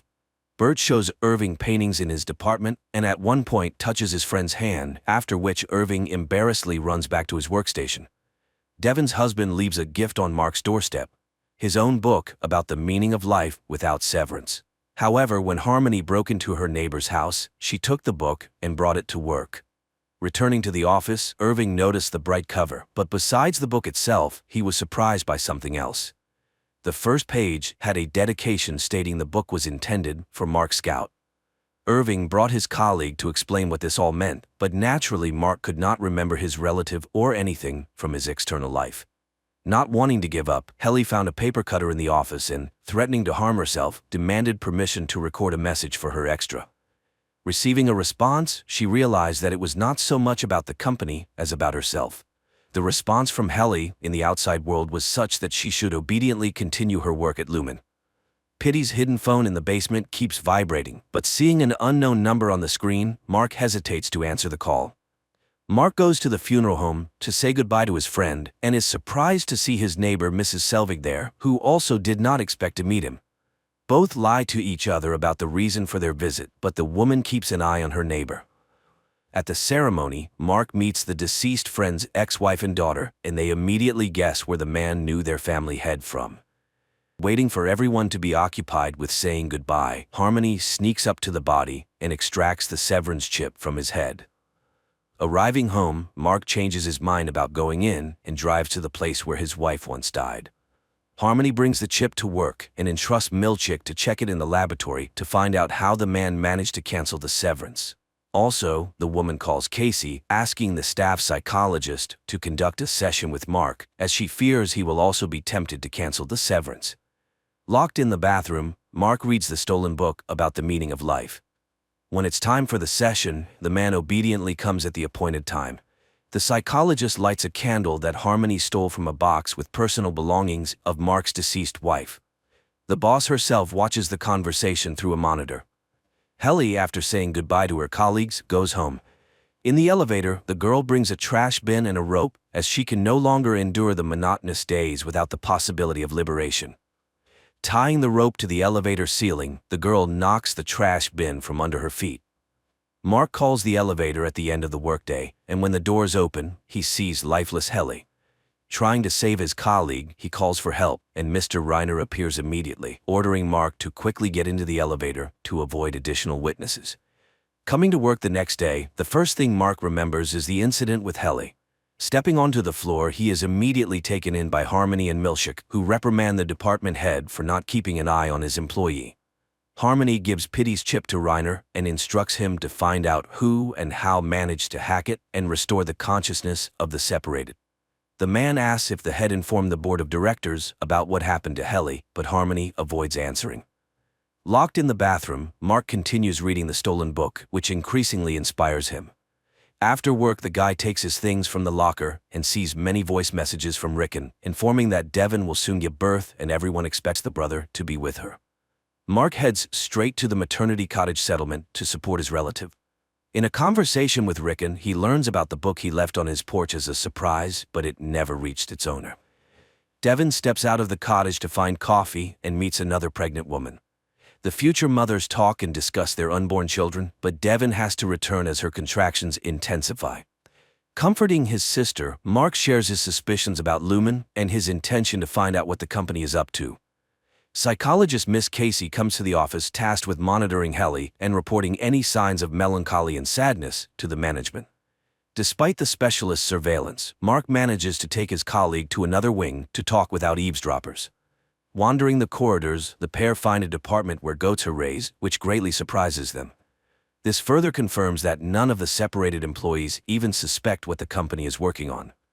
Irving meets with Bert in the conference room, but their conversation is immediately interrupted by Dylan, who forbids his co-worker from interacting with an employee from another department. Miss Casey finds the runaways and brings them back to the office, watched by Harmony through a monitor. Mark explains their escape as a health walk he took his colleague on. At home, the head receives a call from Reiner, informing her that they have tracked the source of the hack on Pitty's chip. According to the security officer, it could only have been done by one person, former Lumen employee, Gabby. Mark takes out his friend's phone from the box and sees that the unknown number is still calling. After giving birth, Devon goes for a walk in the park with her baby and sees the same woman she met in the maternity cottage. Waving at her and not receiving a response, the young mother decides to approach, but it becomes clear that her friend does not remember her at all. Furthermore, the baby she holds is named differently than she introduced him in their conversation, and when asked why the name was changed, the woman cannot answer, as if she doesn't understand the topic at all. The 4 employees of the Macro Data Refinement Department gather in the cafeteria, and Mark and Helly suggest to their colleagues that they explore the building and meet other departments. However, the timid and law-abiding Irving and Dylan do not approve of such behavior. Harmony summons Mark and informs him that Miss Casey has been punished and sent to the restroom for not keeping an eye on Helly on the day Mark took her out of the office. The 4 decide to meet Bert's department and find out what they do. While the colleagues get acquainted, Dylan explores the unfamiliar office and finds interesting cards. He manages to slip one into his pocket before an unhappy Milkshake arrives to return the curious clerks to their workplace. Back in the office, they are greeted by Harmony. After solemnly singing the Lumen anthem, the head sends Mark to the restroom, where he meets an exhausted Casey. Devon looks for a lactation consultant, and her advertisement is answered by an experienced nurse. When she arrives at the home of the young parents, the woman recognizes her as her brother's neighbor, Mrs. Selbig. As soon as the helper takes the baby girl in her arms and she stops crying, the couple trusts her, and Devon doesn't question how Selbig ended up there. A boy sits in front of the TV with cartoons, closing his eyes and counting to 1,000, starting to lose count. Dylan sits in the locker room not understanding where he is, and Milchik appears, demanding to know where the clerk hid the card from the neighboring department. Suddenly, a boy bursts into the closet and jumps on Dylan's neck, calling him Dad. The man realizes that his work consciousness has been transferred to the life of his extra, and this is what his life outside Lumen looks like. Waking up at night, Mark turns on Pitty's phone and answers the call. A woman's voice understands who she is talking to and arranges a meeting. Arriving at the college, Mark meets Gabby. She was the one who installed chips in all the separated, and now she's trying to fix the situation. During the conversation, Reiner appears out of nowhere, but the woman deals with him, explaining that he poses a threat to everyone trying to pull the separated out. Gabby sends Mark home and promises to contact him to help him retrieve his another personality that is constantly at Lumen. She hands the clerk Reiner's pass, which is untraceable and opens any door, and instructs him to take it to work, hoping that the other Mark will understand how to use it. Arriving at work, Dylan inquires Milchik about what happened and who the boy was who called him Dad. The man can't think of anything else, realizing he has a different life going on somewhere else. The supervisor tries to gloss over the question, and knowing Dylan's love for rewards and incentives, promises him special bonuses, explaining that it was a random activation that went a little off plan. The employees learn that they are now working under lock and key to prevent wandering the corridors and interacting with colleagues from other departments. Harmony visits Devon's house daily as a consultant, but in reality, she tries to gather more information about Mark. Over a cup of tea, she finally learns that the man has questions and doubts about his job and already regrets having separated. Milchik comes to the office and announces a 5-minute music and dance event to keep the team's spirits up. During the dance, Mark discovers a pass in his pocket, but realizes it's probably a handover from his extra, so he hides it back to use at a more opportune moment. The music break abruptly ends as Dylan attacks Milchik, demanding he tell him about the son he accidentally saw during the switch. The clerk tells his colleagues about his awakening and how he saw his son, and now he wants to cancel the severance. Helly realizes there is some way to awaken and only needs to find out the details to return to normal life. Of the 4, only Irving disagrees with breaking the community's rules, also trying to dissuade his friends. Using Reiner's card, The group exits into the corridor, but Irving leaves his friends and heads to the neighboring department to find out what happened to his friend Bert. Mark and Helly decide not to waste time and find the control point, which can manage all Lumen employees. Taking the manual with them, the pair returns to the office to avoid being caught by Harmony. Irving arrives at the other department and finds himself at a party celebrating Bert's retirement. Horrified, he realizes he will never see his friend again and tries to explain that the only way to leave Lumen is for one reason, but everyone pretends not to hear his arguments. Dylan studies the instructions, and the employees find out that not everyone can switch. Someone has to manage the process from inside. The guy volunteers to do this so that everyone else can escape to the outside world and find those who can help them cancel the severance. Returning to his department, Irving tells his friends that he will look for a way out with them, wishing to erase Lumen from existence. Irving's extra sits on a bench in the park with his pet. Returning home, the man approaches the easel and paints a picture using only black colors. Dozens of absolutely identical black paintings already stand against the walls.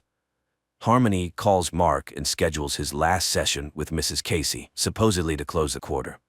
In the office, the man learns that the psychologist is working her last day and is being replaced by another specialist. The employees await Dylan's waffle party, planning to use this time for the switch. Trying to act as calm as possible, they rehearse their escape plan. The board of directors learns about the incident with Helly in the elevator and suspends Harmony from managing the company. Using the stolen pass, Mark sends his friends outside one by one, leaving himself for last. Dylan heads to the waffle party, then sneaks away to the control center to start the operation. Each employee, once in the outside world, must carefully study their extra's life and figure out who in their circle they can ask for help. Harmony, devastated by her dismissal after so many years of loyal service, is at home when the doorbell rings. Resuming her disguise as Mrs. Selvig, she opens the door to find Mark, who inquires if she'll attend the event Devin and Rickon are organizing for their book release. Initially citing poor health, Mrs. Selvig eventually agrees to attend, saying she'll arrive a bit later. When she arrives at the party, she tries to stick close to Mark to learn why he wants to leave Lumen. Dylan breaks into the control room and locks himself in, preparing to launch his friends. Reaching the controls, he pulls the levers and the process begins. Finding himself in Devin's house, Mark's extra doesn't recognize anyone. The same happens with Irving and Helly. Irving finds himself at an easel with a black canvas, while Helly is at a reception among influential people. After learning from the guest that Devin is his sister, Mark tries to speak with her alone for help, but he can't manage it due to the crowd and commotion in the house. Exploring his apartment, Irving realizes he's alone except for his dog. He finds military awards and a locked chest containing items and photos of his son who died in the war. Helly's situation is the most complex. While examining the hall, she realizes she's not just a participant in the severance program, but a direct descendant of Lumon's founders, the daughter of the current company owner. Her extra is supposed to give a speech today about the benefits of having two entities and not wasting personal life on work. At the bottom of the chest, Irving finds strange records and a map with many marks. It becomes clear his extra has long been trying to unravel Lumen's mystery. Gathering everything, he finds car keys and plans to drive to Bert, whose name he found marked on the map. Guests at Devin's house attentively listen to Rickon, but Mark is preoccupied with finding help. Noticing his boss, he doesn't immediately realize she shouldn't be there. Addressing Harmony by her last name, he inadvertently reveals himself and his plan. In a hurry, he runs to his sister, leaving Harmony in confusion. Devin hands the baby over to the feeding assistant and finally makes time for her brother, who tells her that it's actually his another person, and he urgently needs help to get out of the trap. The woman doesn't fully understand what's happening, but she tells Mark that her brother decided to have surgery, unable to cope with the pain of his wife Gemma's death. Helly, watching her own interview on huge screens advocating the benefits of severance, feels dizzy and hides in the restroom, where her father finds her and expects a vibrant and emotional performance. Mark asks his sister about his boss from Lumen being at her party, and based on Devin's description, realizes she has entrusted her child to a terrifying woman. Rushing out of the room, Devin begins searching for her daughter but finds neither the nanny, her car, nor the girl. Eventually, a guest finds the baby carrier in an empty room. Meanwhile, Harmony races to Lumen, simultaneously calling Milchick to inform him of the emergency. The three employees have escaped to the outside world. Milchick rushes to the control room, trying to negotiate with Dylan to open the door. Realizing that bonuses and incentives won't work in this situation, the supervisor promises to tell him not only about the boy from the closet, but also about his 2 children. Dylan remains steadfast, but Milchick understands he needs to enter the room, so he cuts the belt Dylan used to lock himself in. Arriving at the specified address, Irving sees his friend from the neighboring department relaxing with a companion in his own home. Helly prepares to go on stage, intending to tell everyone the truth. Mark, left alone in the room, decides to look at family photos, and on one of them, he sees himself with his deceased wife. To his horror, it turns out to be Mrs. Casey. Harmony manages to arrive at the gala event and tells Helly she knows everything. Unfazed, Helly whispers her plans to her boss and takes the stage, despite threats that she will make her friends suffer. Irving decides to step out of the car and knocks on Bert's door to tell him the truth about working at Lumen. Mark tells his sister that his wife is alive and he knows where to find her, while Helly starts speaking from the stage, revealing that all the sweet stories about severance are pure lies and that extras suffer, trapped. At that moment, Milchick cuts the belt, bursts into the control room, and pushes Dylan away from the levers. All the escapees return their extras' consciousness of personal life. This concludes the first season. Clearly, many questions remain unanswered. Most importantly, what exactly do the employees at Lumen Company do? Hopefully, we will get the answers in the second season, set to release in 2024.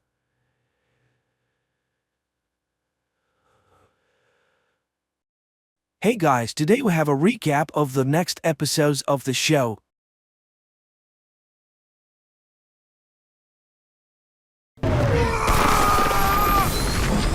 Magne and Vidar are lying unconscious on the pier when an ambulance pulls up. One of the paramedics rushes to Magne with a defibrillator and begins to administer aid. After receiving the shock, Magne instantly regains consciousness and emits a powerful wave that throws the man several meters away. While the second medic tries to help his buddy, Magne approaches Vidar's body. Vidar opens his eyes and whispers the words of a threat. Magne will die before the new moon comes. The lad runs away. At this time in the nursing home, one of the residents, Wotan Wagner, complains to the orderly Halvor about the broken wheelchair. Magne runs into the mountains. He is still shaken by the battle and turns to the bird flying above, blaming it for everything that has happened to him. Suddenly, Magne finds himself in the netherworld, and before him stands the ancient sorceress Volva, who takes the form of Isolde. She reminds him that he must now obtain weapons and find friends, for the other gods will surely come to his aid. Volva asks him not to come here because the giants might kill her too. Then she scoops up something from the glowing bowl and blows it in the guy's face. Magne is immediately alone on the mountain. Annoyed, Vidar rushes to his house and tells Ren and Saxa about the battle that took place. In the meantime, a group of young people are hanging out at a table in a street cafe when Magne comes running to them looking for the cashier. No one knows where she is, but everyone raves about Laurid's speech at the feast. Fjord then returns home and announces that he has not killed Gry. Not only that, he's going to leave home and live with the girl he loves. The boy does not want to take part in the coming battle. When he arrives at Gry's house, he announces his separation from his family. Magne reminds Lauritz of the stories of Ragnarok, but the brother does not take these ancient stories seriously. To prove his new identity, Magne bends a metal bat in front of his brother. Lauritz asks for time to think over what he has said. The next day, the head of the Edda police appears on TV and announces that an investigation has begun into Utul Industries, for which a well-known expert is coming to town. Lauritz is watching the broadcast, devouring food. Suddenly, Turid arrives, and she's surprised by his son's voraciousness. In his room, Magne observes an obvious change in his appearance. His muscles are getting bigger, and he's getting even stronger.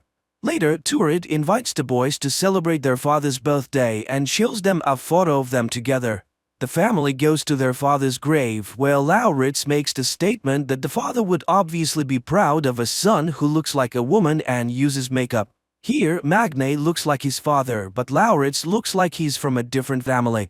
Turid smoothes over the unpleasant conversation. On their way home, they meet Erich, and he informs them that by the school board's decision, Magne can return to school. At that moment, Turid asks for help. The car won't start. So Magne pushes the car to the car repair shop where they are greeted by Harry the mechanic. And there Magne gets a clue where he can get the hammer. In the meantime, Vidar is watching a report on TV about the barrels found while the women take the ancient weapon down. Saxa is annoyed by her refusal to take her in since she is a member of the family. Agreeing to this, Vidar takes her to the factory and shows her the production when suddenly police arrive. Vidar acts arrogant and defiant, but the girl smooths over her father's behavior at a crucial moment, apologizing for the problems she has caused and promising to do everything she can to solve them. Her father has to admit that she's right. Meanwhile, Magne makes a drawing of Thor's hammer. Turid in the meantime comes to the store and apologizes to Venke for the words she spoke, and the woman asks her to inform his son that he will meet the god on the bridge, for which he must remember Volva's ancient prophecy. Hearing these words, Magne runs to the bridge. He memorizes the first words of the prophecy and tries to read them to passers-by. But everyone just passes by, except Iman, who takes Wotan out for a walk. Magne reads a few lines and the girl continues the text.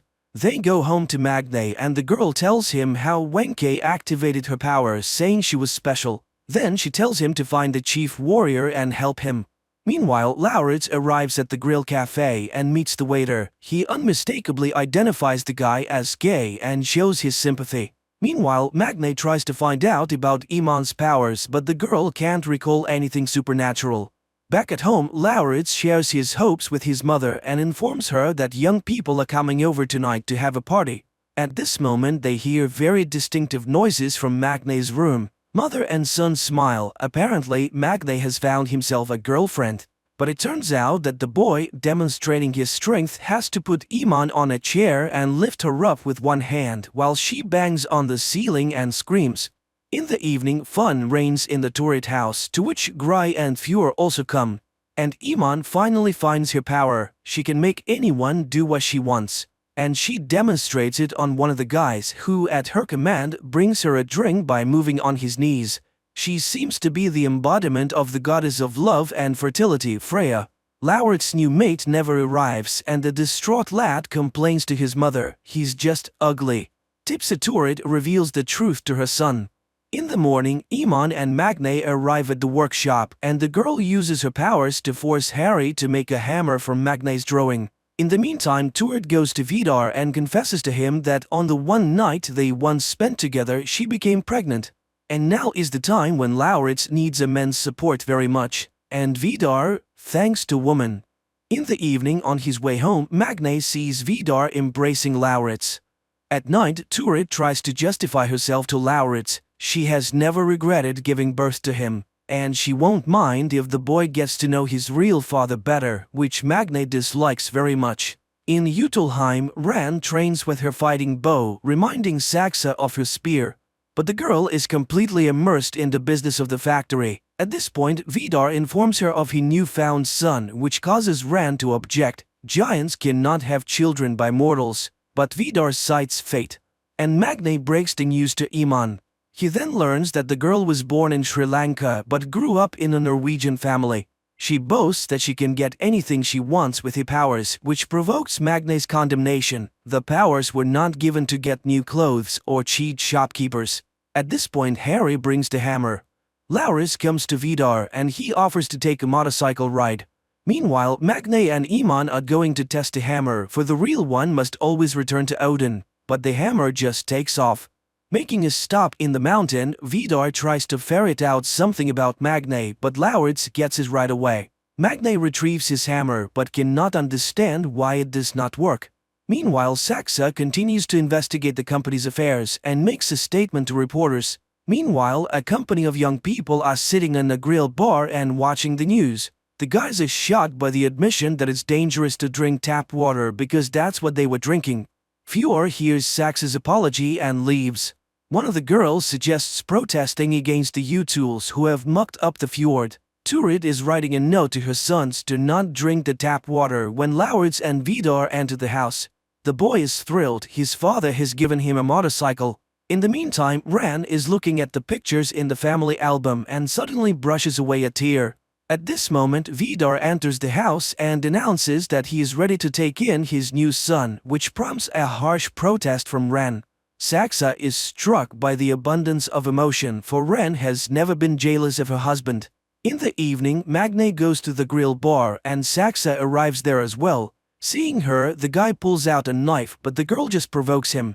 At the end of their conversation, they come to the conclusion that their families have lost their minds. Cisterns of drinking water arrive in Edda, and Fjord receives an invitation from Rand to talk. The woman has arrived at Gry's house and is waiting outside. He listens to his mother's account about the changes in the family and refuses to call Rand his mother. They are merely feigning their relationship. He has no intention of going back and wants nothing to do with the firm. Angry, Rand sees the Sayer family and tries to run them over with her car. But Magne manages to react and pushes his loved ones away. Rand apologizes, pretending to have lost control, but Magne doesn't believe her. He grabs the hammer and runs to Wenke. The old woman is frightened. The giants will kill her if they see them together.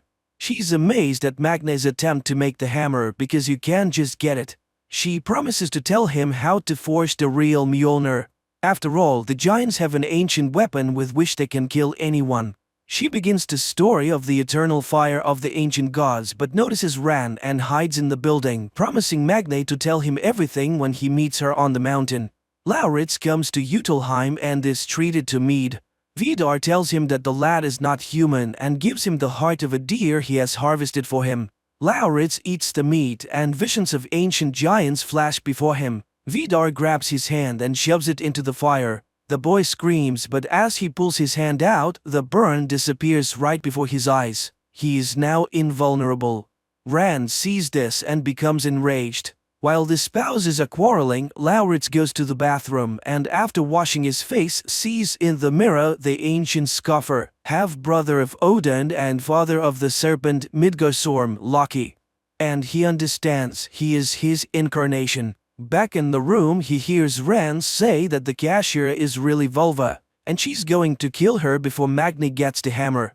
Meanwhile, Magne comes for Lauritz at Utelheim. He asks his brother to return home, and he reluctantly agrees and tells him of Rand's intentions. Magne runs to Wenke. Meanwhile, she closes up store and goes home. But she sees Rand's car and takes off into the sky as a bird. Magne sees her fly away and is glad. Everything has turned out to be alright. But suddenly Rand draws her bow and pierces the bird with her arrow. The bird falls near the orphanage. The wounded woman reaches Wotan, hands him her medallion and asks him to help Magne. Magne rushes to her, takes her head in his hands, but the woman turns to ash. Magne cries over what was just his mentor, then runs to Rand's car and threatens to kill her. But the woman is very calm. She reassures the witnesses that the boy is simply sick. Iman pulls him away with difficulty. At night, Magne has a dream in which Isolde begs him not to give up. In the morning, the radio announces that the young people of the town are planning a protest. Turid speaks of Magne's intemperance. You should not shout at the school principal in the middle of the street. To this, Magne reminds her of the attempted murder of their family. But Turid is more concerned about the irrepressible appetite of Lauritz, who boasts to his brother of his newly acquired invulnerability. Magne asks to prove his loyalty and to help break into the Utel's house because he thinks the eternal fire burns in their hearth. Lauritz promises to help. Posters and appeals are hung all over Edda to shut down the harmful Utel's production, while Fjord and Gry bring her father to the hospital. The girl is grateful to her boyfriend for his support and is delighted when the boy agrees to spend Saturday night with her family.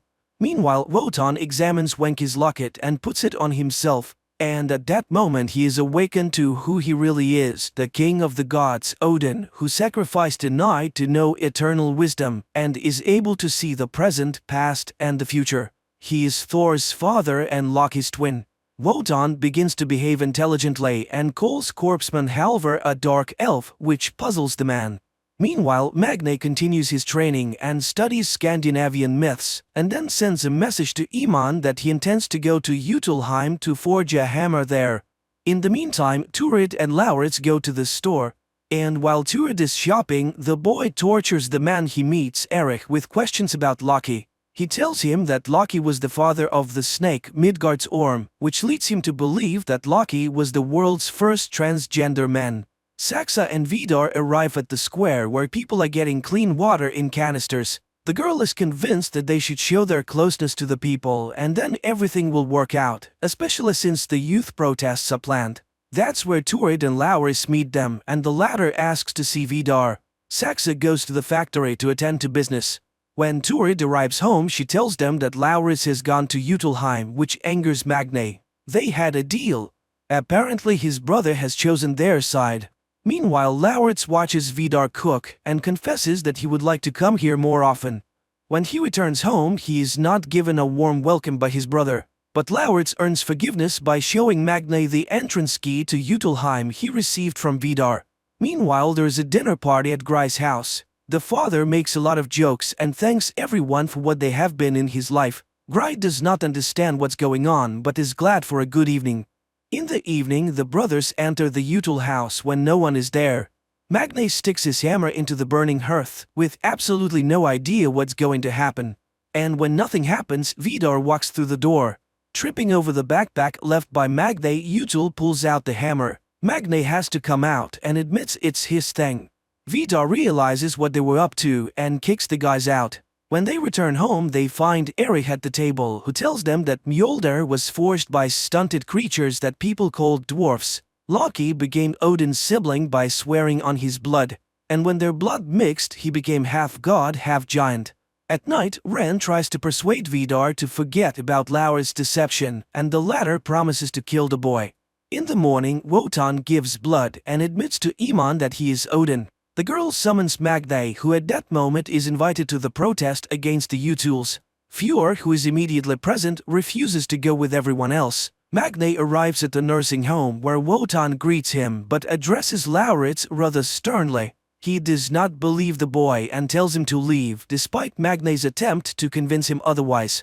Loki is a traitor by nature, he cannot be trusted. Lauritz is about to leave but then he sees a table with the blood tests. He tricks the nurse, pulls out Wotan's blood, and injects a portion into his own vein. In the meantime, Fjord watches the protest taking place at the factory gate. Gry goes there with him and supports Magne, believing that it is to his credit. Saxa urges her father to respond, at which point Fjord joins the protesters. He steps forward and makes a speech acknowledging the Util's guilt and promising to do whatever he can to rectify the situation. After all, we all share the same planet. Looking at this, Lauritz is on the fence. Should he go to Vidar or support his brother? At that moment, Gry receives a text message and the girl runs away. Fjord rushes after her, and Lauritz stops Vidar's car and tells him that he wants to go with him. He gets in his car and makes an indecent gesture to everyone.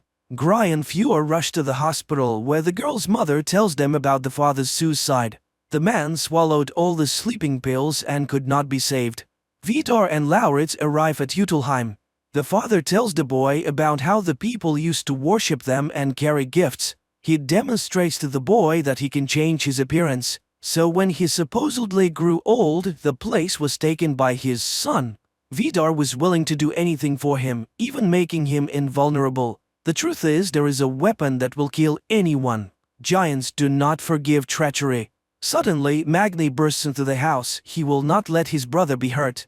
Armed with the axe, Vidar rushes at the lad. A fierce fight ensues, with the enemies exchanging blows. While delivering the next blow, Vidar drives the axe into the wall. Magne pushes the man away, and he lands on the edge of the axe sticking out of the wall. His body turns to ash, which terrifies Magne. Magne suffers deeply from all that has happened and feels guilty about Vidar's murder and the loss of Lauritz, but he cannot confess this to his mother, who is immersed in a relationship with Erich. But she is shaken by the news of Vidar's death. The mother sympathizes with her son and he casts hateful glances at his brother. Gry offers her condolences to Fjord, but the latter stuns the girl with a confession that he did not love his father. Meanwhile, Ran urges Saxa to take revenge, though the daughter is cautious about what has happened. They do not know exactly what has happened, they must be careful. But Ren is fixated on hating Lauritz and plans to take revenge on him specifically. But for now, they announce that Vidar died of a heart attack. The rules of Util Industries state that the rights of ownership should pass to the eldest son, but Saxa intends to usurp the position. Exhausted, Magne goes to Fjord and confesses to the murder of his father. By the rules of the ancient world, he must give satisfaction to a relative of the deceased, but the younger Util refuses to take revenge. Upon returning home, Magne discovers forbidding signs on the entrance to his brother's room. Lauritz accuses him of murder. His father was merely going to teach him a lesson. In the meantime, Wotan and Iman arrive at Harry's workshop for the old man's baby carriage, but he cannot do anything about the worn-out mechanism. Magne arrives there as well, and after hearing congratulations on his victory, sharply objects. He has killed a man, and he refuses to go to war. Distraught Lauritz tells the barman that the doctors have discovered a tapeworm parasite inside him, and he begins treatment. In the meantime, Gry and Fjord are eating ice cream on the porch of the barber shop, and the girl admits that her mother intends to move from Edda to the big city. Fjord decides to go with her. He's not going to attend Vidar's funeral. Turid and Magne are summoned to the school, where the boy is given permission to take his final exam and is assigned a topic: Scandinavian myths. After that, Iman tries to convince Magne to return to the battle group. After all, there is no war without casualties. Besides Vidar, there are still giants left, among them his brother. Hearing about Lauritz, Magne loses his temper, and his brother, watching the conversation from afar, sees lights sparking everywhere. Saxa takes on the firm's business with determination and one day talks to Turid, convincing her not to mix emotion and work. Satisfied, the woman thanks the girl for her understanding. Furious, Iman goes to the sports club, where she notices Harry. The girl challenges him to a fight. The guy dismisses it with a joke. Iman gives him a good kicking, but falling down and swallowing blood, the boy gets up again and again. He never gives up. Later, Iman leads him to the old man. She has found the fighter. Apparently his soul used to live in the body of Tyr, a god of war known for his courage and strength, who lost his arm in a battle with the wolf Fenrir, sacrificing himself to save his friends. Meanwhile, the youths discuss a protest against the Util factories and invite Magne to participate, not noticing Saxa, who enters the cafe. The guy is uncomfortable in front of her, but he doesn't know how to stop the conversation. It is Saxa herself who does this. Magne apologizes for losing a father, and the girl accepts the apology. At home, Lauritz takes his medicine and remembers Vidar bitterly. The mother tries to reconcile the brothers, and while Lauritz agrees to hug his brother, he is twisted in violent pain. The boy is taken to the hospital, and the doctors are shocked to see the size of the parasite inside the man. He undergoes surgery, but the worm survives. The doctors intend to examine it because they have never seen anything like it before, but Lauritz intends to keep it. That evening, Fjord and Saxa meet in a secluded spot to discuss the matter. Fjord speaks of Magne's guilt and of his intention to leave with Gry. His sister accuses him of cowardice and she leaves.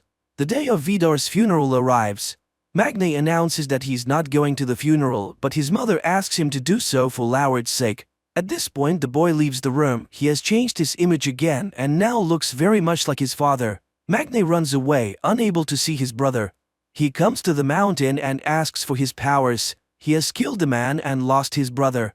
Receiving no answer, Magne goes to the church, where he is rebuked by Lauritz, who sits in the pew of the Util family.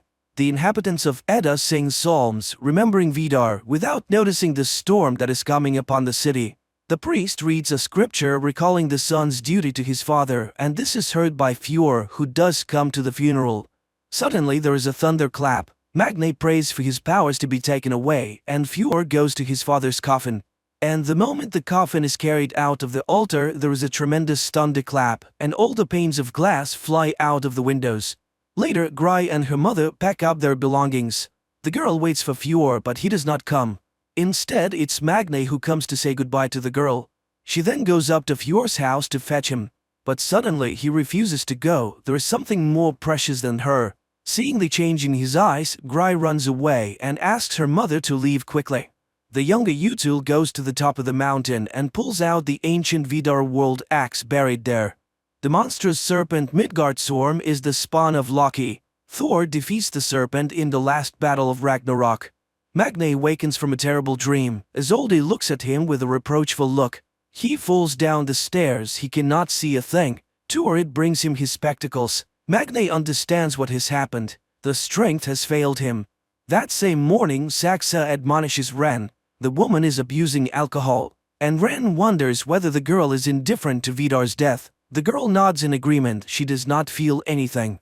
She hurries to the factory, but when she enters the floor, she finds Fjord at the desk. He has assumed the duties of the supervisor according to the statute. He exposes Saxa and removes the photo with Gry. Magne goes to Wotan, but he chases the weakling away. Neither Iman nor Harry recognize him anymore. Grieving Lauritz goes to Utilheim, where Rand demands his key back and confirms that Vidar intended to kill him. Meanwhile, Magne is preparing for the exam when Erich makes a remark. The guy puts too much emphasis on this story everyone already knows. It would be much better if you looked at those events from a modern perspective. Magne objects. If good triumphs over evil, it becomes evil itself. Erich is pleased. The moral of the myths is very interesting stuff. At this point, Iman discovers her English grades and becomes indignant. Her language skills are perfect. The grades are all wrong. The girl goes to Ran and uses her powers to get her grades corrected. Meanwhile, Turid discovers that Lauritz has some kind of monster in the aquarium which she finds disgusting. Magne learns that Iman has used her powers to change the grades. He reminds her that the powers are not for personal use.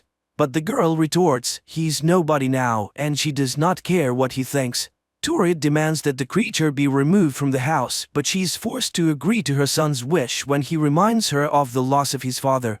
On his way home, Magne witnesses Harry beating up a guy who wanted to cheat and did not pay for gas. He intervenes but again receives a reminder that his opinion is no longer valued. Later he asks Lauritz to forgive him for he sincerely wanted to protect his brother. He renounced his powers and they were taken away. The brothers embrace, but Loki refuses to help in the battle. Fjord begins to run the firm's affairs with an iron fist and fires Turid for personal reasons. Upon learning this, Magne rushes to the factory and attacks Fjord, oblivious to the fact that his powers no longer exist. Utul ends up beating him and leaving him lying in the parking lot, telling him he doesn't even deserve to die. The battered lad goes to Wotan and asks for permission to rejoin the ranks of the fighters on the condition that he won't kill, but he's reminded that there is no other way of doing it. After Fjord's return, Ren takes his side, especially since Magne has lost his powers. Now the company is the first priority. Saxa is against the new policy, but nobody listens to her. Magne's new sympathizer Signy urges the guy to keep fighting Util Industries while Saxa convinces Lauritz to vote against Fjord. After all, he is a member of the family. In exchange, she offers him the key to Utilheim and money. In the evening, Lauritz comes to the Utils and Fjord has to greet his brother. Meanwhile, Magne goes for a run and sees the installation of the stone on Isolde's tomb. After dinner, Fjord inquires about Lauritz's expectations. He reminds him that Lauritz is also a giant. Fjord is willing to buy his vote because he has much more money than Saxa does. Ran takes Lauritz home and warns him to stay away from her family. Lauritz scoffs. Even as a bastard, he is related to Vidar, while the others are not really family. The whole thing is a farce to those around them as they are barren. Enraged, Ran follows him into the house and attacks Lauritz. Magne tries to help but to no avail. Ran openly promises to destroy his family for the powers have left Magne, but suddenly Turid comes home and Ran leaves. Magne decides to do what he can to win the war and returns to Wotan to regain his powers. Wotan reminds him that his greatest weapon is Mjolnir, his only chance against the giants. Magne agrees to lie to Lauritz and get the key to Utilheim. The team of warriors go to the Util's factory as Odin reminds them shortly before that they have everything they need to make the hammer, Volva's feather and Ran's arrowhead. At the mention of the dwarf's name, Halvor enters the room. All that remains is to find the eternal flame, which can only be found somewhere in the factory. Once inside, the team goes to the old warehouse, but suddenly they see guards. Wotan, Odin, is summoned to divert their attention while they forge the hammer. The old man comes out into the light and pretends he can't walk. The guards are puzzled, but remembering their orders to guard this building particularly closely, they take the old man to the gatehouse, reporting the incident to Fjord. Harry intends to break the lock on the warehouse, but Magne pulls out the key he snatched from Lauritz, lying that he intends to impress Signy by hanging a protest banner in the Util warehouse. Once inside, the team begins looking for the fire. but there is no such thing in sight. Magne reads the words of the saga and everyone understands there must be a dungeon. It must be nearby, and while Iman stays behind to keep watch, the others descend into the cellar and find the ancient forge with the eternal fire blazing. That's when Fior arrives at the factory. And while the team is working on the hammer, Iman comes out to fight. Under the blows of the sledgehammer, the ancient iron, the feather and the tip of the giant's weapon are fused together. Meanwhile upstairs there's a deadly battle, and Iman begins to suffer defeat. Harry asks to finish the job and he goes up to rescue his friend. All that remains is to chop the hilt, but Halvor has never done such a thing and it comes out too short. But Magne approves of the dwarf's work, cools the finished hammer and hurries upstairs. Harry orders everyone to run and restrains Fior himself, but the man throwing him back against the door slams it shut, amputating a part of his arm. Iman returns to help, ordering Magne to remove the hammer from the factory. The police arrive and now Halvor goes to them, diverting attention from Magne. The boy gets out of the factory and goes home where he's greeted by his mother and brother congratulating Magne on his birthday, which he has completely forgotten about. The media reports about a break-in at the factory, a protest banner posted, and the arrest of 4 people. Magne admits that he too was part of the group, and contrary to his fears, Turid takes it calmly. Without even unpacking the presents, Magne goes to the mountain and tries to abandon Mjolnir, but the strength never returns. Magne calls Iman, the hammer doesn't work, and she tells him to do whatever it takes to succeed. He returns home where Turid asks the boys to go get burgers. They go to a cafe where Signy approves of the action, and Lauritz tries to get the bartender's attention. At this time there is a report on TV about the impending closure of the Utul factories because it has been proven that the production has polluted the environment. In addition, tax evasion has been revealed. Saxa also listens to this report. She tries to rectify the situation and asks for a press conference. Meanwhile, the director of the orphanage fires Iman and Halvor, which provokes protests from the residents. Wotan gives a fiery speech thanking the real heroes and sings the national anthem in their honor. Magne is trying to figure out what to do with Mjolnir when Turid asks her to bring Lauritz things. She's afraid to go into his room because of the horrible pet. Confused, the boy goes into the room and sees a nightmarish worm, a veritable spawn of hell. Lauritz arrives at the cafe where Iman and Harry are resting and catches the bartender in the arms of the expert. The disappointed guy walks away. Meanwhile, Fior announces that he's moving his production to Asia where governments are more loyal to business. Turid goes to work at the store for the first time that day. Meanwhile, many residents of Edda are afraid that they might lose their jobs and homes. Lauritz, who has given up hope of finding love, feeds his worm while Magne rereads the ancient tales of Thor again and again. And suddenly it hits him. Thor was created by lightning. And then there is a news announcement on TV that the Norwegian government is backing down on closing the Utul's factories as it realized that it will lead to massive job losses. Besides, the owners have promised to fix the spill. Fior celebrates his victory while Magne is outraged. His rage electrifies the air around him. He then hears a knocking sound coming from his room. The boy rushes upstairs, sees that the window is open and the hammer is twitching. He picks up Mjolnir and at that moment Lauritz enters the room too. Lauritz realizes that his brother lied to him. He crafted a weapon that can kill him too. Without answering, Magne goes out into the storm, extends the hammer to the sky and awakens Mjolnir, holding it in the air until lightning strikes it. His powers return. In Utelheim, Fior and Ran learn that Saxa has given the key to Lauritz and punish her for her treachery. After that they leave to kill the boy. Magne goes to Utelheim to face Fior but finds Saxa beaten. She sees the hammer and he suddenly feels sorry for the wounded girl. But she does not tell him anything about her family's intention to kill Lauritz. Meanwhile, Lauritz is home alone and hears the enemies approach the house. Saxa tries to persuade Magne to act together while Lauritz hides in the kitchen. Ran does not notice him. Magne understands Saxa's intentions and Ran hears the sound the worm makes in the room. Thinking she has put Magne's vigilance to sleep, Saxa rushes for the hammer but Magne is ahead of her and is ready to drop the hammer on her head. Meanwhile, Fior catches Lauritz. In Utelheim, a spark flashes between the young men and they grow close. Lauris begs for mercy and declares that he alone possesses a weapon that can kill Magne. As Fiora and Ren are about to leave, Magne appears on the street and attacks them with the Mjolnir. The hammer hits the Utul's car and it explodes. Magne picks up Lauritz, who is battered but still alive, and he promises to forgive his brother for deceiving him. In the morning, he carries his creepy pet to the shore of the morass and after kissing it, lets it go free. He wishes his creature to go big and strong and to avenge all his enemies. Ren and Fiora watch this from the shore. The show has had mixed reviews, from good to outright bad. But there's one thing that the viewers agree on: this story is quite compelling. The problem of today, environment, is organically integrated into the plot as one of the key elements of the story. And of course it's impossible to stay indifferent to the views of the harsh but so beautiful Scandinavian nature. Thanks to the high ratings, the show has been reviewed for a third season this year, 2023.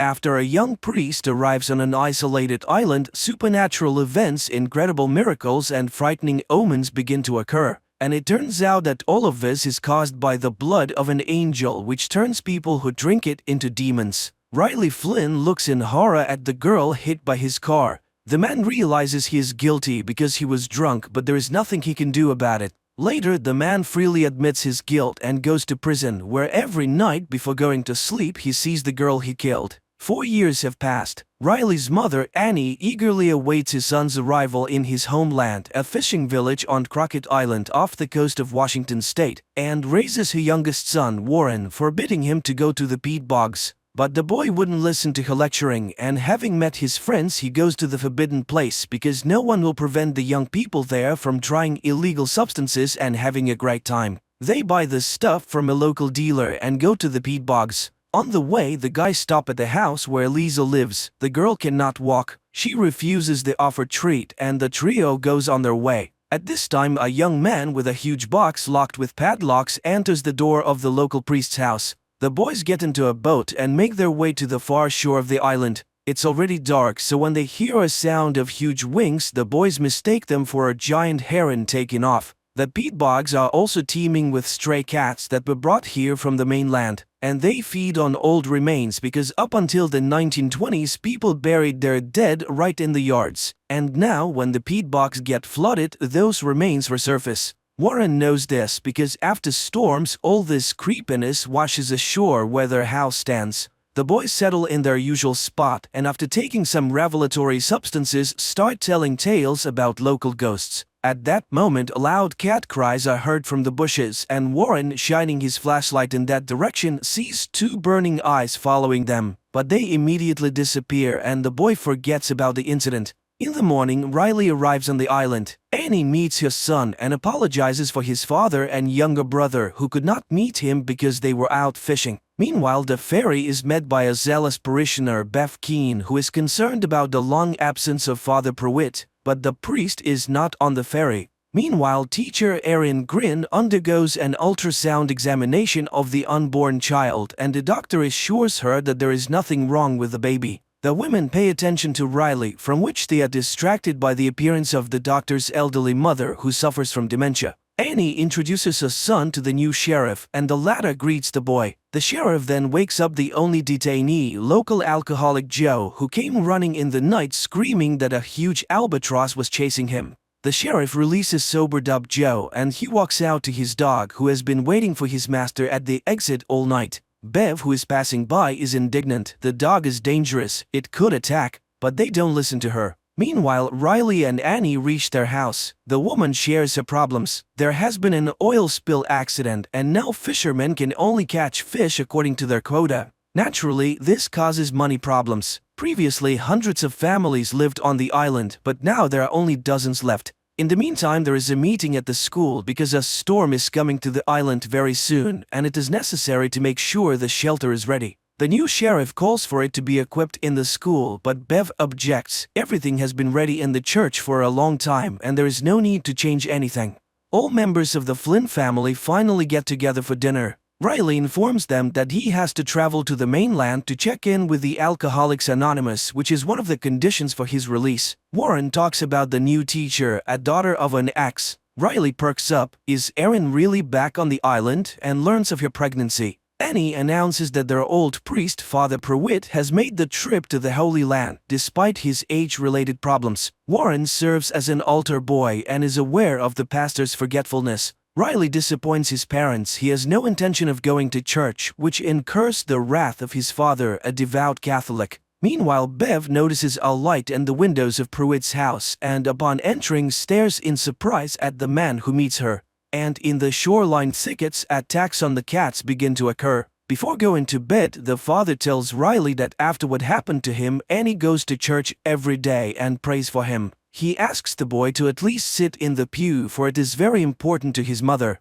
At this time, the new sheriff and his son perform namaz before going to bed. The doctor catches the mother trying to climb to the second floor, and Riley sees Warren climb out the window to go to his friends. At night, Riley as usual sees recurrent dreams of the dead girl and of himself sitting in the boat. The dawn is breaking. The altar workers are preparing for the upcoming church service and notice that the wine bowls are already full. The congregation takes their seats. Bev opens the service, people sing hymns while the new priest enters the room. Paul Hill has been sent to replace Father Pruitt, who has left and is hospitalized on the mainland. Paul conducts the service and administers communion to the faithful, except for Riley, who has refused to do so. The new priest calls all the parishioners by name, explaining this by Pruitt's stories. Riley decides to accompany Erin, and the young people reminisce about their past encounters and talk about their experiences. They both vowed not to go back, but nevertheless they are on the island again. Riley lost everything after the accident and Erin is separated from her husband.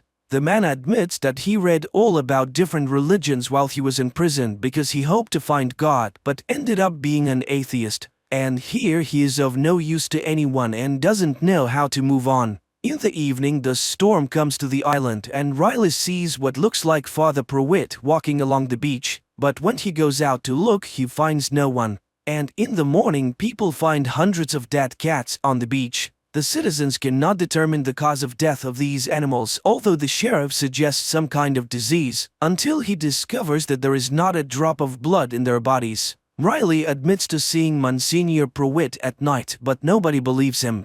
Later, the man travels to the mainland while Father Paul holds a service, but the church is almost empty. Of the regular parishioners, there's only Lisa, the mayor's paralyzed daughter. The priest gives her communion, then walks her home and learns that the girl's mutilation is the result of an accidental shooting by drunk Joe. In the meantime, Erin catches Bev in the storeroom, from where the woman takes a box of poison intending to poison the rats, which have become too numerous. And Father Paul comes to Dr. Sarah's house to administer communion to her sick mother. The elderly woman calls him by the name of Pruitt, which her daughter believes is a symptom of the developing dementia. Back on the island, Riley speaks to Erin. It becomes clear that the two were romantically involved in their early youth. And Annie suddenly notices that her eyesight has improved considerably. In the morning, Father Paul meets his flock at Ash Wednesday, the beginning of Easter Lent. He gives an inspiring speech about the rebirth of the island and the first disciples of Christ, the fishermen, and he reminds them, man must remember that he is dust, and to dust he shall return. After the blessing, the residents gather for the feast. Riley speaks to the priest and again recalls Father Pruitt. He is convinced his eyes did not betray him that night. It was Father Pruitt. Father Paul suggests starting an Alcoholics Anonymous group on the island so that Riley doesn't have to travel so far, especially since there are others here suffering from this evil. The fun is interrupted by an unpleasant incident. Joe's dog dies after eating food off the ground. A new morning arrives. Riley goes out fishing with his father because the father has a bad back. Meanwhile, the sheriff goes to the school pantry where Bev confesses that she left poison in some parts of the island and the dog really could have died from it. But it was unintentional and anyone could have taken the poison. In the evening, Riley visits Father Paul and reveals that Bev has extorted donations for the church from the parishioners after convincing them to accept an agreement with the oil company that poisoned the waters of the bay and to receive generous compensation. And it's the same story everywhere else in the world. Villages are getting poorer and churches are getting more luxurious. The father reminds Riley that he was once a believer, and the boy expresses his contempt for the doctrine of good deity because the idea that suffering leads to purification is appalling. At night, Erin sees a mysterious creature near her house and, noticing the bloody discharge, rushes to the doctor. But Sarah reassures the woman there is nothing wrong with her baby. Later, she has to convince the frightened mother that she just imagined a face in the window. Meanwhile, the dealer, passing by an empty house, hears strange noises inside. He walks through the door and is attacked.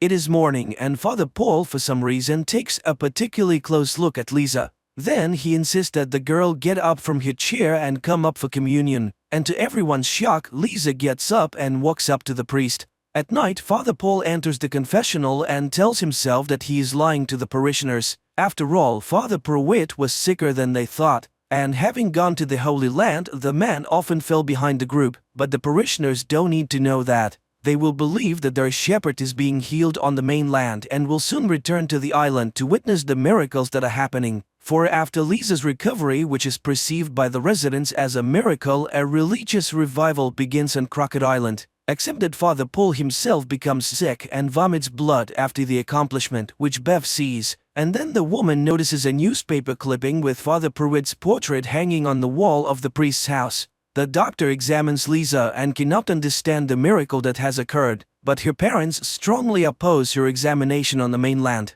And later, the woman finds her mother on the second floor of the house, to which she climbed on her own, although she has not been able to walk for a long time. Meanwhile, suffering people begin to converge on the church, which pleases Bev immensely but displeases Father Paul. He doesn't need the publicity, especially since many, including Riley, think it's a misdiagnosis by doctors. But that same evening, a miracle happens to his father. The man suddenly stops having back pain and even asks his wife to dance. At this time, Lisa summons Warren and the couple runs off to have fun, and Riley goes to Erin. More and more parishioners come to the morning mass. And one day, Warren catches Father Paul pouring some kind of liquid into the wine, and during the sermon, the priest suddenly collapses without feeling. The story shifts to the time of Father Paul's confession, in which he tells the true story of Monsignor Pruitt. After a visit to Jerusalem near Damascus, he was caught in a sandstorm and took refuge in ancient ruins. This is where Father Paul comes to his senses. He is examined by Sarah, though the man is against any intervention. Meanwhile, the sheriff finds a Bible in his son Ali's possession, and Lisa visits Joe and confesses that she hated him for years for stealing her future but eventually forgives him. That same day at the school assembly, the sheriff tries unsuccessfully to convince Bev to stop handing out the Bibles to public school students. Later, Erin confesses that she's intimidated by Bev's confidence in her rightness, and Riley shares with her Father Paul's assignment to write penitential letters to loved ones. That same evening, Sarah's mother begins to speak quite sensibly, much to the doctor's surprise. And touched by Lisa's forgiveness, Joe decides to attend the Alcoholics Anonymous meeting with Riley and Father Paul because he intends to change his life. The men go home and Joe confesses that he recently buried his sister on the mainland. That same evening, Ali asks for his father's permission to attend the mass. The kid is interested in everything that happens in the church, but the sheriff is against it. They are Muslims. Ali reminds him it's his father's decision, not his. But the father recalls how his dying wife praised Allah until the very last moment.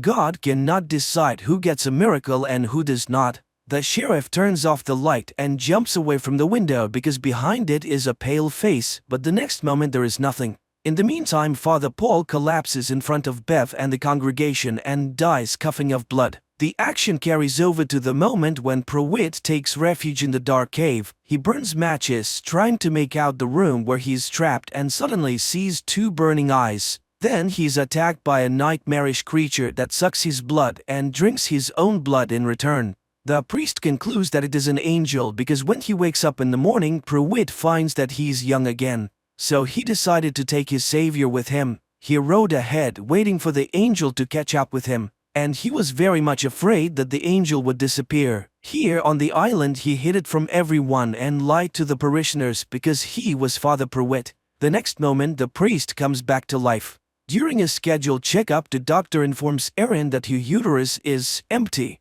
It was probably a miscarriage. The woman is shocked. How could she not have noticed it at such a late stage? Meanwhile, Bev cancels the Mass and her assistant notices the incredible resemblance between Father Paul and Monsignor Pruitt. She is convinced of the miracle and the others are simply frightened. Bev enters the priest's room and discovers that he cannot stand the light. It is also as if he can feel God inside him. Bev persuades him to manifest the miracle to his new apostles. Riley notices an improvement in his father's well-being, and the father confesses his unjust anger towards his son and asks for forgiveness for his omissions. Meanwhile, Sarah is collecting Aaron's tests when her mother enters the office. She answers her daughter's questions confidently and looks much better than before. And then Sarah sees the blood in the test tube begin to boil in the sun and burn to the ground. In the meantime, distraught, Erin spends the day with Riley, mourning her unborn child and discussing their childhood. She resents her mother, who was a real dictator and never loved her daughter. And then she managed to marry her mother's mental double, which only her pregnancy saved her from. She just packed up and left. Then Riley recounts his dream. At this time, Father Paul is reciting prayers, which makes him sick, and then he notices the mark of the cross on his hand. He cuts his hand and drinks his blood. Joe tries to talk himself out of buying alcohol, and he succeeds with great difficulty. At night, Father Paul holds an evening communion at the house of the doctor's elderly mother, Mildred, who recognizes him as Monsignor Pruitt. Meanwhile, Riley and Erin talk about their ideas of the afterlife and the basics of religion, after which they feel better. That same evening, Joe stops by Father Paul's house and witnesses Father Paul drinking communion wine. Joe looks at the portrait of Pruitt on the wall. Father Paul looks very much like him. The priest embraces Joe, who pulls away, falls, and smashes his head. Seeing the blood, the priest loses his mind and takes to drinking it. In the morning, Riley explains that his dream has changed. Erin has appeared in it, and the woman is sent to the mainland to another doctor. Meanwhile, Bev discovers Joe's dead body and exhausted Father Paul. She asks the mayor's wife to sing hymns, and she herself orders a couple of parishioners to dispose of the corpse. Bev believes that the priest's actions are justified and that his resurrection is a foreshadowing of Christ's second coming. At this time, Erin hears an expert opinion of the doctor, who doubts that the pregnancy was real. By evening, Father Paul feels good again. He holds an Alcoholics Anonymous meeting, explaining Joe's absence by his trip to see his sister. But Riley knows that this is not true and leaves the meeting confused. When he arrives home, he tells his mother about the priest's lies. At night, Father Paul is visited by Angel, who begins to fill the goblet with his blood, while Riley, determined to deal with it, returns to the recreation center. He opens the doors and is attacked by Angel. In the morning, Sarah's mother impresses her daughter with her blooming appearance, and the sheriff is approached by the mother of the missing dealer, who asks him to track down her son. Meanwhile, the parishioners are informed that the Mass has been postponed until midnight due to Father Paul's illness, and the startled people view Mildred, who is considerably younger. Erin, concerned about Riley's sudden disappearance, files a missing persons report with the sheriff, but the latter suggests that Riley may have gone on a bench or committed suicide. At Good Friday Mass, Father Paul delivers a sermon replete with militaristic rhetoric, urging the congregation to prepare for war as soldiers in the Lord's army. This sermon upsets Mildred, who forbids her daughter to attend the church any further. At night, Erin is visited by Riley, who asks her to go in a boat with him. The woman agrees, even though she suspects something is amiss. After sailing far from the island, Riley recounts what has happened to him. After Angel's attack, he quickly recovered under Father Paul's care. When Riley tried to go outside, he was burnt and was forced to return and listen to the revelations of Father Paul. The priest is convinced that the angel's blood is a gift from God, and he mixes it into his communion wine to cure the people of Crockett Island of all illnesses.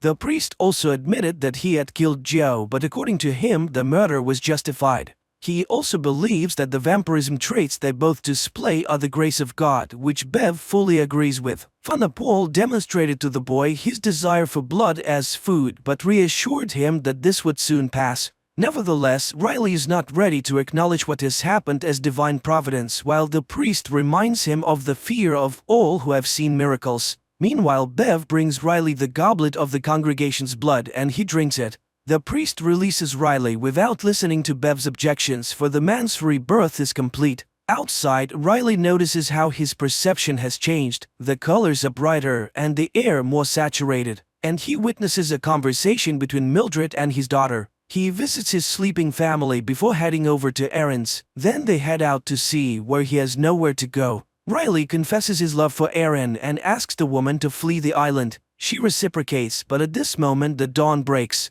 Riley sees in the boat the girl he killed in the accident. She smiles and takes his hand. Riley ignites and burns, turning to ash, and Erin screams in terror. The relatives find Riley's letters while Erin returns to the island and tells Sarah about what is happening in the city. The doctor shows how her blood samples are vaporized by the sunlight and shows rejuvenated Mildred. At this time, Paul confesses to Bev that he senses Riley's death, but the woman reassures him that the boy, having received a great gift, has chosen his own path. She reminds him of Judah, who is also part of God's plan. Sarah shares with Erin and Mildred her theory that Father Paul is spreading a miracle-creating virus through communion wine. This would also explain the missing pregnancy. After all, it is a foreign element in the body which the virus has decided to deal with dramatically. At this time, Ben brings his son's letters to Father Paul. He senses that something bad has happened. One of the letters is addressed to his father, and Ben asks him to give it to the Monsignor. After Ben leaves, Paul opens the letter and receives a quote, a reminder that they are all ashes, and to dust they shall return. And Erin tries to tell Annie about Riley's death, but the angry woman throws her out, not wanting to believe the terrible news. Sarah informs the sheriff of her suspicions about what is happening in the church, but he refuses to take any action, not wanting to further aggravate relations with the locals, especially since he has already encountered unfair and prejudicial treatment. Erin, Sarah, and Mildred decide to move to the mainland but find that the mayor has sent the ferries away for repairs and the fishing boats are almost all in need of repairs. During the night, the power and mobile network go out, which are also shut down by Bev's handmaidens. Erin decides to go to the mass to see the danger for herself. Meanwhile, the sheriff allows his son to attend the midnight mass, and he asks his father to go with him. Before the mass begins, the townspeople make a procession around the island with candles and hymn singing. The service begins with Father Paul confessing to our lie. Then he confesses that he is Monsignor Pruitt. And today is the beginning of a new era for all of them because holy blood flows in their veins. He calls a parishioner and asks him to drink poison, to die and be reborn. The man drinks it and drops dead. When some people see this, they rush to the exit, but the angel in shining garb stands in the doorway. The creature reaches the dais and spreads his wings to the astonished gaps of the people, and then the dead man comes to life and gets to his feet. Bev and her assistants bring out cups of poison and hand them out to everyone present. The sheriff tries to take Ali away, but the boy pulls out his hand. He wants to stay with God. That is when the policeman pulls out his gun, but the congregation rushes at him and throws him to the floor. The boy, in spite of his father's screams, drinks the poison. Lisa's parents do the same, but the girl refuses. Unimaginable things are happening all around. Some are drinking the poison, the others are pushing the cups away. Then Mildred raises the sheriff's gun and shoots Father Paul in the head. A vampire attacks her and carries her away in his claws from the church. Bev orders the doors to be locked. Meanwhile, Ali comes back to life. The dead parishioners are resurrected as vampires and hungry attack those who have not drunk the poison. All hell breaks loose with screams and blood everywhere. Ed turns into a vampire and Sheriff Erin, Lisa, Sarah, Warren, and Annie flee. But Bev gets in their way. Erin shoots her, after which the group escapes. Father Paul regains consciousness while resurrected Bev and her assistants send vampires to attack the townspeople who are not present at the church. After the parishioners turned vampires have left the church, Father Paul is resurrected and, disappointed by the outcome of the mass, removes his robes and remains sitting alone on the steps of the altar of the bloody church, looking at Mildred, who has also turned. Screams can be heard in the town. The vampires are killing their loved ones and converting them. Meanwhile, the group of the runaways hide out in Erin's house, pondering over a future plan of action. Warren recalls his canoe, which is hidden on the outskirts of the island, and Erin realizes that the vampires needed the boats for something. She becomes terrified at the thought that some of the monsters might make it to the mainland. Suddenly, a burning bottle flies in through the window, setting the house on fire. It is Bev. She wants to settle the score with Erin, who shot her. To allow the group to escape, Annie distracts the attackers by exposing Bev's motives. She is just jealous that God loves everyone without singling her out. Bev, who is always so right and so good, must be furious. Then Annie commits suicide by seducing the vampires with her blood. Meanwhile, John Pruitt recalls his affair with Mildred, which resulted in the birth of Sarah, who was forced to live with her fake father, as such circumstances were unacceptable for the pastor. The priest admits that the main reason for bringing Angel to the island was his desire to cure Mildred and live in peace with her and his daughter as a full family. The survivors decide to split up. The adults go to burn the boats prepared by the vampires to leave for the mainland to spread vampirism, while Lisa and Warren flee toward the peat bogs where the younger Flynn's canoe is stored. Along the way, they encounter other vampires more than once, attacking innocent people who have not attended the midnight mass. Drunk on blood, Bev proposes not to extinguish the house, but instead to burn every building on the island, following the biblical story of the end of the world and the Ark, which will be the building of the rehabilitation center. She and her assistant go to burn the city, unaware that some converts who have not lost their reason and morals refuse to kill. Among them are Riley's parents, who find each other in the middle of the night. The sheriff, Aaron, and Sarah meanwhile set fire to the boats, and Lisa and Warren hide in an abandoned house, unaware that they have entered the lair of the beast. The girl lights a match and sees the angel drinking blood of the man dragged into the house. Lisa shoots the monster, but he's so engrossed in what he's doing that he doesn't even notice them. Then Lisa douses the room with fuel, and walking out the door they set fire to the house, but the angel breaks free and flies off into the night. At this time, Bev has already prepared a center for the converts to wait out the dawn and calls them out with the sound of a bell. She quotes statements about the Ark, but Pruitt abandons her idea and is unwilling to be the leader of the converts. Bev reports that the boats are burned, while Lisa and Warren mentally say goodbye to their families and get into their canoe. Bev takes command and throws the atheist convert out of the Ark, mocking his desire to save himself with the believers. Monsignor, on the other hand, invites the man to stay in the church, for God loves everyone regardless of their views, because everyone is worthy of salvation. But once inside the church, John sees Sarah, who is going to burn everything with kerosene and a lighter. He confesses that he's her father and regrets that he didn't get to know her better. But at that moment, one of Bev's underlings shoots Sarah. Enraged, Pruitt attacks him, wanting to kill him, but stops himself in time, remembering who he is and where he is. John tries to save Sarah and lets her drink his blood to turn her into a vampire, but she spits it back out, wanting to die human. John and Mildred mourn their daughter's death. They take her body, burn the church, and leave for the bridge by the river, a memorable place where Sarah often played as a child. Meanwhile, the walls of the rehab center are doused with kerosene by the surviving sheriff. Bev mocks the sheriff's religion and shoots him, and Erin emerges from the building, spilling kerosene inside, but is picked up by a flying vampire, taking her aside and gnawing at her neck. But then Ali picks up the lighter and throws it into the building. Bev takes another shot at the sheriff, but his son rushes to the man and takes him away. Realizing that there are no more places to wait out the dawn, the converts disperse, wanting to spend their last moments with their loved ones. Slowly dying, Erin shreds the wings of the blood-sucking vampire with a knife, after which the vampire struggles to rise into the air. He is spotted by Lisa and Warren, who are watching the shore from the boat, and they note the monster's slow speed and that he's unlikely to make it to the mainland before dawn. Erin dies looking up at the stars and remembering Riley.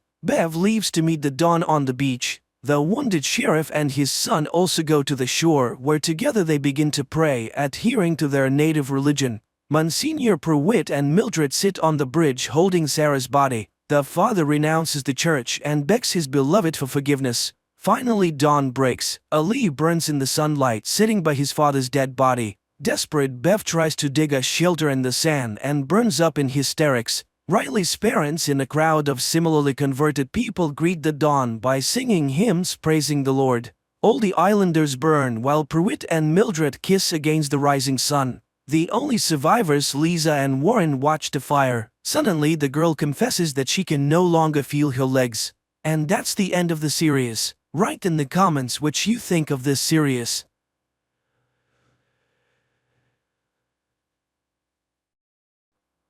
The film takes place in the small town of Vengenberg, where a young girl named Yennefer lives with a skewed face and a disgusting hump in the family of a cowman. Because of her ugly appearance, the girl is constantly mocked by the locals, and one day when Yennefer is once again mocked by a couple of local young men, the girl accidentally opens a portal to the magical Tor Lara in Aretuza, where she's met by the young wizard Istrid. The guy's concerned. All magic leaves traces, which wizards can use to find someone who has even an ounce of magic in them. He decides to save the budding sorceress and opens a safe portal that brings Yennefer home. Time later, a beautiful and wealthy lady arrives at the farm of the girl's father to buy a pig. But upon seeing the girl, she expresses a desire to buy her too. And the father, who does not hide his disgust for his daughter, sells her for half the price of the animal, despite the pleas of her mother, who recognizes the lady as a witch. So Yennefer finds herself in the magical school of the enchantress Tissaia of Rees, where several girls are already studying.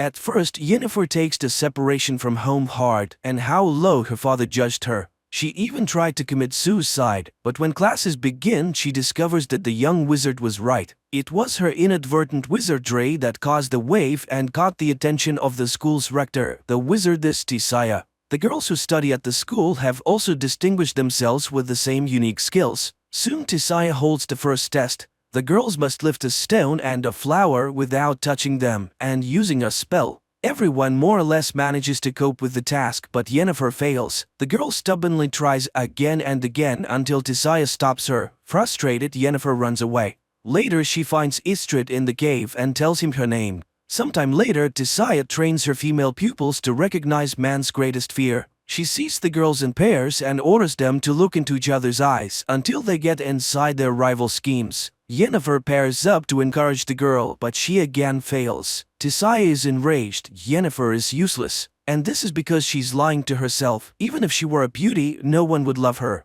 Although she's not the only one to whom she has problems, Yennefer shares the problems with her only friend, Istrid, who talks about her schooling. He too was having a hard time with everything. The boy offers to read his mind, and the girl succeeds. One night, Tissaia wakes the girls in the middle of a storm and takes them to the Tor Lara, the most powerful magic place in the continent, entrance to which is only open to members of the Wizard Brotherhood. Today, there will be a test in the art of controlling the flows of chaos, which requires catching lightning in a bottle. The girls do not believe in such a possibility, and some get strong discharges even after catching the lightning.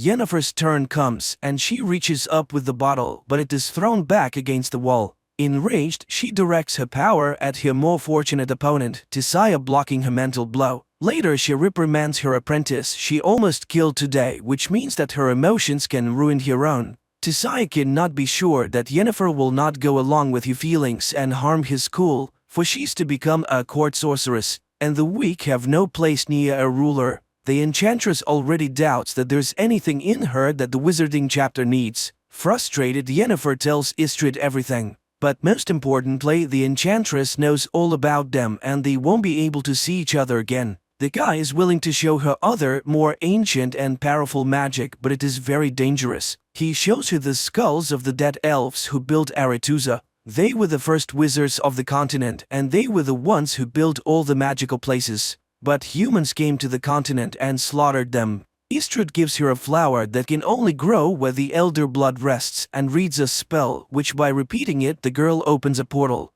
The astonished wizard does not understand how she managed to do it the first time, and Yennefer confesses that her real father was a half-elf who died in the purge. It was his blood that made her ugly. The boy kisses Yennefer and confesses his love. Later, she shows Tissaia the flower. It turns out that this was her assignment, to get the plant by applying the skills of false emotion. Yennefer hopes to be elevated. The enchantress promises that she will soon hear a knock and know when it is time. Meanwhile, Istrid is also reporting to his mentor Strigobor about what he has learned about the girl. One night, Yennefer hears a knock at her neighbor's door and, taking the flower, goes after them. She peeks out as Tissaia turns the four of them into eels. The enchantress knows the girl is here and orders her to come out and push her former fellow students into the water. They are now the conduits of magic for Aretuza. Yennefer performs this and then sees many silhouettes of former schoolmates in the water. Time passes. Yennefer enjoys a love affair with Istrid, applying what she has learned to enhance the effect of intimacy. Thus, one day she created a whole crowd that watched her intimacy and then rewarded the lovers with applause. The guy is amazed at her imagination. What will she come up with next time?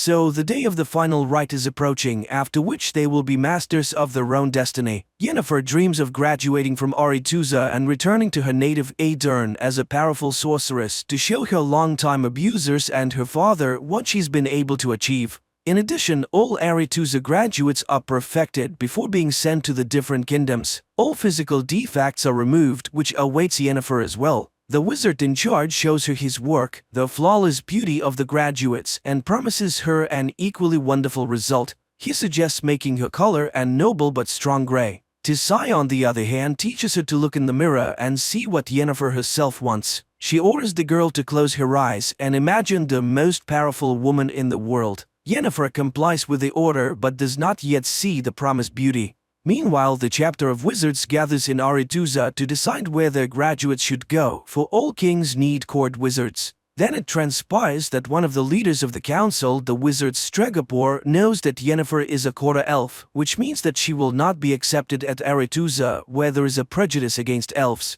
The chapter vows to send Yennefer to Nilfgaard, which the aspiring enchanter does not like. She demands an audience with the chapter, but Tisai declares herself in charge of the distribution. Yennefer is beside herself. She has no intention of wasting her life serving the king of a small southern kingdom and a lover of women.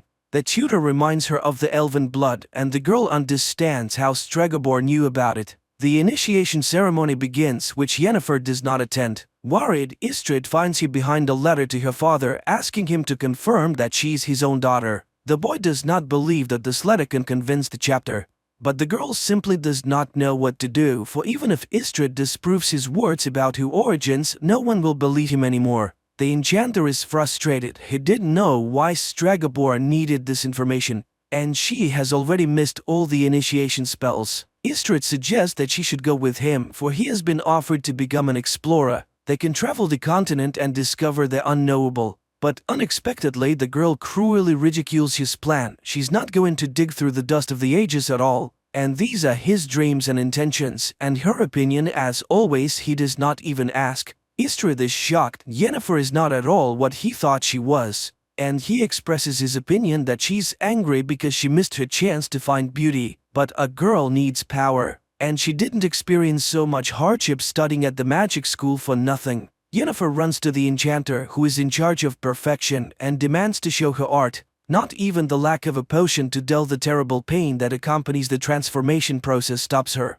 As the magician begins the process, Yennefer asks for her eyes and the cut marks on her hands as a reminder of her former weakness. And the wizard informs her that every magic has a price. Having been reborn, she will not be able to walk. But the girl agrees to everything, even to the removal of her womb necessary for a complete transformation. The magician reads spells, and the girl screams in terrible pain and rips the chains with which she was tied to the table. Her spine straightens, her entire body seems to melt and shift from one form to another. Finally, writhing in pain, Yennefer loses consciousness. Meanwhile, in the main hall of Aretuza, the initiation ball continues.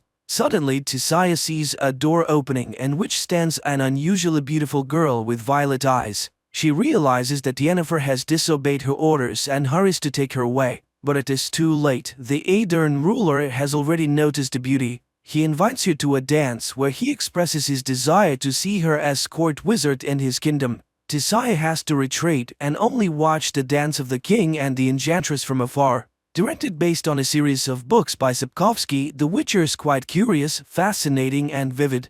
The atmosphere of magic, the world of monsters and steel swords transferred quite well, so the adventures of the female protagonist will be even more exciting in the next episodes.